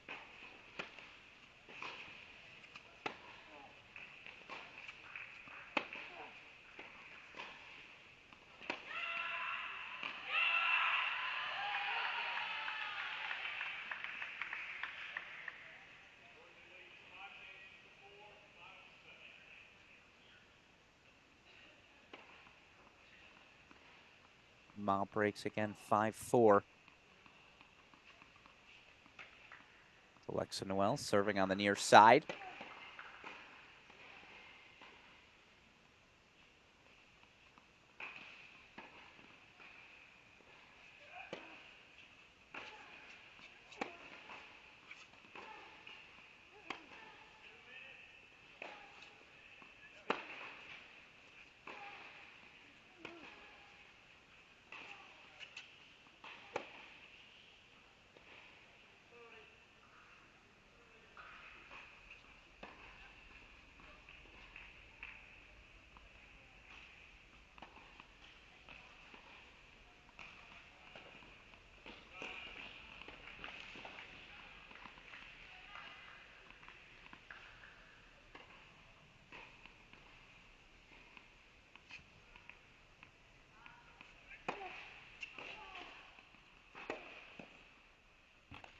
Noel goes wide.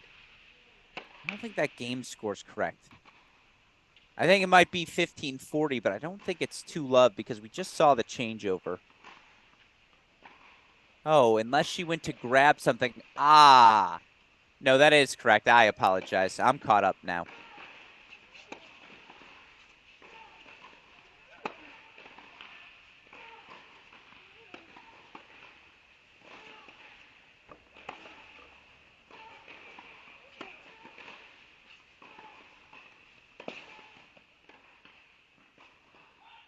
Love Czar. Yeah, it wasn't a changeover. It was a racket switch. So let's go full screen here to Leah Moss serving for the match.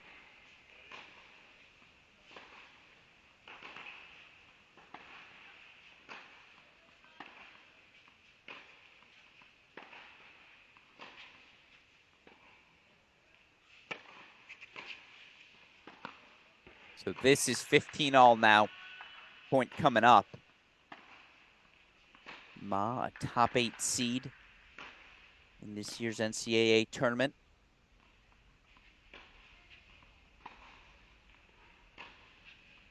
Not just the top 8 seed, she's the 3 seed.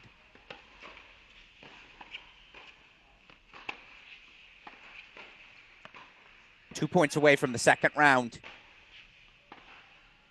You see warm-ups on one. Oh, that's the forehand of Andre Styler. Styler, Dostanic on court on one. They're warming up.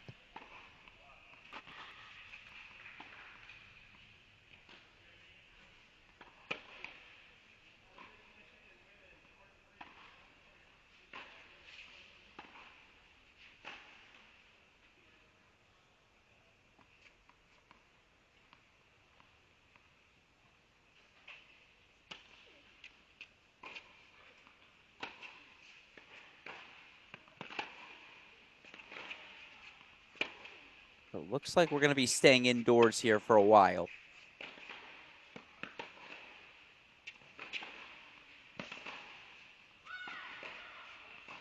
Meanwhile, how about that inside-in forehand under pressure?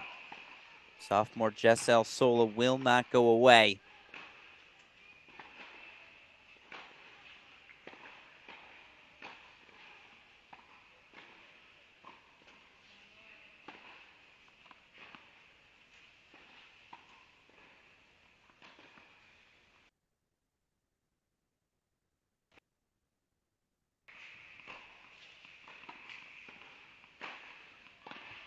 Arthur Ferry was indeed a winner earlier today. Yeah, if you ask me names, I'll remember yes or no for the record. 30-all here, Ma, serving for the match. And that backhand just lands good. So Leah Ma, 5-4, third set, match point.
Leah Ma is through. 6-4, 4-6, 6-4. She knocks out sophomore Jessel Sola into the second round.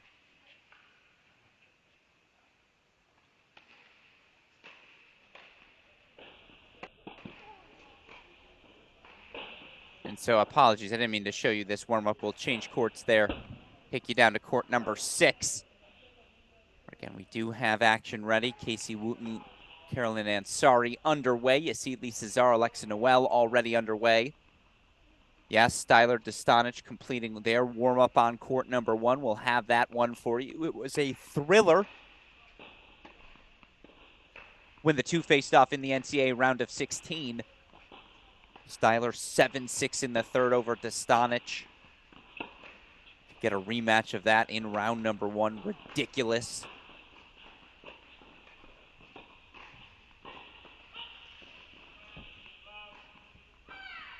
There we go. Scoreboard now up and running for Wooten Ansari.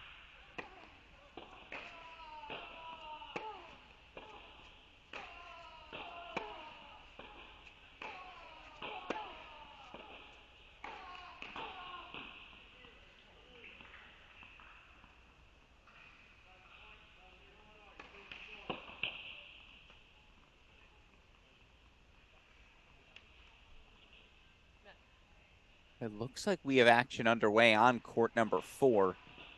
I don't have a scoreboard for it yet. That looks like a ready position, and that looks like play.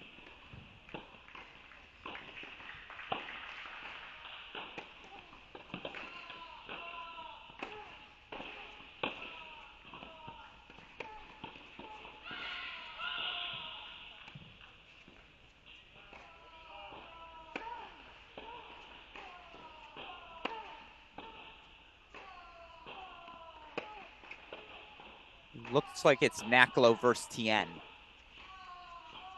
That's on court 4 for those of you that want to follow at home.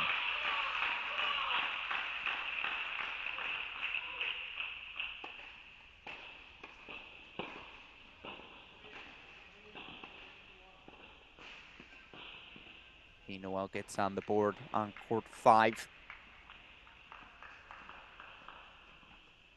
You wonder how indoor conditions factor in a match like Noel and Lazar, neither afraid to get their court time in. Wonder who the indoors gives the advantage to. Maybe Noel, just because her serve a little bit more juice to it. Yeah, that match has 2 hours written all over it.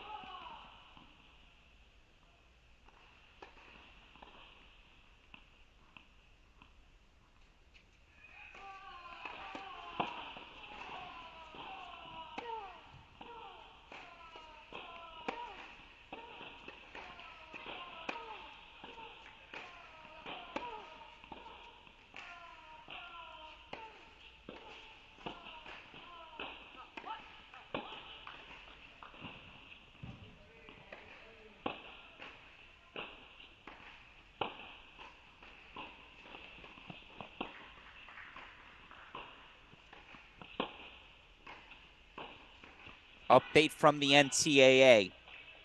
All 3 p.m. scheduled matches are now not before 5:30. Going to get started here in the Indoor Tennis Center. 3:30 matches not before 6:30 p.m. outdoors or indoors. 4 p.m. matches, 4:30 p.m. matches also not before 6:30 indoors or outdoors. According to my weather app, it is still raining in Lake Nona, so we'll see if we can play outside. But it's about a 2-hour delay for all other matches right now.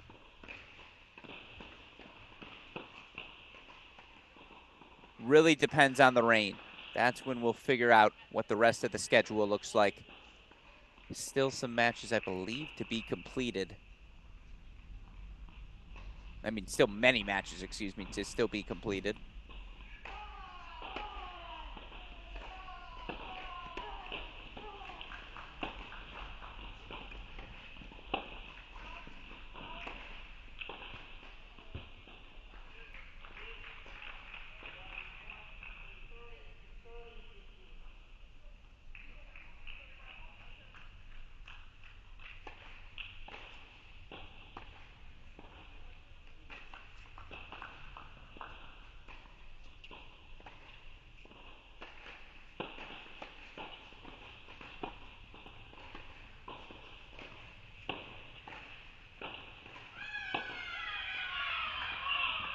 We have a couple matches now. All these matches, no scoreboard. We do have play on a bunch of courts,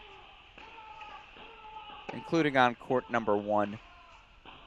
One of the most anticipated matchups of the day, no doubt. Stefan Dostanic.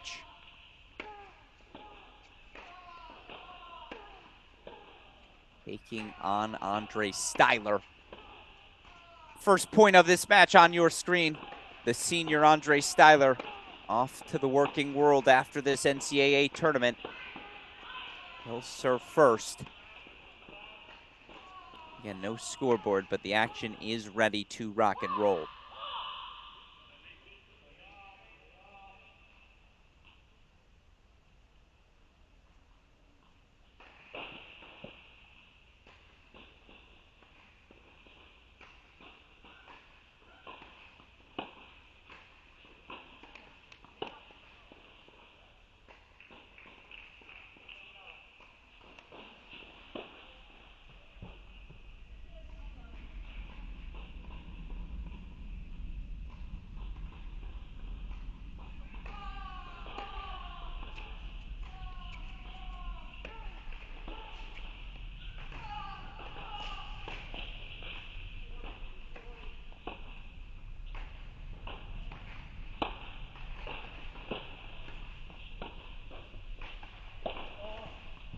Gonna be a lot of that. Big Andre Styler, first forehands. Indoors, he has been darn near impossible to beat. Just one loss in dual match play overall. Was unfinished in a third set with Jake Fernley in the quarterfinal against TCU. 30 love here in the opening game of the match. Again, as soon as we have updated scoreboards, obviously I'll try to get those set for us. We have a scoreboard for Styler.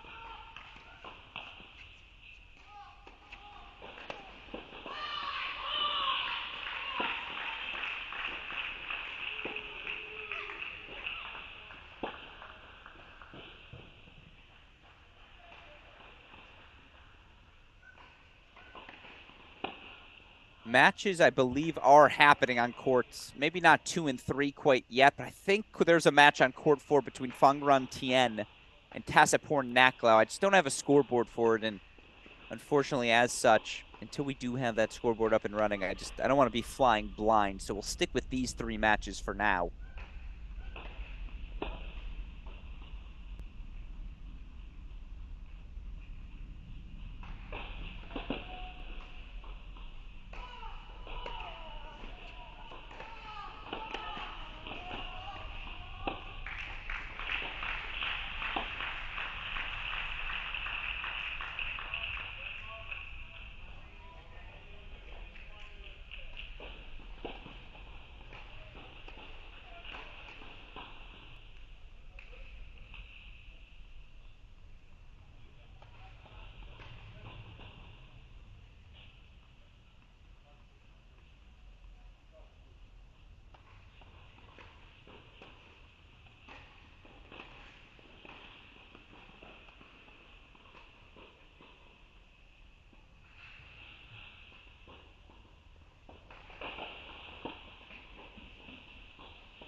So great ball from Steph.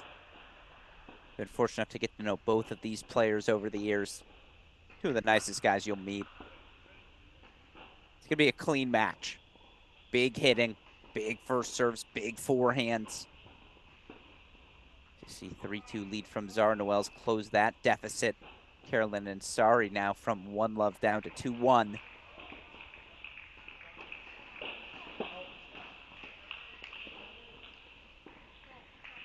Yarlagata and Honer on court. Maybe that's getting a warm-up underway on 2. That looks like Annika Yarlagata's backhand.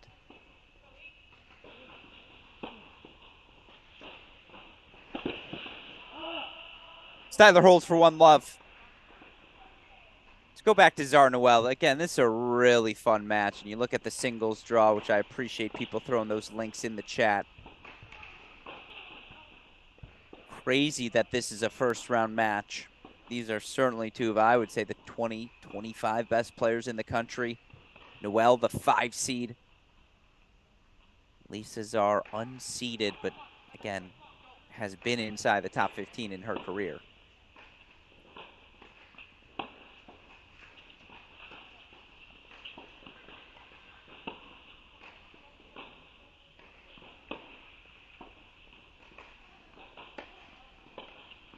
Kari Miller, Ludmila Karisova going on court as well. The only thing we're missing is Tien Naklo scoreboard. I'll keep my eye on that one just from afar. Get a sense of one way or the other. You see it happening on court 4. So those other 2 courts will be courts 2 and 3.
All right, Kari Miller, Kari Silva underway. I believe that's on court number 3. Yardagata Honer still, I believe, warming up.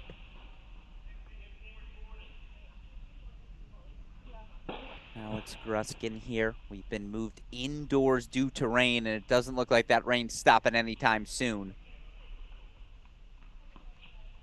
If it does, we'll still need to dry things off, of course.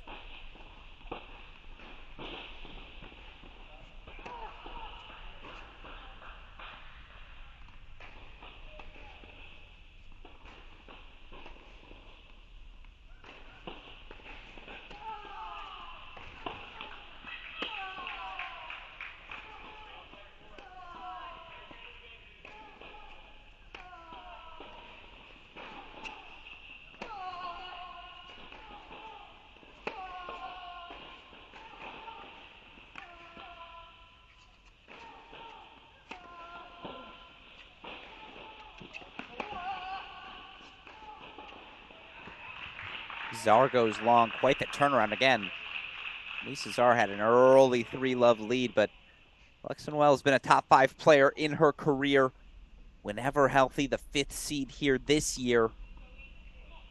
Again, the last update, I'll hook you up, Axel. The last update offered by the NCAA 17 minutes ago at NCAA Tennis.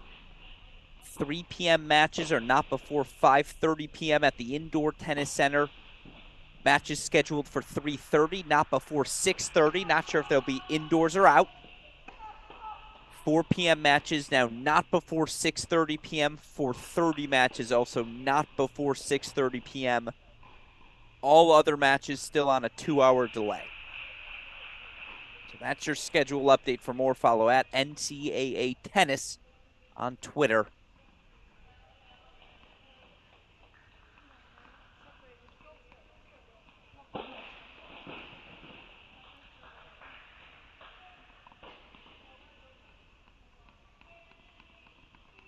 We have a Fongrantien scoreboard.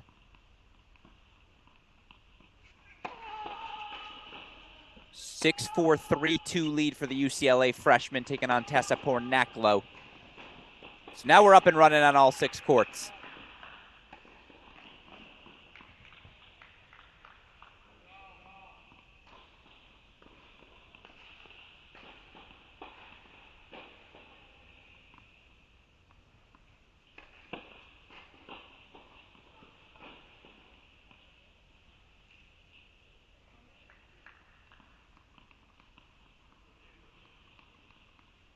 One Styler leading early first set.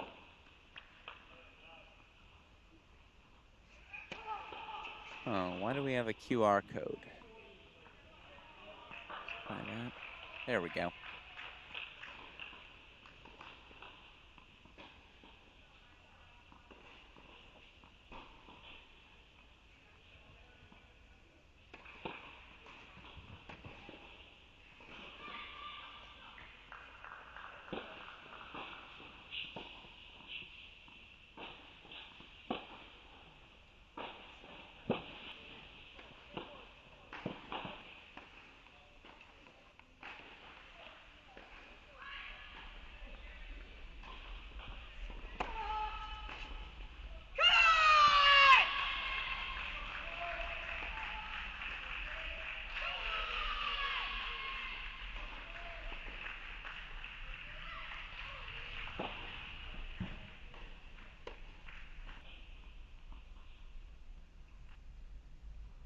Now we're active on court 4. You see Noel Czar.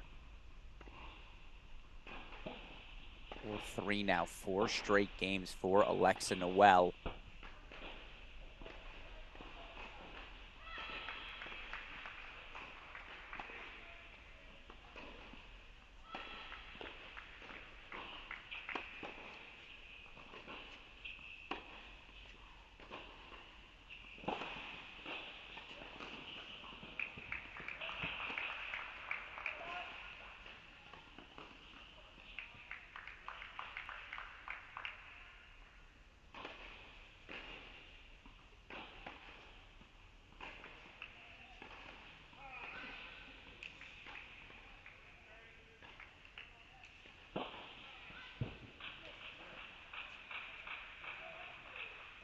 Looks like Dostanic did just hold 4-2 love. I'm sure that scoreboard will catch up in a moment. And 4-3 Noel Czar. 2-1 Kari Miller. Yarlagadda Honer now officially underway. 3-2 Ansari leads Wooten. Hold on these courts for a little while. Yes, you see scoreboard is updated. 2-all in Dostanic Styler.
scoreboard update on all 6 matches right now. You see the 3 scores on your screen. Your 3 other current matches on these 6 indoor courts at the USTA National Campus. Carolyn Ansari of Auburn, a 4-3 lead over Casey Wooten. Wooten's Wake Forest, right? My brain says yes. Sorry, it's been, what are we in? Broadcast started at 9, so we're entering our 10th hour of coverage here at 6:06. Feels like a good time to reset. Yeah, Wooten is Wake Forest. The brain still works, folks. Other matches, Honer, One Love on Yarlagadda. Honer, UC Santa Barbara, Yarlagadda, UNC. And Michigan's Kari Miller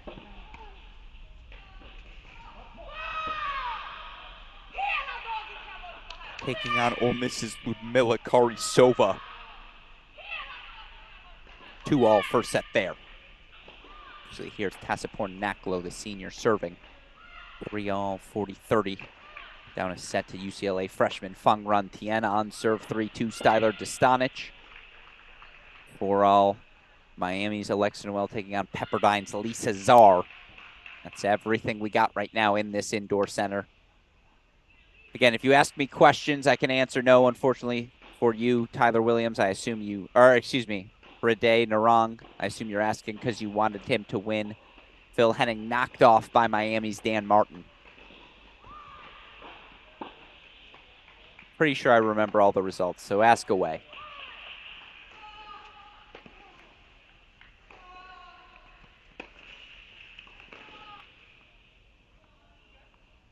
Four, 3 Naklo here on court 4. Put Dostanic Styler in the big screen. 3-2 on serve on 1. Dostanic serving on the far side. Yeah, it's going to be pro-level tennis. By that, I mean +1 forehands. Oh, service marker was behind again. Dostanic holds for 3-all.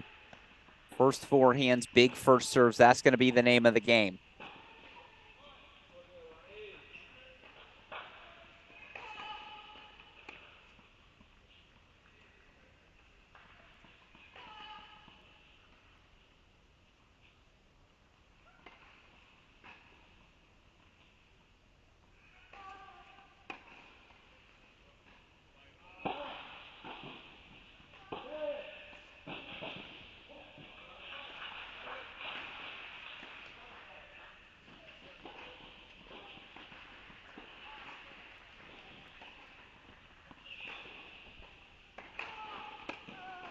Keep Naklo Tien on our screen as it's the closest to a finish line. In fact, Naklo Tien right now is our only match inside where we have sets on the board. A set on the board. I shouldn't say sets because it's only one for freshman Fang Ran Tien.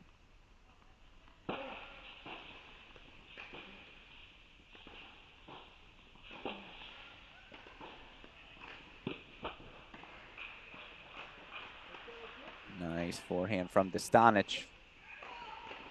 Much like in Fomba Quinn earlier, you expect a lot of holds. 15-all is almost a window.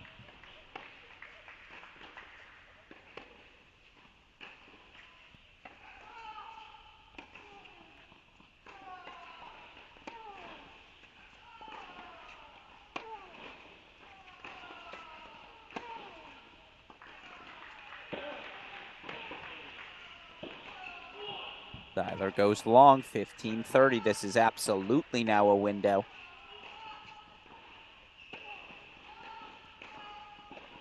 Look, Andre's going to keep swinging.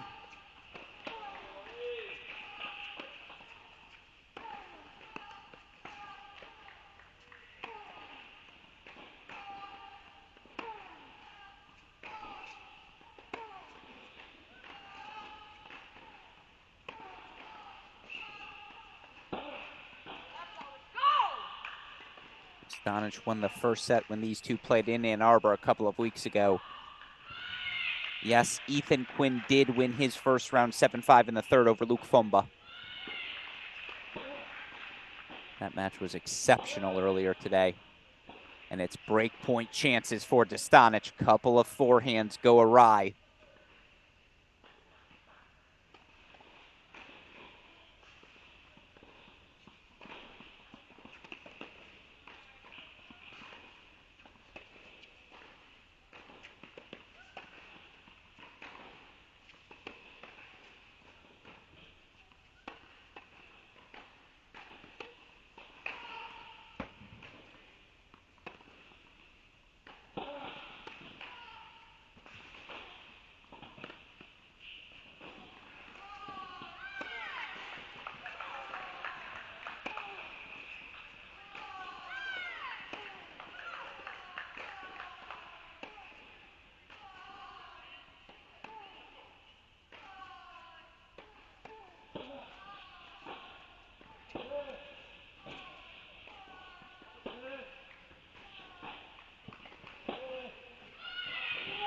Styler goes wide. It's a break for Dostanic.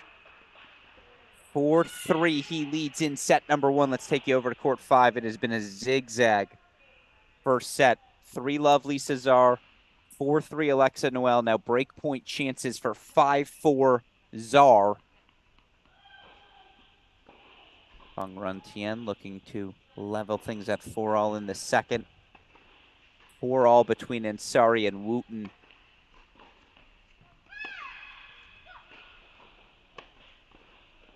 Breakpoint chances for Ansari. We'll try to get there quickly for it. Excuse me, breakpoint chances for Wooten for 5-4.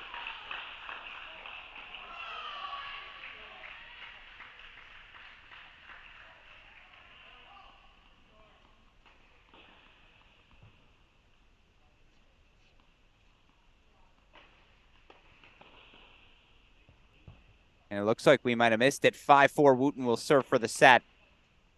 Deciding point coming up here.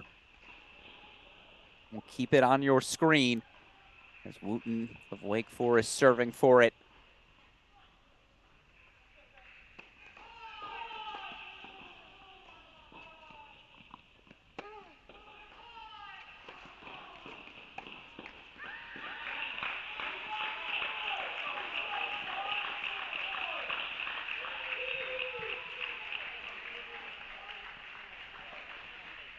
Five for Alexa Noel.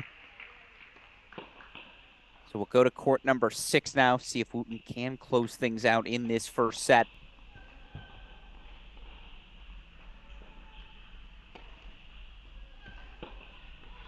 Guess back to court number 1 as well, see if Dostanic can consolidate.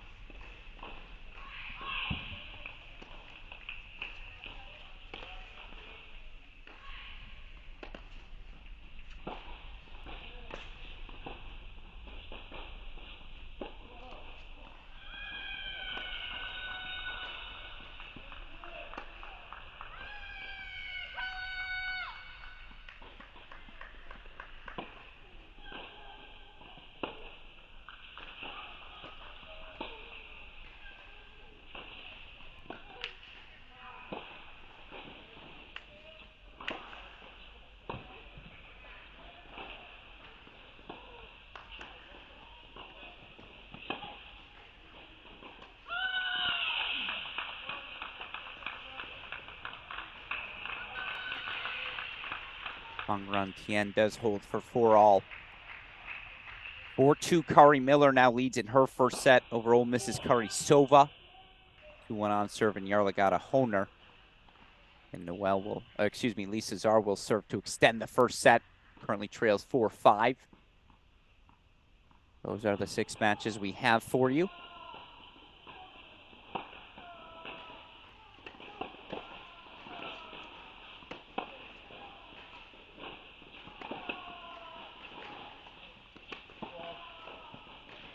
Styler goes a little long.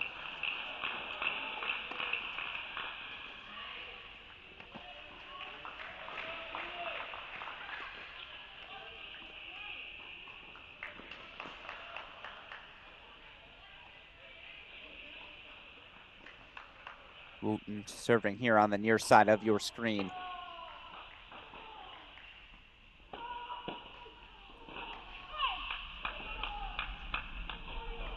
Points away now from a first set. Dostanic did hold for 5-3, so he's a hold away from a first set.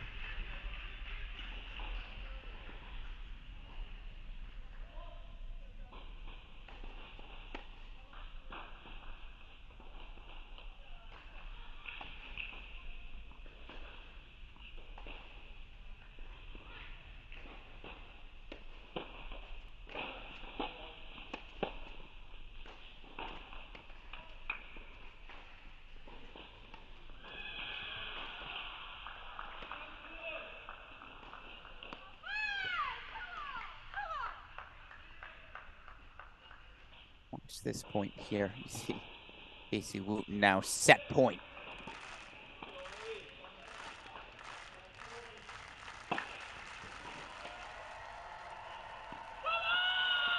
First set for Casey Wooten. Kari Miller now 5-2. Ooh, Alexa Noel has set points.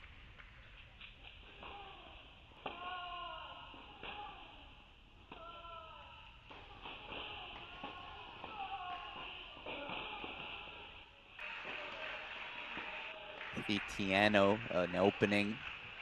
She breaks Naklo. She'll serve for the match. It is a 6-4 set to Alexa Noel. Seesaw affair goes the way of the 5th seed. So 6-4 Wooten, 6-4 Noel. Let's go to Kari Miller next. Miller on court number 3. While we change screens.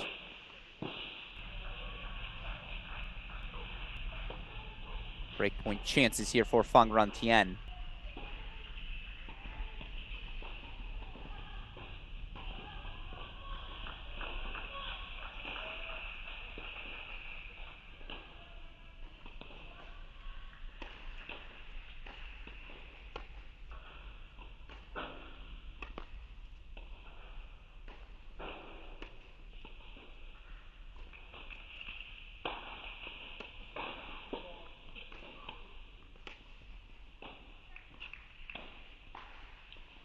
Another breakpoint chance. 3 left here for the freshman Fangran Tien. Didn't lose a dual match until the NCAA tournament. Back-to-back losses against 2 of the top players. Chloe Beck and then her opponent here today, Tassapor Nakla. Both of them road matches as well.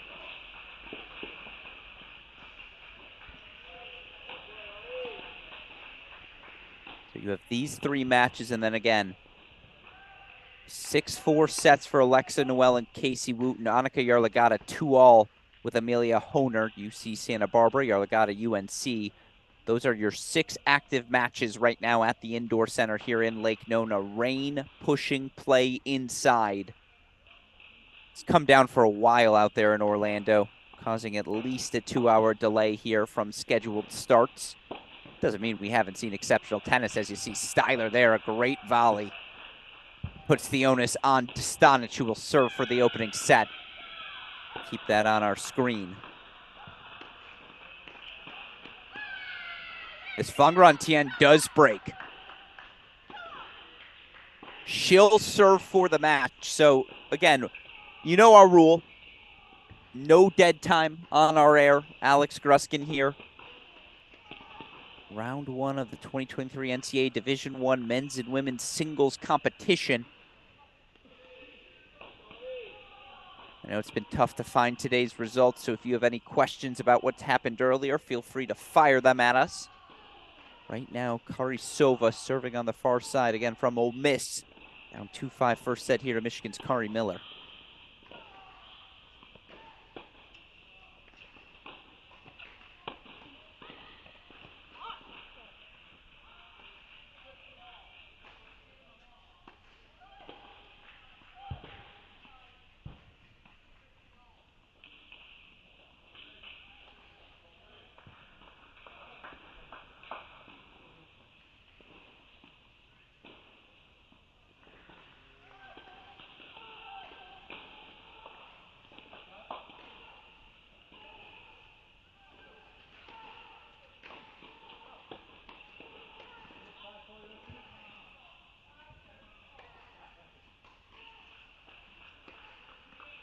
Stanic out of the chair.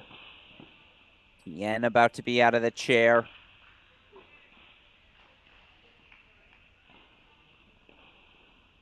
Stanic serving for it, so we'll put him in the big screen.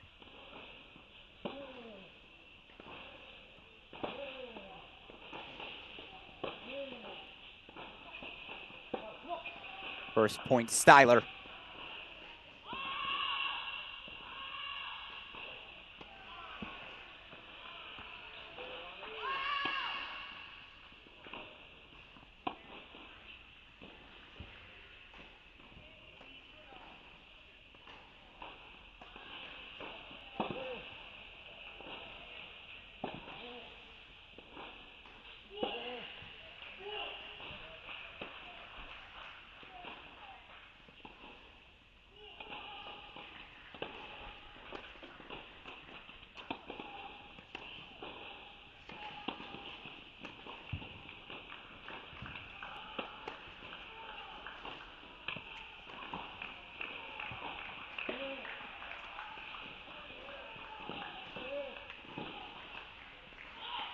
Oh, wow.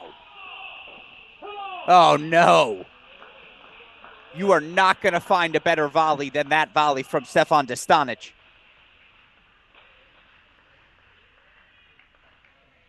And yet Andre Styler able to extend the rally with a lob of his own. Dostanic in the net on that overhead. 15-30 here.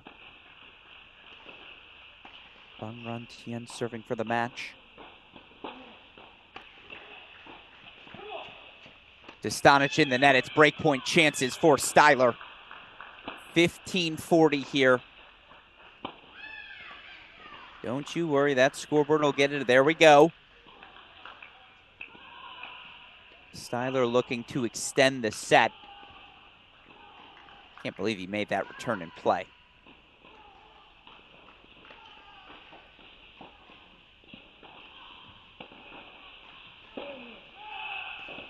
A reminder, we play let cords. And so a couple of sloppy forehands off the racket of Stefan Dostanic. Styler breaks back for 5-all. Let's go to court number 4. Fang Rantian, the freshman, undefeated in regular season dual match play. Looking for a first NCAA singles victory here today. I'll wipe the scoreboard in a moment. I believe it's 15-30 here. And spoiler alert, I think this is going to be 4-30 all.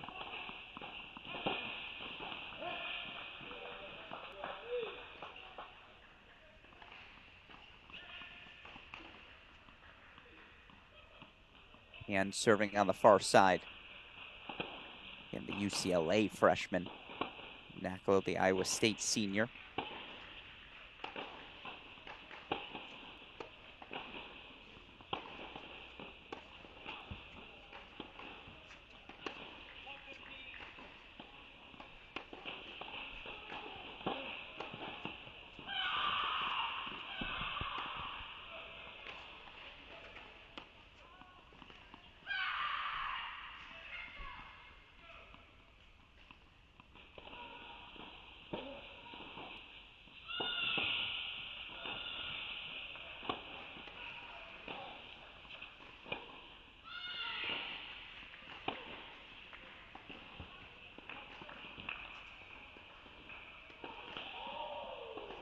Corey Miller now going to serve for that set 5-3. See 15-all for Styler. Wipe the scoreboard for us here as Tien serving for the match. This is the 30-all point, but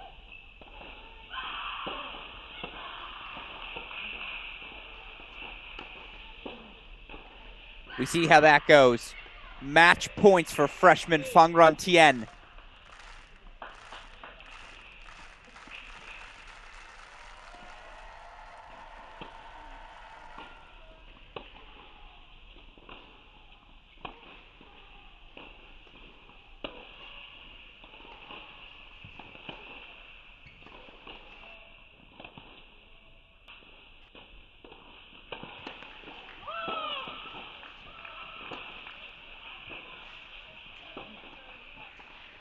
Season extended.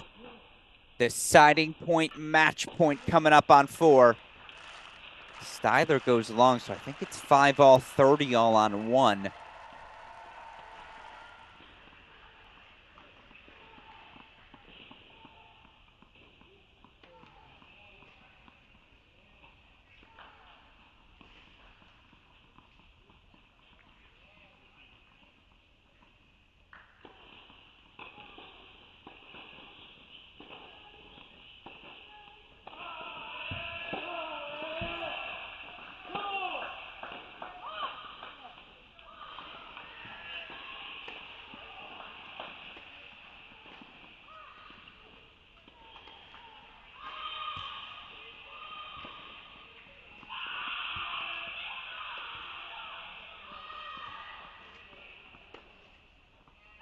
Tien's through to the second round.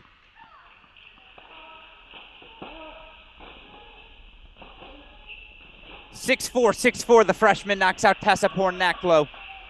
Styler holds for 6-5. We'll put Corey Miller on your screen.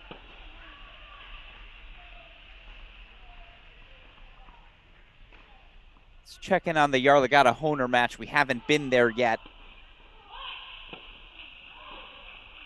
3-2 first set, 3-all, excuse me, on serve. Yarlagadda leads.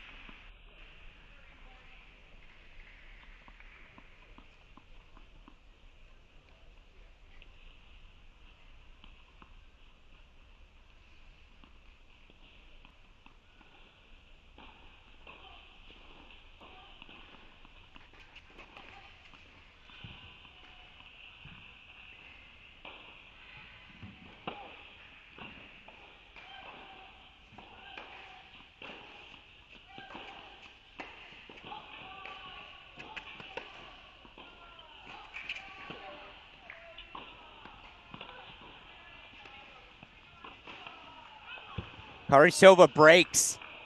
Back on serve, 5-4. And just to quickly again show it in your screen, haven't checked in on this one yet. Amelia Homer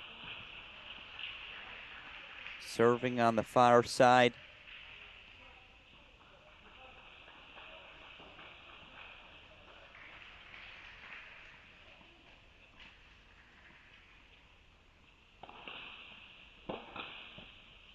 Homer, the sophomore, 2022 Big West Freshman of the Year.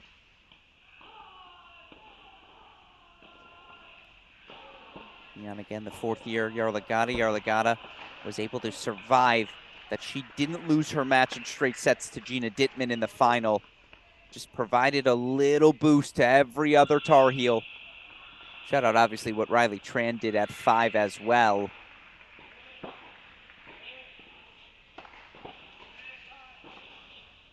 Yarlagadda, one of 5 Tar Heels in the NCAA individual singles draw. A testament to the Alliance. I called them the Avengers all year long. Superstars up and down the squad, regardless of what position they played.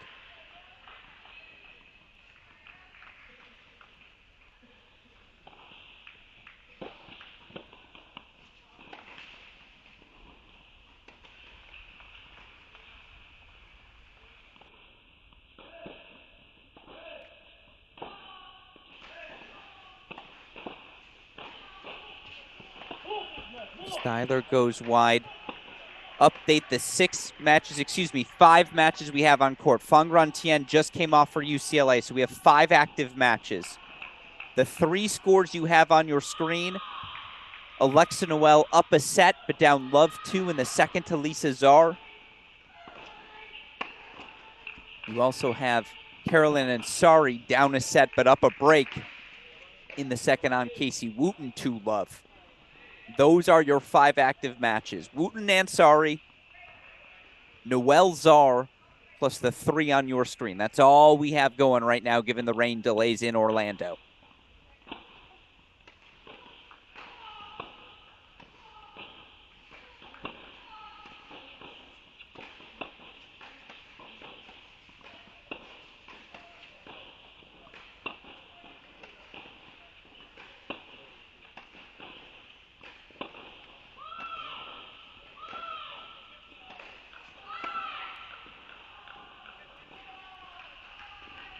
Always appreciate a please.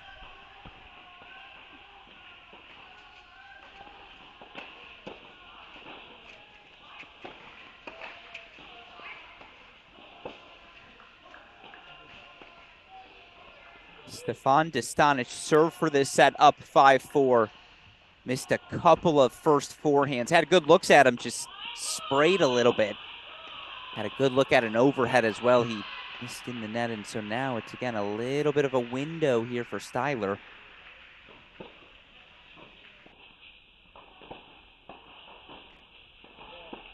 As that goes long. No, excuse me, scoreboard's behind. Okay, it was 40-30, but Dostanic holds, so it will be a breaker on court number 1.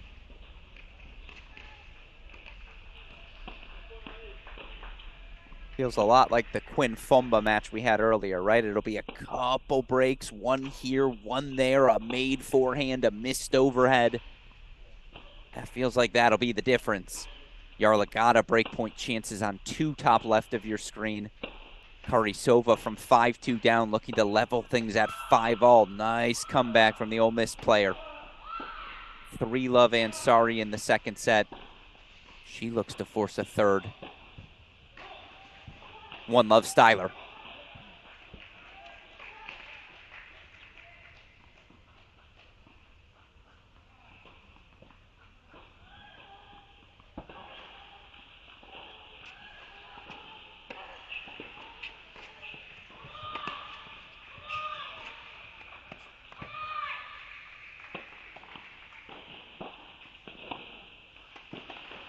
Great serve.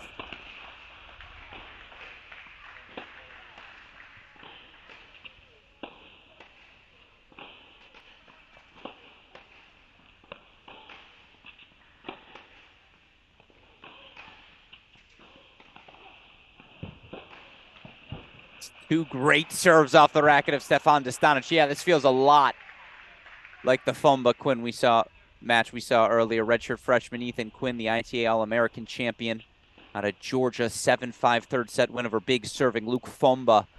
Was a really fun first set breaker. Went the way of Fumba. You can rewind to the first hour of this broadcast if you want to watch it.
Just wide, set point fought off by Karisova. Wasn't that a fun one?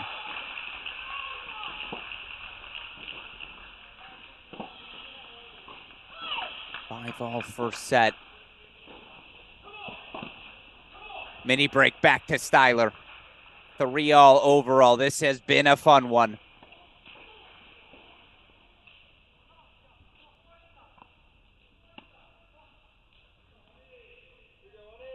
I know we have questions about the match schedule. I apologize. I'm not sure. I wish I could provide you information. I don't have it. I know, again, I appreciate everyone's patience. It is a rainy day in Lake Nona. 6 indoor courts. We've been rocking and rolling with them. Alex Gruskin here. They started outdoors at 9 a.m. Right around that 3 p.m. window, the monsoon hit. Thankfully, we were able to go inside. Now we've got 5 active matches. Fangran Tien of UCLA, the latest winner. Straight sets over Tessapor Naklo. Little NCAA team tournament revenge. Can Dostanic do the same? No problem in that overhead forehand. Sneaks in the line. And again, a lot of respect between these two. I know for a fact I was with both of them interacting with one another earlier this week. Yes, it was tightly competitive in Styler's 7-6 in the third win, sending Michigan over USC to the quarterfinals a few weeks ago, but it was just darn good tennis then. It's darn good tennis again today. Have not seen Murphy Cassone yet, no.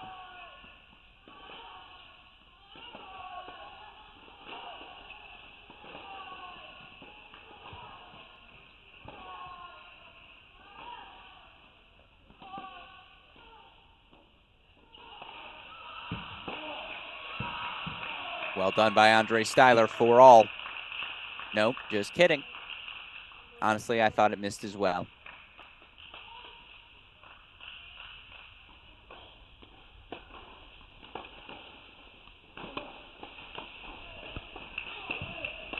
Whew. Again, I thought pretty generous with the call. I wouldn't have objected if called long. These guys are hitting missiles. If that's not an ATP 2 or 4-hand, I don't know what is. 4-all overall.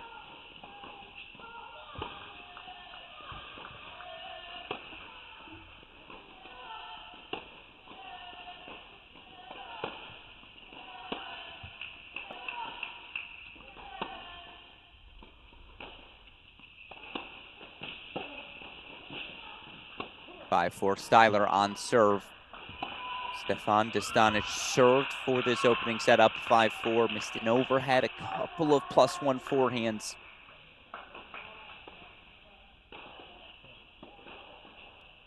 Pretty clean ball through the breaker from both guys thus far. 5-4 Styler.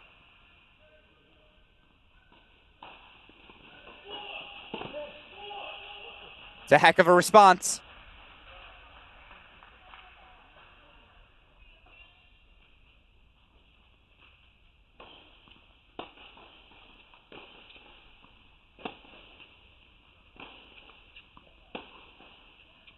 Now 5-all overall.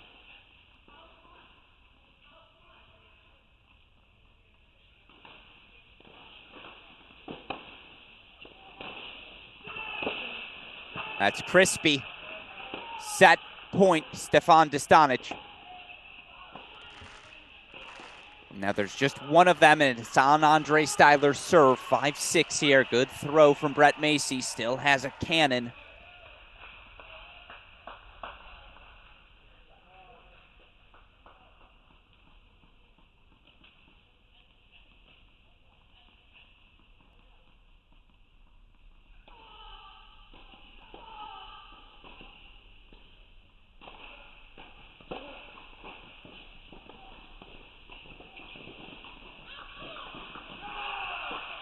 Steph had a look at a pass. Andre closed hard.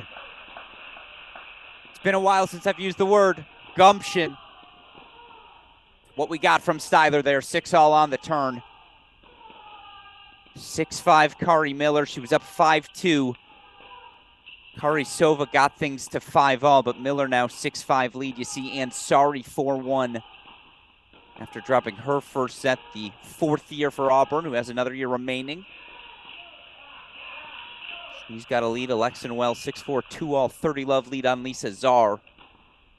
4-all in the first set between Yarlagadda and Honer as well. Stay locked in on these court assignments.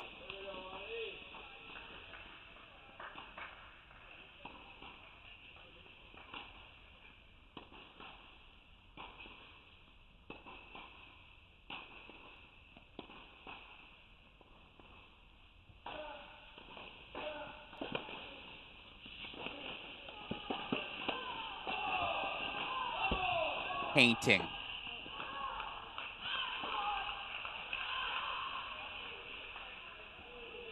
Seven, 6, set point, Styler.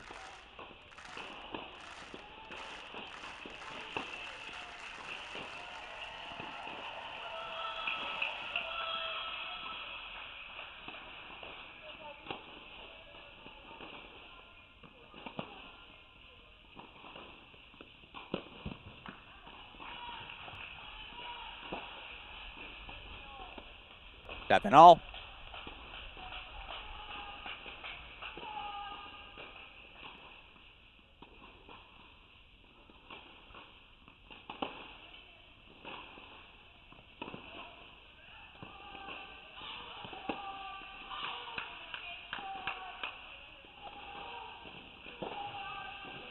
Eight, 7, Dostanic. Another set point, his second of the set. Hasn't had one on serve yet.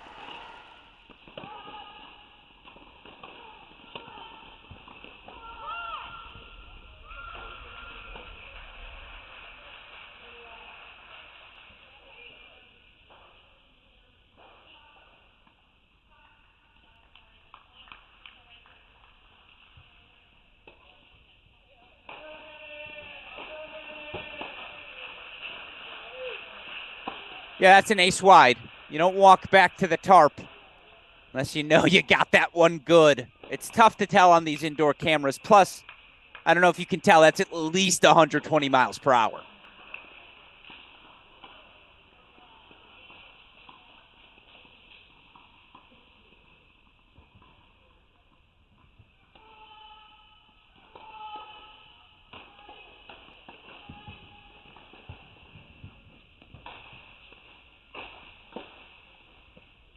Set point Styler, his second of the set, but again, neither man, and when you play tennis like that, I'll say it, neither man has had a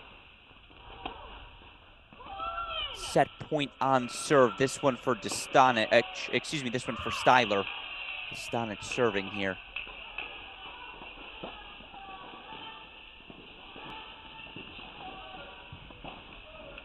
It's big boy tennis.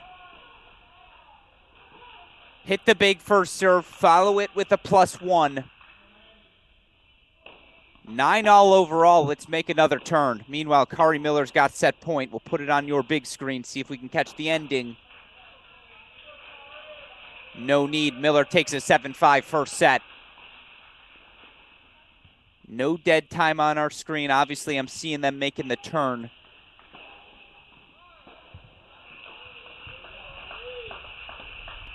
It's a quick turn. Miller with a 7-5 first set. Let's go to Yarlagadda Honer.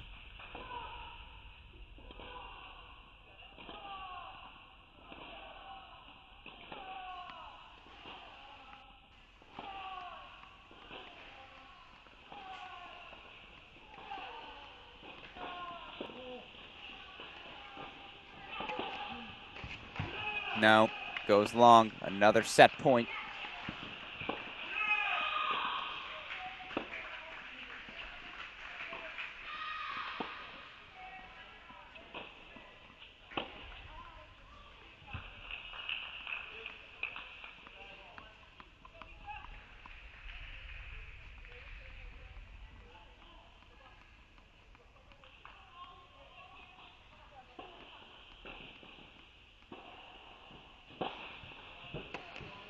I was going to say, is that a second ace wide to fight off a set point? No, just wide.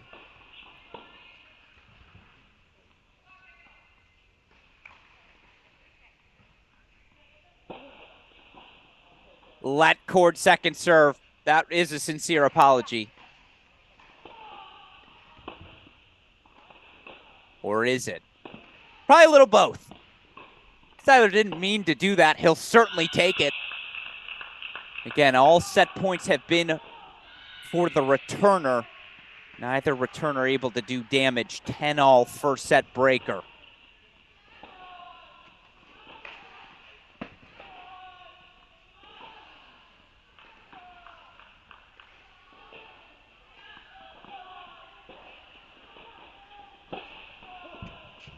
(11-10). Again, chivalrous. That's how I would describe this matchup. A lot of aces. Could have gone either way. It's another set point for the returner. Neither guy able to break through thus far. What does Dostanic have for us?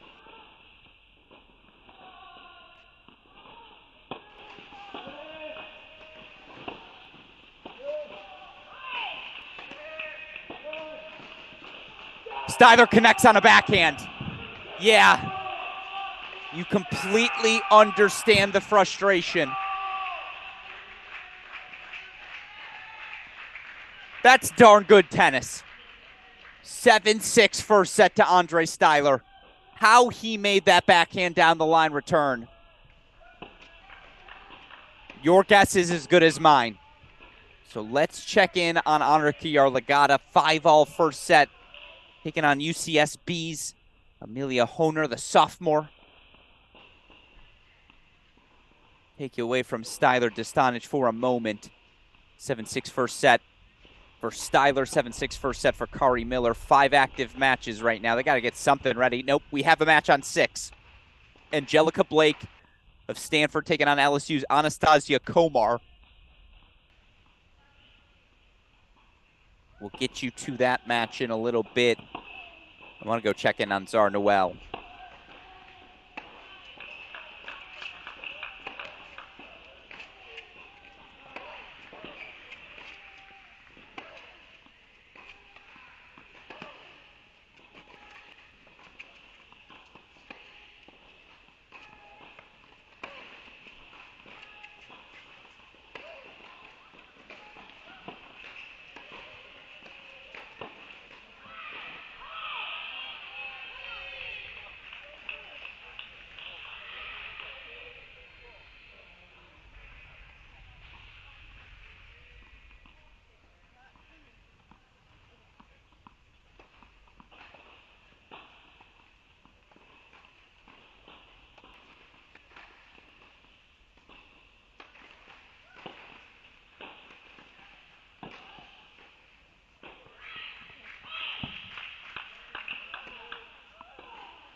Eva Ansari just held for 5-2.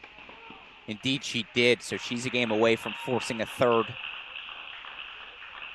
Keep you on these screens now. You see Alexa Noel, the 5 seed, 6-4, 3-2. Got a breakpoint chances here to serve for the set.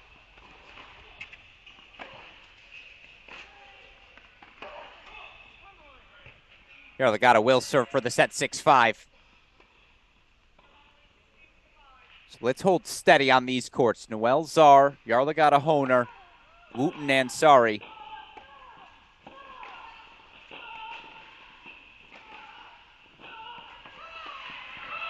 As that lands good for Noel. You have these 3 matches, your 3 other scores, only 6 indoor courts. So these are 3 of your active matches. Here are the 3 others. Andre Styler, 7-6 first set over Stefan Dostanic. Angelica Blake of Stanford, 1-love lead over LSU redshirt freshman Anastasia Komar.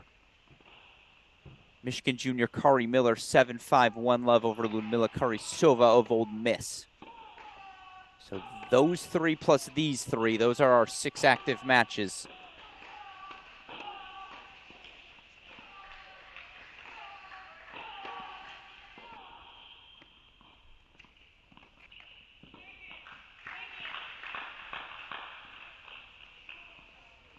Frustrated Lisa Zar. She led this first set 3-love.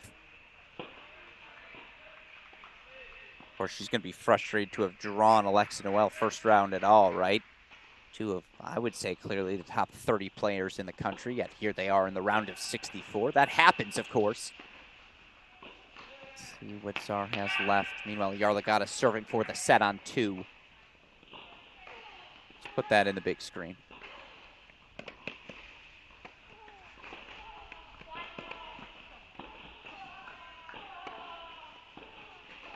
Styler breaks for 1-love. So set and a break lead for Andre Styler.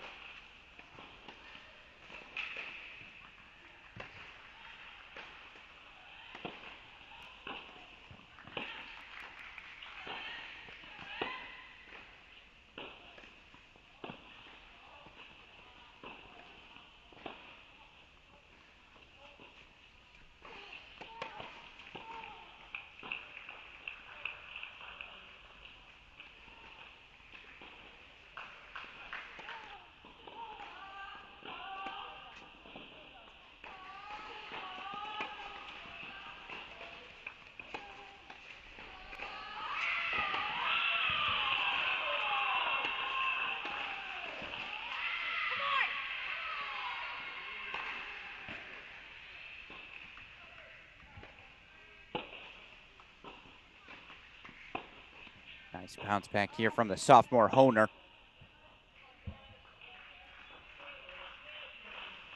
Alexa Noel setting a break lead. It is a grind on court 6, huh? as Carolyn Ansari now finds herself 2 points away from a third.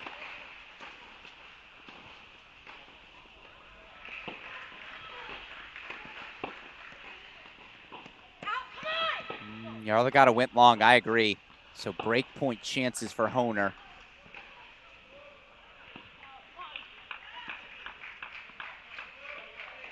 That hit a roof on court 6.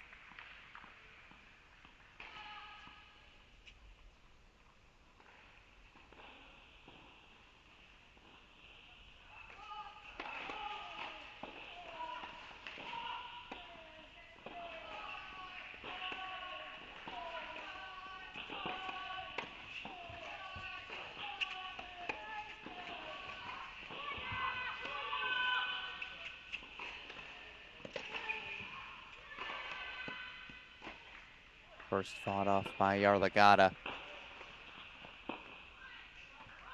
We got to go to court 6. It's a set point chance here for Carolyn Ansari.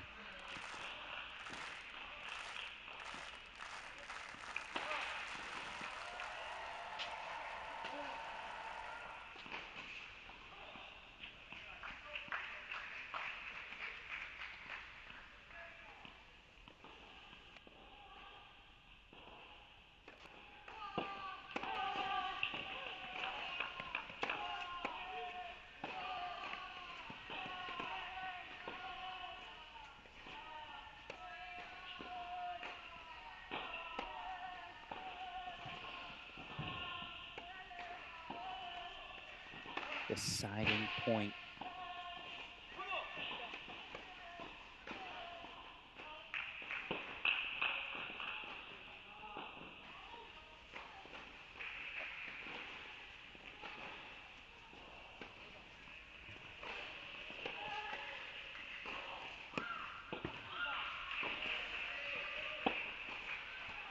Sails long, Ansari takes the set.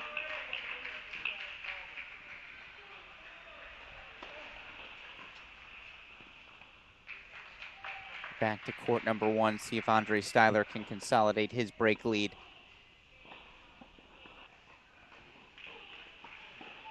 Third set for Wooten Ansari.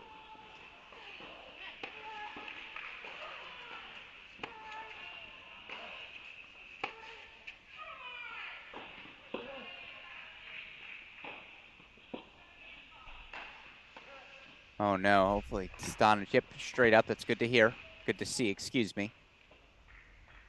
That was a quick jump. Yarlagata does take the first set 7-5. Let's put Noelle on the big screen. She is currently the one on court closest to the finish line. 5th seeded Alexa Noelle. 3rd year for Miami, or 3rd year overall, 1st at Miami. She's got game points for 6-4, 5-2. Ansari Wooten going 3. Styler 7-6-2 love. Kari Miller 7-5-1 love on Kari Sova. And then Angelica Blake, early 2-love lead in set 1 against Anastasia Komar. Most recent update from the NCAA. All 4 p.m. matches report 7:15 inside. 4:30 matches not before 7:30. 5 p.m. not before 7:30. 5:30 matches not before 8. And the 6 and 6:30 matches are not before 8:30. It is going to be a late night in Orlando.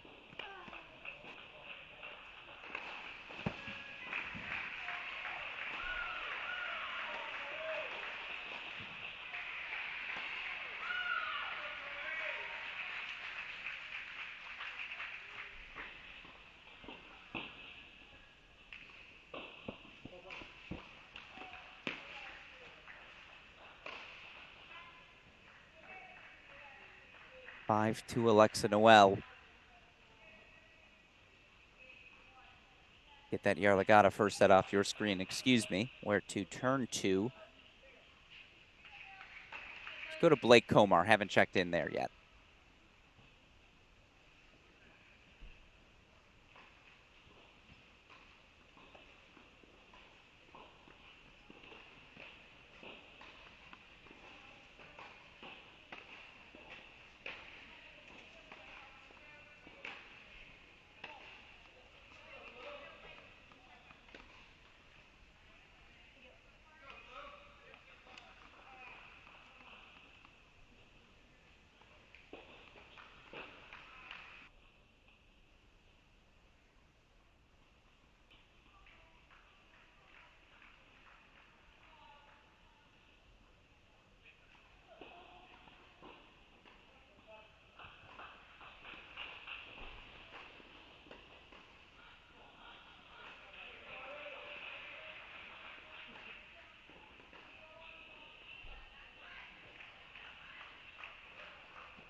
Lisa Czar serving to stay alive. Alexa Noel, the 5th seed, takes the first point. She's 3 points away from the second round.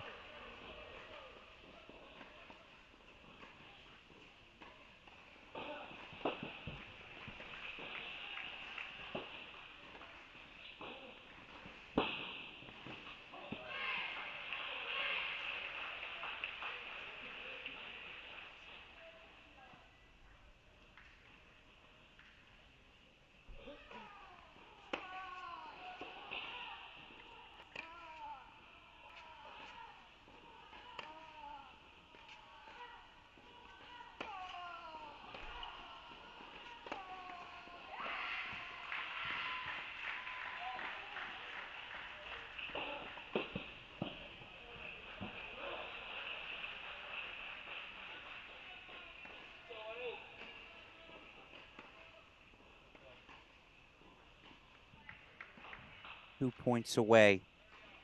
Wipe this scoreboard just again, so we don't have any spoilers. Alexa Noel, 6'4", 5'2", love 30.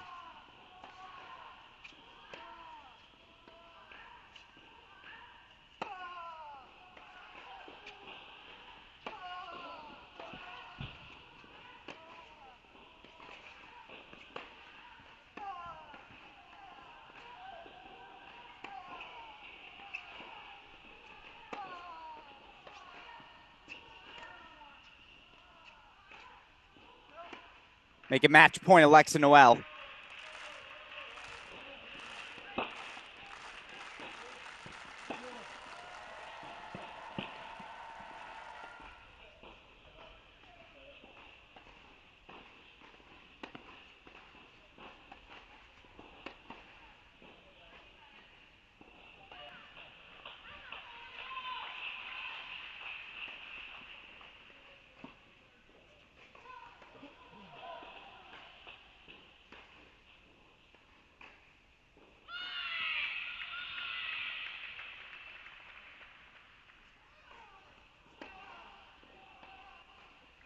Might as well take a big swing, right? 4 match points here.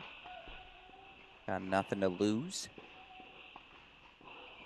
Kari Miller, 7'5", 3 love on court number 3. Early in the third set, Casey Wooten breaks for 1 love. But again, match points, 3 of them here for 5th seeded Alexa Noel on the near side of your screen.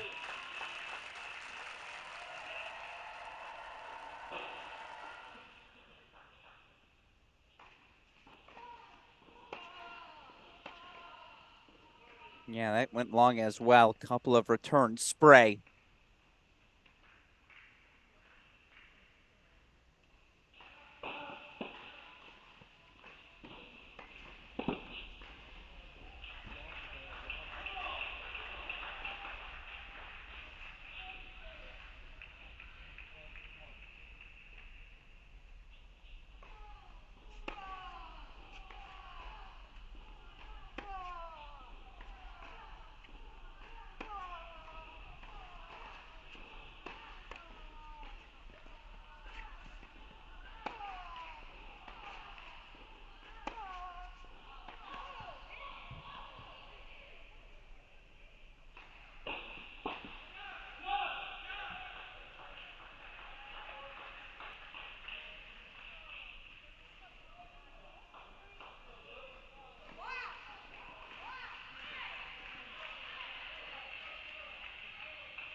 Styler holding 4-3-1.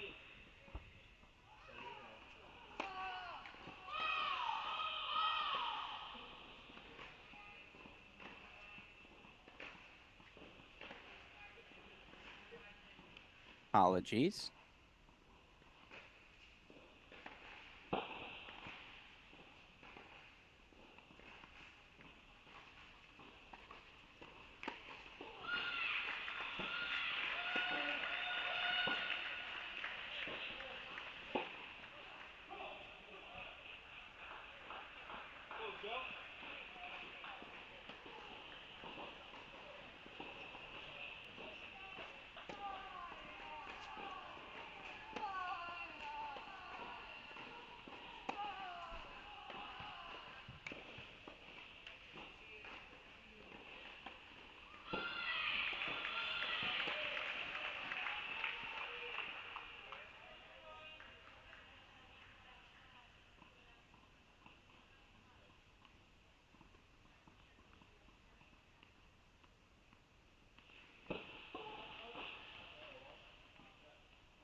Not bad from Komar.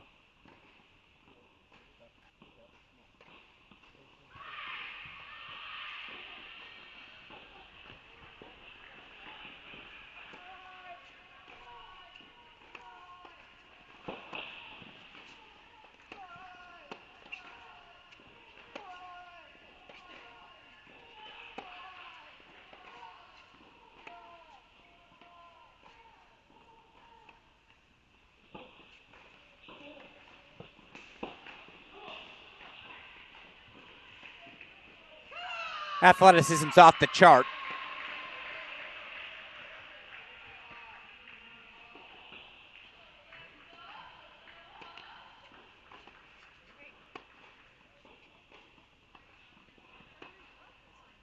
Coach Two's a few words.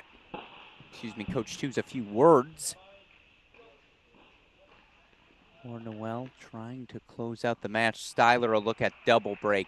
Indoors, that might just be the match. I think Dostanic went long. Yeah, the double fault, 4-1 double break lead now for Andre Styler.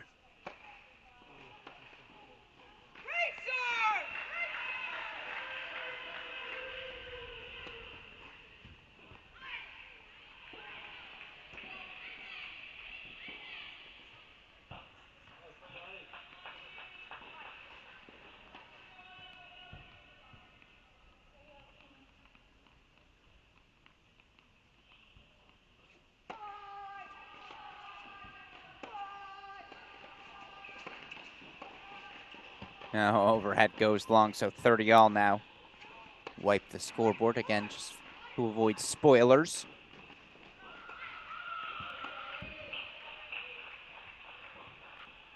Setting a break lead, Annika Yarlagada now 7-5-2 love.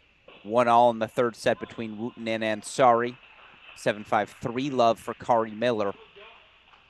30 all here for Alexa Noel, looking to close things out 6-4, 5-3.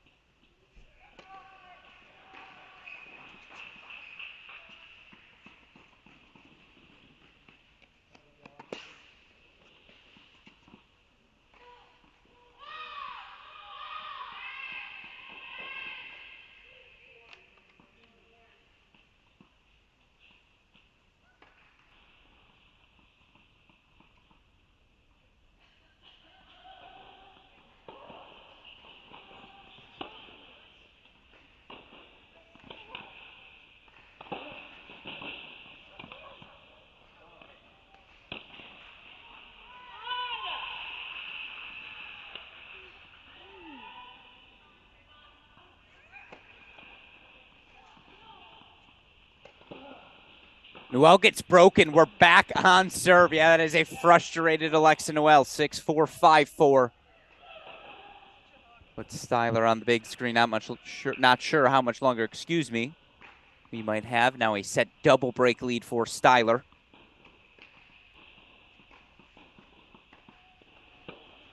Not sure how much longer we'll have with this one. That's how that sentence is supposed to sound.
Styler holds 4-5-1. Ari Miller 7-5-4-1 lead.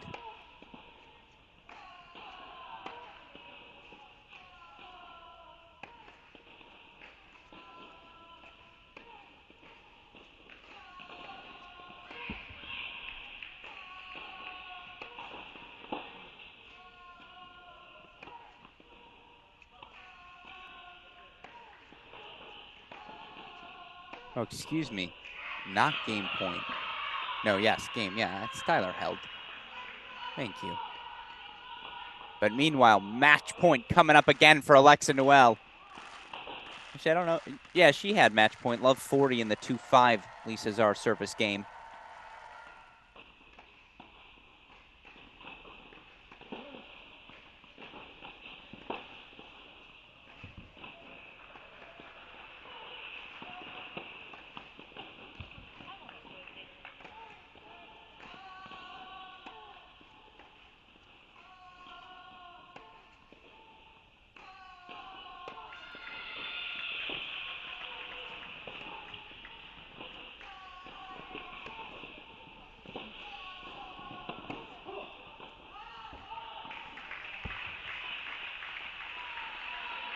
Ball just wide. Alexa Noel, 6-4, 6-4. Squeaks out a victory. Over Pepperdine's Lisa Czar, the 5th seed advances to round number 2, where she awaits the winner of Casey Wooten and Carolyn Ansari, currently in a 3rd set. Setting a break lead for Annika Yarlagata. Well, let's go to that 1st set. Angelica Blake, 4-2 lead on Anastasia Komar.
Tyler will serve for the match, 5-2.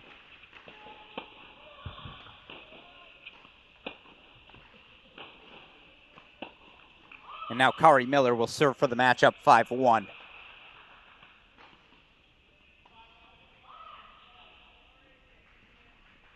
Already on the day, the University of Michigan got wins from Jaden Brown, Julia Fliegner, Gavin Young, and Andrew Fenty. Styler and Miller can provide wins number 5 and 6. Pat Maloney still to play. He'll take on Hawaii's Andre Iligan. I'll ask the question, what's the record? I feel like some UNC, some Virginia teams under the year, they had to get, what, 6, 7 first-round victories. USC teams probably ran up some numbers. Stanford over the years, plenty of good numbers. It's not too shabby, though.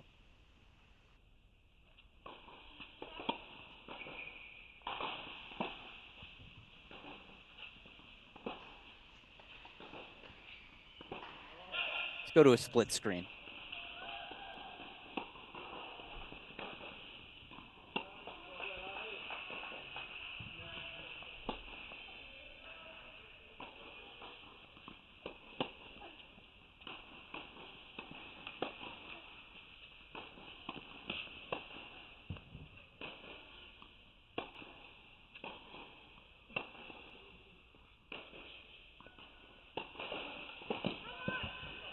Gorgeous pass there from Karisova.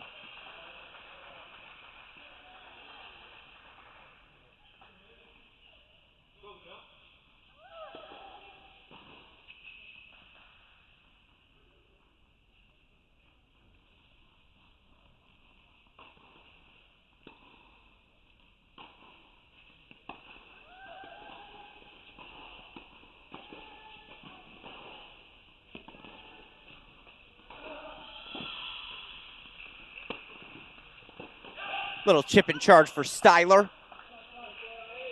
He's now 2 points away.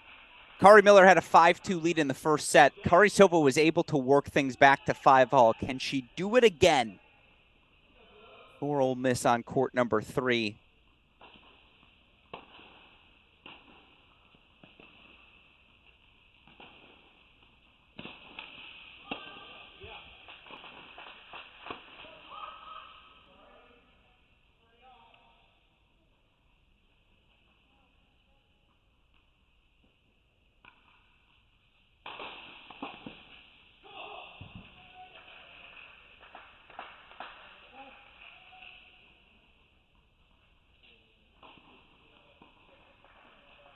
Match points, Andre Styler.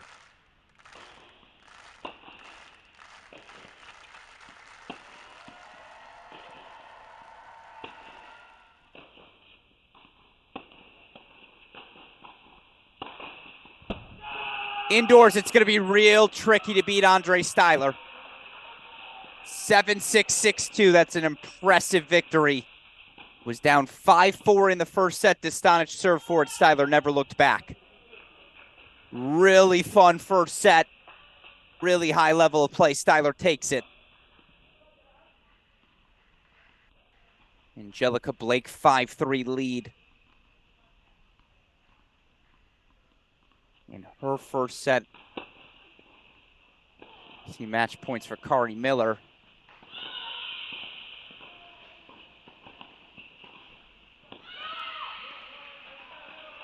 And Kari Miller gets the job done, 7-5, 6-1. So yes, to the Michigan Athletics account in our YouTube chat, it is a go blue good day for Michigan Athletics. Michigan players 6-0 in round 1 matches so far today. Take you to a couple of other courts. Let's see, what do we have? 3 active right now, so it's pretty simple choices.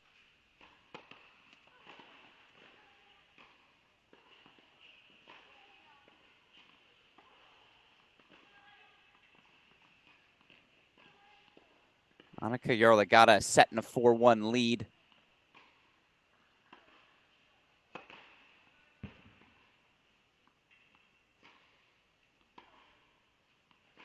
Third set between Ansari and Wooten at 6, 3-2 Wooten leads. They've traded a lot of breaks here in the third. We should have everything ready for you now.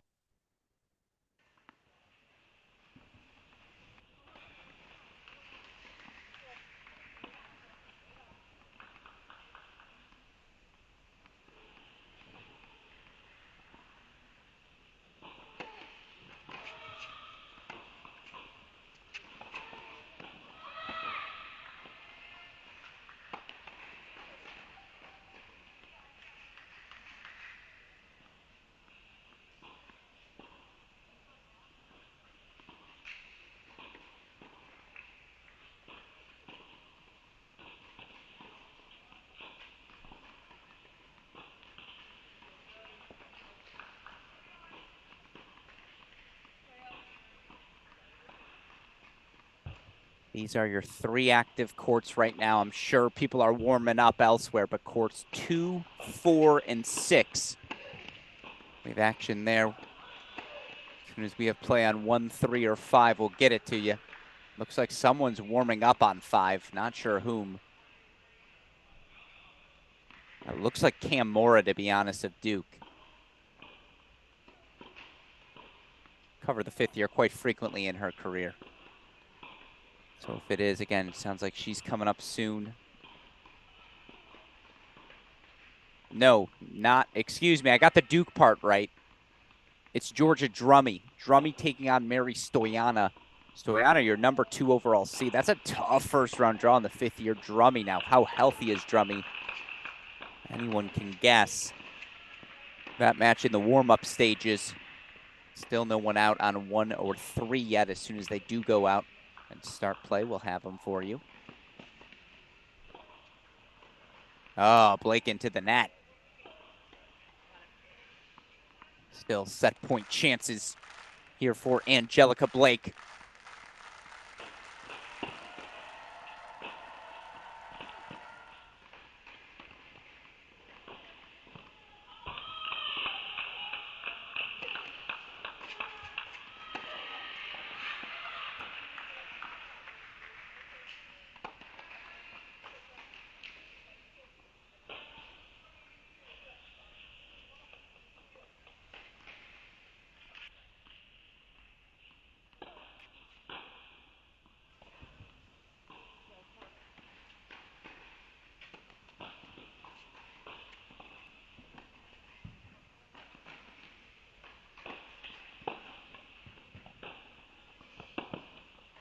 Five, 4. Komar asks the question of Blake. Excuse me, 4-5. But Yarla got in the big screen. Still beset in a break, but UCSD sophomore Honer gets 1 break back.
Breakpoint chances still here for Yarlagat. Again, these are your 3 matches on court right now. Warm-ups underway, I believe, on 1, 3, and 5.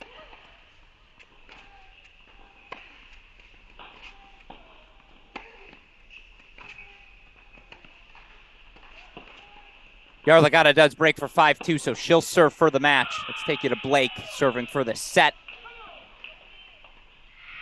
All tournament team selection was Stanford Angelica Blake.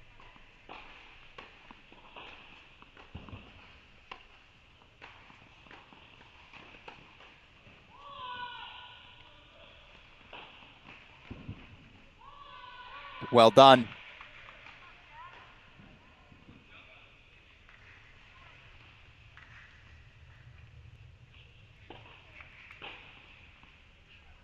Arlagata looking to be the third Tar Heel through to the second round. Can Gillig, Crawley, winners earlier today. Reese Brantmeyer knocked off. Third set, 7-6 in the third. Victory for Mel Riasco of Georgia. Abby Forbes. Els Tomas, I believe it was 2-7-6 first sets. Not sure how that one finished.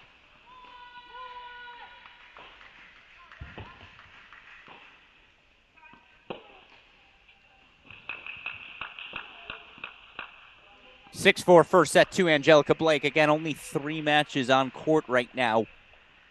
So we'll just hop between the 3. Arlagata serving for the match.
Have not seen Stice from Auburn yet.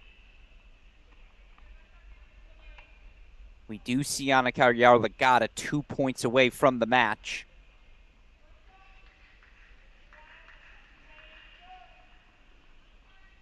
See Casey Wooten 4-3 lead, up a break again on 6, but it's been just about all breaks on 6 thus far.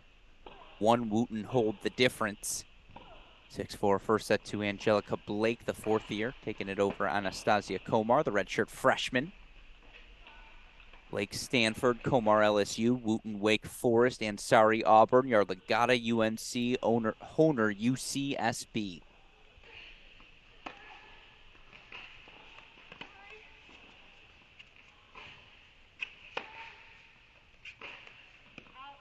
That land good.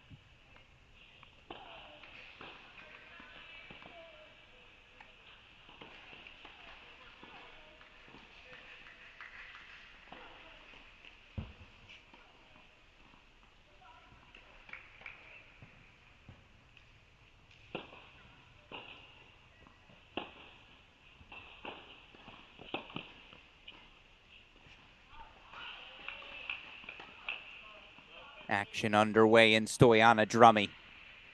Stoyana, the number 2 seed, taking on the 5th year from Duke, Georgia Drummy.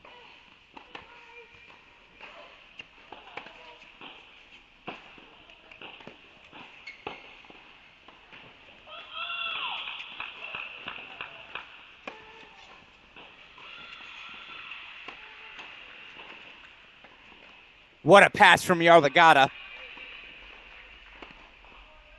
Sets up match points.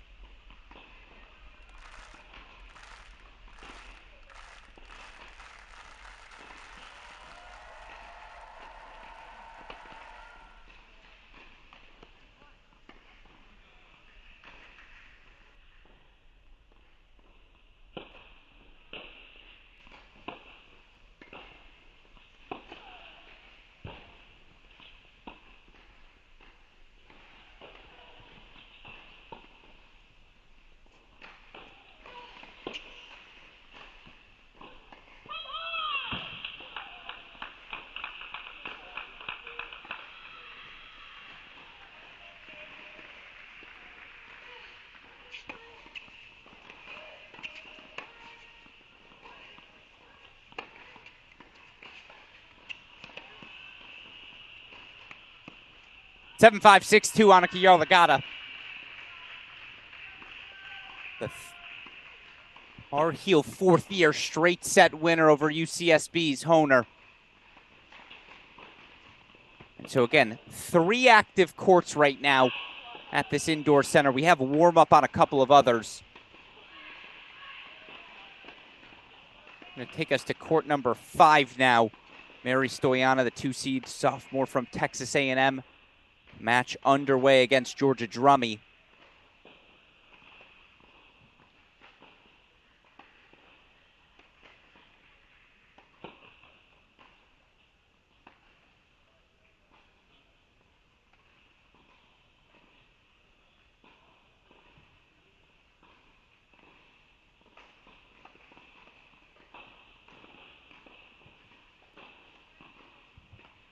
So there you go. You see it on court.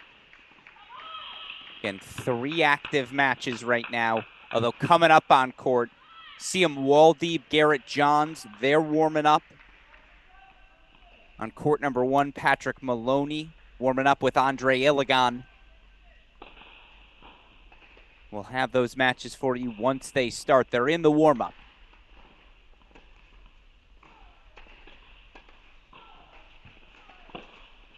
So yes, this is the match we have to sit with. Casey Wooten, 4-3, game points for 5-3 on Carolyn Ansari. This match has just been an absolute war. Over 2 hours on the court.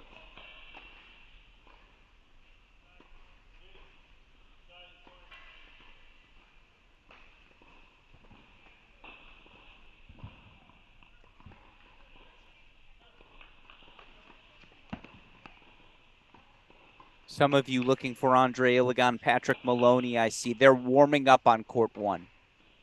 No purpose in showing you the warm-up when we can show you Casey Wooten holding for 5-3.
Savannah Brodus, Florencia Urrutia going to be our next course on. So these are your 3 active matches. Drummy Stoyana, Komar Blake, Wooten Ansari. For those of you tuning in, next 3 up.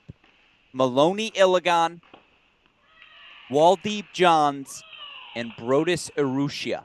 That's our schedule for you here.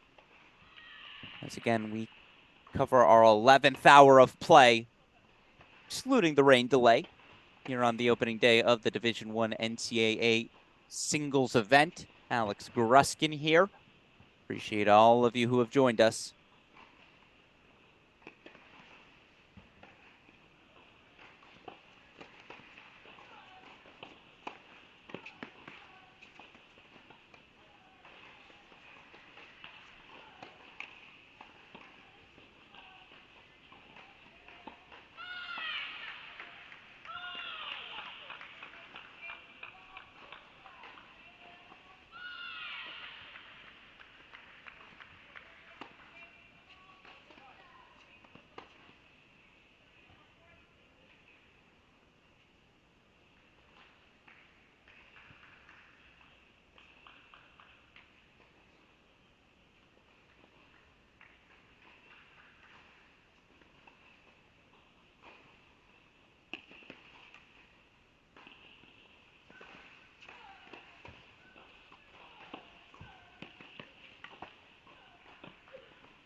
Match point Wooten. Make sure we don't get any spoiler.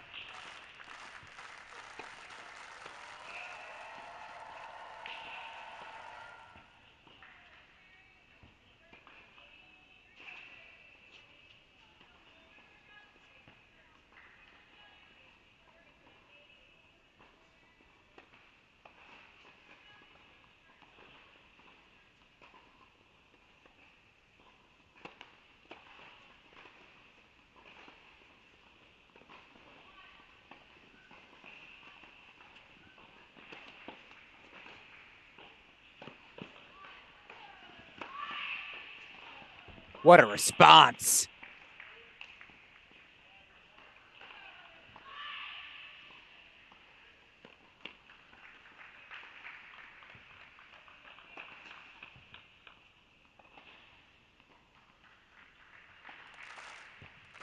Deciding point, match point. I got no problem going full screen.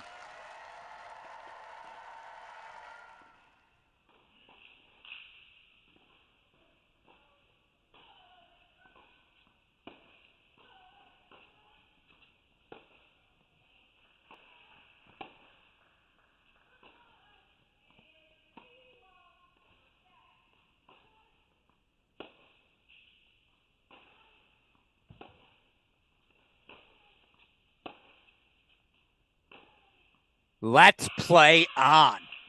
Unbelievable. 5-4 on the turn.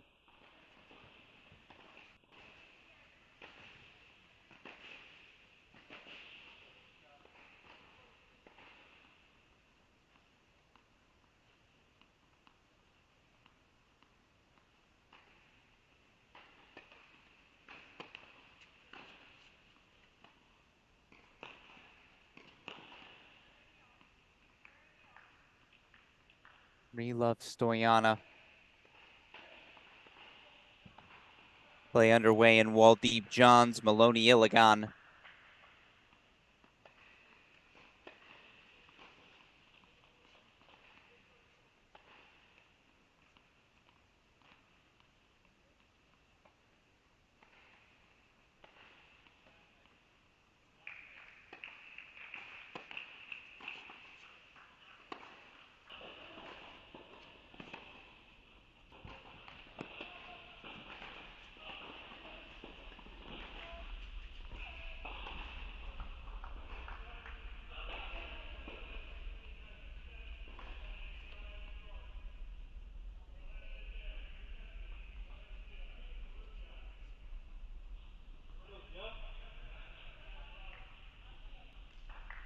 Wooten out of the chair we had there. 5-4 lead. She's serving for the match.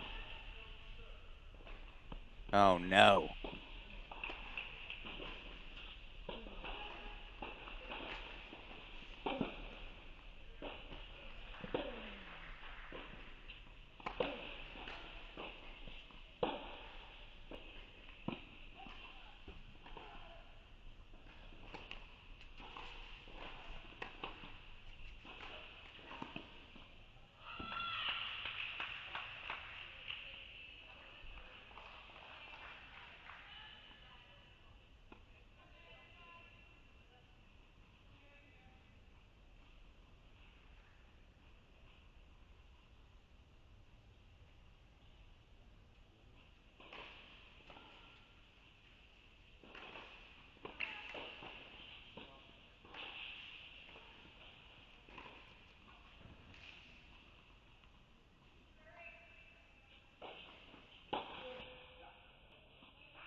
He just won't go away.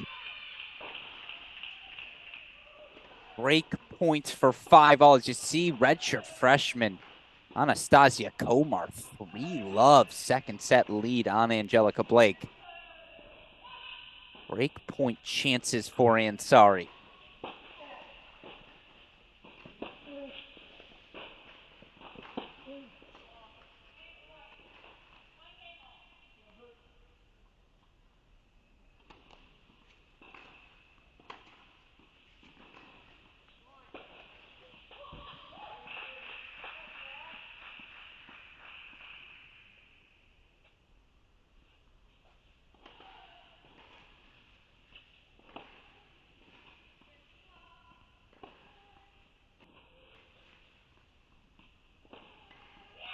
Five all. Unbelievable.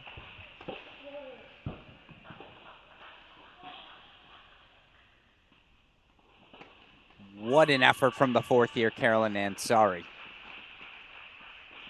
Fought off multiple match points, down 3-5, breaks for 5-all. Very fun.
I don't mean to be rude, Sean, but if the streams are up on our screen, they're all working. Break points for Iligan. Maloney fights off the first. Just resent the link to the court streams. So if that should send you in the right direction. All those streams available on the USTA National Campus website.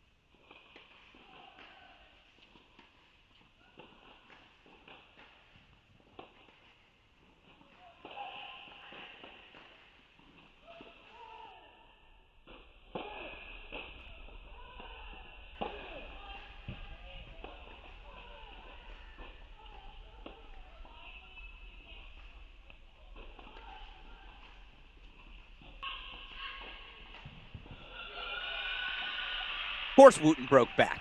Would have been weirder otherwise. Iligan breaks for 2-1. 4-1 Komar. We have changeovers on all three screens, so let me take you to a new court. We'll start with a match we've yet to show. Siem Waldeeb, Garrett Johns. That match is on court number 3.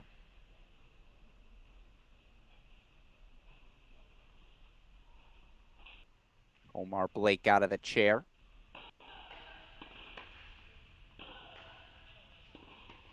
Andre Iligan, the early 2-1 lead.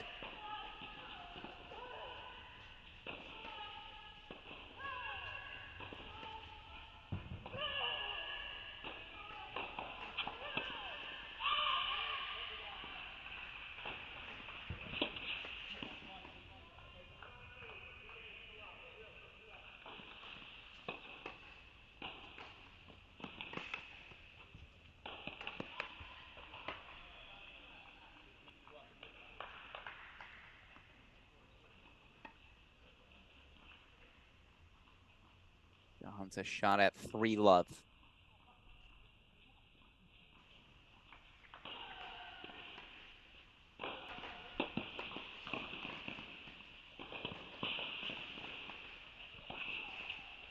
Johns goes long. Let's head over to court number 6. Casey Wooten once again serving for the match. We've been here before though, right? Waldeeb gets on the board.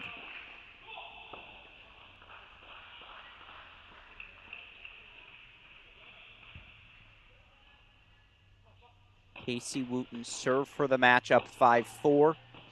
Carolina, I'm sorry, broke her. Wooten had match points up 5-3, and sorry fought them both off with a couple of ridiculous winners.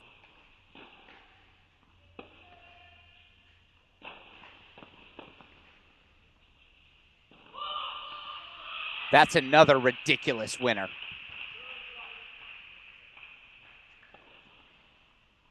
Is there anyone right now better with the back against the wall than Carolyn Ansari, the fourth year from Auburn? Continues to come up with the goods.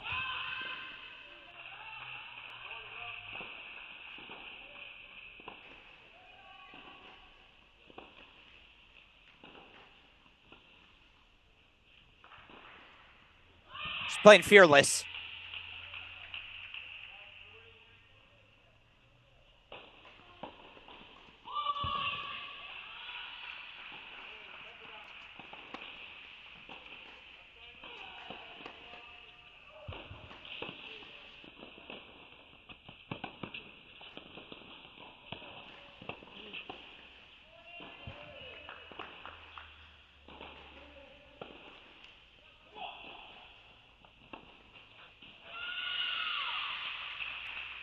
That's not too shabby from Wooten either.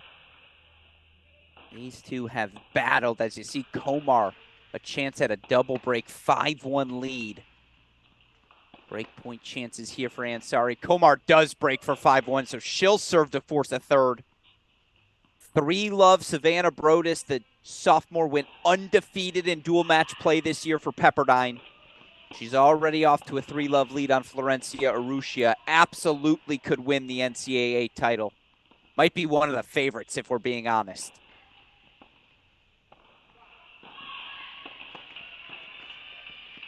And you see these 3 scores on your screen. Third set breaker to decide things in Ansari. Wooten, Komar serving to force a third. 2-1, Johns up an early break. Your other scores, Andre Iligan up an early break, 2-1 on Pat Maloney. 3-love Brodus, 6-1 first set to Mary Stoyana. I apologize, I lost track of it, but the number 2 player in the country, the sophomore from A&M, doing her thing, and a couple of stellar sophomores, Brodus, Stoyana on court right now. They're both in commanding positions.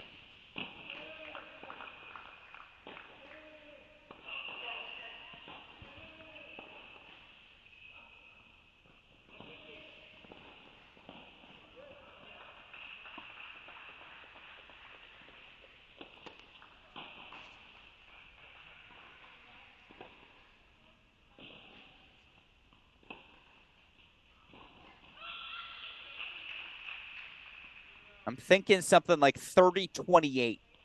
Feels like a proper scoreline in this third set breaker, right? First to 7, win by 2, but the most surprising thing would be if someone wins this breaker with only 7 points on the scoreboard, right? It just feels like we're headed to overtime.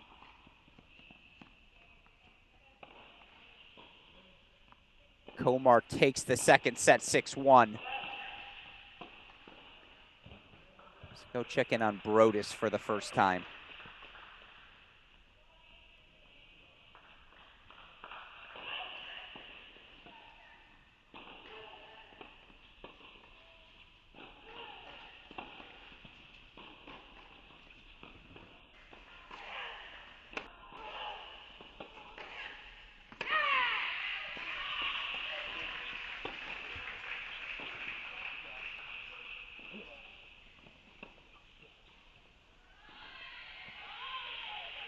Do love Wooten right where Ansari wants her. Brodus shots at 4 love. I agree, Drew. 35-33 is about right.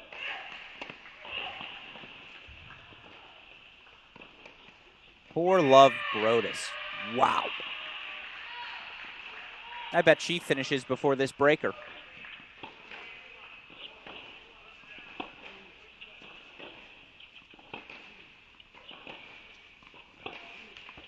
Brodus undefeated in dual match play.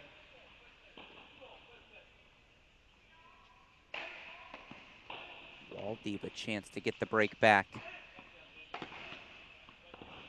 Look at that returning position. Nope, she backed up a little bit. See if Ansari takes a step in.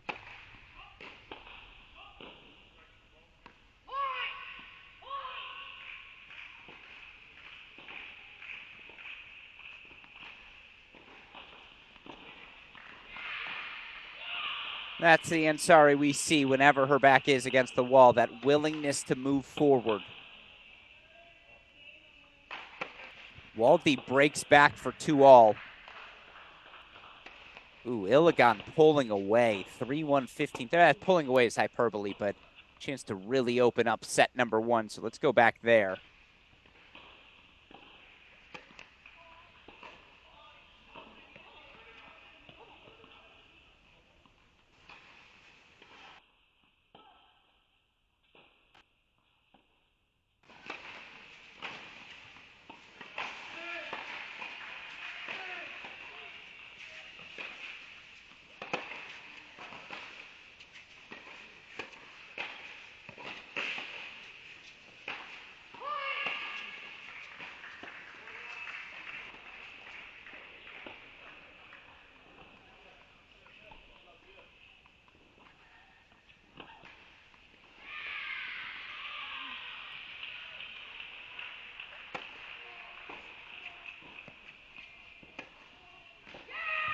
Five love Brodus.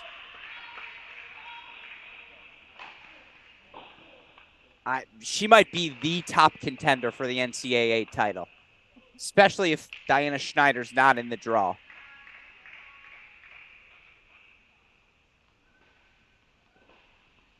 I don't make picks because I'm on the call for all of it.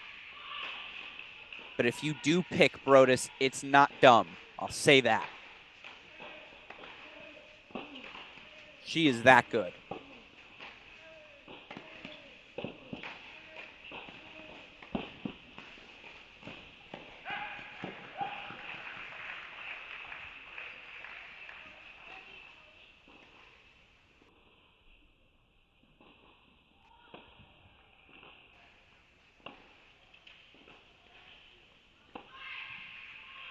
Wooten goes wide. For the first time in a long time, Carolyn Ansari, 4-2 lead on the scoreboard. Let's go to the deuce point for Maloney. No dead time on your screen. Obviously, we'll bring it back in the big screen in a moment. Brodus, 5 love. Maloney holds 4-2-3, so still just a single break deficit.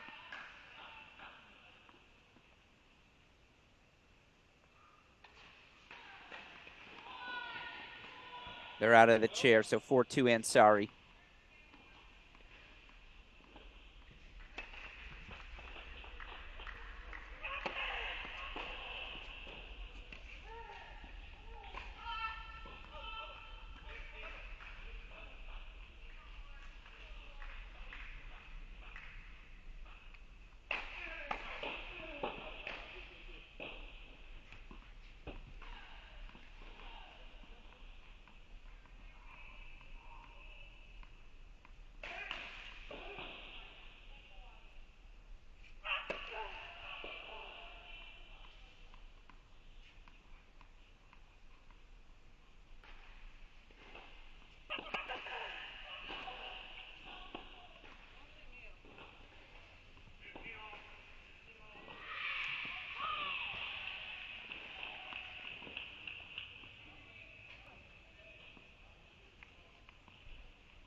Incorrect scoreboard for me. I apologize. Double break.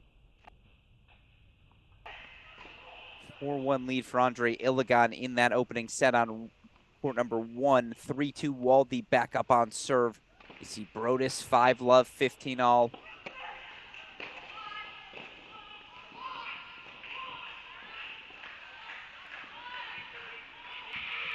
And now it's match points for Carolyn Ansari. Was down 5-3, 30-40 on serve. Came up with just a couple of gems. And now the fourth year has 4 match points for the NCAA second round.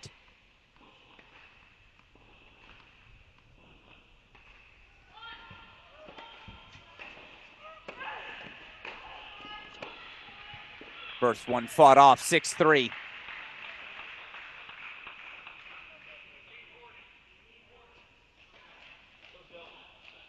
Match points still for Carolyn Ansari. 6-3 here in the third set breaker. Set points for Brodus.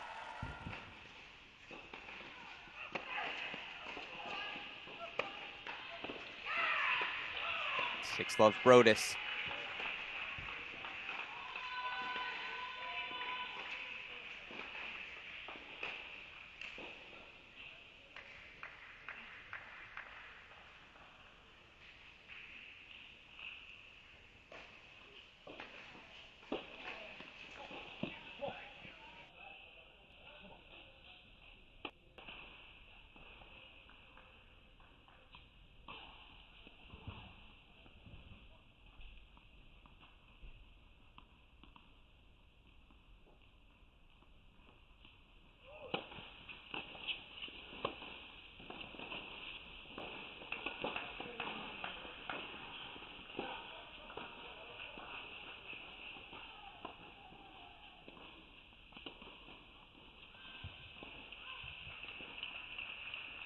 Carolyn Ansari is headed to the second round.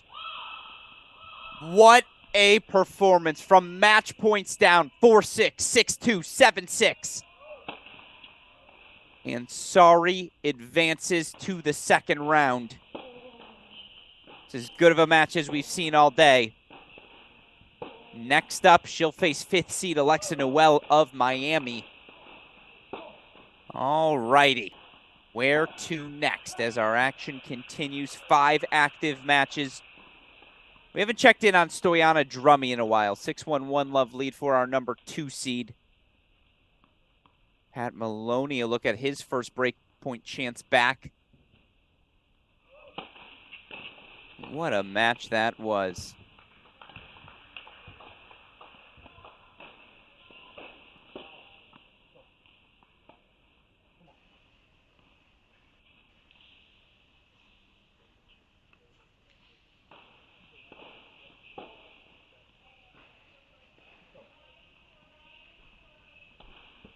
Maloney does get a break back for 2-4. So scoreboard updates, 5 active matches right now. The 3 you have on your screen, plus 2 others. Angelica Blake, the 4th year from Stanford, up 2-love in the third set. Pepperdine sophomore Savannah Brodus, 6-love first set, under half an hour it took against Florencia Urrutia.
Charles Bertemont knocked out earlier today. Third set victory for Noah Schachter. Schachter knocked off Bertemont. Don't know where you can find all the results, but if you have questions, I know I can answer them.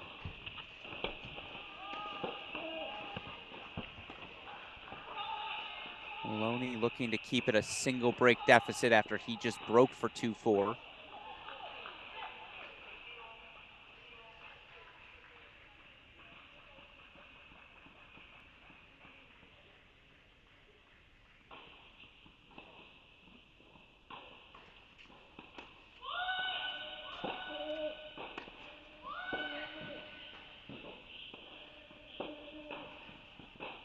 It's a great pass from Iligan, sets up break points.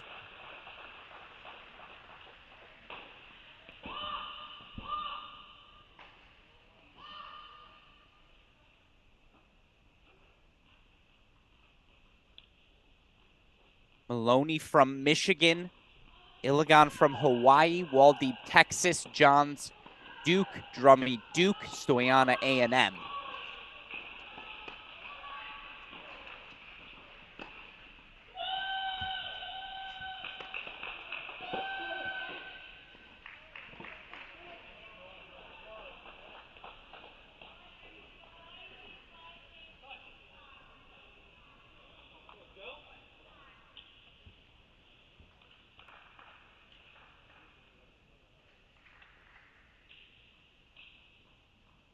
Stoyana 6-1-2-1. I do want to hold there.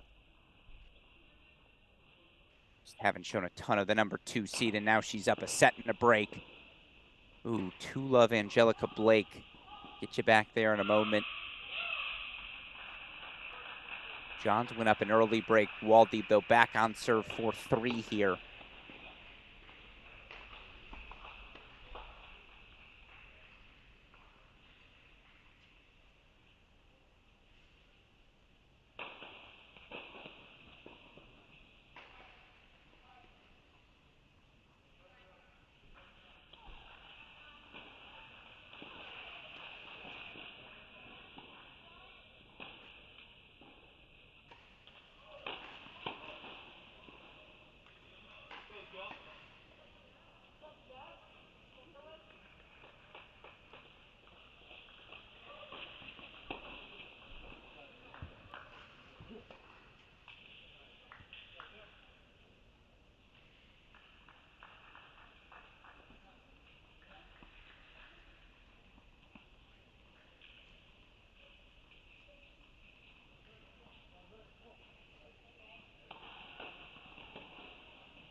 Take it back to court number 1 as Andre Iligan closes in.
Maloney with the break point chance back. You'll see in the chat we have a link for completed scores.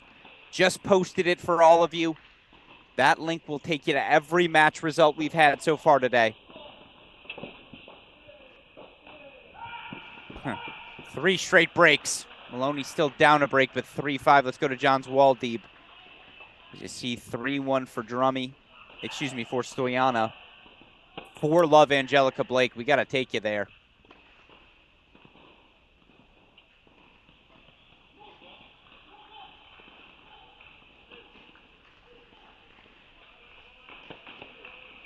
Oh, excuse me. That is Blake on the screen. I just never changed the scoreboard. Come on, Alex. Unforced error by me. I apologize.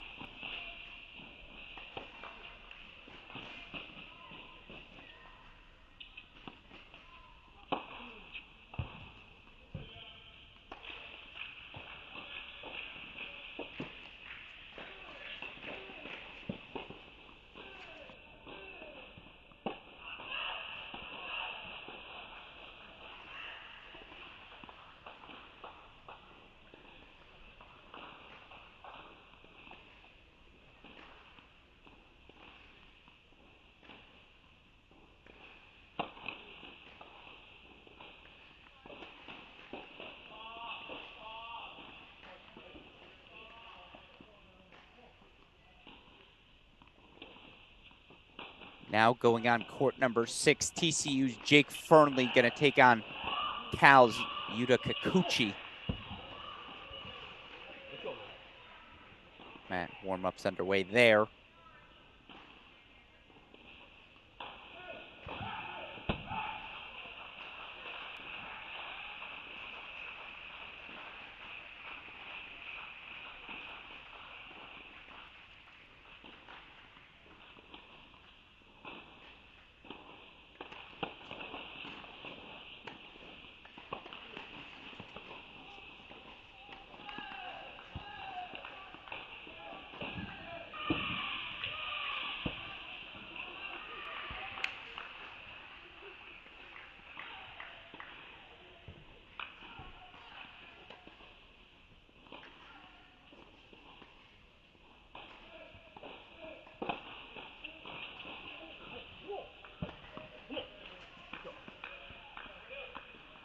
Looks like Waldeep holds 4-5-4.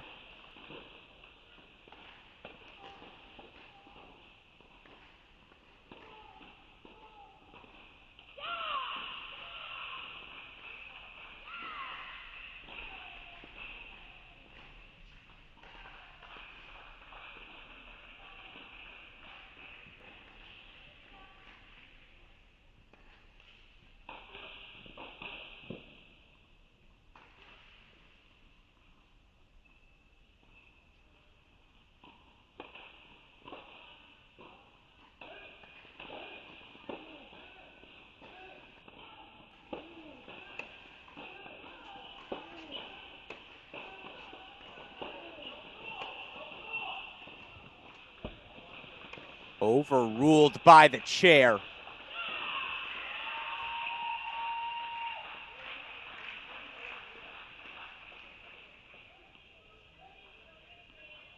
So it's a set point for Andre Iligan.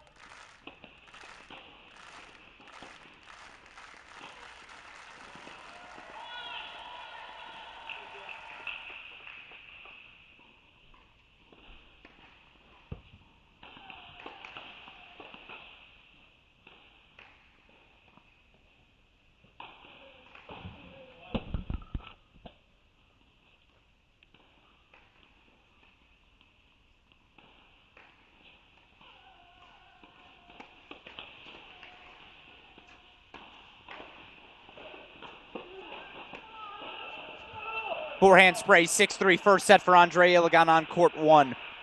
Take you over to court number 3. You see Mary Stoyana setting a break lead. Also going to make court 1 court number, I think it's 3.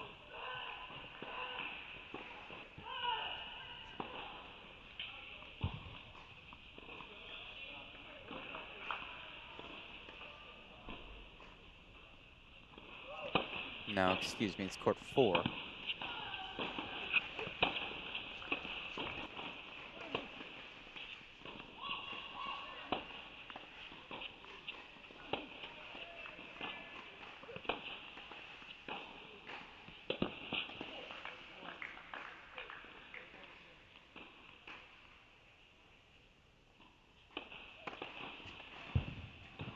All right, we have an order of play for the rest of the day.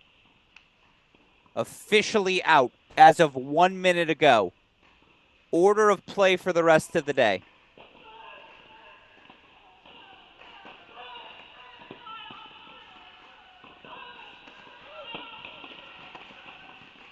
"13 matches left on the schedule. We have matches listed not before 11. Coming up, Auburn, I'll have to look at the individual matchups. But we have a couple of men's matches. Tracy von der Schulenburg's coming up soon. Kingsley Smith inside as well, not before 9. They're hoping to go back outdoors. So they have not before 9:30 matches, hoping to go outdoors. They have matches listed not before 10. I assume that means they plan to play them. You can go to @NCAA Tennis on Twitter, @NCAA Tennis on Twitter, to find the updated order of play.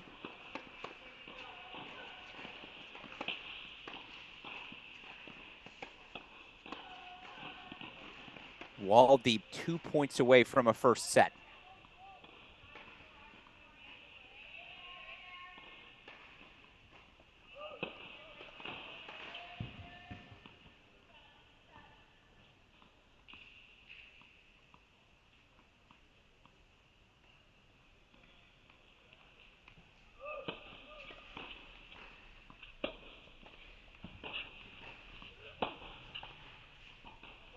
Johns goes long. It's a set point, 4 of them coming up here for Siem Waldeep, the 4th year. You see Stoyana setting a break for the 2 seed. Stoyana, the sophomore from Texas A&M.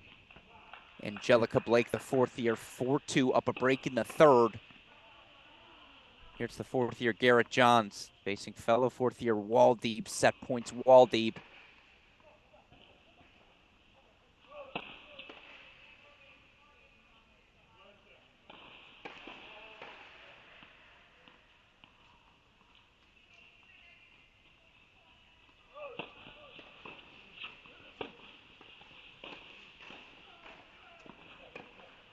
First one fought off.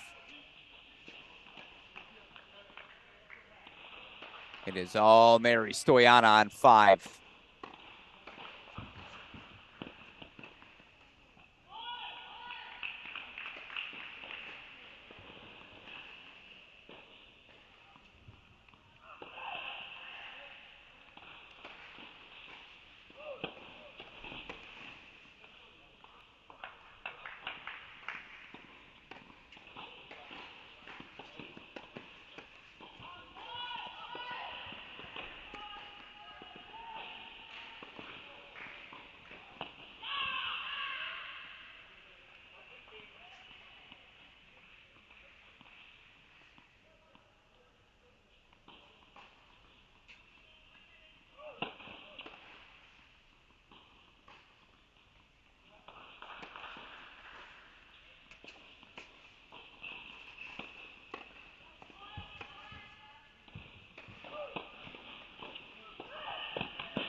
First set, Siem Waldeep, 6-4.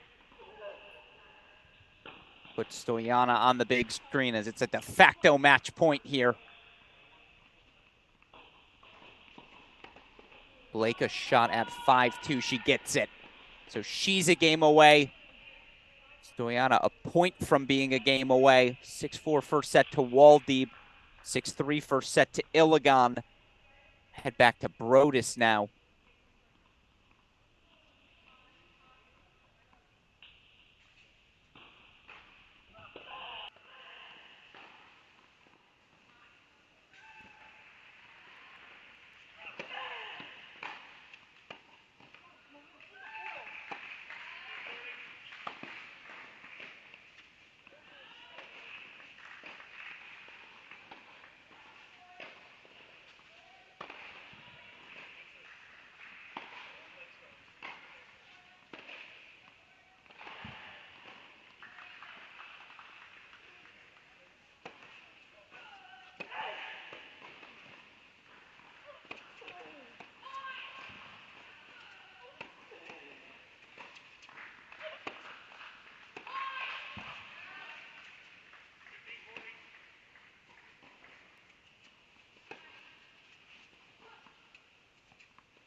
Rummy does hold to extend the match. Extend the match, excuse me. Keep it a single break deficit.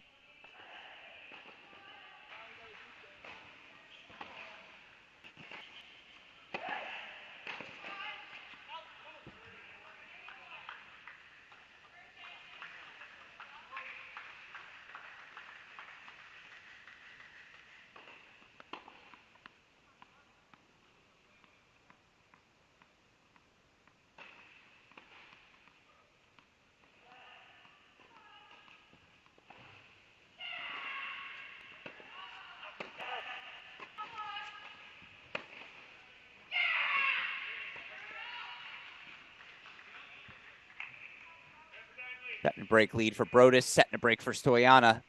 5-2 break lead for Blake here in the third.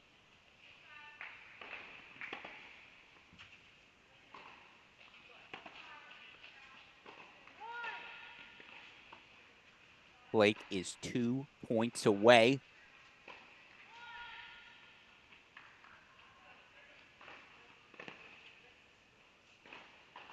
Kikuchi Fernley now officially underway at 6.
Match points, Angelica Blake.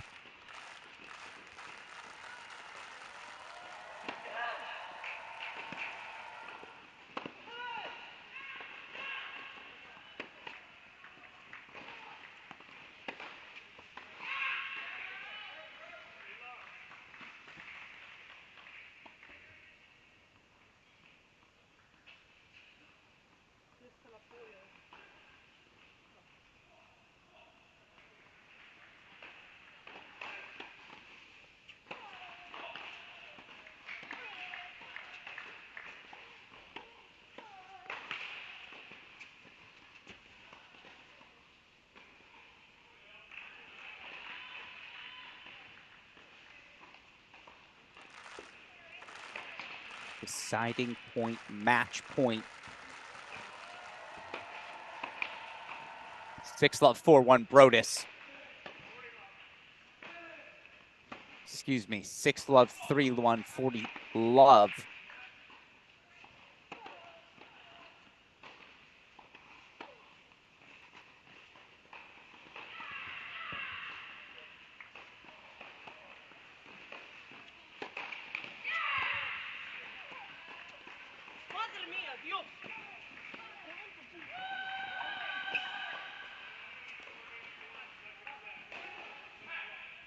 Angelica Blake, 6-2 in the third. Stanford fourth year through to the second round.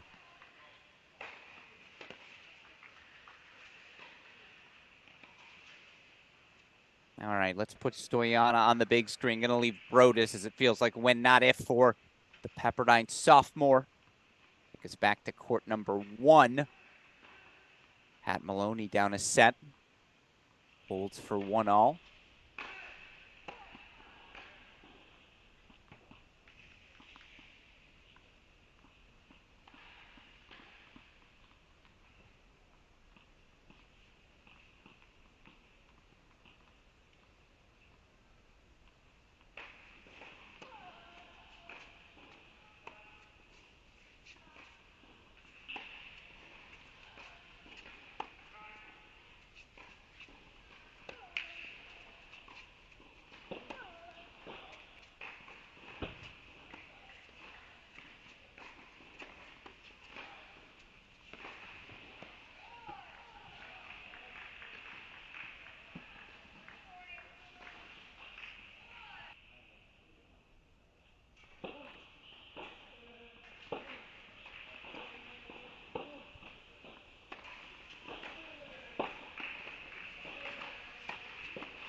Toyana a chance at 5-3. Oh, those were breakpoint chances for Drummy, or at least a breakpoint chance for Drummy. I apologize. You see Brodus 6-love 4-1. These 3 matches on court, your 2 other, Fernley, Kikuchi just getting started. Waldeep 6-4 1-love on serve in the second up on Duke's Garrett Johns.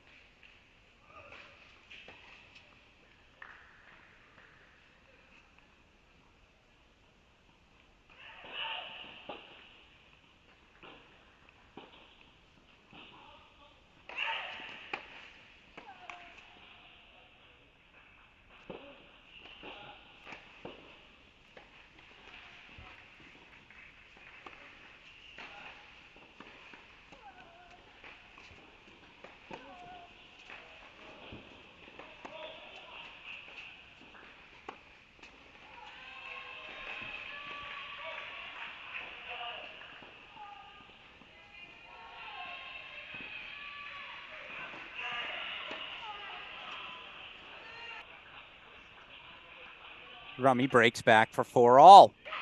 First time she's been level in this match all night. The match that has not been level is on court number 2. Savannah Brodus running away with things.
I'm right here. 5-1 lead, Savannah Brodus. She'll serve for the match here on 2. Georgia Drummy again leveled things for the first time. Now game point chances for her first scoreboard lead of the afternoon, 5-4. Yes, it would just be a second set, but still.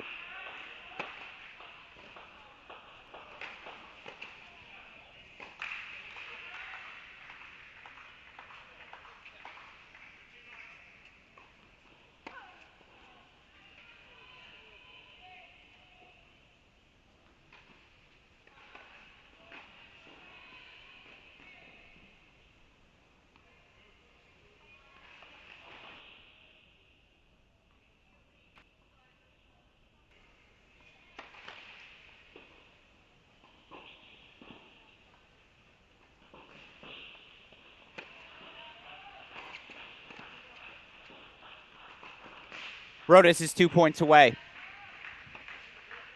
As you see, 5-4 Drummy. Burnley up an early break, 2-1.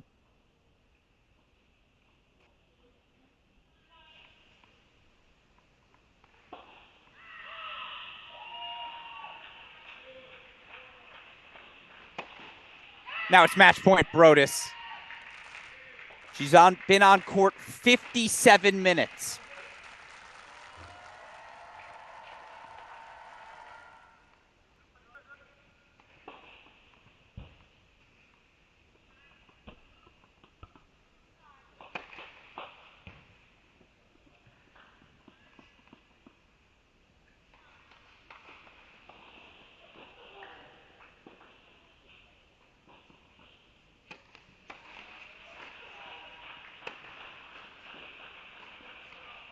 Tell you what, if you want to watch other players play tonight, offer your thank yous to Savannah Brodus in under an hour. Efficient, Ruthless Brodus. 6-love, 6-1. We'll go to Drummy Stoyana in the big screen. Let's go introduce you to court number 6. Jake Fernley, Yuta Kikuchi.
Four matches on court right now. You see the 3 on your screen, plus 6-4, 1-all, Waldeep Johns.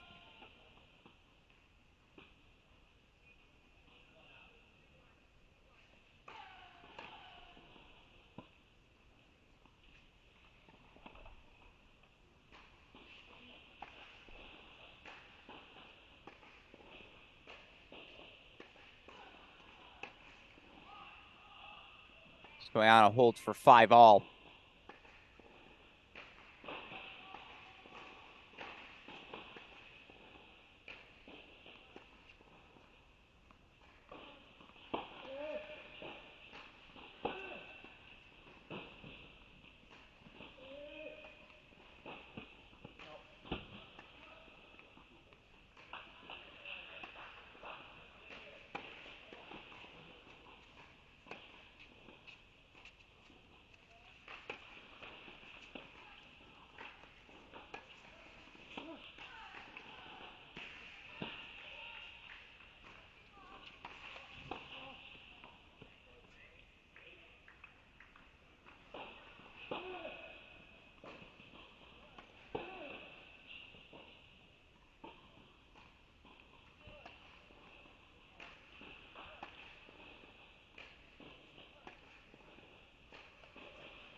Five-all overall. I see the question in the chat. I'll answer. I'm doing well.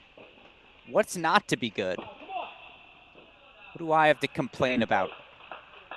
12th hour of our broadcast. It's been a phenomenal day of tennis. Too many 3-setters to recap.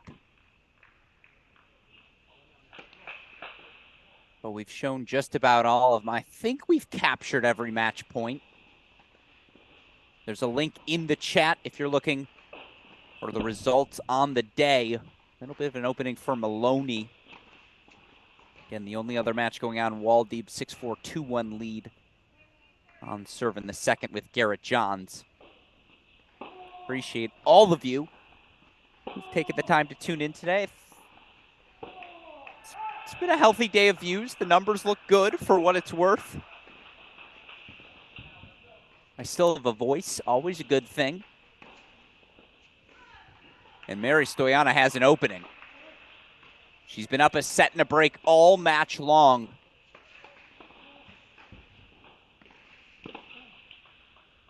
See if she can give herself a chance to serve for the match.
Break point chances for Maloney.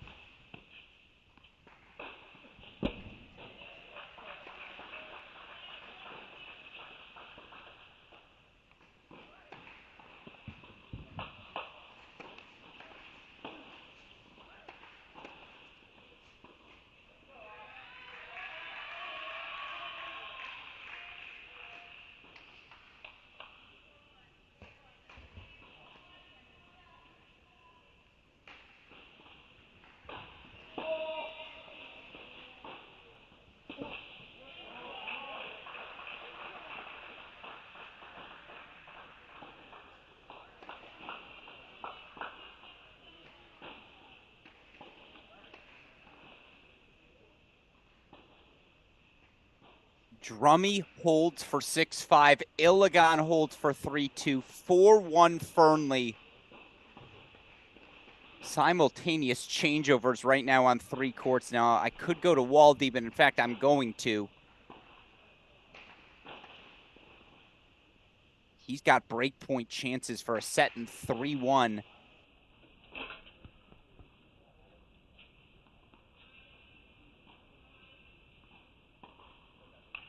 And he does take a 3-1 lead.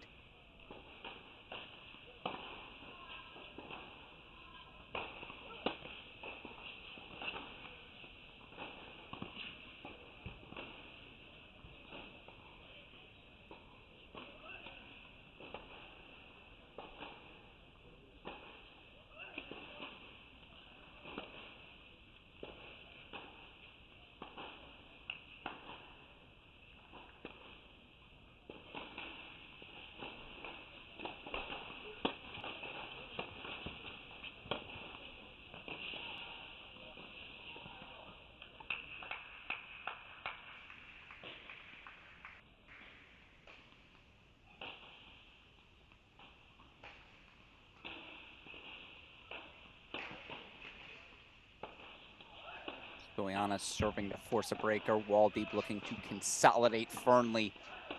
Double break 4-1 lead.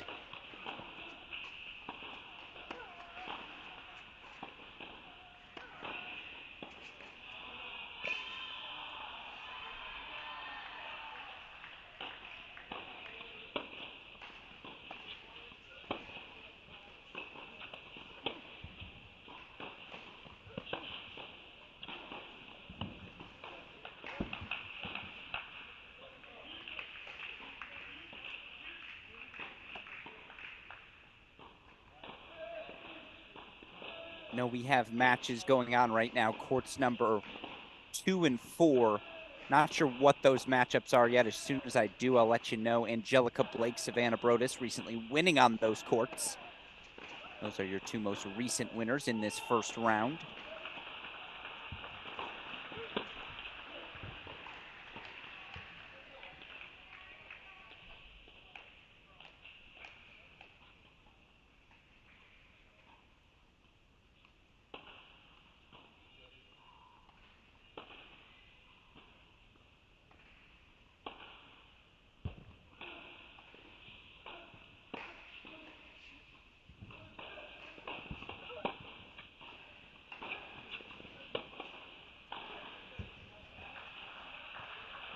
Johns goes long. It's set point chances now.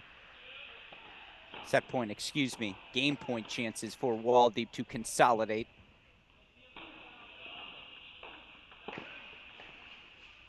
Another break point chance coming up for Kikuchi. Stoyana looking to force a breaker.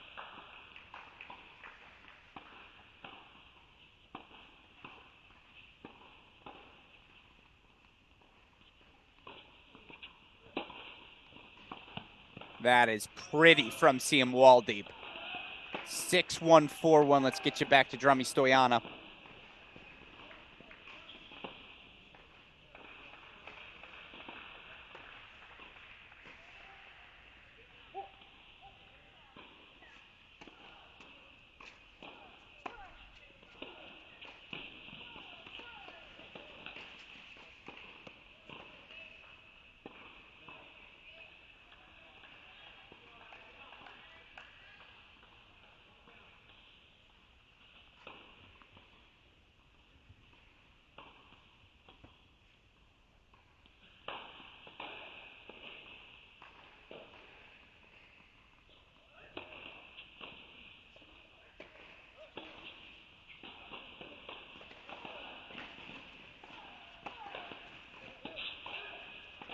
Go to a breaker on 5. 6-1, 4-1. Ooh, Illigan's got break points.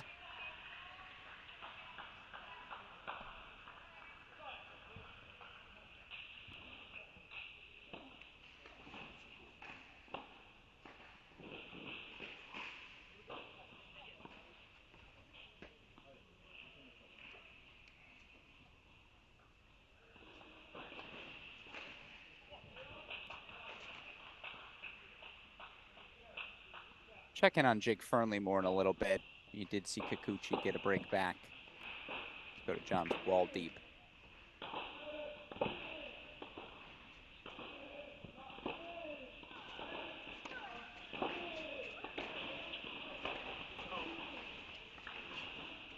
Ridiculous from Illigan. Setting a break lead now.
It is all CM Wall deep right now, setting 4-2 lead, looking to continue to separate himself. Now on court, Elliot Spizzirri, 1-love lead. He's taken on Auburn's Tyler Stice. That match we'll get to in a moment. I believe it's on court number 2. On court number 4, Liam Draxel, Brian Cernock have begun warming up. 5-1 lead for Drummy. The fifth year looking to force a third against second seed Mary Stoyana. Stoyana was up a set and a break for just about all of this second set. Again, Alex Gruskin here as we approach our 13th hour of coverage. We'll hit the 12-hour mark at 9:05. It's been that sort of day. Rain pushed us inside. They're hoping to go back outside. But we all hope for a lot of things. And hopefully for our schedule's sake, they're able to do so. As long as I'm awake, we'll have coverage here.